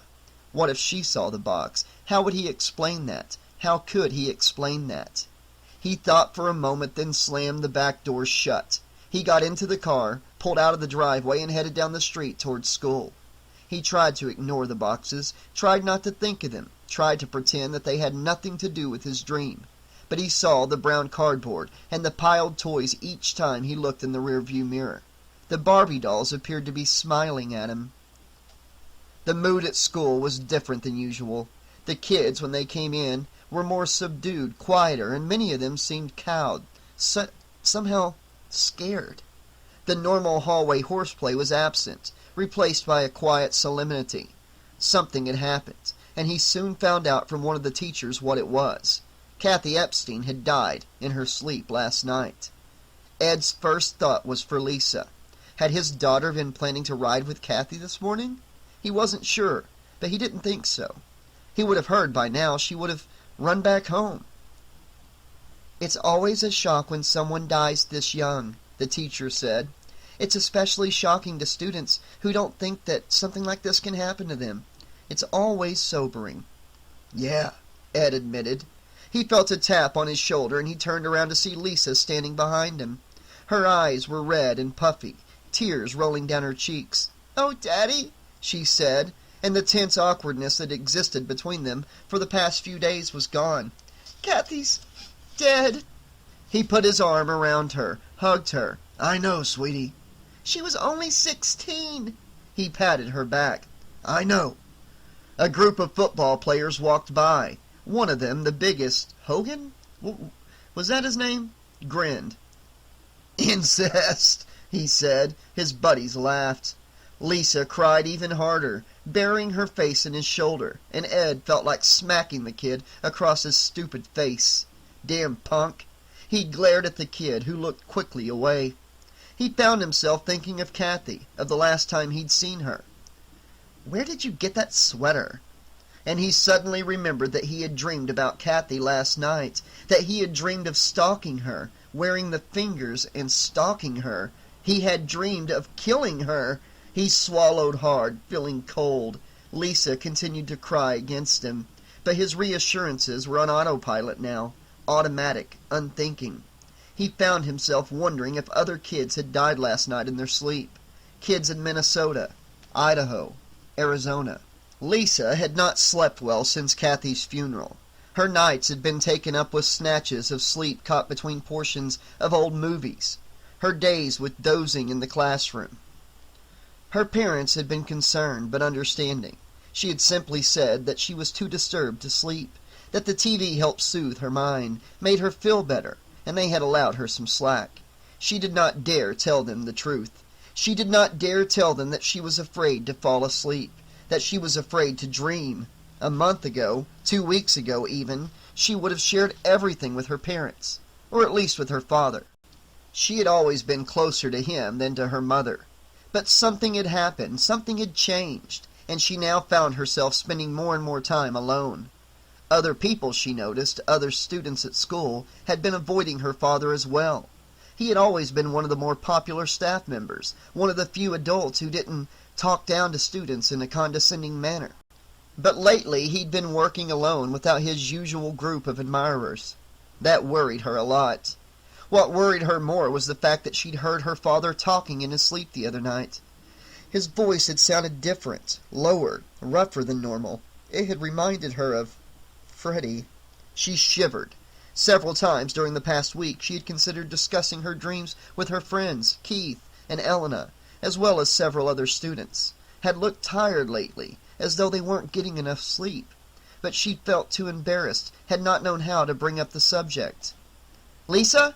She looked up from the sidewalk to see Keith's car cruising slowly next to her on the street. She squinted against the sun and waved. "Can we talk to you?" Elena called. Lisa walked over to the car, leaned against the passenger window. "Sure, what?" Elena looked at Keith, then looked back. Her voice when she spoke was hesitant, unsure. "You look kind of tired," she said. Lisa nodded. "I haven't been sleeping much lately." "Who has?" Keith said. Elena licked her lips.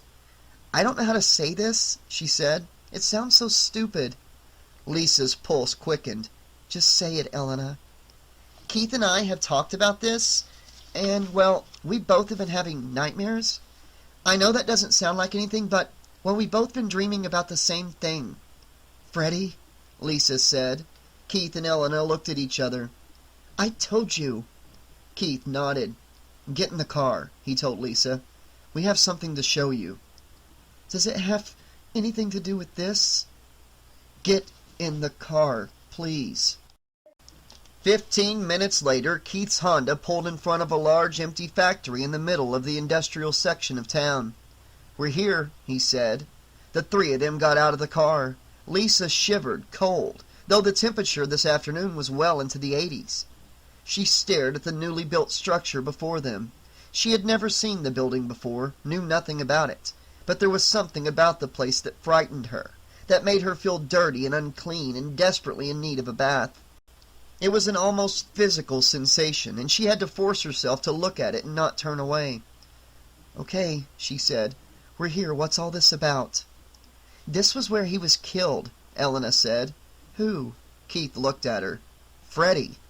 Now she had a reason for the fear, and as she looked at the recently painted facade, she saw it for what it was, a whitewashing of the past, an attempt to put a happy face on a place that was not happy at all.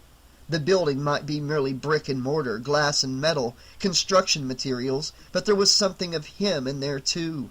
Freddy, and that was what made the place seem wrong, evil. She stared at one of the front windows, squinting her eyes against the glare of the late afternoon sun, and she thought she could see an older building behind this new one, a decrepit factory, burned and razed. She turned toward Keith, facing him. What happened? She asked. He swallowed. Well, first of all, I guess I should tell you how we found out about this. I don't care how you found out about it. Just tell me what happened. Okay, I know this sounds like TV movie territory, but Freddy was a child molester. A child killer, Elena corrected. Anyways, he was freed on a technicality in the early 70s.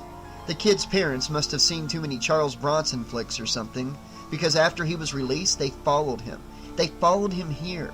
He was up in the boiler room, supposedly playing with the bloody clothes of one of the kids he'd killed, talking to himself. He had on, the glove, his fingers, and he was like shredding the clothes.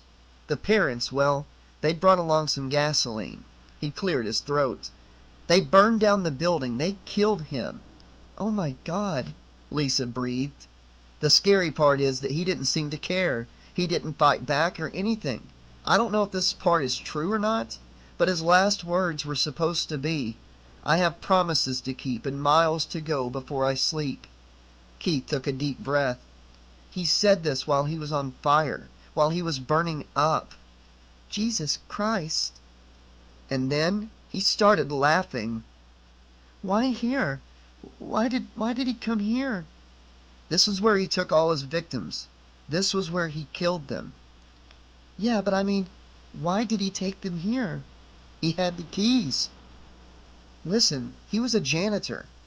A janitor. The goosebumps sped down Lisa's arm. She thought of her father, of the strange look she had seen lately on his face. They were silent for a moment, looking at each other.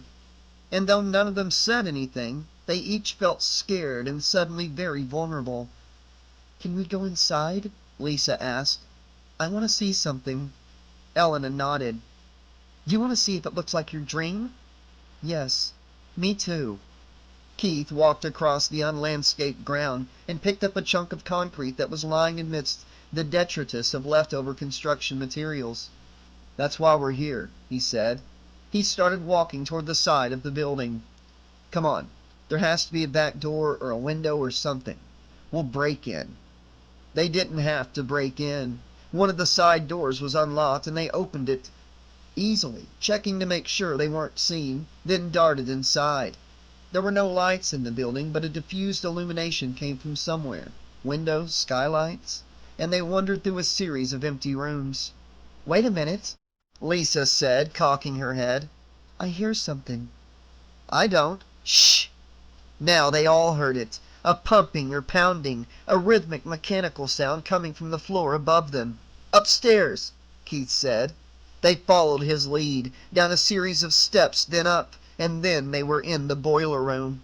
Lisa recognized it from her dream, and she could tell from the expressions on their faces that Keith and Elena did too. She stood in place, unmoving. The air smelled of coal and chemicals and heavy copper. of fires and smelting, with an undercurrent of something sweeter, something slightly sickening that made her want to gag. Around her were the machines, their rhythmic pumping loud, even faintly hypnotic. Above her, a series of catwalks that followed the straight paths of the huge pipes. The ground beneath her feet was slippery black concrete. She took a tentative step forward. The air here was hot and humid, dripping with condensation. Steam hissed from various pipes and gauges. Even if she had not known what had happened here, she would have sensed that something was not right about this place. There was something frightening in this room, an undeniable sense of wrongness that could not be hidden or disguised, to which even the most insensitive individual would have responded. This was where the living Freddy had murdered a host of innocent children, where he had slowly and lovingly slit their throats, playing his hideous blood games. This was where the dead Freddy now took children in their dreams. "Let's get out of here," Elena said. Her voice was high and terrified. Keith took a step forward. "Wait a minute. I want to—" "Let's get out of here!" Elena screamed. Her voice echoed, disappearing into the rumble of the machinery. Lisa looked around the edge of a boiler. The concrete here was darker than everywhere else, but she saw against the blackness a wisp of white. She bent down to look, frowning, and she leaped back as though shot. Her father's handkerchief. It was her father's handkerchief. One of the set she had given him last year for Father's Day. No, it just looked like her father's handkerchief. It wasn't. It couldn't be. "What is it?" Keith demanded, coming up behind her. Lisa turned around, shaking her head, trying to quell the panic in her breast. "Nothing," she said. "Let's get out of here." "What did you see?" "Nothing!" He pushed past her, picked up the small square of white cloth. "This. Lisa, what is it?" "Don't tell," a part of her brain warned. "You don't know for sure." "It's my father's," she said. "It's my father's handkerchief." Ed felt strange this evening. It was not merely the way Lisa looked at him with that snotty, suspicious expression she'd been putting on the past week. It was not merely the fact that he had gotten rid of the boxes in his car and they had come back again and again. No, it was something else, something different, and it made him restless. He sped through dinner, wolfing down his food, ignoring the shared glances of his wife and daughter. He tried to read, tried to watch TV, but always he found himself walking anxiously through the house, prowling about. Then he realized what was wrong. He was bored with being awake. He wanted to be asleep. He should have been frightened, and he knew he should have been frightened, but he wasn't, and he didn't care. He glanced over at Barbara sitting on the couch, watching a cable movie. Did she look different today? She did. She looked happier or healthier or something. Her skin looked flush, like she'd gotten a tan. Or had sex. Could that be possible? For the first time in nearly a week he felt apprehensive, unsure of himself. The cocky, almost arrogant self-confidence that had been his since he'd started dreaming that he was Freddy, whole again, had left, replaced by the old self-doubts. He studied Barbara's face. God, she was pretty, and she was still young. It was only natural for her to want— No, a part of his mind said, a cold, strange part that would brook no argument. It was not natural for her to want anything, and if she even thought about another man, she deserved to— He cut that thought off before it was finished. He still felt restless, ill at ease, but he forced himself to sit down in his chair. He stared blankly for a moment at the tripe on the television, then looked at Barbara and Lisa out of the corner of his eye. God, he wanted to sleep. He faked a yawn, a loud, melodramatic yawn that quickly got both Barbara's and Lisa's attention. "I'm tired," he said. "I think I'll hit the hay." "Okay," Barbara said. Lisa simply stared at him. Before, he would have kissed them both good night, but tonight he didn't feel like kissing anybody. He walked down the hallway to the bedroom, where he took from the closet his sweater and the hat that he had purchased the other day. He put them both on and crawled into bed, closing his eyes and smiling. He couldn't wait to sleep. He couldn't wait to dream. The clerk at the hardware store had the face of a trout. It was like something out of Ripley's. Elena tried not to stare as she made her way past the cash register toward the gardening section, but she could not help glancing to the side as she passed the clerk. Above the white-collared neck of his shirt protruded an elongated head, shiny with gray scales. Beneath carefully parted hair bulged two huge gelatinous eyes. The man had no nose, but his lipless, O-shaped mouth opened and closed in rhythmic counterpoint to the sound of her footsteps on the tile. Elena hurried down an aisle, desperate to hide herself as far from the clerk as possible. She should have turned around and walked out the instant she had seen him, but in an extension of the polite pity she felt for the handicapped, she had not wanted to hurt his feelings and had decided to pretend she hadn't noticed his deformity.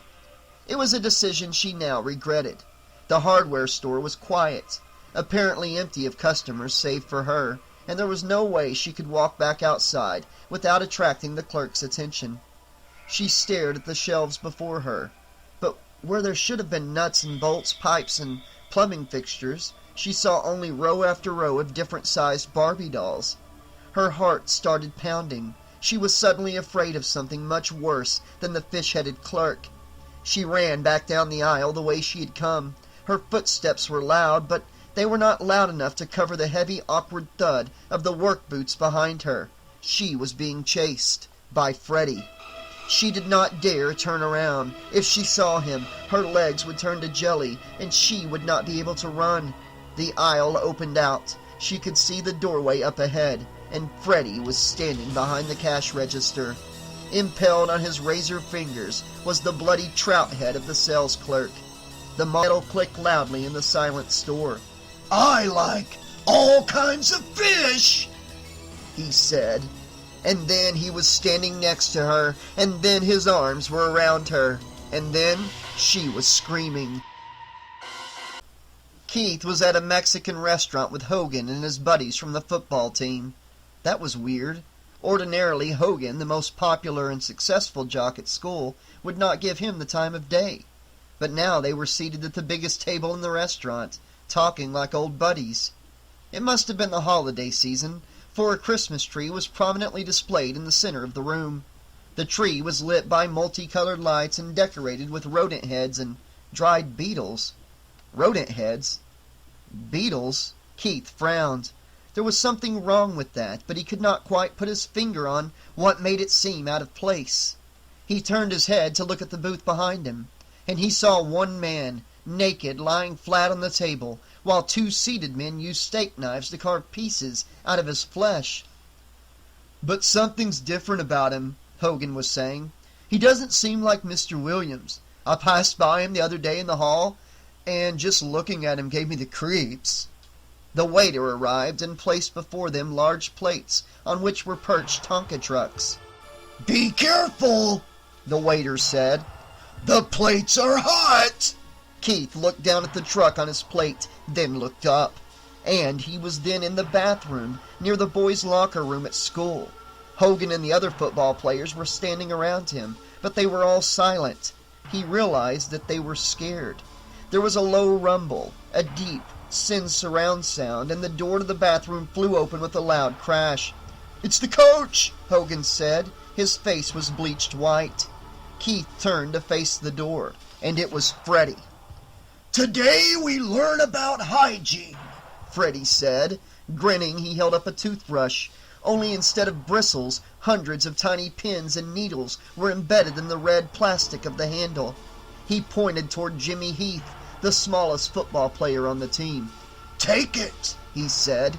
He chuckled as the frightened boy took the toothbrush from his hand. "You have to brush after every meal," he said. "It's the only way to get rid of that plaque, and that enamel, and those gums." Jimmy began to brush. The needles scraped loudly against his teeth. Blood began to flow from his mouth down his chin. Laughing, Freddy moved forward and put an arm around Keith. Razor fingers dangled suggestively over Keith's shoulder. "I'm gonna show you how to take a shower." Keith wanted to escape, wanted to run, but he could do nothing as Freddy led him across the bathroom, into the locker room, and over to the showers.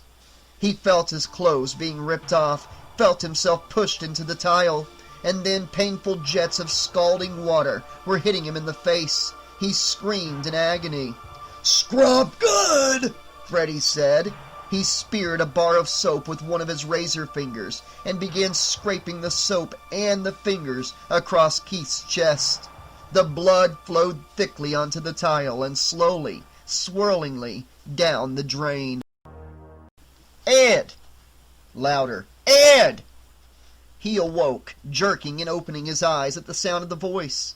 For a brief, baffling second, he wasn't sure where he was. He thought he might still be in the boiler room. Then the fog cleared, and he saw that he was in the maintenance supply office. Mr. Kinney was standing in the doorway. "Haven't been getting enough sleep lately, huh, Ed?" The principal smiled, walking into the office.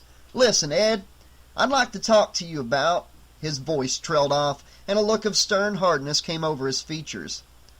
"Where'd you get that?" he asked, pointing. Ed looked down at the glove. He was wearing it, and the razor fingers clanked awkwardly as he tried to take it off. "It's nothing," he said. "I know what it is," Mr. Kinney responded, "and I want you to give it to me now." His voice was shaking a little. "I don't know if this is a joke or what, but if it is a joke, it's in very bad taste. I don't know what you think you're doing, Ed, but—" He held out his hand. Ed pulled away. "It's mine." "Ed?" "It's mine." He picked up his hat and put it on. The fingers snapped loudly as he did so. He felt suddenly angry, and he realized with surprise that he hated the principal. "Ed, I don't know what you're—" "Shut up, Kinney!" He spat the words out. "I don't have to listen to you. I don't have to do what you say. I don't work for you anymore, you son of a bitch." "What?" He pushed past the principal and walked into the hallway. "You're crazy," Mr. Kinney called after him. "I'm calling the district. I'm calling the police." Ed whirled around. "You do, and I'll kill you." He turned his back on the principal and walked down the hallway, out of the building. In the open air he felt better, more like his normal self, and he stood dizzily on the steps for a moment, taking a deep breath as he squinted against the sun. He looked down at his hand, at the shiny razors dangling limply there, and he felt stupid, foolish. He took the glove off as he walked across the parking lot. It slipped easily from his hand, and he blinked, unable to remember why a few moments before he had been so angry at the principal, why he had hated the man so much. He opened the door of his car, dropping the razor fingers inside. "You bastard!" Ed turned to see the football star, Logan, Hogan, and a group of fellow jocks storming across the parking lot toward him. They were obviously stirred up, and just as obviously after him. He could see the clenched jaws, the clenched fists. He could both sense and see the rage in their movements. But before he could get in the car and safely lock the doors, the ball players had surrounded him in a rough semicircle. "You murdering bastard!" Hogan said. The jocks crowded closer. Ed feigned puzzlement. "What?" "I know what you did. I saw you in my nightmare." "Me too!" another boy shouted. "Me too!" "Listen," Ed said, backing against the car. "I don't know what you're talking about." "You killed Kathy, and you killed Keith, and you killed Elena." Hogan pushed him. "Now we're going to make sure you can't hurt anyone else." "Do you hear what you're saying? Do you realize how crazy that is?" He looked at them wide-eyed. Part of him believed his protest meant every word he said, but somewhere in his mind he also remembered Hogan from his dream the night before. He recalled Keith and Elena. He recalled Hogan's little friend and the pincushion toothbrush. Ed glanced quickly toward the smallest boy in the gang. He saw the bandages around the kid's strangely swollen mouth. "You don't—" he began. They fell upon him, the entire team. He could only raise his arm to ward off the blows, and then he was down, able to see only red fists and redder faces, and dirty, white, kicking sneakers. Fighting against the tide, he forced himself to rise, and with a supreme effort, he opened the car door and grabbed the glove. The punching stopped. "I'll kill you," Ed said. His voice was quiet and low and did not sound like his normal voice. The kids looked at him with fear, and he felt good, strong, powerful. He put on the glove, fanned the fingers at them. He grinned. "Remember these boys?" The jocks, so brave a moment ago, looked at him, looked at each other, and took off running. He laughed as he watched them flee. He was still laughing as he got in the car and pulled out of the parking lot.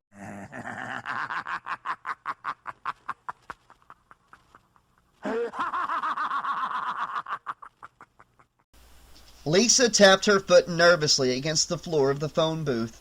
Keith and Elena, dead, both dead. She wiped her forehead. She was hot, sweating.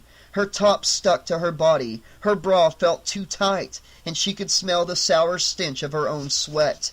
She wiped her cheeks, and the phone rang, again and again. On the fourth ring, the answering machine kicked in. She heard a recording of her mother's slow, patient voice. "Please, Mom," she thought, "pick up the phone." But the message ended without anyone answering, and Lisa said what she had to say, talking fast, the words spilling out. "Mom," she said breathlessly, "it's me. I want you to get out of the house now before Daddy gets home. I can't explain, but you have to get out of there. Don't tell Daddy where you're going. I have some money, and I'm taking the bus to Chicago. Grandma's. Call me or meet me there, but don't tell Daddy. He's dangerous." In her mind, as she spoke, she saw the burned man of last night's dream, Freddy. He had not seen her, had been making his way toward a hardware store, and had not noticed her sitting in one of the cars on the busy street. But she had seen him. His face had been different, more angular, more cruel. But the way he moved, the way he walked, reminded her of her father. He had been wearing her father's red and green sweater, and her father's hat. She had known then for sure. She closed her eyes before hanging up the phone. "I love you, Mom," she said. She closed her eyes, swallowing hard, leaning against the half glass of the booth. She prayed. For the first time since she had stopped going to Sunday school in 4th grade, she prayed. She hoped God heard her. Home was only a 5-minute drive from school, but it took Ed nearly an hour to make the trip. He kept turning off on side streets, wanting to get away, wanting to stop himself from hurting Barbara. But why would he hurt Barbara? Because she was an unfaithful, lying slut. But he loved her. But she didn't love him. Once, he nearly drove into the lane of an oncoming truck, and for a brief flash of a second he felt good, felt as though he had made the right decision. Then reason reasserted itself, and he swerved out of the way, ignoring the honks and screams coming from the other cars around him. Finally he grew tired, though. Finally he arrived home. He shut off the car, took the key from the ignition, and sat there for a moment, staring at the empty face of the garage door.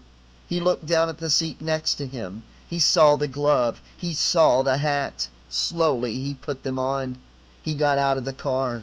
He killed Barbara while she slept. She was lying in bed, taking an afternoon nap, smiling as she dozed, dreaming no doubt of some meaty young stud, and he pulled the glove tight, and with a rattle of razor fingers slashed across the thin, soft flesh of her stomach, the skin parting cleanly and absurdly easily, red blood welling from the evenly spaced slashes and streaming over her body onto the bed.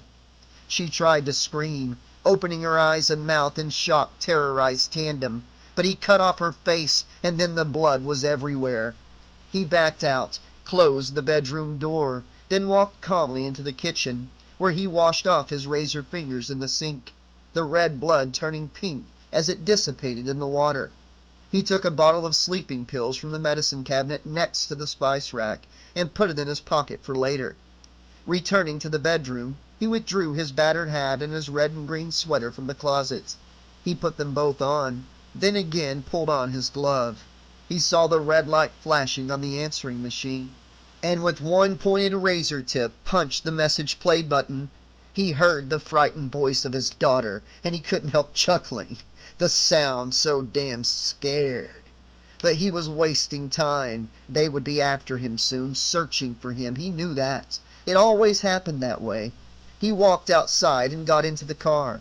In the back seat, right where they were supposed to be, were the 2 boxes, the Barbies and the Tonka trucks. That made him feel good. He liked to be prepared. Now all he needed to do was get out of here, find a place to lie low. He smiled to himself as he thought of the football team and the boiler room and Mr. Kinney. He would have his fun. He would get them all. But that would come later. First would come Chicago and Lisa and maybe some children. He started the car and backed out of the driveway. "For I have promises to keep," he thought, "and miles to go before I sleep. Yes, miles to go before I sleep." He caught up with the Greyhound an hour out of town. He followed it, grinning to himself, tapping his fingers against the steering wheel all the way to the Windy City. Not Just a Job by Nancy A. Collins. "Billy, time to wake up, dear." Billy Cairo tossed aside his bedclothes, smiling at the morning sun peeping through the bedroom window. He sat up and stretched, exposing his smooth, flat tummy. The smell of bacon and eggs frying wafted up the stairs from the kitchen, making his mouth water. He hurriedly pulled on his jeans and t-shirt, making sure to stuff his slingshot in the back pocket of his pants and snatch up his catcher's mitt before rushing downstairs. Standing at the kitchen counter, an apron cinched around her hourglass waist to protect the pleated calf-length dress she wore, Billy's mom looked just like the mothers Billy saw on television. Nora Cairo smiled when she saw her son. "Good morning, sweetheart. Ready for some breakfast?" "Sure thing, Mom." Billy plopped down opposite his father, resting his catcher's mitt on the corner of the table. "Morning, Billy boy. Sleep well?" Earl Cairo put aside his morning paper to smile lovingly at his only child. His broad, even features were TV star handsome. He could almost pass for Ward Cleaver or Ozzie Nelson. He held a smoking pipe in one hand, for God's sake. "You bet, Dad." Billy's mother placed a Fiesta-ware plate full of bacon, scrambled eggs, and biscuits in front of him. "Eat up, dear. You know how growing boys need their strength." As Billy ate his breakfast, he glanced at his father's wise, compassionate face and was overwhelmed by the love he felt for the man. For a moment, he thought he was going to cry. "Dad?" "Yes, son?" "Will you play catch with me after breakfast?" Earl Cairo chuckled and sucked on his pipe. "I don't see why not." "Oh, boy!" He pushed his plate aside and hopped off the chair, making sure to grab his catcher's mitt. "Come on, Dad, let's go." "Not so fast, young man," Nora Cairo said, mock sternly. "You forgot to drink your orange juice." "Ah, Mom!" "Don't you aw-mom me, William Cairo. You're not going outside till you've finished that juice." She pointed to the glass sitting where he'd left it on the table. Billy, his lower lip pushed out in a pout, reached for the orange juice and noticed for the first time that it was an funny sepia brown. Now that he thought about it, everything was kind of colorless. Mom, Dad, the kitchen, just like the old syndicated sitcoms from the 50s he saw on cable. And come to think of it, wasn't he actually 22 years old?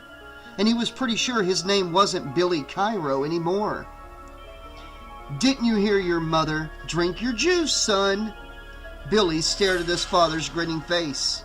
He still felt immense love for the man, but there was something else mixed with it as well. Earl Cairo leaned forward, clenching the smoking pipe between his even white teeth. For a moment, Billy was afraid his father was going to bite him.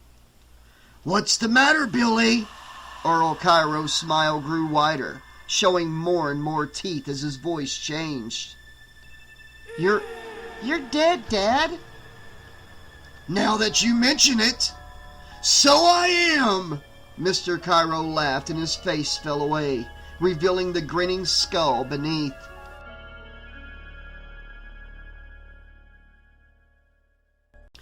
After showering and putting on his clothes, Billy thumped downstairs to the kitchen. His mother, her hair in curlers and a cigarette clamp between her lips, was rinsing a skillet in the sink. His stepfather was still seated at the table, hidden behind the sports page. Billy's place at the breakfast table was marked by the folded classified section. "About time you got up." Nora Hepler removed a plate of bacon and eggs from the warmer and put it in front of her son. Billy grunted and watched his mother as she poured his glass of milk. She eyed his jeans, sneakers, and Metallica t-shirt with undisguised contempt. "Are you going to go job hunting dressed like that?" Ray Hepler lowered his newspaper and frowned at his stepson. Christ, he hadn't even had a chance to drink his milk, and they were already doing a fucking tag team number on him. "What's wrong with how I'm dressed?"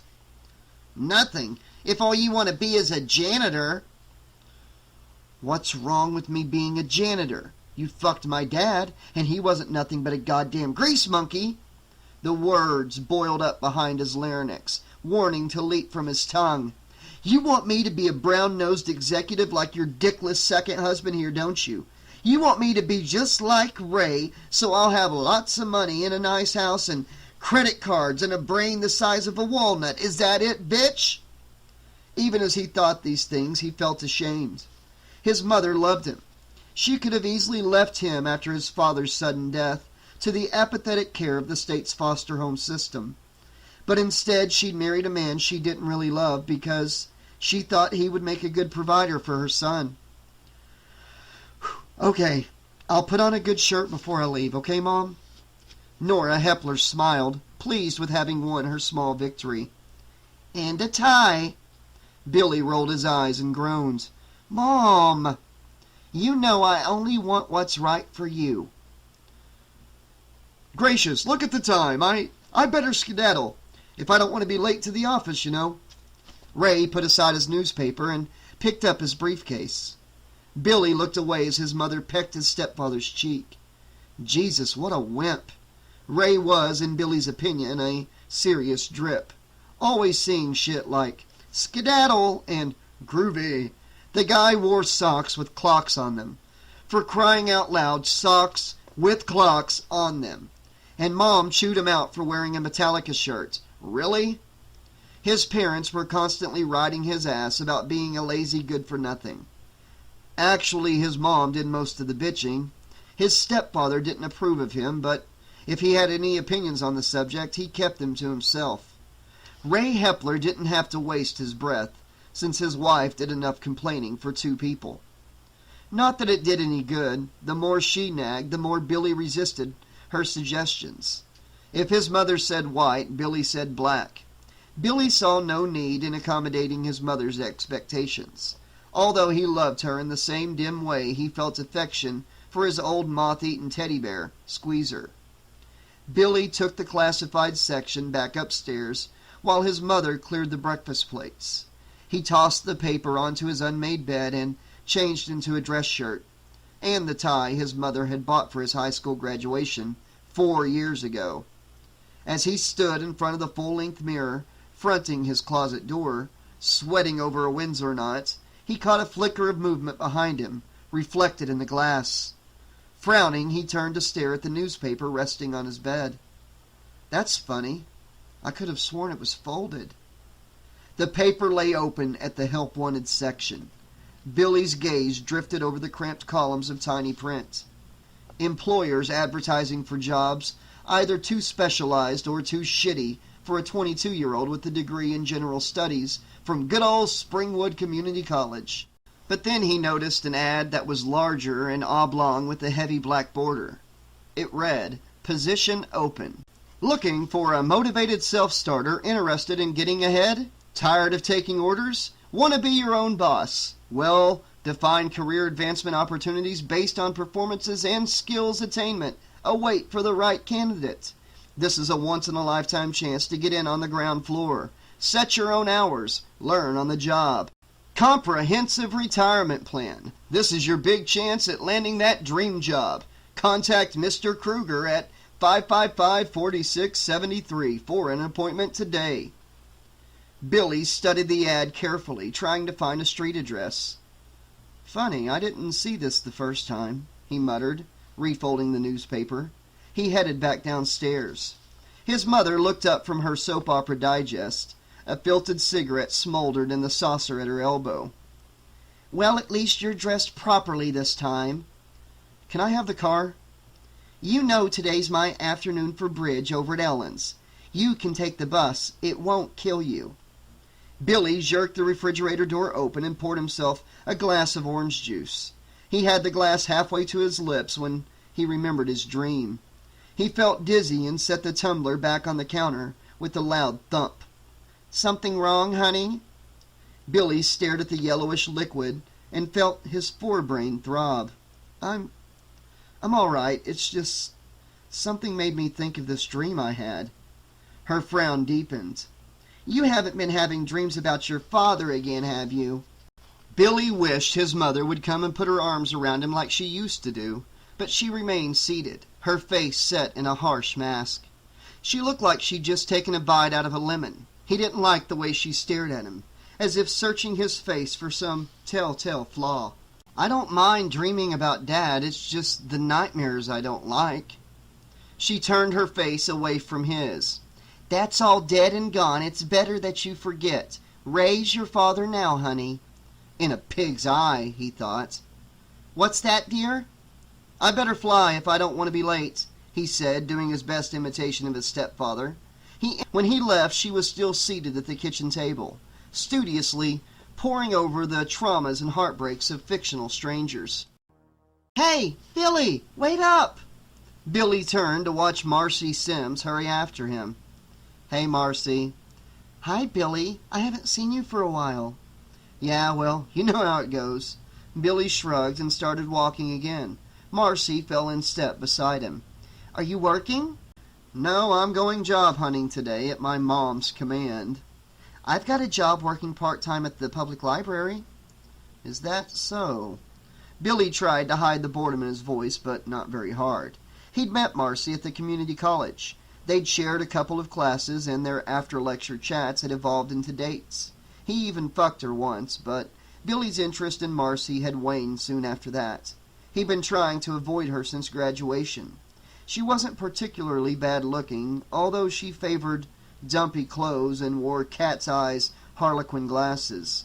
The thought that he'd actually porked such a loser made his stomach knot up. Still, Marcy was the closest thing to a friend that he had here in Springwood. If you really need a job, I could, put in a good word for you with Mrs. McKenzie. Thanks, Marcy. I'll keep that in mind. If you think I'm going to work in that dumbass library with you mooning over me like a lovesick cow, you're as goofy as you look, he thought to himself.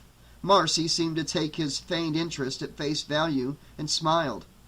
You think you might, want to go out to a movie or something? Billy stopped and turned to glare at her.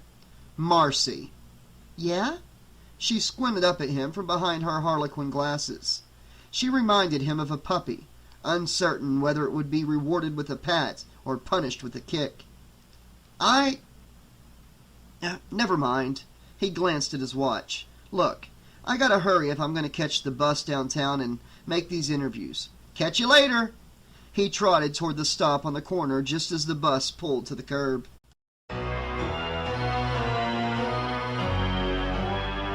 Please have a seat. The personnel director will be with you shortly. The receptionist pointed to an arrangement of uncomfortable-looking chairs and a glass coffee table with magazines stacked next to a kidney-shaped plastic ashtray, the color of urine. There were a couple of other applicants already there, each dressed in a suit identical to Billy's. He picked up one of the magazines. The cover said Home Office Monthly and promised to be chloroform in print. He stifled a yawn and blinked his eyes rapidly. The last thing he needed to do was doze off. Mr. Cairo? Mr. William Henry Cairo? Billy jerked at the sound of the receptionist's voice calling his name.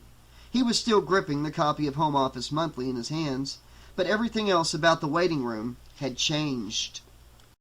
The other chairs were empty. The glass coffee table was smeared with a thick layer of dust. The non-threatening abstract pastel print on the wall opposite him hung askew. Cobwebs were dangling from the frame like rotten lace.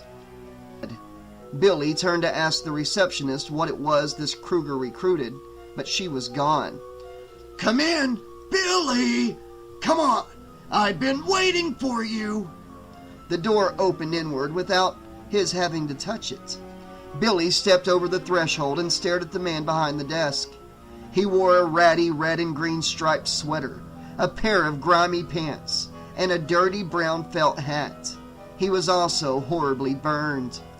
Billy guessed the business believed in hiring the handicapped. The burned man sat with his feet propped on his desk and his arms folded behind his head. Have a seat, Billy. We have a lot to discuss.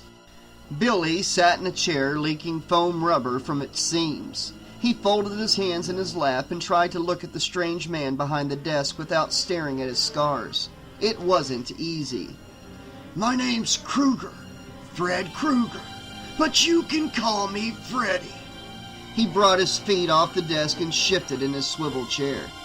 Let's see. Your name's Billy, am I right? He picked up a tattered, badly stained folder from the morass of paperwork heaped in front of him.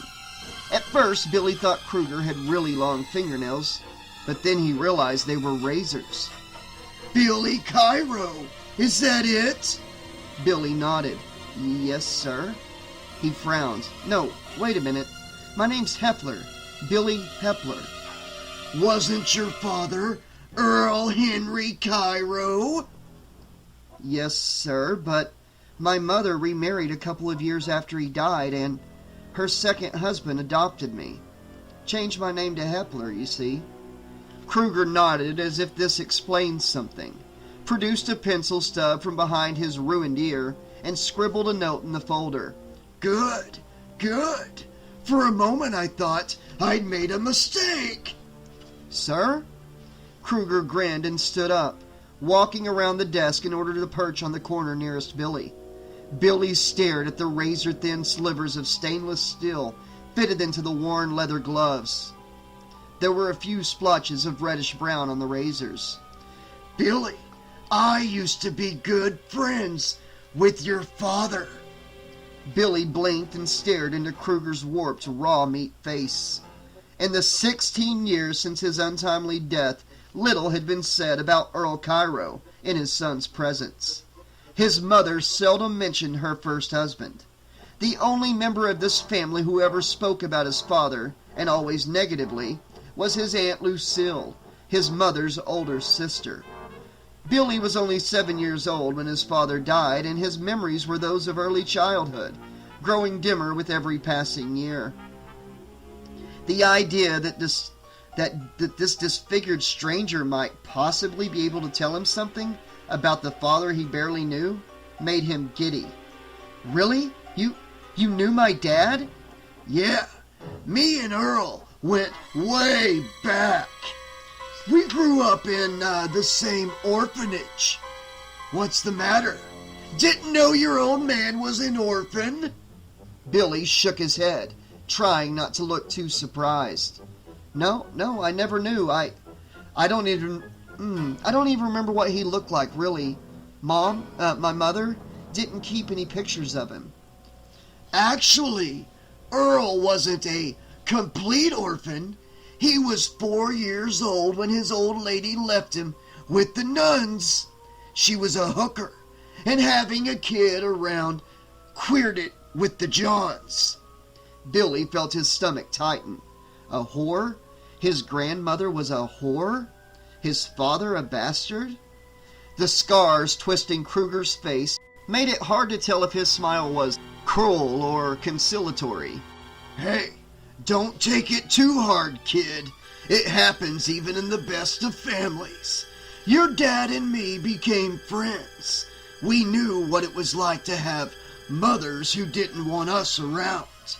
That's why I'm offering you a job, because of your old man. A job? What kind of job?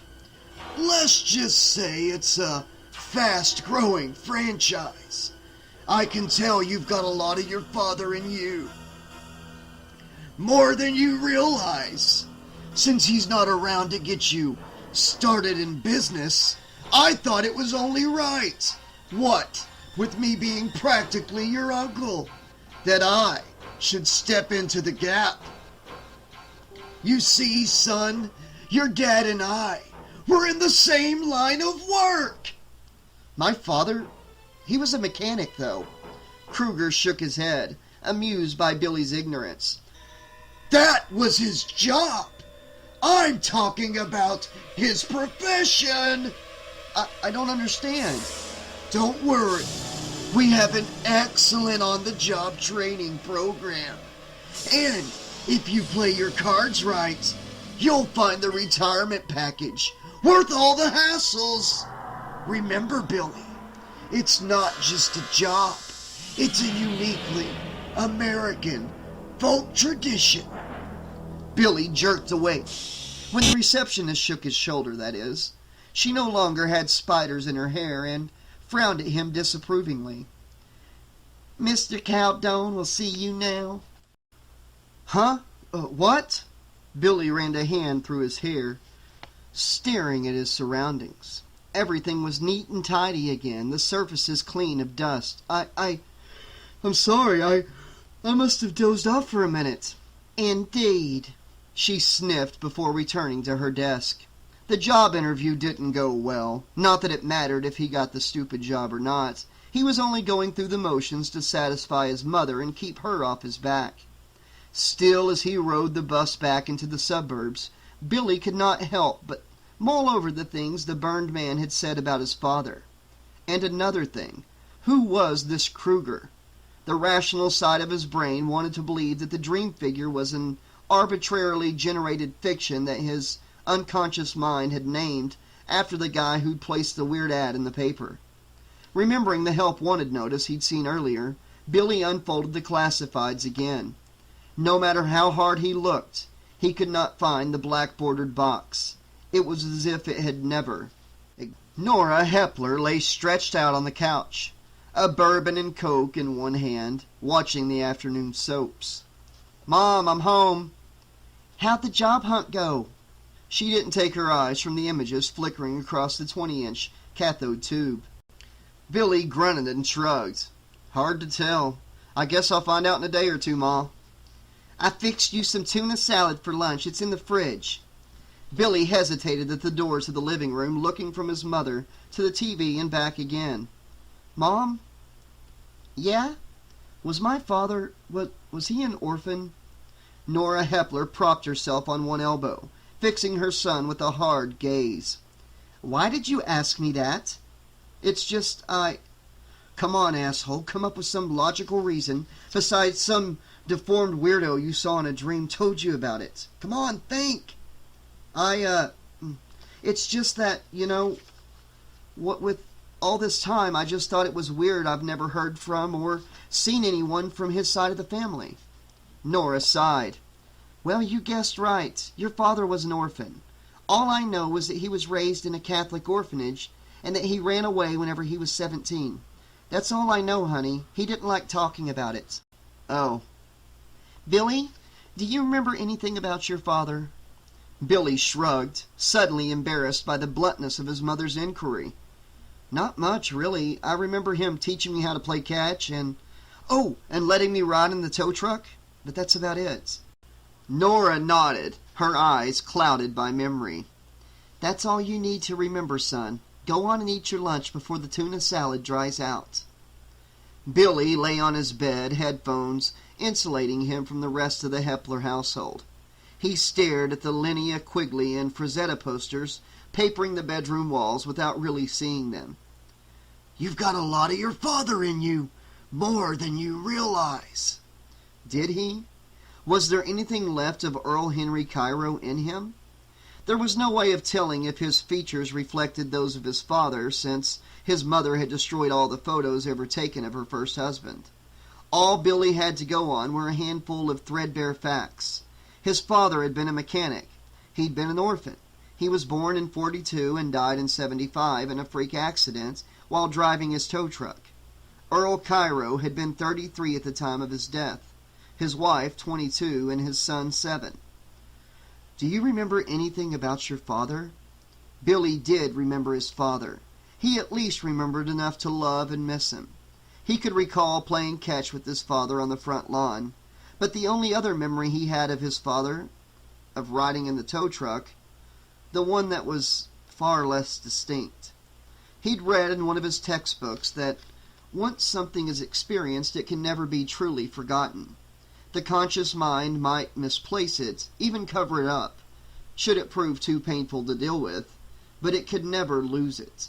If that was true, all he had to do was free associate until his thoughts tripped the appropriate trigger, freeing that particular memory. "Billy, wake up, boy! Come on!" Billy opened his eyes and found himself staring into a strangely familiar face. With the leap of his heart, he realized he was looking at the face of his father. Earl Cairo didn't look a thing like the father in Billy's dreams. His hair was a dirty blonde, much like his son's, and hung to his shoulders in loose curls. His eyes were the color of mud, the pupils strangely dilated. A day's growth of beard covered his cheeks, and a sour smell radiated from him. Billy identified it as a mixture of axle grease, old sweat, and rock and rye. "Daddy?" Earl Cairo tossed back the covers of his son's narrow bed. "Come on, son. Time to go." "We going someplace, Daddy?" "Yeah, that's right. We're going for a ride, buddy. You're always saying you want to go for a ride in the tow truck, ain't you?"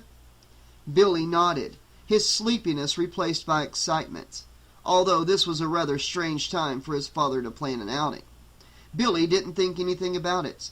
After all, his father did a lot of odd things. "You've got to hurry up if you want to go with me. Get your slippers on, come on." "What about Mommy?" "Huh? Is Mommy coming for a ride too, Daddy?" His father's face twisted into a lopsided grin. "No, your mom's not coming this time. This is just for you and me, us men." The news that this was going to be men's stuff, and that he was being included, made Billy even more excited. He slid his small feet into his cat-in-the-hat slippers and made sure to grab Squeezer, his faithful teddy bear. His father was standing in the doorway, fidgeting. "Daddy, aren't we going to tell Mommy we're going for a ride?" "No!" The anger in his father's voice made Billy flinch and tighten his grip on Squeezer. "I told you, this is men's stuff. Your mama's not ever supposed to know about this. Do you understand me?" Billy nodded solemnly. "You spend too much time with your mama anyways. You're going to grow up to be a fag, boy. You don't want to be no fag, do you?" "No, Daddy." Billy had no idea what a fag was, but from the way his father said it, it was as bad as a Negro or a kike. Whatever those meant, Billy was only 4. "Well, I'm going to make sure you don't. Ain't no son of mine going to grow up a homo." He grabbed Billy's hand and headed down the hall toward the back door. Billy was terrified that his mother would jump out of her bedroom like a jack-in-the-box, spoiling his chance to be a man like his father, but her door stayed shut. The night was cold and damp, and the dew quickly soaked Billy's bedroom slippers and the cuffs of his Mickey Mouse pajamas. He started to whimper, but bit his lip when he saw the look his father gave him. The tow truck was parked on the driveway behind Nora Cairo's beat-up Volkswagen Bug. Billy stood in awe of the huge truck, with its searchlights mounted on the driver's side and emergency flashers atop the cab. Earl jerked open the passenger side door and motioned for his son to climb in. The floor of the cab was level with Billy's chest. "Get in! What you waiting on? You expecting me to pick you up? You're not a baby no more. You're a man, remember? Time to act like one, son." Biting his lower lip to keep from crying, Billy pulled himself into the cab. Earl Cairo started up the engine and backed out of the driveway. He didn't turn on the headlights until they were halfway down the street. "Where we going, Daddy?" "Cruising."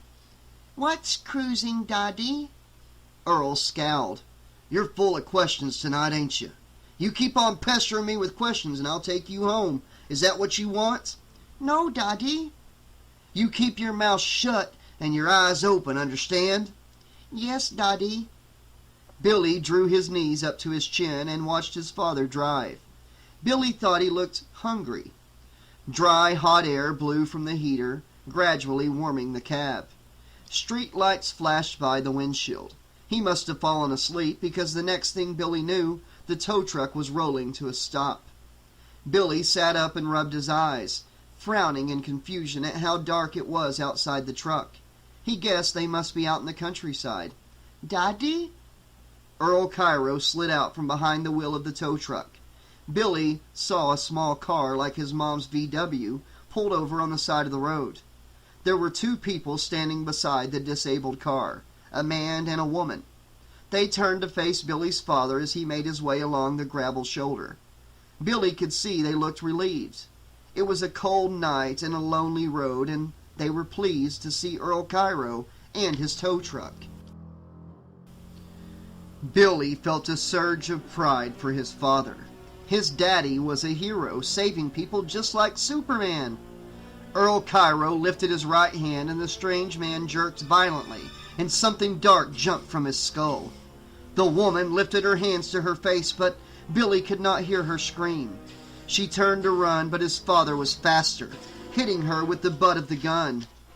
Earl Cairo caught the woman before she could fall, carrying her back to the tow truck, where his son waited for him. Earl was breathing hard when he tossed the strange woman's unconscious body into the cab, next to Billy. Billy stared at the huge bruise on the woman's forehead, from where his daddy had hit her with the gun. Her eyelids fluttered, and she moaned like she was going to be sick to her stomach. Billy wanted to ask his father why he'd hurt the woman, and why he had put her in the truck. But the way his father was shaking and sweating told him he better not ask any questions. Earl Cairo produced a pair of handcuffs and secured the strange woman's wrist behind her back. Billy's eyes widened when he saw the shiny steel. Wow, he never knew his father had those. Maybe his daddy was a secret policeman, like the ones he saw on television. That would explain why he'd hurt the people with the broken car. Maybe they were really bad guys, and he was arresting them. Billy saw people get arrested and shot on television all the time, but he never dreamed his father might be a policeman. They drove for a long time, the only sounds breaking the silence being Earl Cairo's breathing, the moaning of the strange lady, and the steady drone of the heater. When his father stopped the truck, Billy looked out the window and recognized the ramshackle old barn. He'd been out here once before. It was where his father worked on cars in his spare time. Earl Cairo hopped out of the idling tow truck long enough to push open the barn doors, then drove inside. Billy craned his neck to get a better view of the interior of the shop, as his father called it. Broken down carburetors and dismantled engine blocks were scattered about the hard dirt floor. Earl left the truck again, this time to light a Coleman-filled lantern on a workbench made of 2x4s and sawhorses. He pulled the semi-conscious woman out of the cab and slung her over his shoulder, like a sack of potatoes. He glowered at Billy. "You getting out or what, boy?" This was the first time he'd acknowledged his son's presence since leaving home. Billy watched his father carry the woman over to a mound of oily cloths and burlap bags. He dumped her onto the rough bed like she was a doll. "You watch her, boy. Make sure she don't try and get away." "Yes, Daddy." Billy tightened his hold on Squeezer and walked over to where the lady lay, dazed and bleeding atop the old sacks. He knelt beside the woman and brushed her hair out of her face. He jerked his hand back when her eyes opened. Where am I?" "You're at the shop." What? Where's Tim? There was this man." Her face suddenly wrinkled and tears filled her eyes as she remembered what happened. "Oh my God, Tim! He shot my Tim!" "Are you a bad lady?" "What?" "You don't look like a bad lady. You're pretty." "Little boy, please! You've got to help me!" "That other guy, he was a bad guy." The hurt lady was crying harder now. She looked scared and upset, and Billy thought it made her look ugly. I don't understand. Please go get help, little boy. Please go." "He must have been very, very bad if Daddy shot him. Daddy wouldn't shoot a good person, so he must have been bad." "Your daddy? Oh, dear God, no." "Get away from her, Billy." Earl Cairo returned, holding a length of clothesline and a hammer in his big hands. He kicked the crying woman in the ribs. "What you been telling my boy, bitch?" he said. You telling him lies?" The woman struggled to sit up, but it was impossible to do so with her hands cuffed behind her back. "Please, please let me go, please. I won't tell anyone, I promise, if you'll just let me go." "Shut up!" Earl kicked her again, this time in the head. He turned to face his son. "They'll always be telling you lies, boy. That's one of the first things I learned about women. Tell you one thing, didn't do another." Earl's eyes were unfocused, as if he was looking into himself and seeing another time, another place. "They'll tell you they'll come and get you, that it's for a little while. Then that little while turns into forever. They'll lie like dogs if you don't keep after 'em. Sluts and whores, that's all they are anyway. Your mama's no different, and there's only one way that'll keep 'em from lying." Earl dropped to his knees beside the dazed young woman. He looped the length of clothesline around the girl's neck and fastened it on the side, just above the shoulder, in a simple tourniquet knot. He then bound the hammer handle up against the first twist of rope and secured it with the second crossover knot. Earl twisted the hammer handle once, twice, 3 times. The girl opened her eyes again, and Billy could see the fear in those eyes. It made her eyes shimmer in the dim light. Fascinated, he stepped closer for a better look. "See, Billy, isn't this funny? Look at her eyes bug out just like a frog's." Earl motioned for his son to grip the hammer handle. "Come on, it's your turn to try it. That's it. Just turn it like you would the taps on the bathroom faucet. That's my boy." Billy turned the handle, as his father had instructed. The woman's eyes started from their sockets, and her tongue protruded from her mouth. Billy giggled. She did look silly. Earl Cairo's breathing was getting louder and hoarser as he watched the girl strangle. Suddenly he pushed Billy aside and began clawing at both his clothes and those of the dying girl. Billy watched, thumb in mouth, as his father rubbed himself against her. After a couple of minutes, his father made a pained, whining noise, then lifted his head and stared directly into Billy's eyes. There was something wild and mad and angry in the way his father looked at him. Billy took a step back, suddenly afraid of the man who'd given him life. Earl Cairo grinned drunkenly at his son and said, "You never saw this. Forget this ever happened." Billy Hepler sat up in his bed, choking on a scream. The headphones over his ears were silent.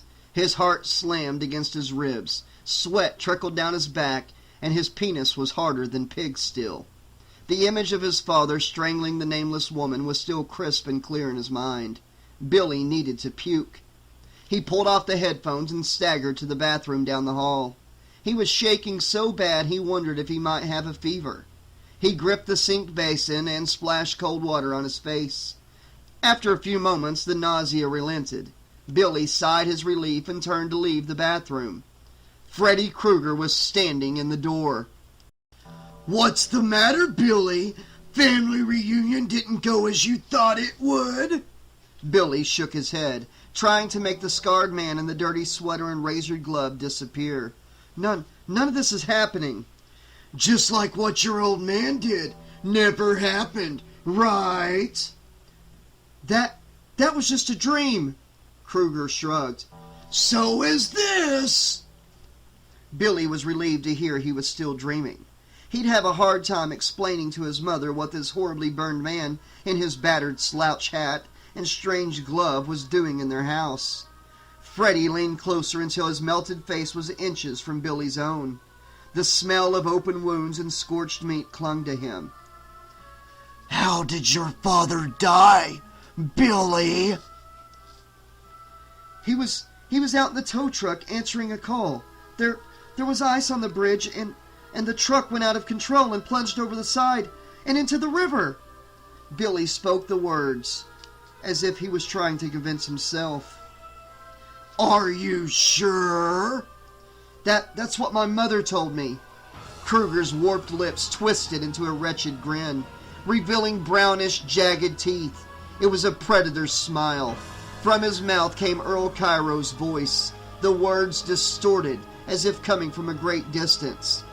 "They'll always be telling you lies, boy. Sluts and whores. That's all they are anyway. Your mama's no different.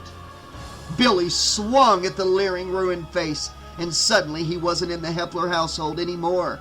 He blinked in confusion at the shredded wallpaper and moldy carpeting. He didn't know whose house he was in, but it definitely was not his. The smell of decay and corruption was strong, and his ears were filled with the buzzing of flies. What the fuck? You shouldn't use such bad words. A little girl no more than 6 stood in the doorway that led to the front parlor. She was dressed in white from her Mary Janes to the satin ribbon fixed in her hair. She looked extremely out of place amongst the rotting floorboards and crumbling plaster. Where am I? What is this place? This is Freddy's house. What? Why am I here? The little girl giggled and fled into the darkness. There was a loud booming sound as if someone was repeatedly striking a metal drum.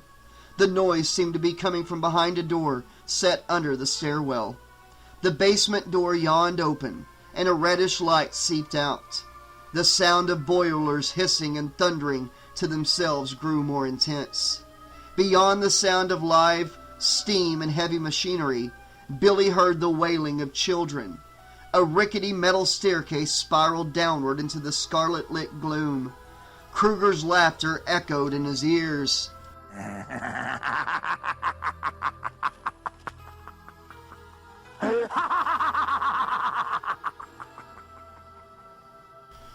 Billy Cairo, come on down! Billy shook his head. I don't want to go down there, man. Life is much safer underground, Billy. No one can see you hide a multitude of sins. No, you can't make me go down there. The cellar door slammed shut. The blood-tinged light and the screams were gone. Billy shuddered and turned toward the front door. It was time to get the fuck out of this nightmare house. As he moved to open the door, its mail slot opened inward, and a hard-bound book fell into the mildewed carpet. Billy scooped it up and studied the spine and dust jacket. The title was Beasts Who Walk as Men, the lettering designed to resemble the scrawl of a disturbed child. Billy turned it over in his hands, but it seemed to be no more than what it was, a cloth-bound book, like those found in bookstores and libraries. It seemed perfectly harmless, so he opened the book.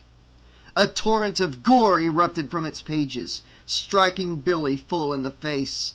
Blood and viscera geysered forth as if propelled by a fire hose, knocking Billy to the ground.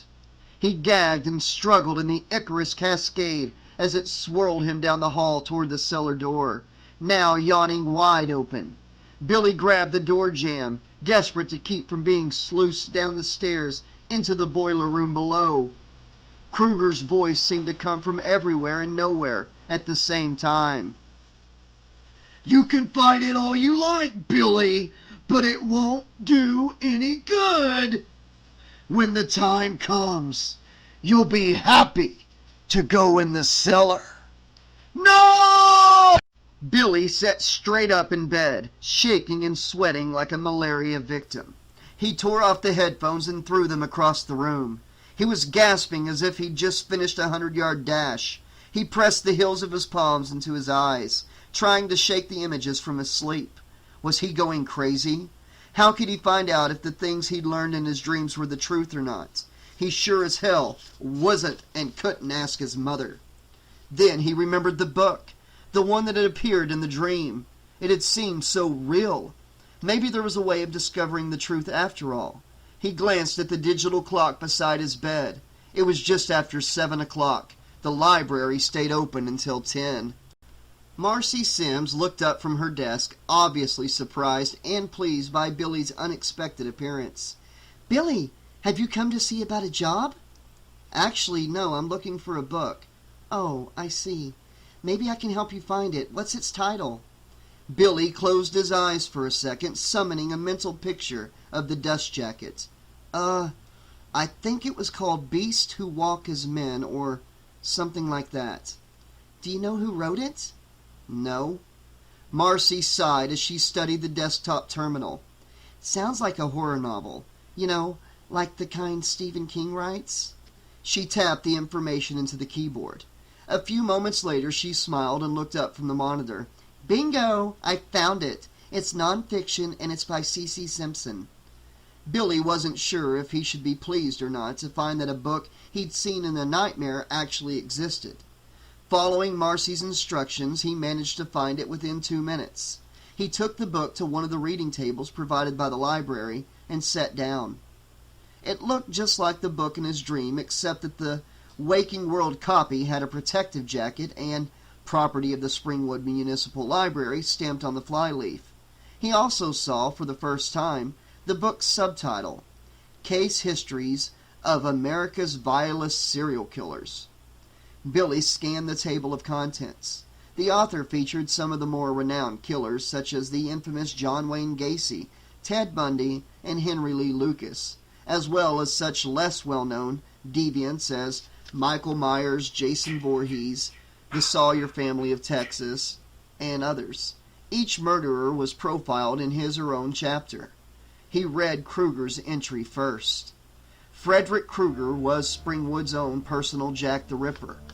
And judging from the account of his life, Billy wasn't surprised that the town's Chamber of Commerce made a point of not mentioning him in their brochures. Billy scanned the pages, reading the sentences hungrily. Billy exhaled a deep breath and put the book down for a moment.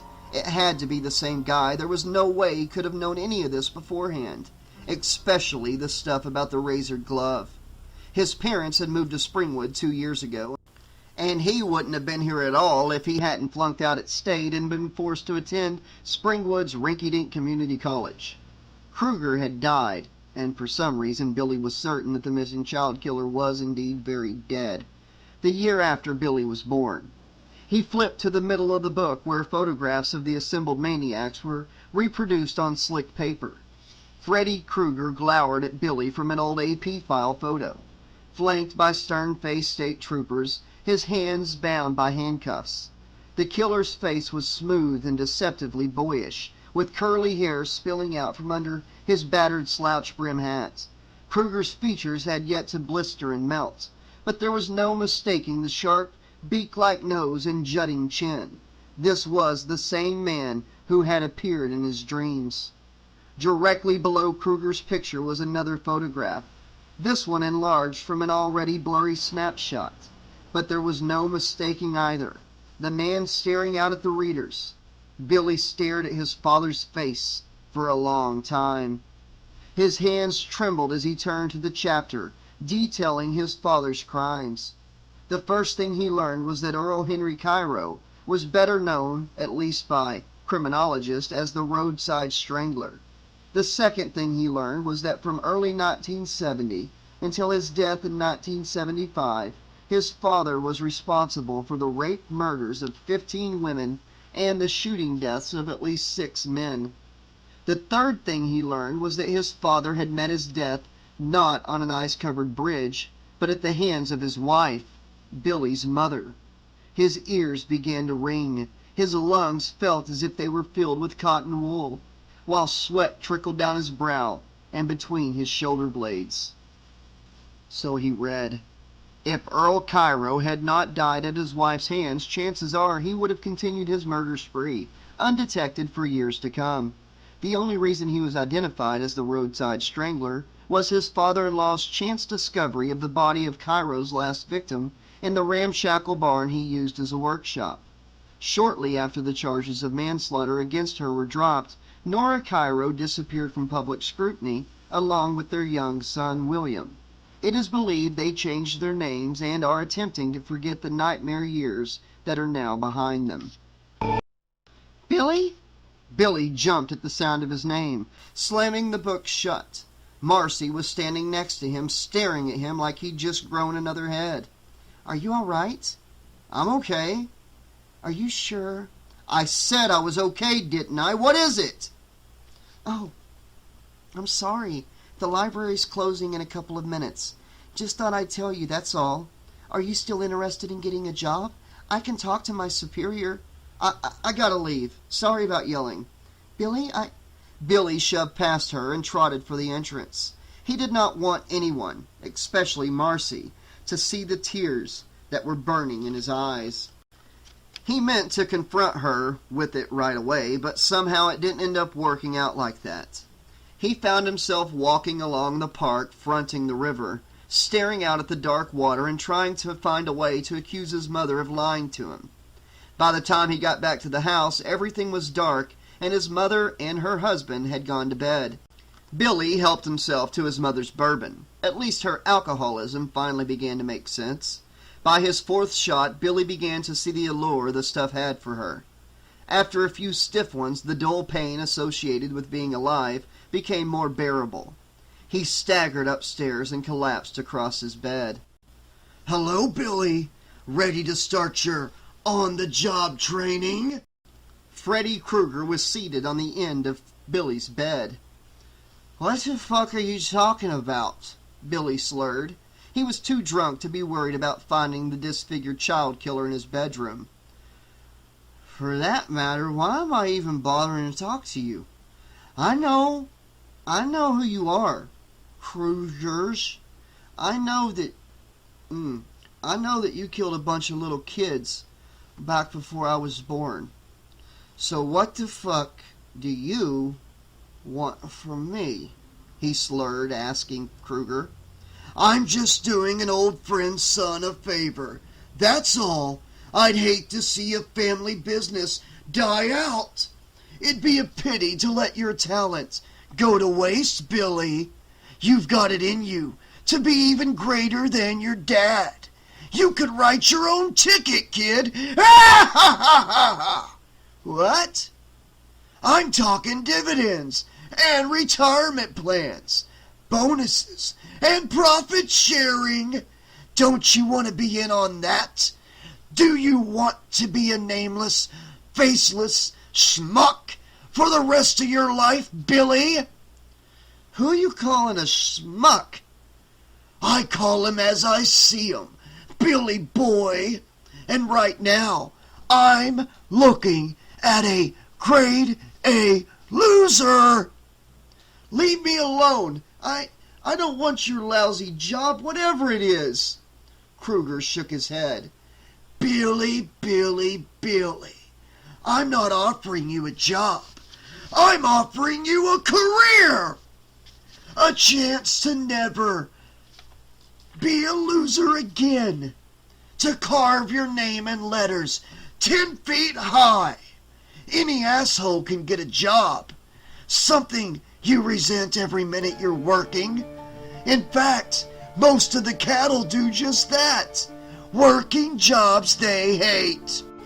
Your stepfather hates his job. His boss hates his job.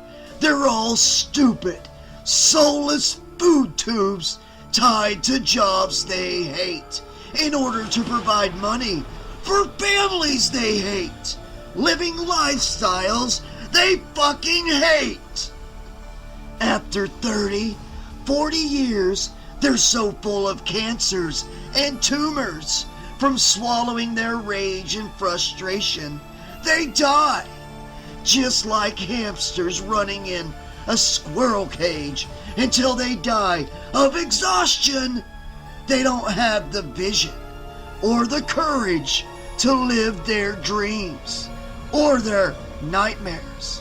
So when they die, they're forgotten, just like yesterday's news. Is that what you want, Billy boy? I still don't understand what this has to do with me and my father and my having a career, Billy said, starting to sober up. I'm talking about recognizing your calling, Billy. It's in your blood. I told your father about this years ago, before he ran away from the orphanage, but he didn't really believe me. Not until I crossed over, and then I came to him and made him understand. And he understood. Earl could have been a real champ, but his timing was off. That's what screwed it up, you see. Now you've come along, so I can make up for not being there to show Earl the ropes. I want to show you the ropes. And the hammers. You keep going on about retirement programs and shit. Don't you see, Billy boy? I'm offering you immortality. Love and pity and happiness are fleeting things. They go like puff of smoke. Inexplicably, just such a puff appeared from his hands, and in an instant it was gone. It's hate, Billy. Hate and fear. Pain and suffering. They're constant. As long as they're around, we're in business. If this plan of yours was such hot shit, how come you look like a pepperoni pizza left out in the rain? Krueger moved faster than Billy imagined he could. The killer knelt on the youth's chest, his razored hand raised in preparation of a swift, slicing slap. You're pissing me off, boy. I don't think you appreciate what I can do for or to you. Billy swallowed and tried to smile. You're right, Freddy. I'm being ungrateful. I really appreciate what you're trying to do for me. Honest. That's better. Freddy stepped aside, tugging on the hem of his bedraggled sweater. Now come with me. Where are we going? We're gonna have a little chat with Mommy. Billy followed Krueger down the hall, stopping outside the door to Ray and Nora Hepper's bedroom. Krueger lifted a razor to his lips, miming silence, as he turned the doorknob. The Hepler's master bedroom was no longer there. In its place was a vast empty space lit by unseen fixtures. In the middle distance, Billy saw what looked like a large, ultra-modern desk. He could hear a faint murmuring as if someone was speaking aloud, but he could not make out the voice. Krueger walked in the direction of the desk, and Billy hurried after him. As they drew closer, he recognized the voice as female, giving dictation. The black, highly polished desk was easily 3 times the size of a pool table, and the huge wing-back chair that went with it was turned so that its back was toward them. Suddenly, the feminine voice cut itself short, and the chair pivoted so that its occupant faced them. "What do you want? Mom?" Nora Hepler frowned at her son. She wore a dove-gray business dress suit with wide shoulders and knife-edge creases. Billy was surprised at how young she looked. His mother was still in her late 30s, but the tough-as-nails executive seated in front of him was closer to his own age. "Billy?" There was a trace of uncertainty and resentment in her voice. "What are you doing here?" "He's with me." Nora's frown deepened as she turned her gaze to Krueger. "And who the hell are you?" Krueger doffed his battered hat and bowed. "An old friend of your husband's." "You're a friend of Carrie's?" She seemed perplexed and touched a framed photograph on her desk. Billy stared at the signed picture of Cary Grant, then looked back at his mother. "This is your dream, isn't it?" "Of course it's my dream, son. What I want to know is, what are you doing in here with that horrible man?" She motioned to Krueger, who was seated on the edge of the desk, tracing obscene designs in the lacquered finish. "Mom, I need to ask you something." Nora looked from Krueger to her son. "Ask me what?" "About my father." She rolled her eyes. "Oh, that? Did you really kill him?" "I hated that son of a bitch. I would never have married him in the first place. If only my parents had agreed to pay for an abortion. It would have saved me 7 years of grief. I would have gone to college, made something of myself. But instead I got stuck with you. This is what I've always wanted.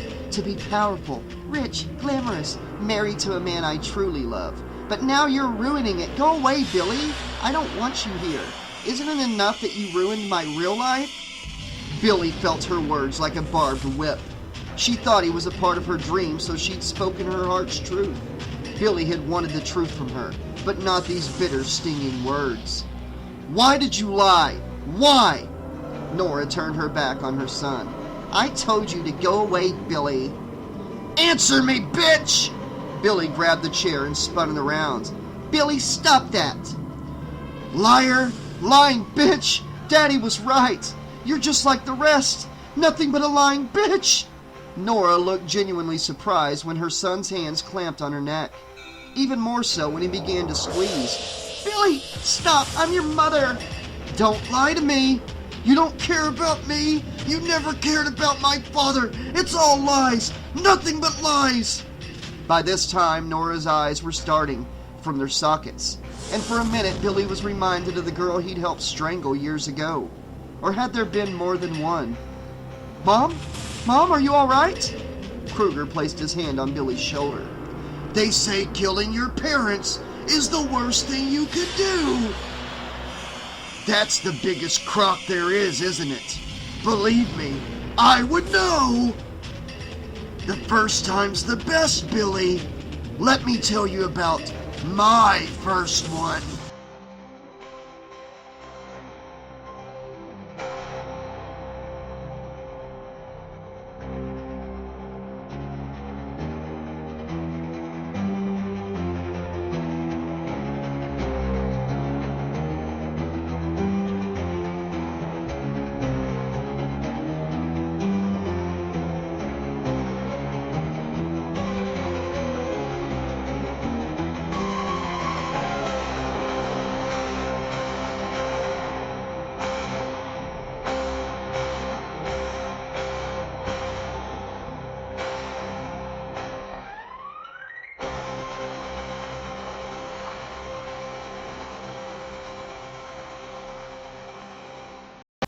The doctors claim that what killed Nora Hepler while she slept that night was an embolism, lodged deep within her brain that picked that moment to explode.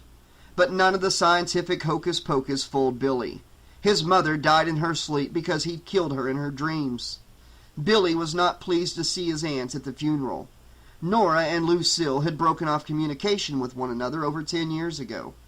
Billy could not recall the exact nature of their disagreement, but he knew Aunt Lucille had not approved of the way his mother raised him. After the funeral, just before the guests were due to arrive for the wake, Lucille buttonholed her nephew in the parlor. She was a bosomy woman, fond of makeup and perfume.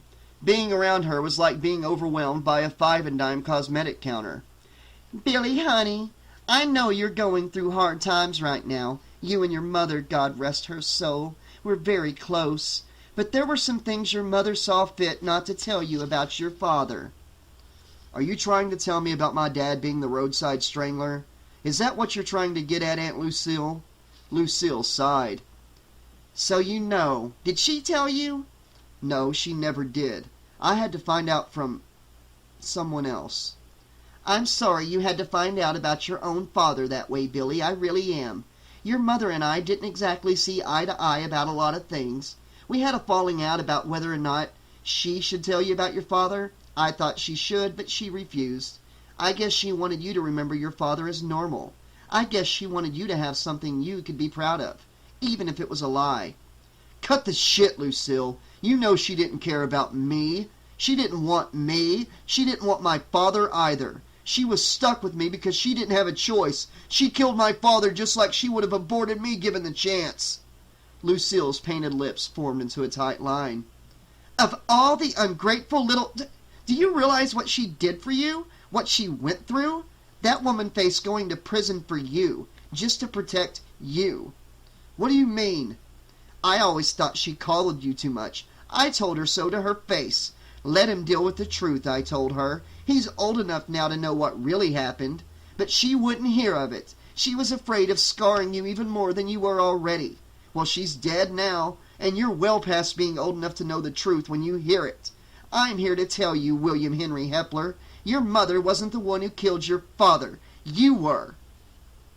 Billy tried to shake the offending words out of his ears, but Lucille was right. He knew the truth when he heard it. No, you're lying." "Earl came home drunk that night, and he started beating on Nora with you in the room.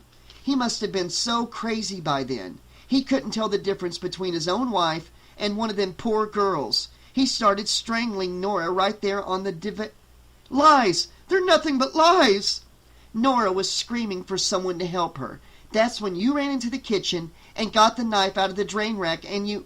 Billy wanted to keep shouting that his aunt was a liar, just like her dead sister had lied. But a red fog claimed him, and the next thing he knew, the family doctor was sticking a needle in his arm, and Ray was helping Aunt Lucille up off the floor. There were bruises on her mouth and throat, and blood trickled from one of her nostrils, mixing with the powder trapped in the wrinkles creasing her face. There was someone at the door. Billy got to his feet, dusting off his knees. He leaned his shovel against the cool brick wall and climbed the cellar stairs. He made a mental note to himself that he ought to replace a few of the more rotten wooden steps in the near future. He opened the front door and stared at the girl standing on the doorstep. It took him a full minute to remember her name. Marcy? Hi, I'm sorry I dropped by without calling. I was curious to see how you were doing in your new home. Okay, I guess.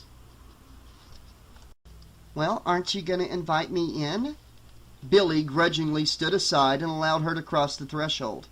She stared at the faded wallpaper and cracked plaster for a moment.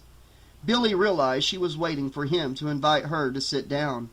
But since the only furniture he owned was in his bedroom upstairs, he remained silent. So, I hear you got a job. Yeah, I'm working as a janitor at the hospital. How do you like living in your own house? Billy shrugged. It's okay, I guess. I used pretty much all the money I got from my mom's estate buying it, but I don't have a mortgage to worry about. It's a fixer-upper, but I kind of like that. It gives me something to do, you know? Billy, I'm really sorry about your mother. Yeah, well, if you ever need anything, don't hesitate to call. Yeah, well, thanks, Marcy. Look, I've got to get ready for work. I was doing some work on the house when you rang the bell. I understand. As she turned to leave, Marcy gave Billy a searching look. Billy, I hope you don't mind me asking this, but didn't the real estate agent tell you about the place, about what happened here? Billy shrugged. Some people died? Big deal. People die all the time, Marcy. It's not just that.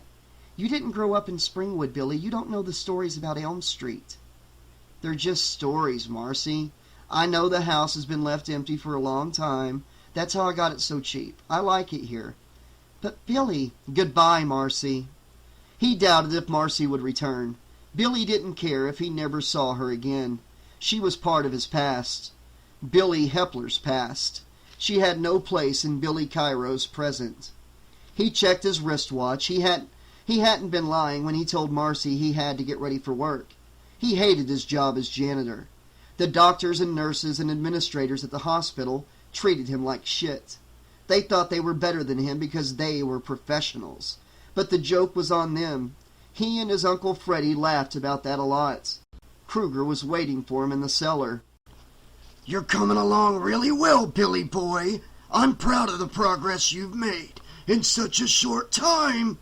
He stooped to pick up a discarded baby doll that lay alongside the edge of the narrow trench. He studied the doll's miniature features, then with the flick of his razored hand decapitated it. Too cute to live, he chuckled, tossing the mutilated toy into the grave with its former owner. How many more do I need, Uncle Freddy? Taking inflation into account, I'd say you need at least another 30 kills before you'll have enough of the necessary souls stored up. 30. That was a lot. For a moment, Billy doubted his ability to pull it off. There was always the danger of his being caught or killed before reaching his quota. But with his Uncle Freddy there to help him and guide him along, he knew he would succeed. Billy hurled a shovelful of dirt into the grave. Uncle Freddy had also been right about how nice cellars were. You could hide all kinds of secrets down here. Maybe 30 or 40 of them. Oh, how he loved his work.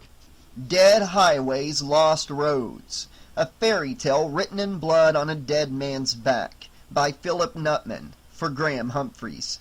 Welcome to my nightmare. The needle hit the vein, the plunger pressed, and he felt the familiar sensation of something alien entering his system, racing up his arm toward his brain, and the battle began again. The chattering voices started to scream like the kittens when he'd set fire to the sack. It's always the same, no matter what they tried to do. Shoot him full of shit, zap him with est, beat him. It never made the voices go away. Sleep was worse. The nightmares were more vivid than the world around him. Their wide-screen Technicolor images, more succulent than prison food. The pain real. Even banging his head against the wall. "Sweet dreams, motherfucker," said a rich black voice. Then he was on the roller coaster going down, down into the fetid pool of his subconscious. He was killing her again. His fist came down in a vicious arc, and the bitch's teeth flew from her mouth as the crowbar connected with jawbone. A shriek tried to erupt from her torn lips, but died, gurgling in her throat. He laughed. "Take away my happiness. Take it away? Now you suffer. Now it's your turn." He punched her stomach. She retched, and he laughed again. A second punch, a third, a second blow with the iron bar, this time across her back, shattering vertebrae with a satisfying crunch. He laughed and cried, tears of pain, of rage, of happiness. Then he jerked his wrist, opening the 3 blades, and gutted his wife. "I'm sure as shit glad they're gonna fry that fucker tomorrow," Lindsay said as he fired up a Marlboro. "And not before time," Florescu replied, picking his teeth with the matchbook cover. "That's one son of a bitch deserves to suffer when he goes. Hell, I'd like to wire up that bastard's dick and give him a few thousand volts through the nuts after what he did to those women." "Don't remind me, man. Makes me want to puke." Lindsay looked in through the 2-inch thick rectangle of plexiglass set high into the maximum security cell's steel door at the sleeping figure on the bed inside. Moonlight fell through the tiny window situated on the far wall, giving the Spartan room a deceptive air of tranquility. "Look at that little fucker, sleeping like a baby. Fucker sleeps better than I do." "Yeah, well, tomorrow Carl Stolenberg can let it R.I.P. "Yeah, rest in pieces, motherfucker, just like your victims." The 2 guards laughed and slapped each other on the back as they sauntered down the secure wing hall of the Madison Correctional Facility. It was 9:55 p.m., and in 5 minutes they were off duty. Time to hit Salmon's Ale House on the way home and kill a few brews before bed. But there was a hollowness to their levity. Florescu thought, realizing he was laughing a little louder than was necessary. Hell, there was nothing funny about a serial killer who'd carved up 257 people over 15 years. Nothing funny at all. He was a child again. That was when the fear came. A cancerous animal with razor teeth and rancid tongue, clawing his head, scrabbling at his eyes, its puky breath filling his nostrils as Mama took the iron and placed it on his leg. It wasn't fair. It was always the same dream, just like having a VCR and only one tape to play. The first scene with his ex-wife was fun. That was Three Stooges stuff. Oops, sorry, honey, just poked you in the eye with my knife. And the reruns of his victims, mowing them down in the Trans Am, gutting them with his blades, spreading their entrails across the highway like red ticker tape. That was exciting. Until the screaming started. The constant scream of 257 people, men, women, but no children, all screaming for vengeance in one long, high-pitched feedback of pain. But when Mama opened his bedroom door with the iron in her hand, he was the one who screamed the loudest. Alice Seagal's eyes began to flutter beneath her lids as her mind started to ski down the slope of consciousness into REM sleep. In the spill of moonlight angling through the window of the duplex situated a block away from the Elm Street Mall, she looked like a pre-Raphaelite heroine, Rossetti's Ophelia, floating under clear water, her hair spread out on the pillow in an uneven fan. She had a delicate bone structure that belied her inner strength, but as the dream unraveled behind her eyes she murmured, and the scared girl she'd once been emerged, trying to run away from the night terrors lying in wait. "Off with her head!" the Red Queen screamed. "But your Majesty," the White Armadillo objected, its voice a cringing whine, "we can't kill her. He wants her." The Red Queen shouted in rage, the color of her face matching that of her ceremonial robes. "I don't care what he wants. She's mine. Give me the blade." The Armadillo bowed and handed her the machete. "But your Majesty, I haven't done anything," Alice cried. "Shut up, bitch! You remind me of my wife. That's all the justification I need." Alice felt confused. "Surely you mean husband, your Majesty?" she questioned. "And I'm a girl." The Red Queen pulled off the auburn wig, revealing the military-style crew cut beneath. and Alice laughed. She was a man. Then the chamber began to quiver like it was in the grip of an earthquake, and the armadillo fell over. Only it wasn't a regal chamber anymore. It was a department store, and the courtiers were mannequins. Flames licked suddenly at the walls, and heat radiated like bad breath from the burning fixtures. Up! Wake up! What? Wake up, Alice! Steve? Wake up! Hands reached out from the wall of fire in front of her, and Alice screamed. In a place where nothing human lived, something stirred. The dream pool was black as pitch, its surface as still as a mirror. But there was no light here, only darkness. The darkness of lost dreams, of dead hopes, left to putrefy in a maze of rotting aspirations, a nest of nightmares. A tiny ripple creased the pool's surface, then another, subtle waves radiating from the center. A third followed, and a fourth, each increasing in size, until the pool was choppy, like a boating pond before a storm descends upon a children's park.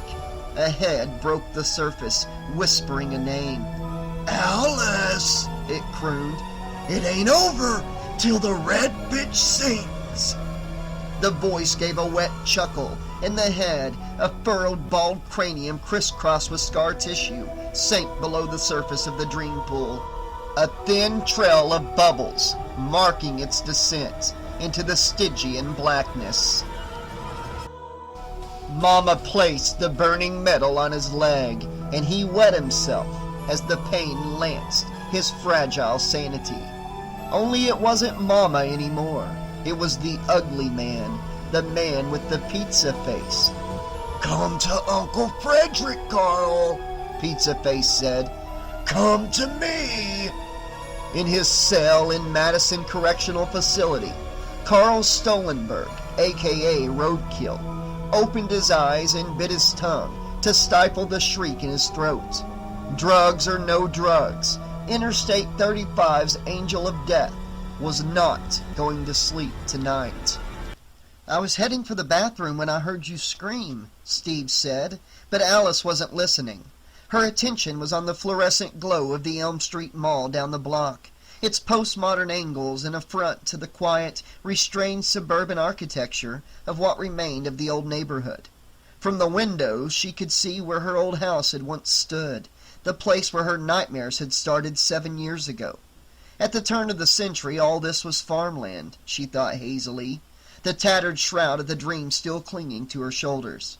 Once this was a nice place to live, but that was long gone. A man called Freddy Krueger had seen to that. A twisted man who had lured little children down into a boiler room to torture and murder them. Even once he died, burned to death at the hands of his victims' parents. The killing had continued. But that was a story she didn't want to think about right now, not with the other dreams still holding on to the shadows of her bedroom. The town fathers felt building a mall on Elm Street and its environs was the best thing to do, considering the street's history and the declining property prices. So much for progress, she thought. A monument to evil was still a monument to evil, however you dressed it up, and the temple of consumerism sitting at the end of the street certainly qualified in its ugliness. "You listening to me?"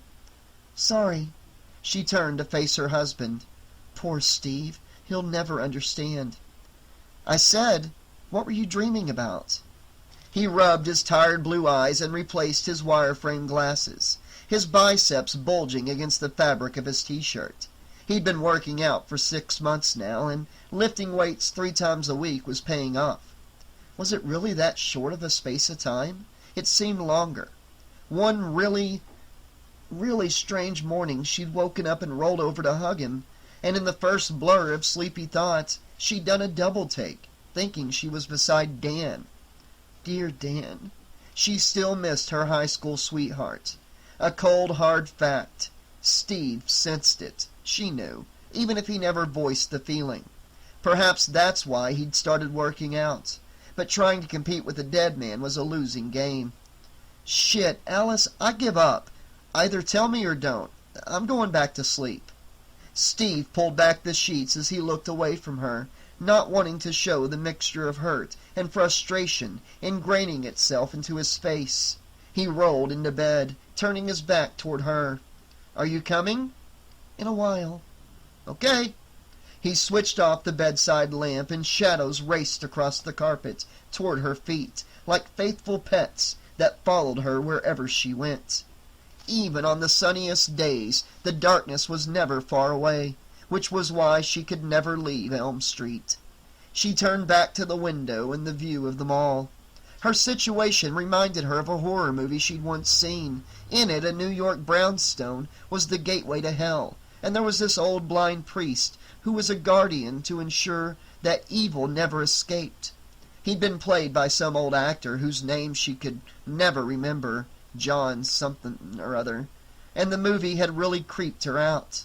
But that had been long before the events that had changed her life, and she'd discovered who she really was. The mall glowed obscenely in the darkness, and if she stood at an angle, she could just see the corner of the Argento Cinema's marquee. The triplex was showing Night of the Living Dead, Cape Fear, and The Silence of the Lambs. All were movies about killers and death, but horror films and thrillers held no appeal for her. Nothing Hollywood dreamed up could compete with the real horrors she had experienced, or the true evil lurking on Elm Street, against which she stood guard. Well, there was no point standing up all night. She had a lot to do come morning, and she should try to rest. But Alice sensed she wouldn't rest easy that night. There was a subtle trace of electricity in the air, like that first hint of ozone before a storm. Something was coming, something new, deadly, and she realized her arms were covered in goosebumps as she wrapped them around her chest, trying to suppress a sudden shiver. Alice slipped into bed beside Steve and snuggled up against his broad back. She closed her eyes and prayed for a dreamless sleep. Blue Highway. Carl Stollenberg lay on the metal cot, cocooned in his straitjacket, his eyes staring sightlessly up at the white padded ceiling as Ray Floresu and Les Lindsay entered the room, shackles in hand. Each man was armed with a handgun and a heavy baton, yet neither felt safe this close to the killer. Even the other two prison guards standing in the doorway with shotguns cradled in their arms were cold comfort as far as Floresu was concerned. "Sit up, Stollenberg," Lindsay said, his deep voice masking his apprehension. Roadkill continued to stare at the ceiling. His eyelids were still as granite, and a chill stroked Floresu's spine. "We might as well be a couple of stuffed chickens for all the notice he takes of us," he thought. "God, this bastard gives me the creeps." "Come on, you son of a bitch, get up. Time to fry, motherfucker." The room was so silent you could hear a mouse fart. Floresu ran his tongue over his dry lips and lifted the ankle chains in front of him. "Hey, Roadkill, look what we got for you." His voice sounded hollow in his ears, the smug bravado as empty as a discarded Doritos bag. The killer continued to lie there, his chest hardly rising and falling as he breathed inaudibly. One of the guards in the hallway, Buddy Newton, another regular at Salmon's, cleared his throat and shifted the weight of the gun in his arms. "Come on, you assholes, we ain't got all day." "Keep your wig on, man," Lindsay shot back. "Can't you see our guest is playing possum?" "Fuck this shit, get those chains on him, man." Floresu turned from Newton to look at Lindsay. "Who's going to do it, you or me?" "Hell, you do it. I don't want to touch that son of a bitch," Lindsay growled. Floresu shrugged, moved to the cot, placing the shackles on the floor. "Come on, we can do this the hard way or the easy way." Roadkill shifted his eyes from the ceiling to the guard's pale face, blinked once, then sat up. "Good boy," Lindsay said. Roadkill looked at him, and the tall man felt his balls contract like a hooker with cold hands had just touched his most sensitive spot. "Spare me the patronizing bullshit." His voice was a light falsetto, underscored with a trace of Texan drawl, belying the rough-hewn, weather-beaten toughness of his broken features. Once, not so many years ago, Stollenberg had been good-looking, Floresu had noted. His high cheekbones, full mouth, and strong jawline were almost movie star-like in their construction, and the blue of his eyes was the shade that made women wet when they looked at Paul Newman. Well, that's what Roadkill's right side reminded him of anyway. The left was a different matter. The cheekbone had been shattered and was now a misshapen lump, over which a long, jagged scar ran from temple to mouth, pulling the lips up in a permanent grimace that was pure horror show. In his 10 years as a prison guard, he'd seen some ugly bastards, but Roadkill won the Oscar for most evil performance hands down. Floresu picked up the shackles and bent down to attach them to the killer's feet. He hated being this close to the guy. Roadkill radiated a preternatural coldness, like he was already dead, and actually touching the guy took all his courage. Fortunately, the killer did not resist, his eye line staring off into the middle distance. "Okay, Stallenberg, time to go," he said, and the killer obediently stood. "I want to piss," Stallenberg muttered. "You'll piss all right," Newton snapped from the doorway. "Once they zap you with 50,000 votes, you'll piss like there's no tomorrow. Only there ain't gonna be no tomorrow for you." The other guard, Jimmy Danewood, snickered. "I know my rights. I can piss." "You can piss your fucking pants, that's all," Newton growled. "Here, hold 'em a minute," he said to Floresu and Lindsay. "What?" A frown creased Lindsay's brow. "Hold him. I got a little going-away present." Newton handed his shotgun to Danewood, then moved toward the killer.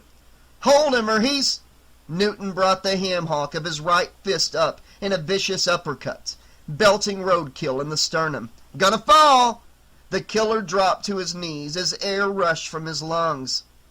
"Buddy, don't—" "Can it, Floresu? I've been waiting a long time for this."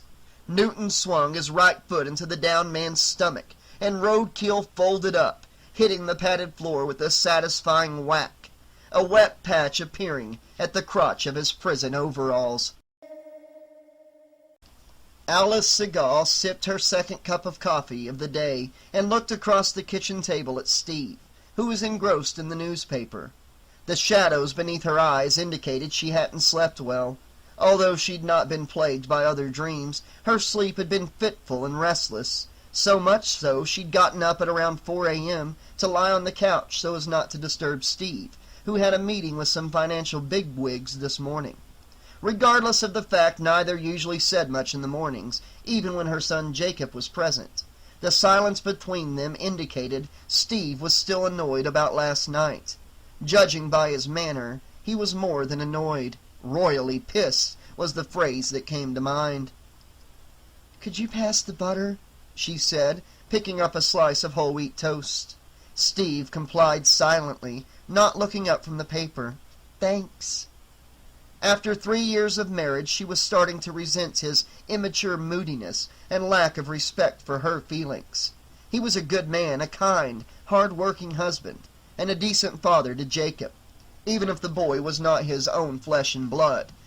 And she accepted she was not an easy woman to live with. Oh, she was the dutiful wife, but he could not come to terms with her silence concerning events in the past. It wasn't that she hadn't tried to explain, but how could you explain psychic powers and the dream reality to the pragmatic mind of a realtor who had little imagination and saw the world in terms of profit and loss, black and white? You couldn't, and she wondered now if their marriage had been a mistake. But that was a disquieting truth to face, and she pushed the thought away. The main bone of contention between them was her insistence on staying in the house on what was left of Elm Street, when they had the money to move to a larger, more luxurious place on the affluent side of town. Steve seemed to take it as a slur on his manhood. She sensed he felt that no matter what he did for her and the boy, it would never be good enough, which wasn't true.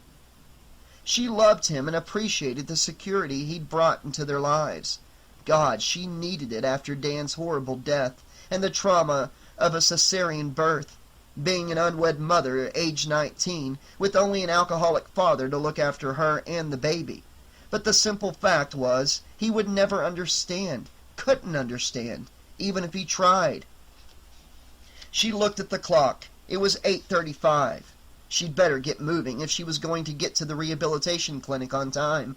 Her father was not a patient man at the best of times, and the last thing he'd appreciate was waiting around on the morning of his release from the clinic.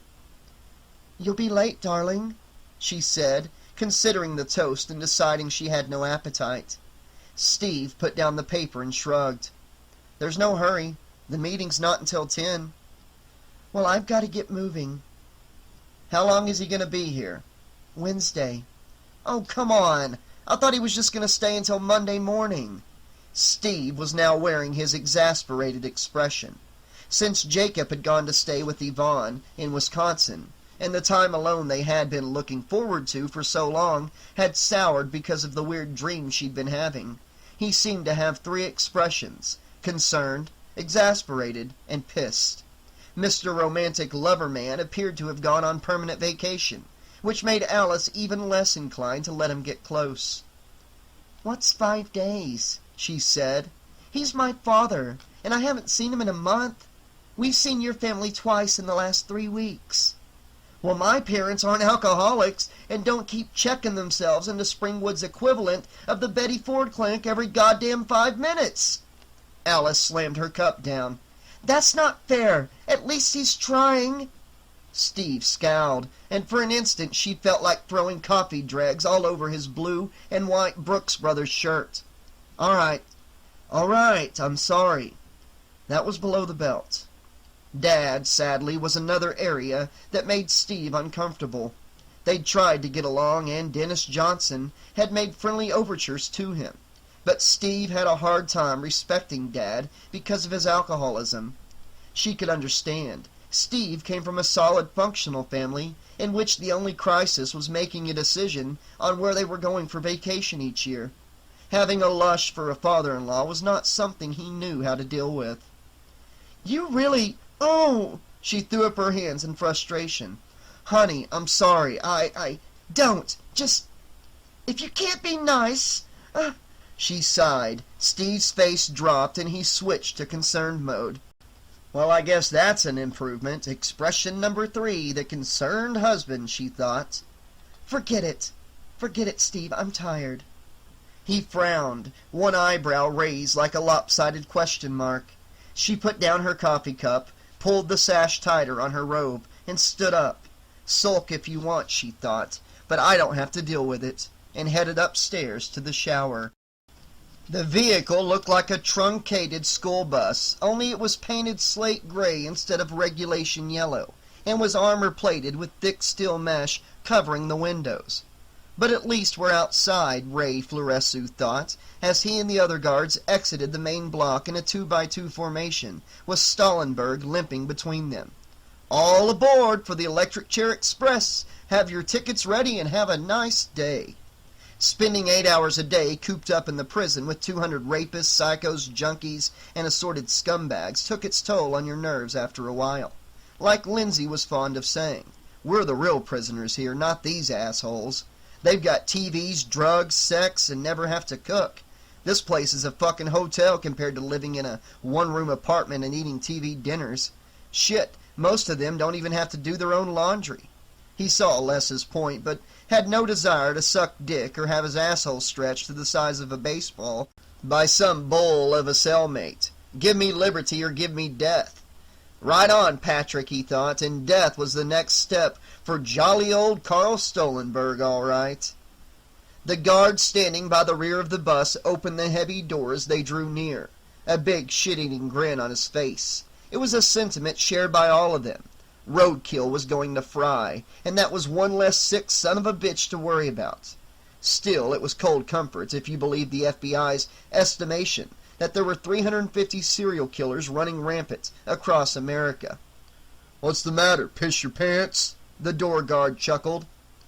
"Nah, he's just excited about having the biggest orgasm of his life," Lindsay quipped as he climbed into the bus, and the other man laughed. "Dying times here," Floresu added as he stepped up into the vehicle. "Come on, get in, asshole," Newton growled, kicking Stallenberg in the seat of the pants. He climbed in, his expression meat locker cold. "Have a nice trip," the door guard said, and Newton grinned. Once Danewood was inside, the guard locked the door and pounded on the metal. "Take it away, guys!" The driver, a small balding guy who'd been with the prison for more years than most of the other guards could remember, stuck his head out the window and nodded, turning over the ignition. The engine rumbled into life, sending a thick cloud of carbon monoxide across the yard, and the bus rolled toward the double set of gates. It was 9:07 a.m. Alice opened the red Subaru's door and slipped into the driver's seat, a touch of sweat on her brow. 9:15 a.m. and it was already 75 degrees. She noted as she clipped the safety belt across her chest. Yes, it was going to be one hell of a hot day, which probably meant Dad was going to be irritable. "Please, God, let it be a day of peace," she said as she checked her makeup in the rearview mirror. A faint buzzing pulled her attention away, droning louder as something flew past her ear, startling her. Alice swatted the insect away and returned her attention to her mascara. The insect buzzed her again. "Great," she moaned. All she needed was a mosquito bite to bring her out in a rash. "Sorry, dude, you picked the wrong babe to tango with." She pulled a folded map from the door pocket and swatted the insect, splattering it against the windshield. She replaced the map, complete with bug traces, and returned her attention to the mirror. Satisfied with her reflection, she inserted the key into the ignition and turned over the engine, then placed a classical tape into the tape deck and put the Subaru in gear. The car had moved but 5 feet when she was forced to slam on the brakes as a radio-controlled Model Red Trans Am sped in front of the Subaru. "Damn it!" She slammed her hand down on the horn, shattering the still of the morning, and turned to look over at the house next door. One of the Jankowitz twins, she could never tell them apart, sniggered and pointed at her as his brother manipulated the control box and sent the car into reverse and into their driveway. Though she generally liked children, the Jankowitz twins were the bane of Alice's life. The fat little snots were always picking on Jacob, or generally up to no good. Halloween was the worst time, and Steve had thrown a fit after last year's escapade when they had left a stuffed armadillo on the porch. Though she couldn't help laughing at the memory, it had been funny watching a grown man scream as he opened the door to pick up the morning paper and come face to face with the ugly little critter.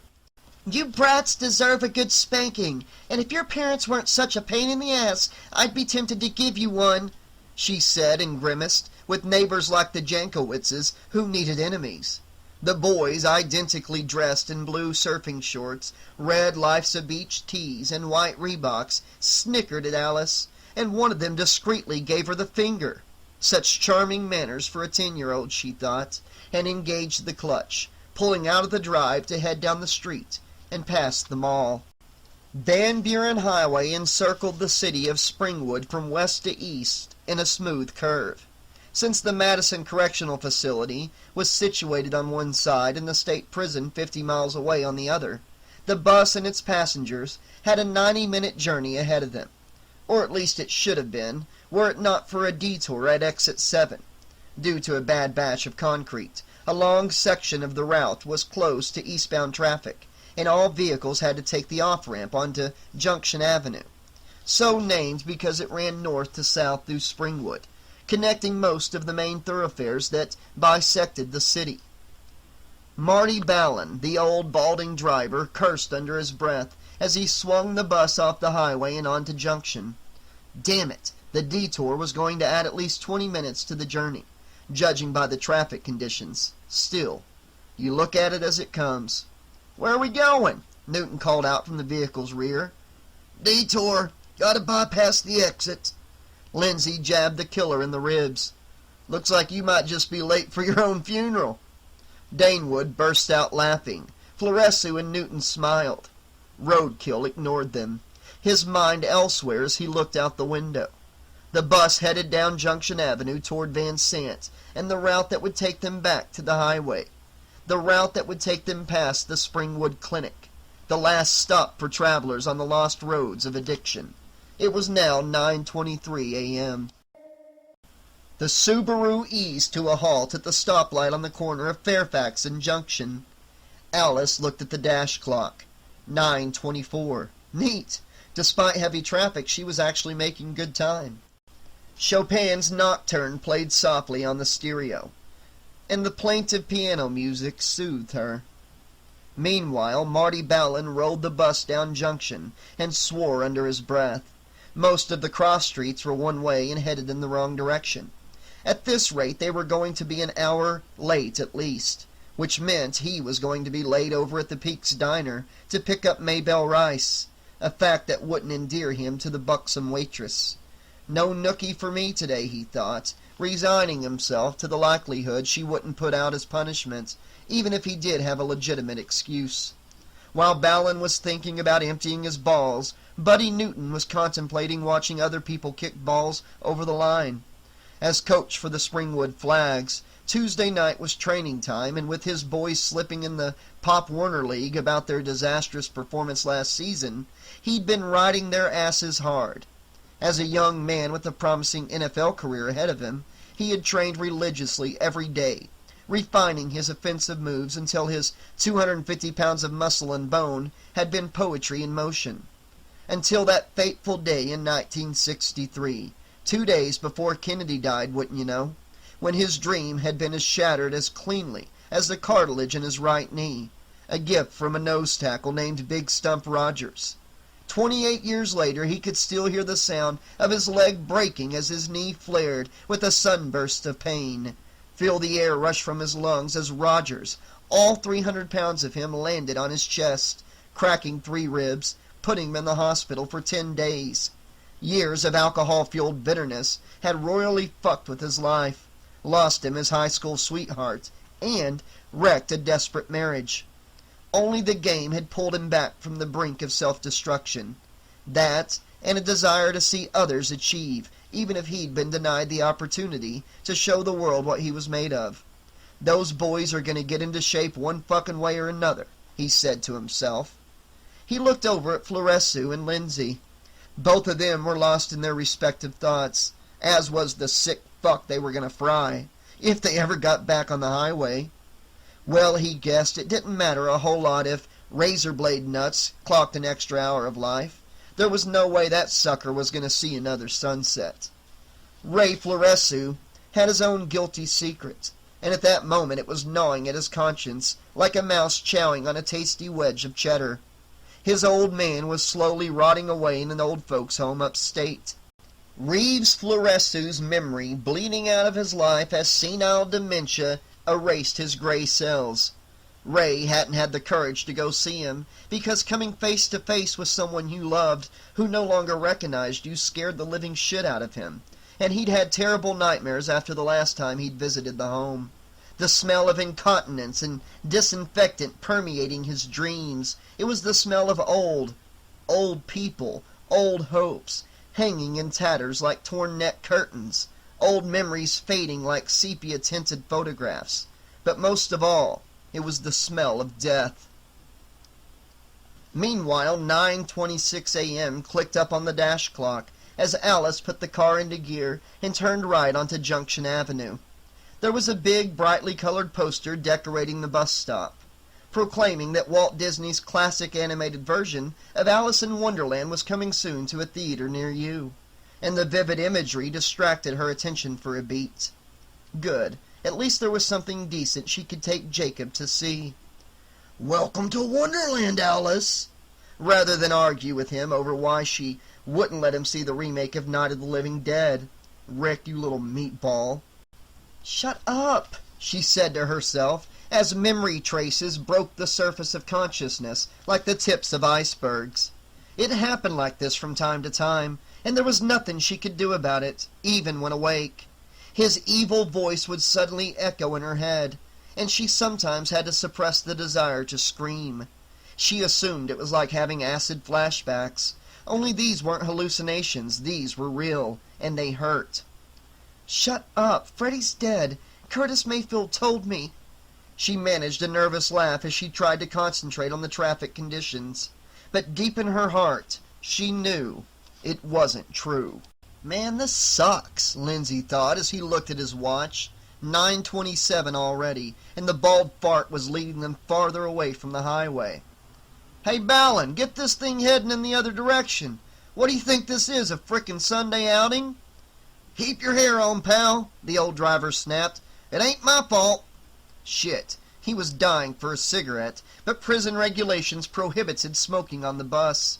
He turned to look at Stolenberg. At least their passenger wasn't giving them a hard time. In fact, the killer looked like he was in some kind of brain fugue trance, his eyes staring seemingly sightless into the middle distance. God, it gives me the creeps when he does that. Ray also looked like he was out of it, his attention not on the task at hand, as he gazed vacantly out the window. Probably thinking about getting his dick wet, Lindsay mused, glancing over at Newton and Danewood. Buddy had a mean grin on his lips as he stroked the shaft of his shotgun. Fucking Looney Tunes, that's what he is, no doubt about it. He'd never much liked the beefy guard whose sadistic impulses went a ways beyond clubbing an occasional prisoner when no one was looking. That dude's bad news, man. He shook his head. Danewood was absent-mindedly picking his nose and eating his boogers. Another one with a few cogs missing, he thought. Jesus, am I the only one here without some kind of problem? Next to Newton and Danewood, Stolenberg seemed almost normal, aside from the small fact that he'd killed a shitload of people, of course, and looked like something out of a cheapo horror movie. Although he'd read up on the case, it was impossible not to. Roadkill's exploits had been big business for the tabloids, and the killing spree had been a major media circus. Lindsay realized he knew little of the man they were taking to the chair. Sure, certain things had come out through the sleazoid press, like the details of Stolenberg's taste for cross-dressing and his passion for sex-change hookers, chicks with dicks, Hustler called them. And of course there were a lot of gory details about what he'd done to all those women out on Interstate 35, hacking out their ovaries with those blades of his and systematically mutilating their sexual organs. Man, it made him want to puke big time whenever he thought about it, which had been often over the 6 weeks Stolenberg had been locked up at Madison. And looking at the killer's cold face made him ask the million-dollar question he'd been asking himself for weeks. What turned a man into a monster? What made him do those things? Had Lindsay asked Stolenberg, he would have received a cryptic answer. Because I am the Surgeon General. But the Surgeon General was on vacation, whenever he was faced with a situation he couldn't handle or one that simply bored him, like the one he was in right now. He hated riding buses, and always had since he was a kid living in Waco, and had to ride the school bus for nearly 2 hours every day. Carl simply unplugged his mind and went into a state akin to dream time, as practiced by Australian Aborigines, only he called it walking the dead highway. He was on that highway as Lindsay looked at it, oblivious to the black man's attention, oblivious, in fact, to everything around him. Here on the barren stretch of Right Brain Freeway, he was safe so long as he stayed on the sunburned tarmac. If he stayed off and went wandering the wasteland, and sometimes he was tempted, he risked falling prey to the dust devils and sand demons that lived there, or the clutching, desperate arms of his victims, who writhed in their shallow graves at the side of the tarmac. And as always, he was searching for Dorothy and the yellow brick road that would lead him to peace. As a child, Carl Barrington Stolenberg had shown exceptional talents. The tragedy was, no one took any notice. Not his teachers, not his fellow pupils. He had no friends, and certainly not his mother, who spent her time doing one of 3 things, and sometimes all together: drinking scotch, screwing the Johns who kept her in cigarettes, lingerie and booze, and abusing poor little Carl, who unfortunately was the spitting image of his dead father, an amputee junkie who'd lost his legs after falling 2 stories out a window while trying to escape the 3 narcotics cops busting down the door of the squalid apartment he and his young wife called home. Carl had many talents. For starters, he had an IQ of 180, but no one knew this, as he displayed a mild form of autism that qualified him as some kind of idiot savant. He also had a brilliant ability to predict people's actions. While everyone ignored him, little Carl, who came to epitomize the saying children should be seen and not heard, watched and learned and watched, and what he saw was not very nice. From an early age he understood the world was an ugly place filled with ugly people, evil people, and that the most evil were women. If there was one thing his mother taught him, it was this: that love was a dirty word, a meaningless word that had been corrupted by the cancer of greed and hate and fear and denial. That fear was the strongest emotion known to man, and that women were the embodiment of fear, and that women were undeniably evil. This point was reinforced by Jorge Cushi, an old Spanish Oriental with whom he shared a cell in a Menard, Texas jail. Carl already knew this because of the treatment dished out by his mother, but if there was any doubt in his mind, Cushi's diatribes against the opposite sex soon squashed them like bugs hitting a windshield. Women were less than human in Cushi's eyes, and he knew first-hand experience. Like Carl, Jorge had suffered under the hands and belts and Zippo lighter of his Aunt Maria. To Cushi, women were a herpes scab on the lips of humanity. Carl certainly knew that score. From the age of 5, shortly after his father died of a heroin overdose, Carl's mother began to torture him. She would dress him up as a little girl, right down to making him wear an auburn wig cut in the bob style, tie him to a chair, and force him to watch the degrading things she did with men. "What's the matter, little Carl, scared?" And when she was really displeased with him, which was often, she would take the hot iron and burn his pale, shivering little body. Oh, Carl Stallenberg knew all about women, all right, but it was Jorge Cushi who taught him that sex with a man could be pleasurable, and was also the one who made him realize his true calling in life: to be the Surgeon General, cutting out the cancer of womanhood from the diseased body of humanity. But Carl had another talent, and this one had helped him retain a certain amount of sanity throughout his formative years. He was a lucid dreamer, and could control his dreams. Sure, he had nightmares like everyone else. No, not like other people. The dreams he had would send people screaming into the Arctic waste of total insanity, the type of place from which no one ever returned, confining them to padded cells. But he could always stay one step ahead of his demons. But the only dreams he couldn't control was the one about Mama, because that one was real. That one had happened too many times and, like the scars covering his back, had been burned into his psyche with the intensity of a welder's torch. But before discovering he could translate his lucid dreaming talent into the conscious state, Carl's only means of escape from the sordid, painful reality that was his life was to read. Nowadays, whenever he got the chance, he read everything he could get his hands on, fiction and non-fiction.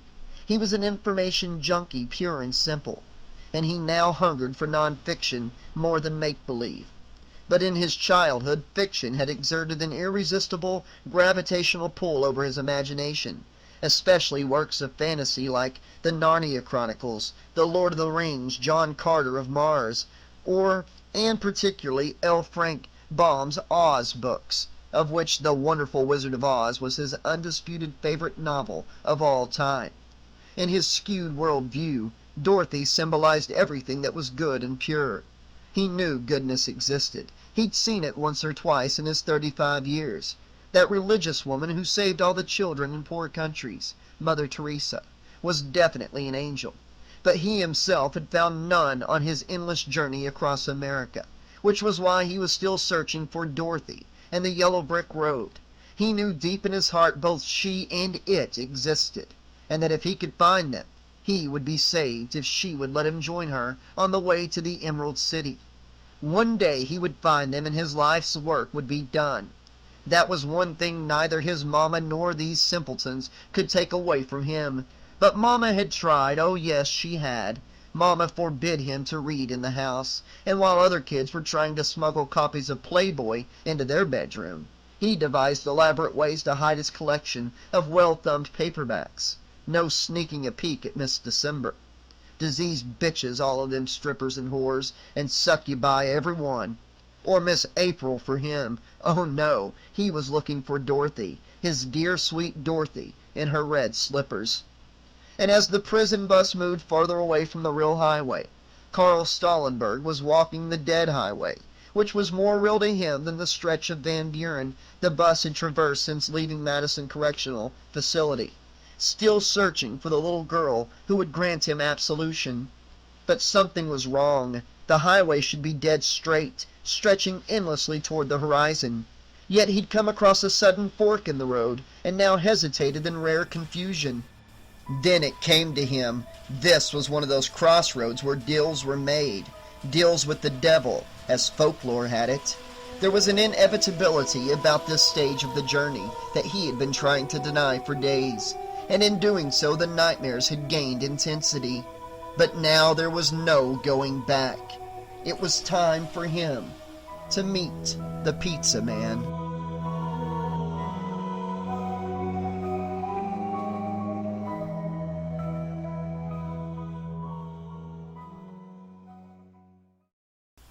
At 9:28, Alice halted at another stoplight and tried to suppress a sudden shiver.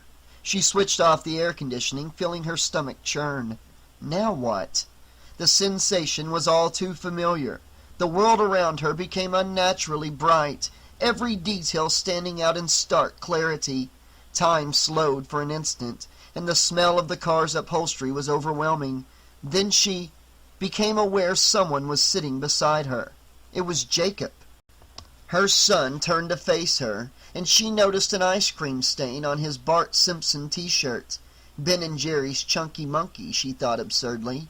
Then noticed the fear in his eyes, the eyes that belonged to an old man who has seen too much suffering, not the eyes of a 7-year-old. "He's coming, Mommy. He's coming back again, only worser. This time there's someone with him."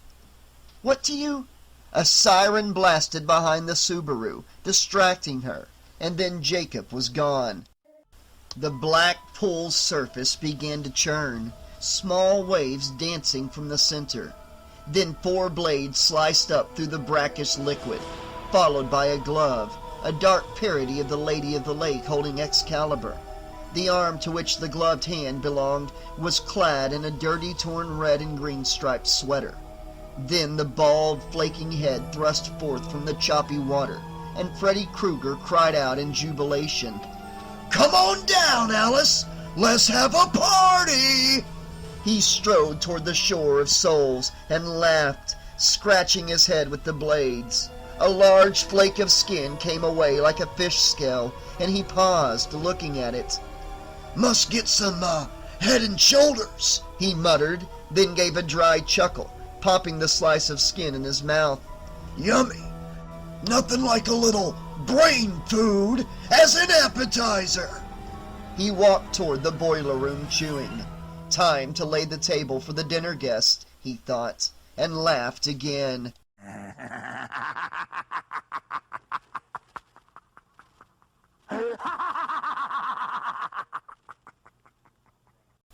When it happened, Marty Ballin was looking for a sign indicating the detour back to the highway, half his brain fixed on the image of Maybelle Rice's heaving chest. Ray Floresu was still dueling with his conscience concerning his father and didn't see it. Neither did Les Lindsay, who was having one hell of a nicotine fit, bemoaning the fact he hadn't had time to drag on a Marlboro before getting on the damn bus.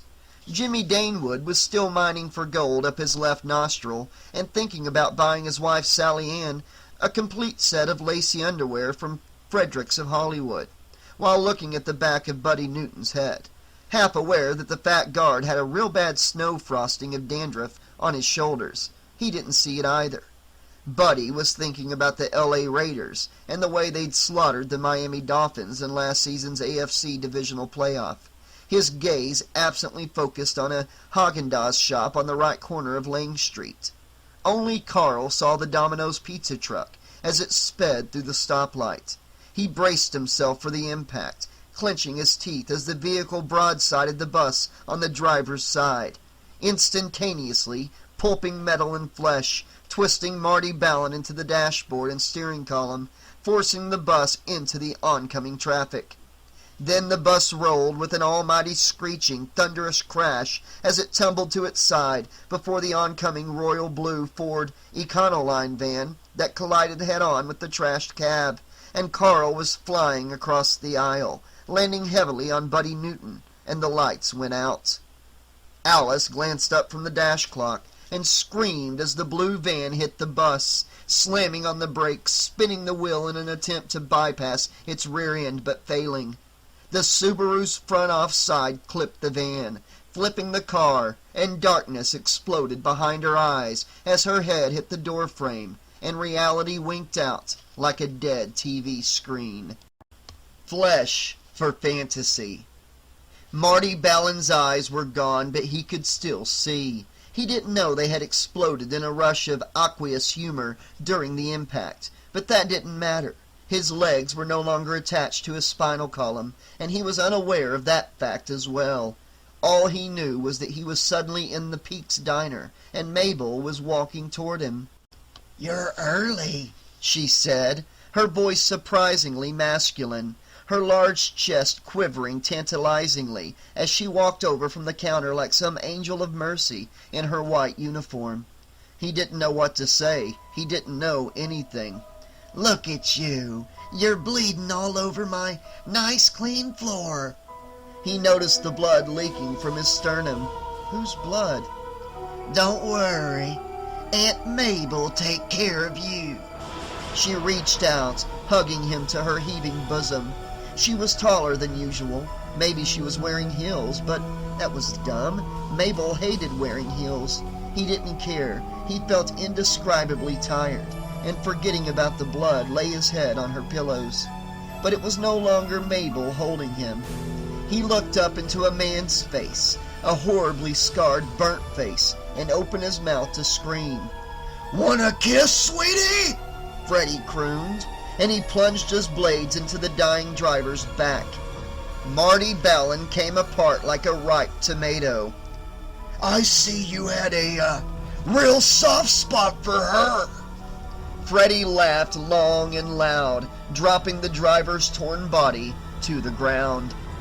Junction Avenue looked like Hollywood had decided to shoot a Stallone movie on Main Street without telling anyone. To call the accident scene chaotic was an understatement.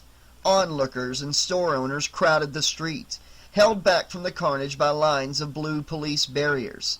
Patrol cars and 20 cops had sealed off nearly 2 blocks as more and more people crowded into the area to witness death and destruction on an impressive scale, causing problems for the EMS trucks and the 2 fire engines needed to contain the blaze now raging in the Total Hair Affair beauty salon, ignited when a black Toyota MR2 had collided with the back of the Subaru. Altogether, 6 vehicles were involved: the bus, the pizza truck, the Econoline van, Alice's Subaru, the MR2, and a white Lincoln limousine that had been traveling behind the prison bus. Marty Ballin was dead, as was the Domino's driver and his female passenger. The driver of the Econoline was hanging on by his fingertips. Alice, Stallenberg, Newton, and Lindsay were all unconscious, but Florescu and Danewood were not so lucky, and were stunned yet awake, both men in terrible pain from their injuries. Ray's legs were shattered below the knees, and his right shoulder dislocated. Danewood wouldn't be picking his nose or jerking off with his right hand ever again, as it was trapped under the seat. Totally smashed. His collarbone was broken in 2 places, and 3 ribs were cracked. Add to this a bad concussion and internal bleeding, and it looked likely Jimmy wouldn't be around for much longer, if the EMS guys were unable to cut him speedily from the twisted metal. Oh man, I'm hurting," Ray moaned. My legs, sweet Jesus, I'm hurting." Danewood groaned beneath him, partially covered by what was left of the seat, which fortunately kept Ray's full weight from crushing his busted rib cage. "Help me, God," Danewood said softly, then coughed up blood.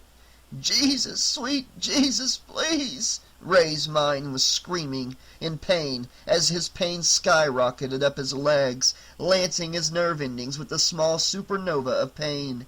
He could smell gasoline, and his fear mechanism kicked in, taking the edge off the agony. His greatest terror was being burned to death, and through the shattered glass he could see flames spreading out from the front of the inferno that had once been the beauty parlor. "Get us out! Get us the fuck out!" he screamed, panic dousing the flames of pain consuming his legs. But the EMS crews hadn't reached the bus yet, and only one of the fire trucks was operational. "Please, oh God, please let me get out of this," he begged. "Please, I'll go to church on Sundays. I'll go visit the old man. I'll do anything. Just don't let me be burned." Then his consciousness started to slip down the muddy slope of shock, and he was floating in the dream pool. Alice was confused. She was on a deserted desert highway. The sun beat down mercilessly, and sand carried by a hot, dry wind stung her eyes. The road stretched on endlessly in both directions, and the landscape was bereft of life. It was totally barren. Not even a stray cactus stood sentinel within her range of vision. As if pulled by an invisible string, she started to walk, her mind as empty as the landscape, a halo of sand whipping around her head, like a hive of agitated wasps increased. Carl knew he was unconscious, but his mind had been freed to wander. He was at one end of a long corridor, the kind you found in old institutions and asylums, and he didn't like it. He wanted to be back on the highway, out in the desert, not confined inside. He opened the nearest door on his right. The room inside was empty. He entered, heading for a door set in the opposite wall, flinched, because the brass handle that he grabbed was ice cold to his touch. He placed his hand on the knob again and twisted. It was stiff, and took all his strength to turn it. But the door opened, and he found himself staring at a brick wall. Les Lindsay opened his eyes to find himself in an empty movie theater. As a kid, the local cinema had been his home away from home, and he felt safe here, even if he didn't know where he was, didn't remember how he'd arrived.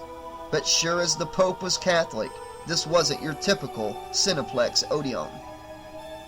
Scratches of light appeared on the screen, and a series of crackles and pops came from the speakers.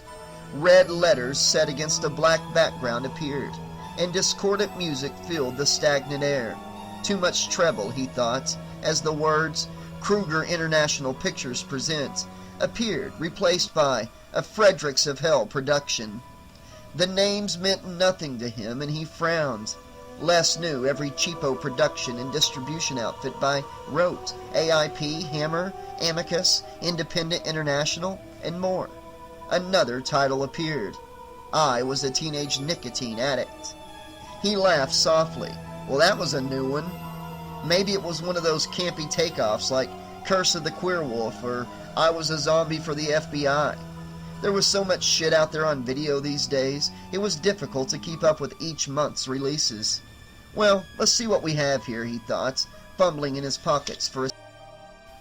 Buddy Newton opened his eyes and found himself on the sidelines of a football field. He shook his head. What a strange dream. Shit, he was still dreaming about taking that sick fuck to the chair. What the hell? Goddamn, must have drunk a skinful.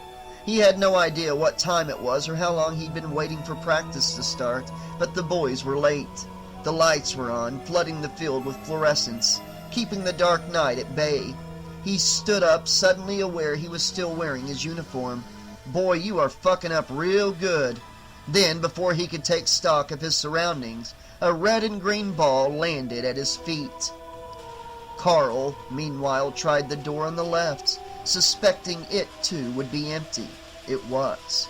He didn't even bother going over to check the door on the far wall. Someone was playing games with him. Someone else was in control, and he didn't like that one bit. Alice stopped, turning to the right. Just off the highway, nestled into the ground, something moved, writhed beneath a layer of sand. A hand appeared, and she bit her lip. A woman's hand, the once finely manicured red nails broken and chipped. A second hand appeared, slowly clawing the hot air. The sand shifted, and a head pushed up to face her. The woman opened her bloodshot, sand-coated eyes, then her mouth trying to speak, but she had no tongue, the torn root moving like a dying slug as a low moan crawled from her throat. Alice took a step back as the woman's torso emerged from the shallow grave. Her breast had been savagely hacked by a sharp instrument, and a thick brown coating of dried blood cracked and flaked as she struggled to free herself from the desert's clutch. Alice wanted no part of this. This wasn't the kind of nightmare she was used to. There were none of the familiar Elm Street reference points, and she knew then she was lost on someone else's reality map. Fear scratched the back of her neck with frosted fingers, and she ran.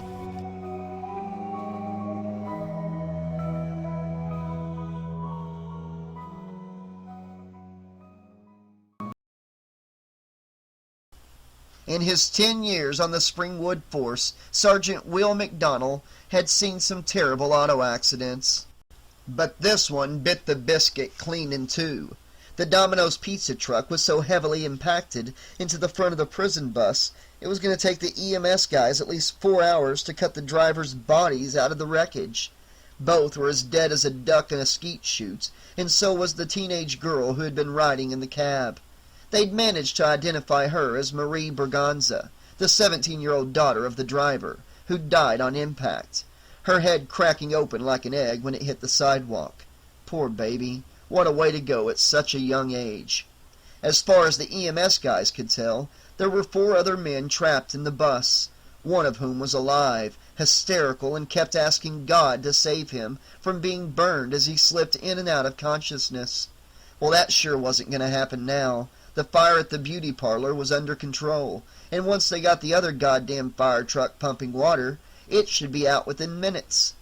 Somehow the driver of the MR2 that had caused the blaze, some big-shot lawyer from Washington, D.C., from what he'd gathered, had gotten away with a few cuts and bruises, just like the driver of the Lincoln. But he wished he could say the same for the Ford driver, who was hanging on to his life with little hope. Still, at least the guy's wife was alive. She had multiple fractures to her legs, pelvis, and ribs, the medics had said. And the woman in the Subaru, which had clipped the Ford's tail, appeared in one piece. She was out cold, though, and the senior medic seemed worried about a fractured skull. "Well, lady, you might lose a few brain cells," he said to himself, "but if you come around, you're going to be in far better shape than some of these poor folks." Alice ran and ran. Her breath came in short gasps as she fought against the rising wind, swatting her hand in front of her eyes, trying to keep the dust from blinding her. There were other dead people trying to crawl from shallow graves, hundreds of them, mutilated people without end. Some, those who still had tongues and vocal cords, would cry out as she ran past them, their voices following her, dancing on the wind. "Help me! It's so cold! Give me back my ovaries! Oh, come to me! I'm not dead! Who buried me?" She covered her ears to shut out the litany of confusion, pain, and rage, tears beginning to flow from her eyes, washing away the sand.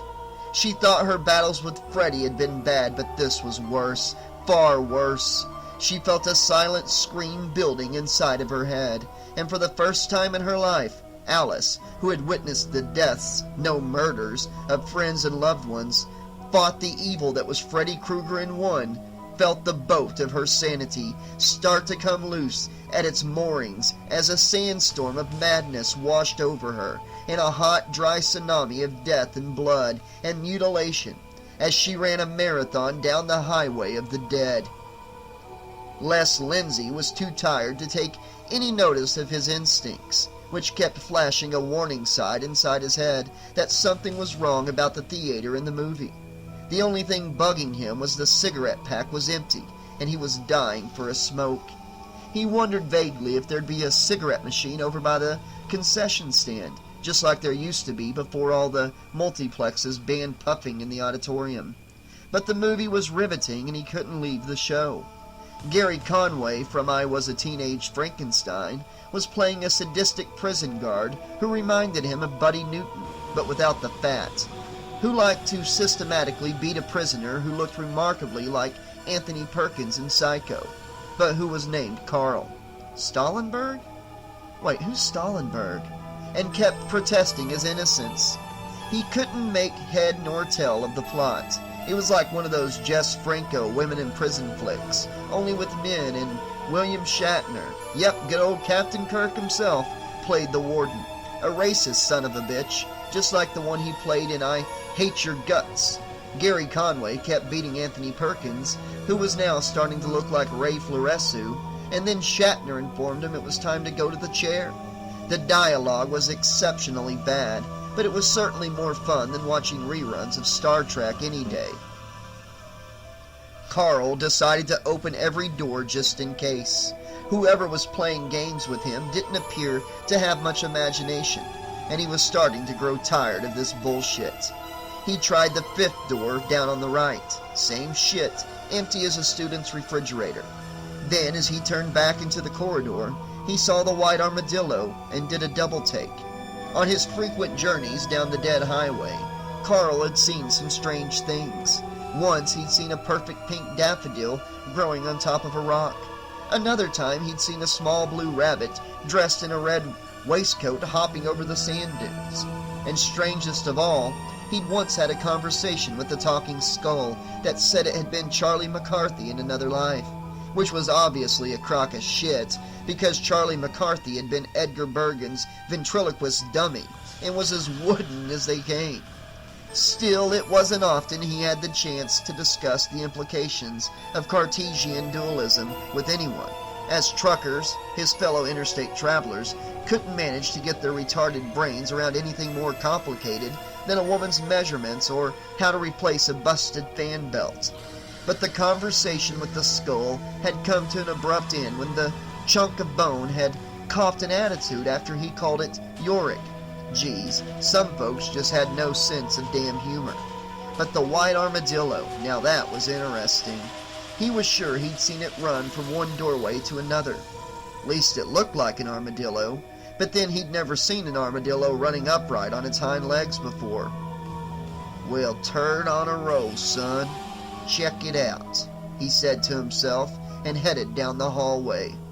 The EMS truck carrying Alice and the broken body of Ray Floresu, who was barely conscious, pulled away from the curb with a screech and a flash of red lights. The driver hit the siren and started to cut a high-speed swath through the congested traffic, heading towards Springwood Oaks Medical Center, as Will McDonnell watched the other medics pull the bodies of Carl Stollenberg and Buddy Newton from the bus wreckage. Lindsay followed, carried tenderly on a stretcher, as 2 other men used an oxyacetylene torch to cut Danewood free.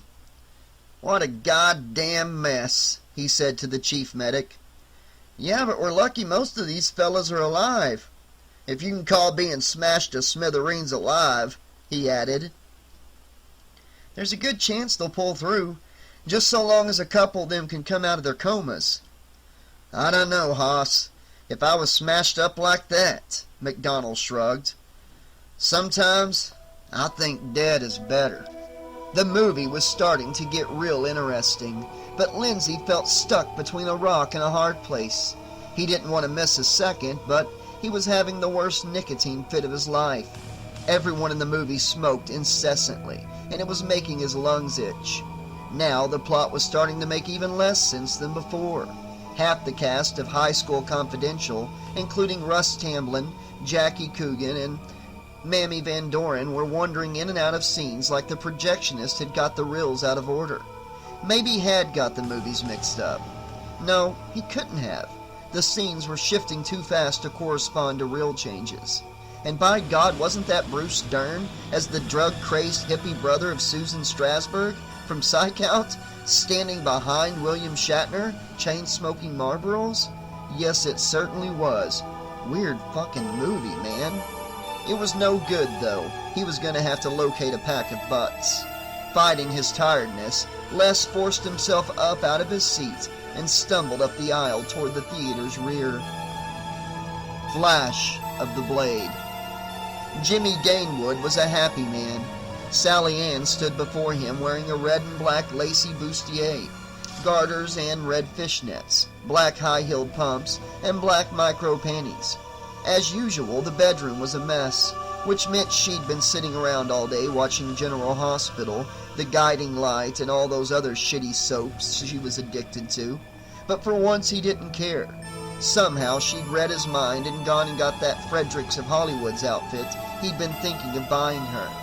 Better your money than mine, sweetheart, he thought, absent-mindedly picking his nose with his left pinky finger as she smiled at him. "What do you think, honey?" she said, sluttily chewing a mouthful of gum. Looks great, baby. How about giving old Jimmy here a kiss?" "Well, I do declare," she said, playing the Southern Belle to a T.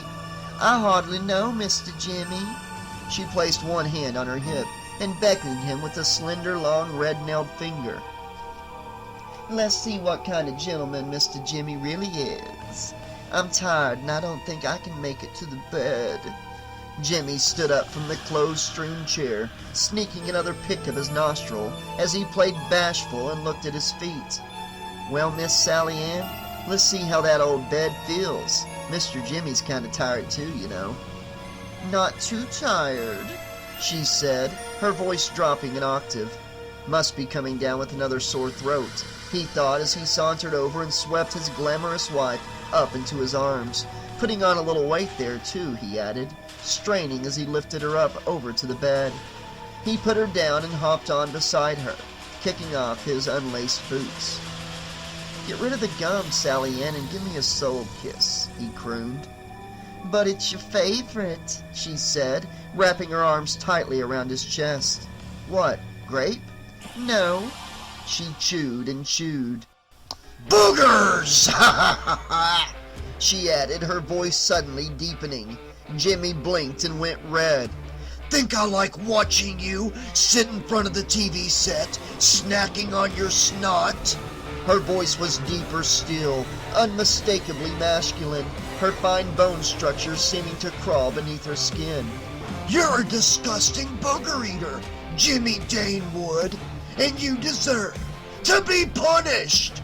Sally Ann had grown incredibly strong, and her skin was starting to bubble and flake as she rolled on top of him, pinning Jimmy to the bed. He blinked fearfully, and the ugliest man he'd ever seen was leering down at him. "How about a soul kiss from the real boogeyman?"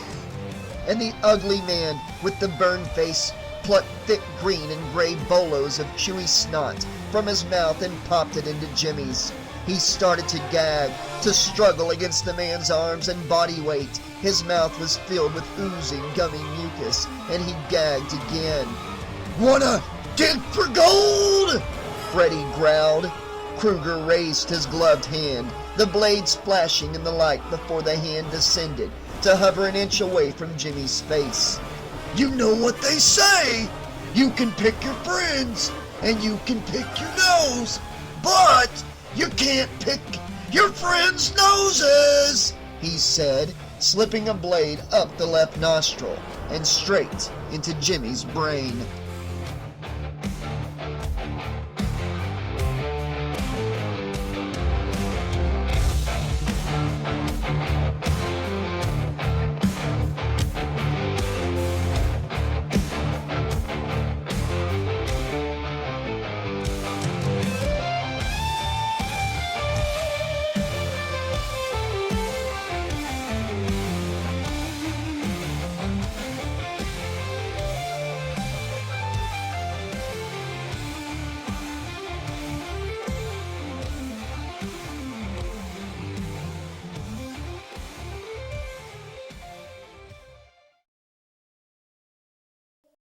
Leper Messiah. Alice was exhausted. The wind had died, thank God, but the dead people were still stumbling down the highway behind her, their entrails dragging on the tarmac, slashed limbs hanging loose on tattered strips of skin. "Save us!" the nearest man cried. "Our Savior!" a woman moaned through torn lips. "Give us peace!" a girl dressed in the ruins of a red miniskirt beseeched. her remaining breast flapping against exposed ribcage as she stumbled behind an overweight eyeless woman. Alice grabbed her hands over her ears. "Shut up! Shut up! Leave me alone!" Exhausted, she started to run again. Into the lungs of hell. Les was as happy as a pig in shit. He'd found a cigarette machine outside the men's room and was contentedly dragging on a Marlboro as the strange movie continued to unspoil. Robert Vaughn and David McCullum had joined the cast as Napoleon Solo and his Russian sidekick from The Man from UNCLE investigated the murder of an undercover agent at the prison. Les had loved Uncle as a kid, and a warm wave of nostalgia washed over him as Vaughn and McCullum, complete with slimline 60s suits, questioned William Shatner in his office. Bruce Dern was still sitting around smoking a big fat joint this time, but no one seemed to take any notice of him. Then Shatner asked if they wanted to go watch the execution, and Vaughn said yes. The scene shifted to a gas chamber, and Ray Floresu, Anthony Perkins, it was true, Ray did look like Perkins, was strapped into the chair. A tall, real ugly dude dressed in an old red and green sweater stood behind him as Shatner explained to Napoleon Solo that they were going to smoke him to death. The executioner in the ratty sweater pulled a pack of cigarettes from his pocket and started stuffing them into Ray's mouth. Only it wasn't Ray anymore. It was him. He was on the screen. Les sat up suddenly and dropped his Marlboro. It was him! What? The executioner started to sing, "Light my fire," in a hideous off-key voice, and turned to face the camera as he continued to fill Les's mouth with a full pack of smokes. "Don't try this at home, kids," he said. "No ifs and no buts," and lit the cigarettes. Screen Les started to choke, and real Les suddenly found himself short of breath, a terrible pain filling his lungs. "Try Krueger brand cigarettes." The executioner held a pack before the camera. Light glinted off the 4 cigarettes rising from the package. "It's like cookies for your lungs." Ha ha ha ha! Screen Les jerked in the chair, fighting frantically as he struggled against the restraining straps. Real Les clutched at his throat, his fingernails gouging skin as he tried to breathe, but he couldn't breathe. His lungs were on fire, his chest crying out in cellular agony as his lungs blackened and swelled. Then his ribcage exploded in a spray of blood, carcinogenic tissue, heart, and esophageal tract. And then both versions of Les Lindsay dissipated in a cloud of ash. Crawling from the wreckage. "He's a goner," said the medic as his partner finished cutting Jimmy Danewood's body from the wreckage. "One less bed needed at the hospital." "How many's that altogether?" the other medic asked. "4, I think, but the way those other boys looked, I think there's going to be a bunch of dead guys partying down by the morgue tonight. Want to place a bet?" "Sure, how many?" "I'd say another 4. "You're on," the other medic said, pulling Andrew Jackson from his pocket. "I'm in for 20. Midfield. "Hey, coach, let's see you move." Buddy whirled, startled. 3 linemen dressed in red and green uniforms stood on the 50-yard line. One of them growled, "Who the fuck are these guys? What fucking team is this?" Nothing made one shit of sense. "Come on, coach, let's see some of that old Newton magic," said a 4th player standing off-field. That guy ain't no linebacker, he thought instinctively. Too damn skinny. "Go for a touchdown, rah, rah, rah." The skinny player started waving a pair of pom-poms, looking like the ugliest cheerleader Buddy had ever seen. Were those pom-poms heads? The 3 players at the other end of the field hunkered down, preparing to charge him. And he picked up the ball without thinking how fucking stupid this was, how there was no way in hell he could run to the line with a shot leg. But they suddenly charged, and Buddy had no choice. He ran away.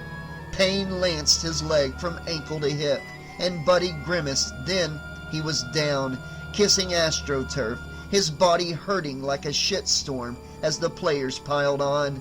The world spun with dizziness, and he was vaguely aware. Oh, motherfucker, something broke inside. He was being pulled upright by the arms, his back arching. "You're the fourth one down!" shouted the skinny guy, who started running toward him. "Ah! Fucker's gonna hit me!" "So, it's time to punt!" Krueger added as he kicked Buddy in the throat, kicking his head off his body, up, up, up and over the posts. "Oh, it's good!" Catch my fall. Alice was limping. She'd lost her right pump somewhere down the highway, and her heel was bleeding on the hot road. At least the dead people had stopped following her and the wind had died completely. But now she had a new threat, the sun. It was hot, so hot, too hot, and her throat was as dry as parchment. Water! Her breath scouring her tongue as she panted. "Got to keep going," her mind insisted. "There's got to be a way out of here. There has to be. Water." She continued trudging along the tarmac, her eyes half closed against the glare. "You need water." "What?" "Water. I can lead you to water." Now I'm hearing things, she thought. "No, Emily. Even if you did try to kill me." The voice sounded like Minnie Mouse, but very faint. "Don't be rude. I heard that. I'm a mosquito, not a mouse. Some people have no manners." Alice opened her eyes. Turning her head, she saw a mosquito, the size of a butterfly, following her. "Yes, it's me," said the mosquito. "the one you spread all over the Rand McNally this morning." "I'm sorry," Alice replied, "but you were going to bite me." "We all need to drink, Sugar Plum, and all I wanted was a little of your blood." "I'm sorry, really I am," Alice mumbled, weaving across the road, her eyelids drooping. "No hard feelings. Anyway, just to show you I'm not one of the bad guys, I'll take you to water. Besides, there's someone who wants to meet you. By the way, my name's Pierce. What's yours?" "Alice," she mumbled, staggering now. "Of course," said the mosquito. "Come this way." It flew off the road toward the faint shape of an adobe hut in the distance. If it hadn't been for the mosquito, Alice would never have seen the small single-story building nestling against the far scrub. It was a simple structure, constructed in classic New Mexico style, its walls bleached white by the never-setting sun. She saw as they drew nearer, her eyelids increasing in heaviness as the merciless heat flayed her nerves. "We're nearly there," buzzed Piers the mosquito. And indeed they were.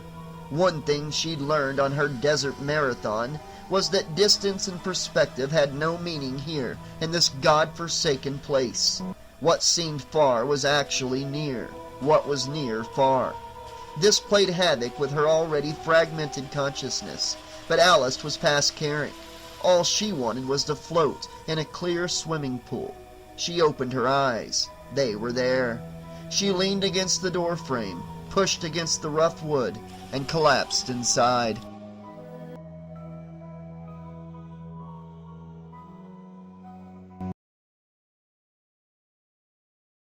No one's leaving. Carl was trying to find the armadillo when he found the boy. He pushed open the door to the 7th room on the left and stopped in his tracks. "Hello," said the small boy with the big eyes.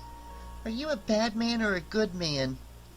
"Well, son," said Carl, doing his best John Wayne impersonation, "I guess I'm one of the good guys, but a lot of people don't see it that way." "Oh," the boy said softly. "What's your name, little amigo?" "Jacob," the boy replied, nervously fingering his t-shirt. "What's yours?" "Most folks know me as Roadkill, but you can call me Carl." "Are you a friend of Freddy's?" "Who's Freddy? The pizza man?" Jacob nodded. "Shit on toast, son. No way, Jose." "Good," Jacob said, looking down at the face of Bart Simpson. Then he looked up, and Carl took a step back. The kid's different-colored eyes were old, cold, and a threat of violence lurked in the blue and green of the irises. Are you gonna hurt my mommy? Carl paused. Before I answer that, I'm gonna ask you a question. Does your mother beat you? No. Jacob replied, his face hardening. Young at heart. Who are you? Ray Floresu looked into his father's face, and what he saw there chilled his heart. There was no recognition at all. It's me, Dad, your son Raymond. I don't have a son, never did, the old man replied, staring out the retirement home's window at the rose bushes near the wall. Dad, please try to remember it's me, Ray, your son. Reeves Floresu continued to gaze out into the garden. Dad, please. I've never seen you before in my life, he replied, turning to face him. But you're young, you'll do. What did he mean? Damn it! Dad was getting worse, and Ray's heart was heavy with guilt. I should have come to see him sooner. Anyway, young man, I want you to meet my friends. Ray turned to the doorway. 3 old people stood there. 2 women and a man who was considerably younger but who had a bad complexion. Come in, Reeves Floresu said cheerfully. Come join the party. Isn't he nice and young? The blonde woman said, squeezing Ray's bicep as she walked past him. Yes, strong looking, said the other, a floozy redhead wearing too much makeup, as she too moved into the room, going to sit beside Dad. The man with the bad complexion leaned against the doorframe, sniggering. So, Ray, come home to roost, he said, scratching his chest through his red and green sweater. This place is for the birds. Come over here, boy, Dad said. Sit with us a while. Ray did as he was told, and the old women reached out, one squeezing his thigh, the other his arm. Lots of meat on him, enthused the redhead, stroking his leg. Man, old people could be so strange. Gotta watch out for the buzzards, the man cawed. Ray didn't like the turn the conversation was taking. Something weird was going on. He felt someone was playing a joke on him, but he couldn't guess the punchline. He looked to Dad for reassurance. Nada. Dad did kind of look like a bird of prey. His nose looked larger, and it had always been a beak at the best of times. It's just an optical illusion, he told himself. His nose looks bigger because his cheeks are so sunken. Yet the 2 women were also taking on a withered, vulture-like appearance. Their noses definitely hookish and protuberant. It's feeding time, Ray, the man in the doorway said, then broke into song. And birds of a feather flock together. Talon-like hands grabbed him, tore at his shirt. He fought back, lashing out to catch the redhead across the beak. Nose! She squawked and Ray recoiled. The feeding frenzy started, and Ray Floresu felt his life force being sucked up like coke through a straw as he was overwhelmed by clawing hands and the smells of perfume, disinfectant, and stale piss drops. Nevermore! Nevermore! Freddy cawed, but Ray couldn't hear him. The carry-on birds had taken his ears. The last thing he saw was the man pull his hand from behind his back, a hand wearing a glove with long thin blades, and flipping the bird. Then they went for his eyes.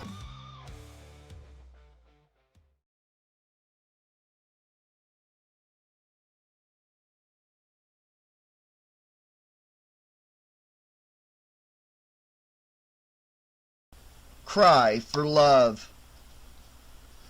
Drink this, said a voice Alice did not recognize, as cool liquid touched her lips. She took a mouthful and choked. Slowly, slowly, she tried again. This time the water made it down her throat. Take it easy, Piers buzzed. She opened her eyes and started. She was laid out on a dirty mattress in the adobe. her head resting in the lap of a man of indeterminate age. She could tell he'd been handsome once, only now he looked exactly what he was, a withered drug addict. As she turned to get a better look at her benefactor, she recoiled, spilling the glass of water he held close to her cracked lips. "He has no legs!" her mind screamed, and Alice realized her head had been lying on one of his weathered stumps, the thighs truncated a foot below his hips. "It's okay, I won't harm you. In fact, you need me, just like I need you.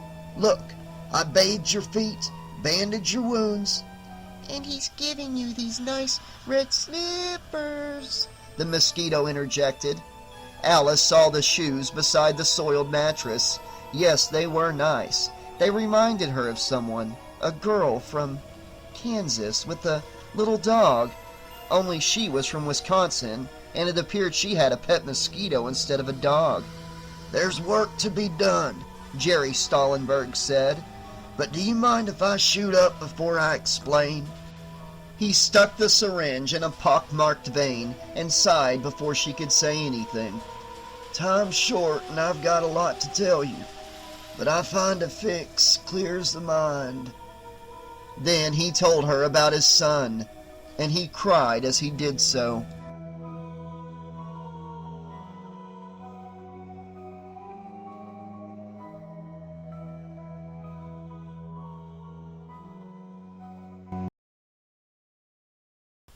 The Undefeated.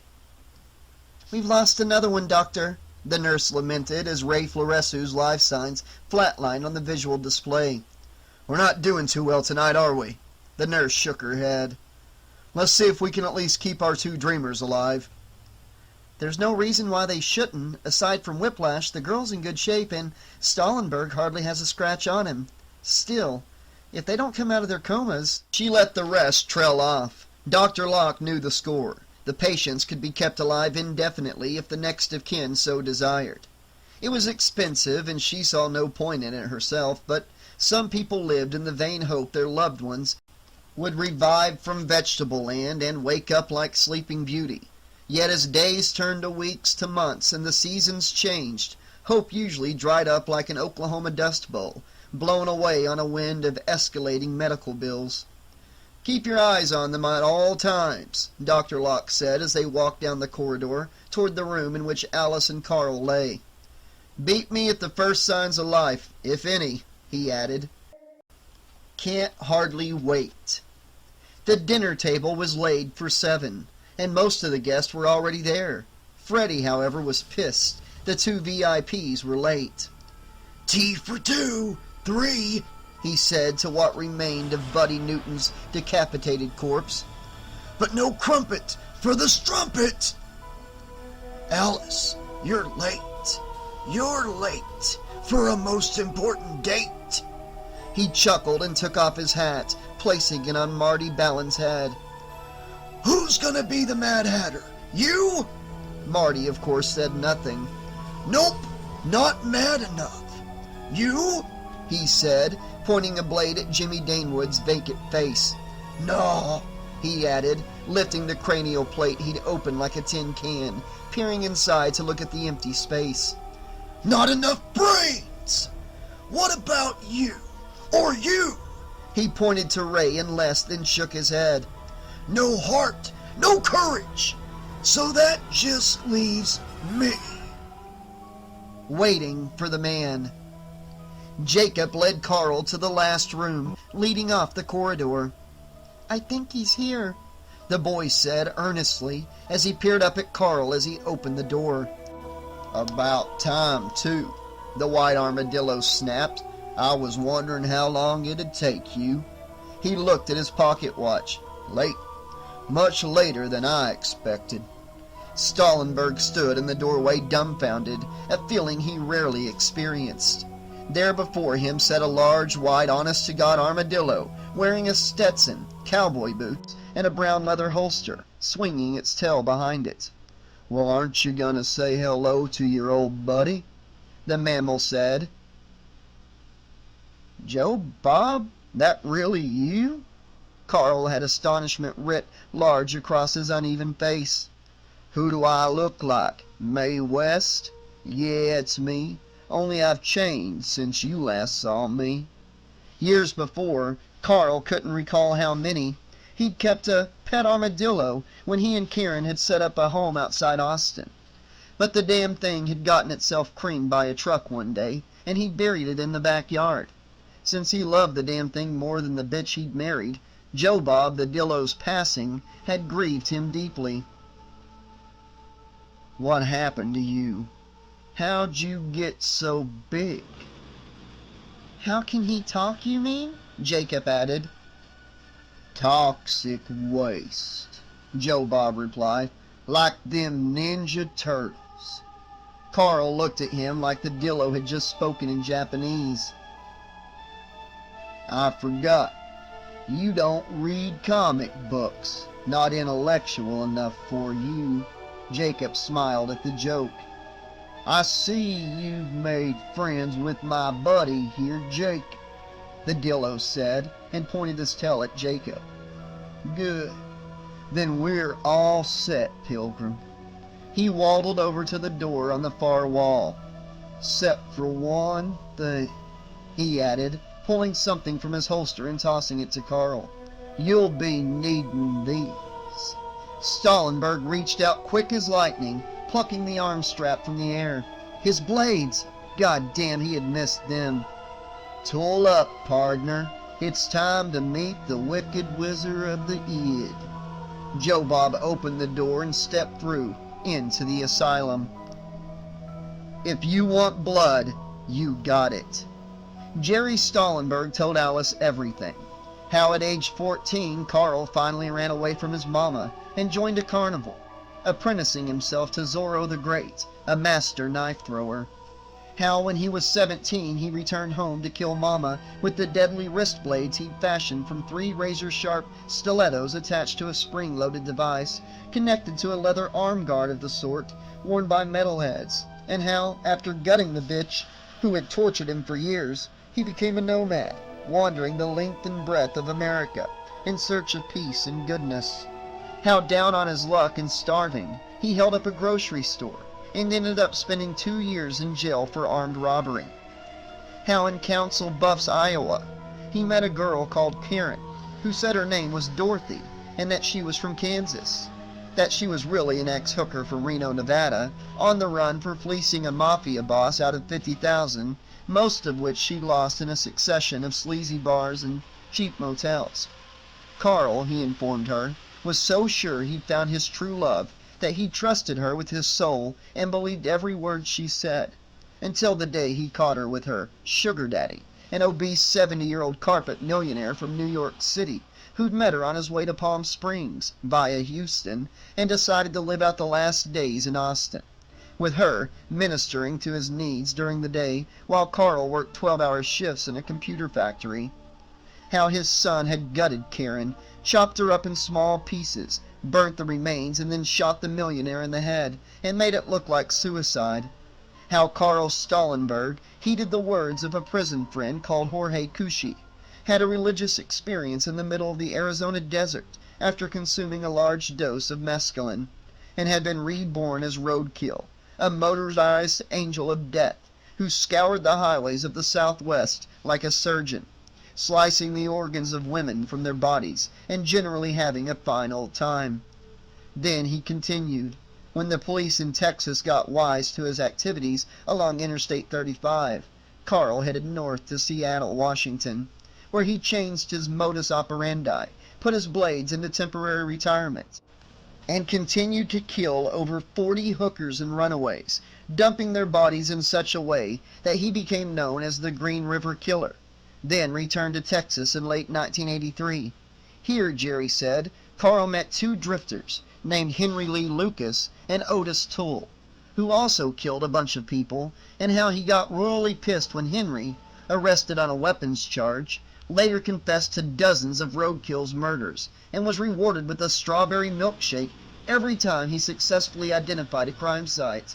How after killing 257 people in 15 years, Carl had finally grown tired of entrail slinging and was desperate to find the real Dorothy and go off with her down the yellow brick road to the Emerald City to find eternal peace and happiness, which was where Alice came in.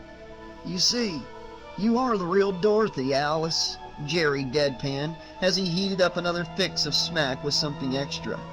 "You might not know it, but you're a real angel, a good angel, and only you can bring him home, grant him the peace that poor little son of mine so desperately craves.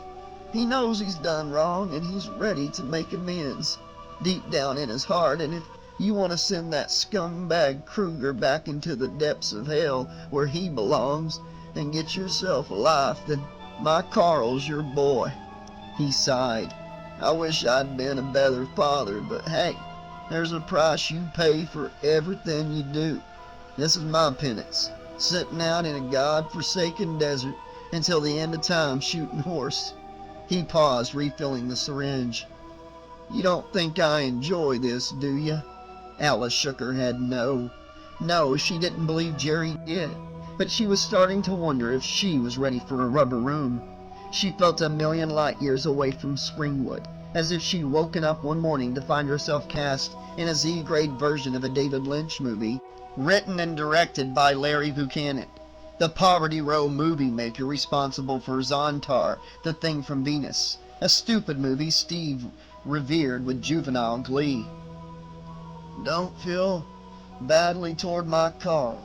He's just a little messed up in the head, and if you knew his mama, you'd understand, and tell him I love him when it's time to go." Speaking of which, Piers droned. "I know it's time, but take this with you," he said finally, handing her the syringe. "You'll probably need it." we're late, The mosquito buzzed, flying to the door. "Why?" Alice questioned, holding up the syringe. "For Freddy, a little gift from me. Smack cooked up with holy water and laced with strychnine. Ought to fuck him up real good." The real thing. Joe Bob opened the door, and the three musketeers found themselves in the Arkoff department store's kitchen section. "Well, I guess we're not in Kansas anymore," the armadillo said as it inspected a General Electric chest freezer. Carl smiled. "You remember. I feel like the wonderful Wizard of Oz is tattooed in my brain. The number of times you read that damn book to me," the mammal replied, closing the door. Carl looked sad. The memory of sitting in the backyard reading the book to his pet was tinged with bitterness. Thinking of Austin reminded him of Karen the cunt, and that made him want to kill something. "So where the hell are we?" "The Elm Street Mall," Jacob replied. "We're really on his turf now." "This is Pizza Face's kingdom?" Carl frowned. Jacob nodded. "It's where the house used to be. I think it's where he killed the children." Carl went white. "He's a kid killer?" Jacob nodded. "Son of a fucking bitch." "He wants you, boss," Joe Bob said. "I don't know why, but he does." Carl picked up a chair and threw it across the kitchen set. It smashed against a microwave on the counter, shattering the glass. "I'm gonna get you, asshole!" he screamed. "Chill out, buddy," Joe Bob said, placing a paw on Carl's shoulder. "You want to let him know we're here?" "He wants your souls," Jacob said. Carl turned to him, incomprehension clouding his brow. "The souls of your victims. He needs them. He's weak, used up. That's why he's trapped here. He doesn't have the power to enter the real world anymore, but he can pull people into his void, and he knows we're here." Jacob's attention shifted from Carl to a point behind him, and both the armadillo and the killer turned to look. The girl, 6 years old, and dressed in white, was leaning against a table in the adjacent kitchen set. She placed a finger coyly to her lips and pointed at Joe Bob. "You look funny," she laughed. "And you look ugly," she added, pointing at Carl. "But you look nice." She pointed at Jacob. "What's your name?" "Jacob," he answered. "Will you come play with me?" He shook his head no. Freddy's gonna punish you. She punctuated the comment with a high-pitched laugh, and then she ran off, which was when the lights started to flicker. Heartland. This is it. Piers buzzed as he flew around Alice's head. The yellow brick road. The dirt road running off of the highway was yellow, but didn't look anything like the one Judy Garland had walked down on an MGM backlot, Alice thought. I wish I could come with you, he added. but I have to stay. My role is over. Why? Alice was starting to enjoy the little insect's company. Because I can't, that's all. Anyway, remember, if you get into trouble, just tap your heels together 3 times and say, there's No place like home. I know. I've seen the movie, she chuckled. Good. Now run along, young lady. Piers flew off, and Alice suddenly felt very, very alone. Toys in the attic. Joe, Bob, Jacob, and Carl descended on the escalator to the floor beneath the lingerie department and ran into the first of Freddy's surprises. The Kids R Us Consumers toy section was a war zone. Joe Bob stopped in his tracks, his tail jerking as he stepped back, nearly squashing Jacob. Sorry, amigo. Jacob ignored him as Carl shook his head in amazement, lifting the boy so he could see the whole insane panorama. 2 4-foot-high transformers were fighting over Barbie, who was cowering next to Ken. Only Ken's head was missing, his plastic body spasming on the floor as his girlfriend wept. It got worse. A platoon of G.I. Joe dolls were engaged in a vicious knife fight with Charlie Brown's Snoopy and the rest of the Peanuts gang, hacking, stabbing, punching, and kicking. One G.I. stabbed Linus in the mouth as another drop-kicked Pigpen, stuff leaking all over the place as the soldiers fought with insane glee.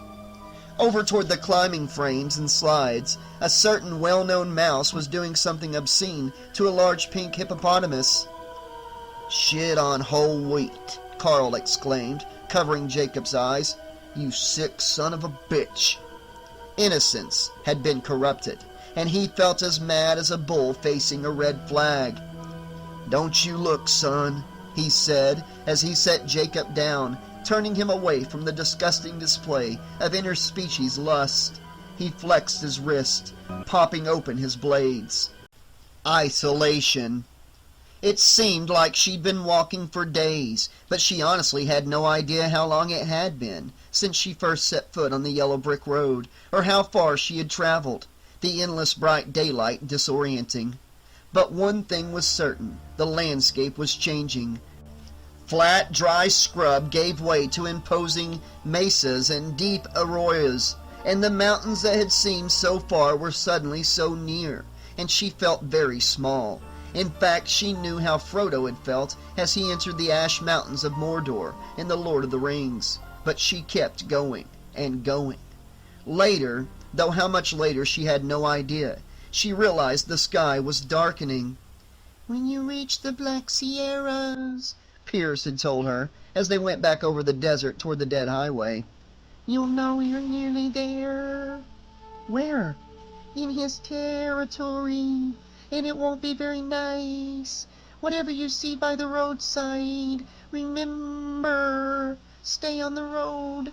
She'd asked him for specifics, but the mosquito refused to speak. Now she knew why. It was getting unusually cold. Not a physical coldness, but a terrible spiritual cold. Krueger, you bastard. I'm really going to make you pay for this, she said as she saw the first house on the corner of the next bend. It was a New York brownstone standing incongruously on its own, its 19th century facade a bizarre contrast to the natural hostility of the rock wall behind it. The house was in darkness except for a light in the top left window. Curiouser and curiouser, she thought as she continued on her way. Round the bend was a second house, also on the right, and this one looked even more out of place than the other. This was a suburban English house of the sort she'd seen in the Monty Python sketch, the one where John Cleese was doing his funny walk down the street. It was a two-story detached middle-class house with net curtains in the windows and a neat garden in front. Only all the flowers were dead and the grass was scorched black, as if an intense fire had raged across the ground. As she passed it, the front door opened, and a man appeared, an incredibly ugly man. "Why, hello, little girl," said the man with no nose. "Would you like some candy?"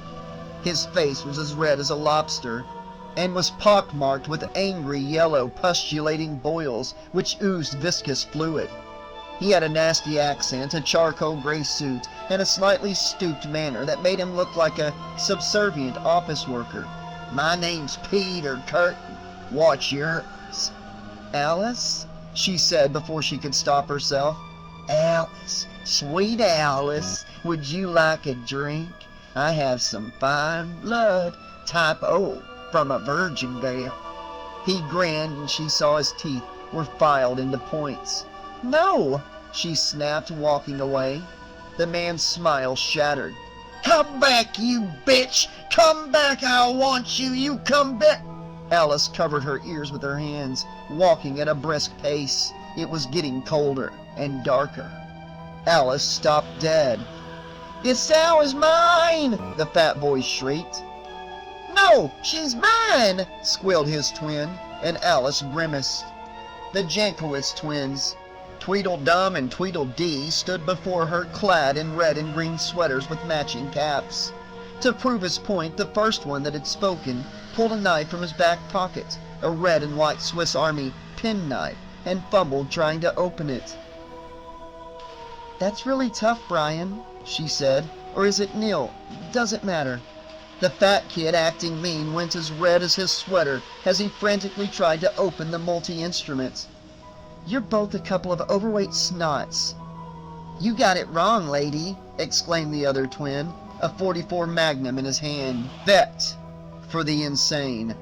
The stuffed toy was at Jacob's throat. Its claws no longer felt, but thorn-like material that threatened to tear skin, slice arteries, as Carl dove for the creature, his blades ready to rip.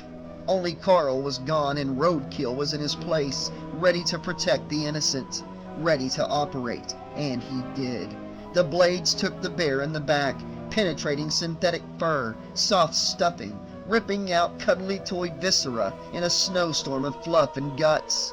The possessed plaything screamed, a high-pitched whine as it died, Jacob coughing asthmatically as the pressure on his throat was relieved, and Roadkill, scourge of the highways, doyen of death, bellowed in berserker rage. Joe Bob, meanwhile, was holding his own, playing Godzilla as he swatted G.I. Joes and demonic Care Bears left, right, center, 1, 2, 1 with his tail. Jacob struggled to his feet as Roadkill tore the remaining stuffed toys to so much fluff. "Steady on, boss," Joe Bob said, trying to sound jovial as he waddled over the thrashed toy bodies. "The battle's over, we won." Reasoning with Roadkill was an impossibility. Once the storm broke, Carl just had to ride it out. He tore into empty toy boxes, trashed broken transformers, dead bears, and a certain mouse that offended his sense of dignity. Then and only then did the stillness return, until Freddy's voice boomed over the public address system. "Time for me, the cozy, can't keep forever." Last exit for the lost. "Enough of this crap," Alice screamed silently, her surprise and apprehension exploding with anger. "You're gonna get yours, Krueger, I promise." Her mind reverberated as she took off with a front kick, which connected with Tweedle Whatever's wrist, pointing the gun barrel at his brother as he fired, and Tweedle Whoever's face exploded as the bullet took him under the left eye, spraying cranial matter all over the yellow brick road. "No!" Tweedle Gun screeched. "Yes!" Alice answered, spinning around in a crescent kick, taking out the fat kid's legs, sending him down heavily on his flabby ass. As she completed the move, her eyes widened. The angle of his fall meant the gun was up at 45 degrees, the barrel pointing slightly to the right of her face as she sensed the muzzle flash before it and blackness claimed her. The fear of fear. The three musketeers descended into the bowels of the Elm Street Mall, heading for the boiler room and a dinner date with Destiny. Despite his calm exterior, Jacob was afraid. He may have been 7 going on 40, had faced Freddy before, but he wanted his mommy. "Why aren't you here?" Wanted to be back in Wisconsin with Yvonne, watching cartoons, going swimming, playing with toys and kids and eating ice cream. "Mommy, where are you?" And doing kid stuff, not walking into Hell's Lounge with a serial killer and a talking armadillo. "Mommy, why don't you answer me?" And he was afraid, very afraid. He wasn't the only one. Joe Bob was filled with sadness, fear, and a terrifying sense of inevitability. He knew he wasn't really 6 feet tall, wasn't in fact really real. He was an adjunct of the dream world, an essence that lived because Carl, his master, wanted him to live. And after he'd been splattered by that truck and Carl had buried him, his little armadillo soul had gone to the other place, which Carl called the Dead Highway, and he'd wandered the tarmac, rolled in the scrub, rooted around in the arroyo, neither in armadillo heaven nor hell. But now his time in dream purgatory was nearly over. He'd be leaving soon for parts unknown, would ramble down a different highway alone. He was sad and scared. Joe Bob knew he was going to die. Carl, too, felt fear grip his scrotum with cold hands, a woman's hands. The scar tissue on his back itched like the long, scratchy fingers of the Wicked Witch of the West. "Please don't hurt me, Mama." They were gouging his flesh, and the part of him that was eternally 7 years old, just like the Jacob boy, protect him, was terrified. Going down into the darkness of the boiler room was like being locked in the dark place, shivering, waiting for Mama to come with the hot iron and whiskey on her breath. But Roadkill was angry.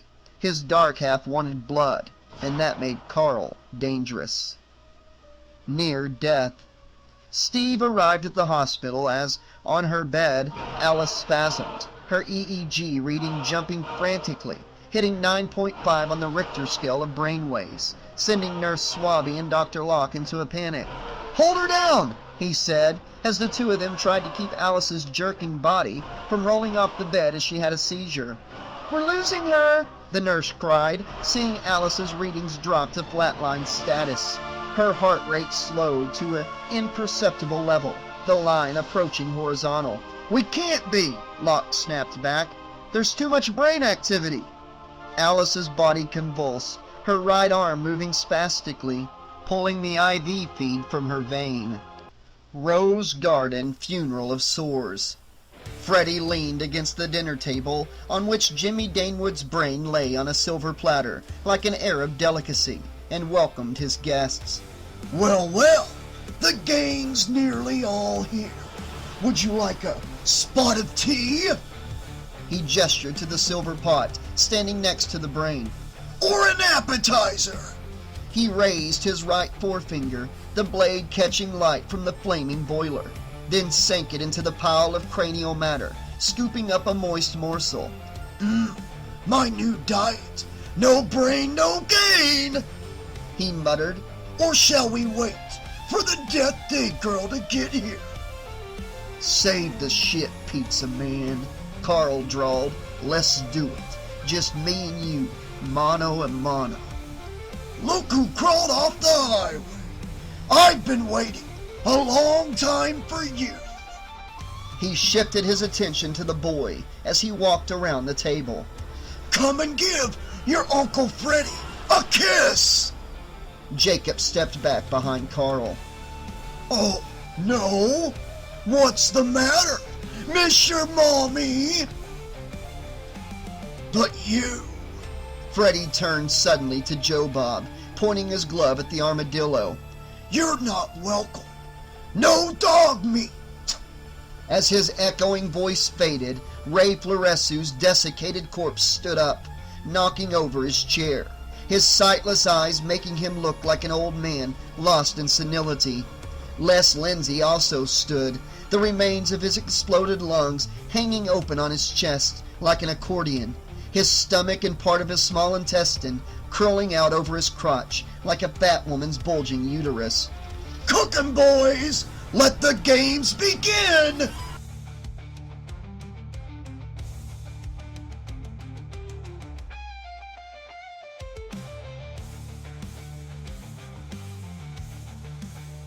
Helter-skelter.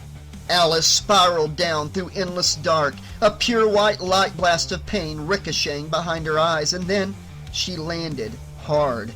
Her insides cried out in protest as she lay on the cold floor of the asylum corridor, trying to put the jigsaw pieces of her consciousness into a cohesive picture. "I'm back, and you're gonna pay, Krueger," was the first thing she thought. Then she picked herself up, wiping the blood from her forehead wound where the bullet had creased her brow, and staggered down the corridor toward the door she sensed led to the boiler room, her right hand clutching the syringe. Love me tender. For a couple of dead guys, Ray and Les moved fast, but then Freddy was in control and could make what was left of them do whatever he wanted. Before Carl could respond, the zombies were on Joe Bob. The armadillo squealed as dead hands grabbed him, pulling him away from the others. "Suey, piggy!" Krueger cried, rushing the mammal, his blades ready to slice. The knives penetrated soft underbelly and sliced upward as easily as a hand moving in a bowl of porridge as Krueger gutted Joe Bob from crotch to throat. "Joe Bob!" Carl bellowed. "No! You son of a fucking bitch!" Jacob looked away, gagging. Dillo guts dropped to the floor like hot, wet coils of bloody rope, the mammal's body tumbling backward as the dead guards let him go. Carl rushed to Joe Bob's torn body. "Little buddy, oh!" The words stuck in his throat as he kneeled down beside his fallen companion, tears in his eyes. Freddy laughed long and loud, the evil noise reverberating around the boiler room. "No use crying over spilled intestines! Ha ha ha!" Jacob scowled at the Nightmare Man. "You're gonna die, asshole," Carl snarled. "See these?" He held up his own set of blades. "You're dead meat, pizza face." "But how can you kill someone who's already dead?" Krueger taunted, seating himself on the table and knocking what was left of Marty Ballin off his chair. The corpse hit the ground with a soggy thud. "How clumsy," he muttered. "Besides, Carl, or should I call you Roadkill? If you kill me, you'll kill part of you," he continued, lifting his torn sweater. "We're brothers, under the skin." Ha! Jacob had seen Krueger's pulsating torso before, but it still made him feel sick. Carl, however, had not, and the sight made his eyes bug out as he saw the stigma of the child killer's legacy. Freddy's skin writhed with the faces and partial body forms of his victims. A young girl's features pushed forth from his abdomen, the mouth open wide in a silent scream of pain and confusion, then melted into that of a young man Jacob recognized from one of the two photos his mommy kept in place on the bookcase at home, his Uncle Rick. "You carry your victims in your head. I wear mine with pride. But it hurts, Carl, doesn't it?" He paused for effect, standing up from the table. "I can give you peace. Share what's yours, and I'll share what's mine." Carl's face dulled, and Jacob sensed a change come over the man who had saved him from the homicidal toy. Something inside him is listening, he thought. Something bad, rotten, wants what Freddy has to offer. The realization gripped his frail child's body like an arm wrestler's hand. "But there's one thing I need you to do for me," Freddy added. Alice in hell. She played this game before, but now Alice was sick of it and mad as hell. The corridor grew longer the farther she walked, its perspective expanding to seeming infinity. She started to run, but the corridor increased its length, the doors on either side strobing on the periphery of her vision as she ran and ran, her wounded foot throbbing with pain, her bruised skull aching like the onset of a migraine. Then something tripped her, and she landed hard on her left shoulder. oxygen whooshing from her lungs in a rush, the syringe falling from her hand.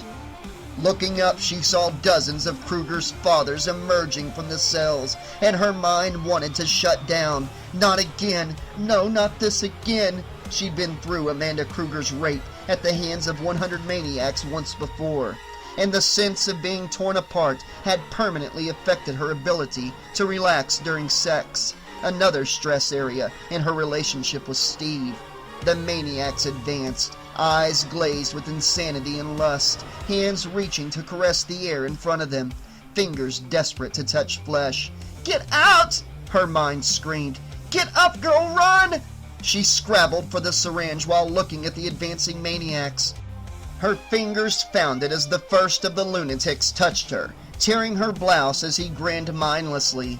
Risking a glance to see if the syringe was intact, she scooped it up, pushing herself from the grasping hands. Cloth tore, and she ran like the wind. Mind over matter, she told herself, focusing on the door at the end of the corridor. "I'm there! I am there!" The corridor appeared to shorten. "The door is here! The door is..." The corridor compressed, and she slammed into the metal door, and pain exploded in her already aching left shoulder as... Beyond the realm of death. "I want you to kill!" Alice in the door burst inward as Krueger spoke. "Alice!" Both Jacob and Carl turned to face the noise. "Mommy!" the boy shouted, his face lighting up with hope. "Well, look who's finally here. Malice in Wonderland!" Krueger grimaced. "Mommy, be careful!" Jacob shouted. Alice held up a hand to silence her son. "Didn't you know, Krueger? Freddy's dead." The Nightmare Man laughed. "Oh, that's rich, bitch. Says who?" "Curtis Mayfield and me, you bastard." Krueger chuckled. "Black humor, bitch," he hissed. "But your timing's never been better." "No, don't!" Jacob cried, grabbing hold of Carl's legs. But Carl was gone, only roadkill present. He swatted the kid away with the backhander, sending Jacob across the room. "Go to it! Shred her!" Freddy growled. Roadkill advanced, and Alice went cold, forgetting the syringe in her hand. The consciousness that was Carl Stolenberg screamed silently as it was eclipsed by the darkness that was Roadkill, the Surgeon General, who legislated against the diseased bitches who were a blight on manhood. He saw Mama Karen taunting, flicking back and forth. Karen in the hotel room giving head to an obese old man. Mama standing over him with the hot iron. Roadkill advanced on the petrified Alice. "Show's over, bitch!" Krueger spat, hawking a mouthful of mucus, spitting the black phlegm onto Buddy Newton's slack face for effect. "You're mine," Roadkill said, coming nearer, raising his blades. Jacob looked around desperately for something to throw at Carl. He sensed Freddy was in the man's mind, making him advance on his mommy. "Gotta stop him, gotta..." Then he saw it. When Krueger had dragged Floresu into the dream pool, the guard's nightstick was still attached to his shattered body, and now it lay on the floor near the boy, shaken loose when the zombie guard had gone after Joe Bob. Jacob crawled over toward the stick, careful not to attract Freddy's attention. "You make me sick, you little shit," Mama said. "He's better in bed than you are," Karen said. "Time to take your medicine, Carl," Mama wheezed with whiskey breath. "He doesn't dress up in women's clothes like you, limp dick," Karen laughed, and Roadkill felt the rage upon him. Jacob picked up the heavy nightstick and hurled it with all his might. It hit Carl on the base of the spine, and Mama Karen dissolved. The woman standing before him was neither of his tormentors, but she was still a bitch, and bitches needed punishing. "What the..." Freddy growled as he whirled toward Jacob. "The red slippers!" the boy shouted as Carl shook his head, shaking off the stars of concussion. "She's wearing the red slippers!" Red slippers. He blinked, shook his head again. Dorothy, the real Dorothy, stood before him. Here's Dorothy. Oh, no fucking way! Freddy screamed. It's time to go to the Emerald City, Carl, Alice said, seeing tears appear in the scar-faced man's eyes, as though he were melting within. Carl shook his head again. It was her. She was here. You little shit! Freddy moaned as he lunged after Jacob, who disappeared beneath the table. Carl turned to face Freddy. Wrong move, asshole, he drawled, raising his blades. Let's see if you can cut it in the big league. Carl Stallenberg ran at Freddy blades high, his face a rictus of rage, legs pumping as he launched himself across the room. Freddy was in a half crouch, still reaching for Jacob under the table, when Carl connected, his stilettos penetrating Krueger's back, puncturing diseased lung and corrupt viscera. Krueger screamed, turned and slashed his glove across Carl's face, transforming it into a Venetian blind of skin and cartilage, one of the knives slicing his left eye horizontally in two. But Stallenberg continued to fight, even as a curtain of blood descended over his right eye, pulling back his arm, thrusting his synthetic claw into Krueger's sternum. Freddy cried out and slashed down, stripping one of Carl's legs to the bone. Stallenberg felt his life flowing out of him as his eyesight dimmed, but roadkill, all pure wrathful vengeance sinking instinct and rage, took over, jerking his arm back for a coup de grace. The three stilettos came down hard, ripping into Krueger's throat, and the scourge of Elm Street wheezed blood and pus and surprise as Carl collapsed.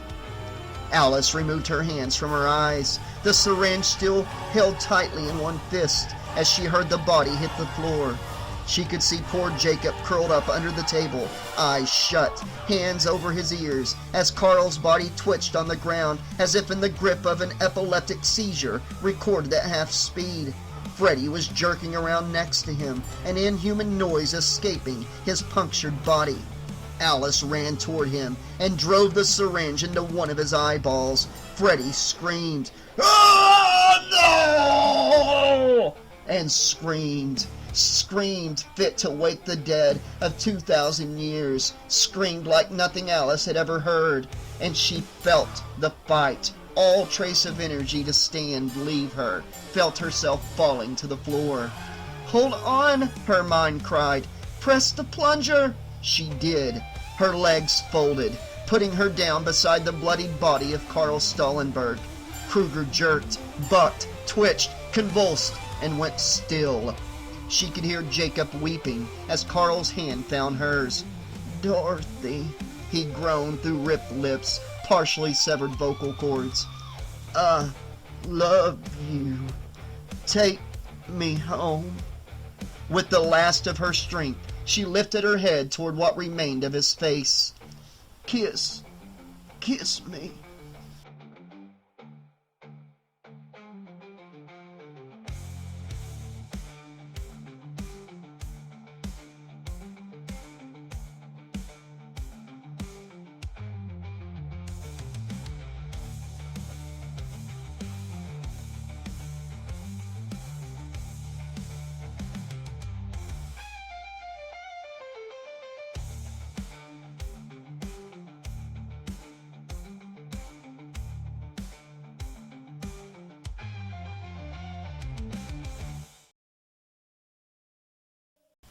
Love My Way. Steve was arguing with Dr. Locke when both men heard an almighty crash come from the room behind them. "What in God's name?" the doctor exclaimed as they pushed through the door. Carl Stallenberg, who for the past 2 hours had lain in a coma, as lifeless as a stuffed eggplant, lay curled up on the floor in a fetal position beside Alice's bed, his hand in hers. Glass from his shattered IV drip coated the floor, and his EEG machine screamed in flatline, the electrodes swinging free from his body. "Alice!" Steve cried as he pushed past Dr. Locke, who ran to Stallenberg's body, checking his pulse. The killer was dead. Alice opened her eyes and blinked. Where am I?" she asked. Steve reached for her hand. The end.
a slashaholic, addicted to the fright. Narration so hypnotic, Josh keeps me up all night.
I'm a slashaholic, addicted to the fright.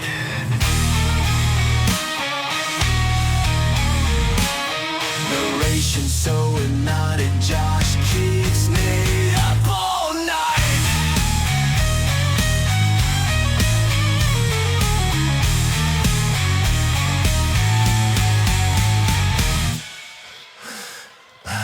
Final destination's near. Every death's a newfound fear. Pulled to madness year by year. Josh's words I always hear. Final destination's near.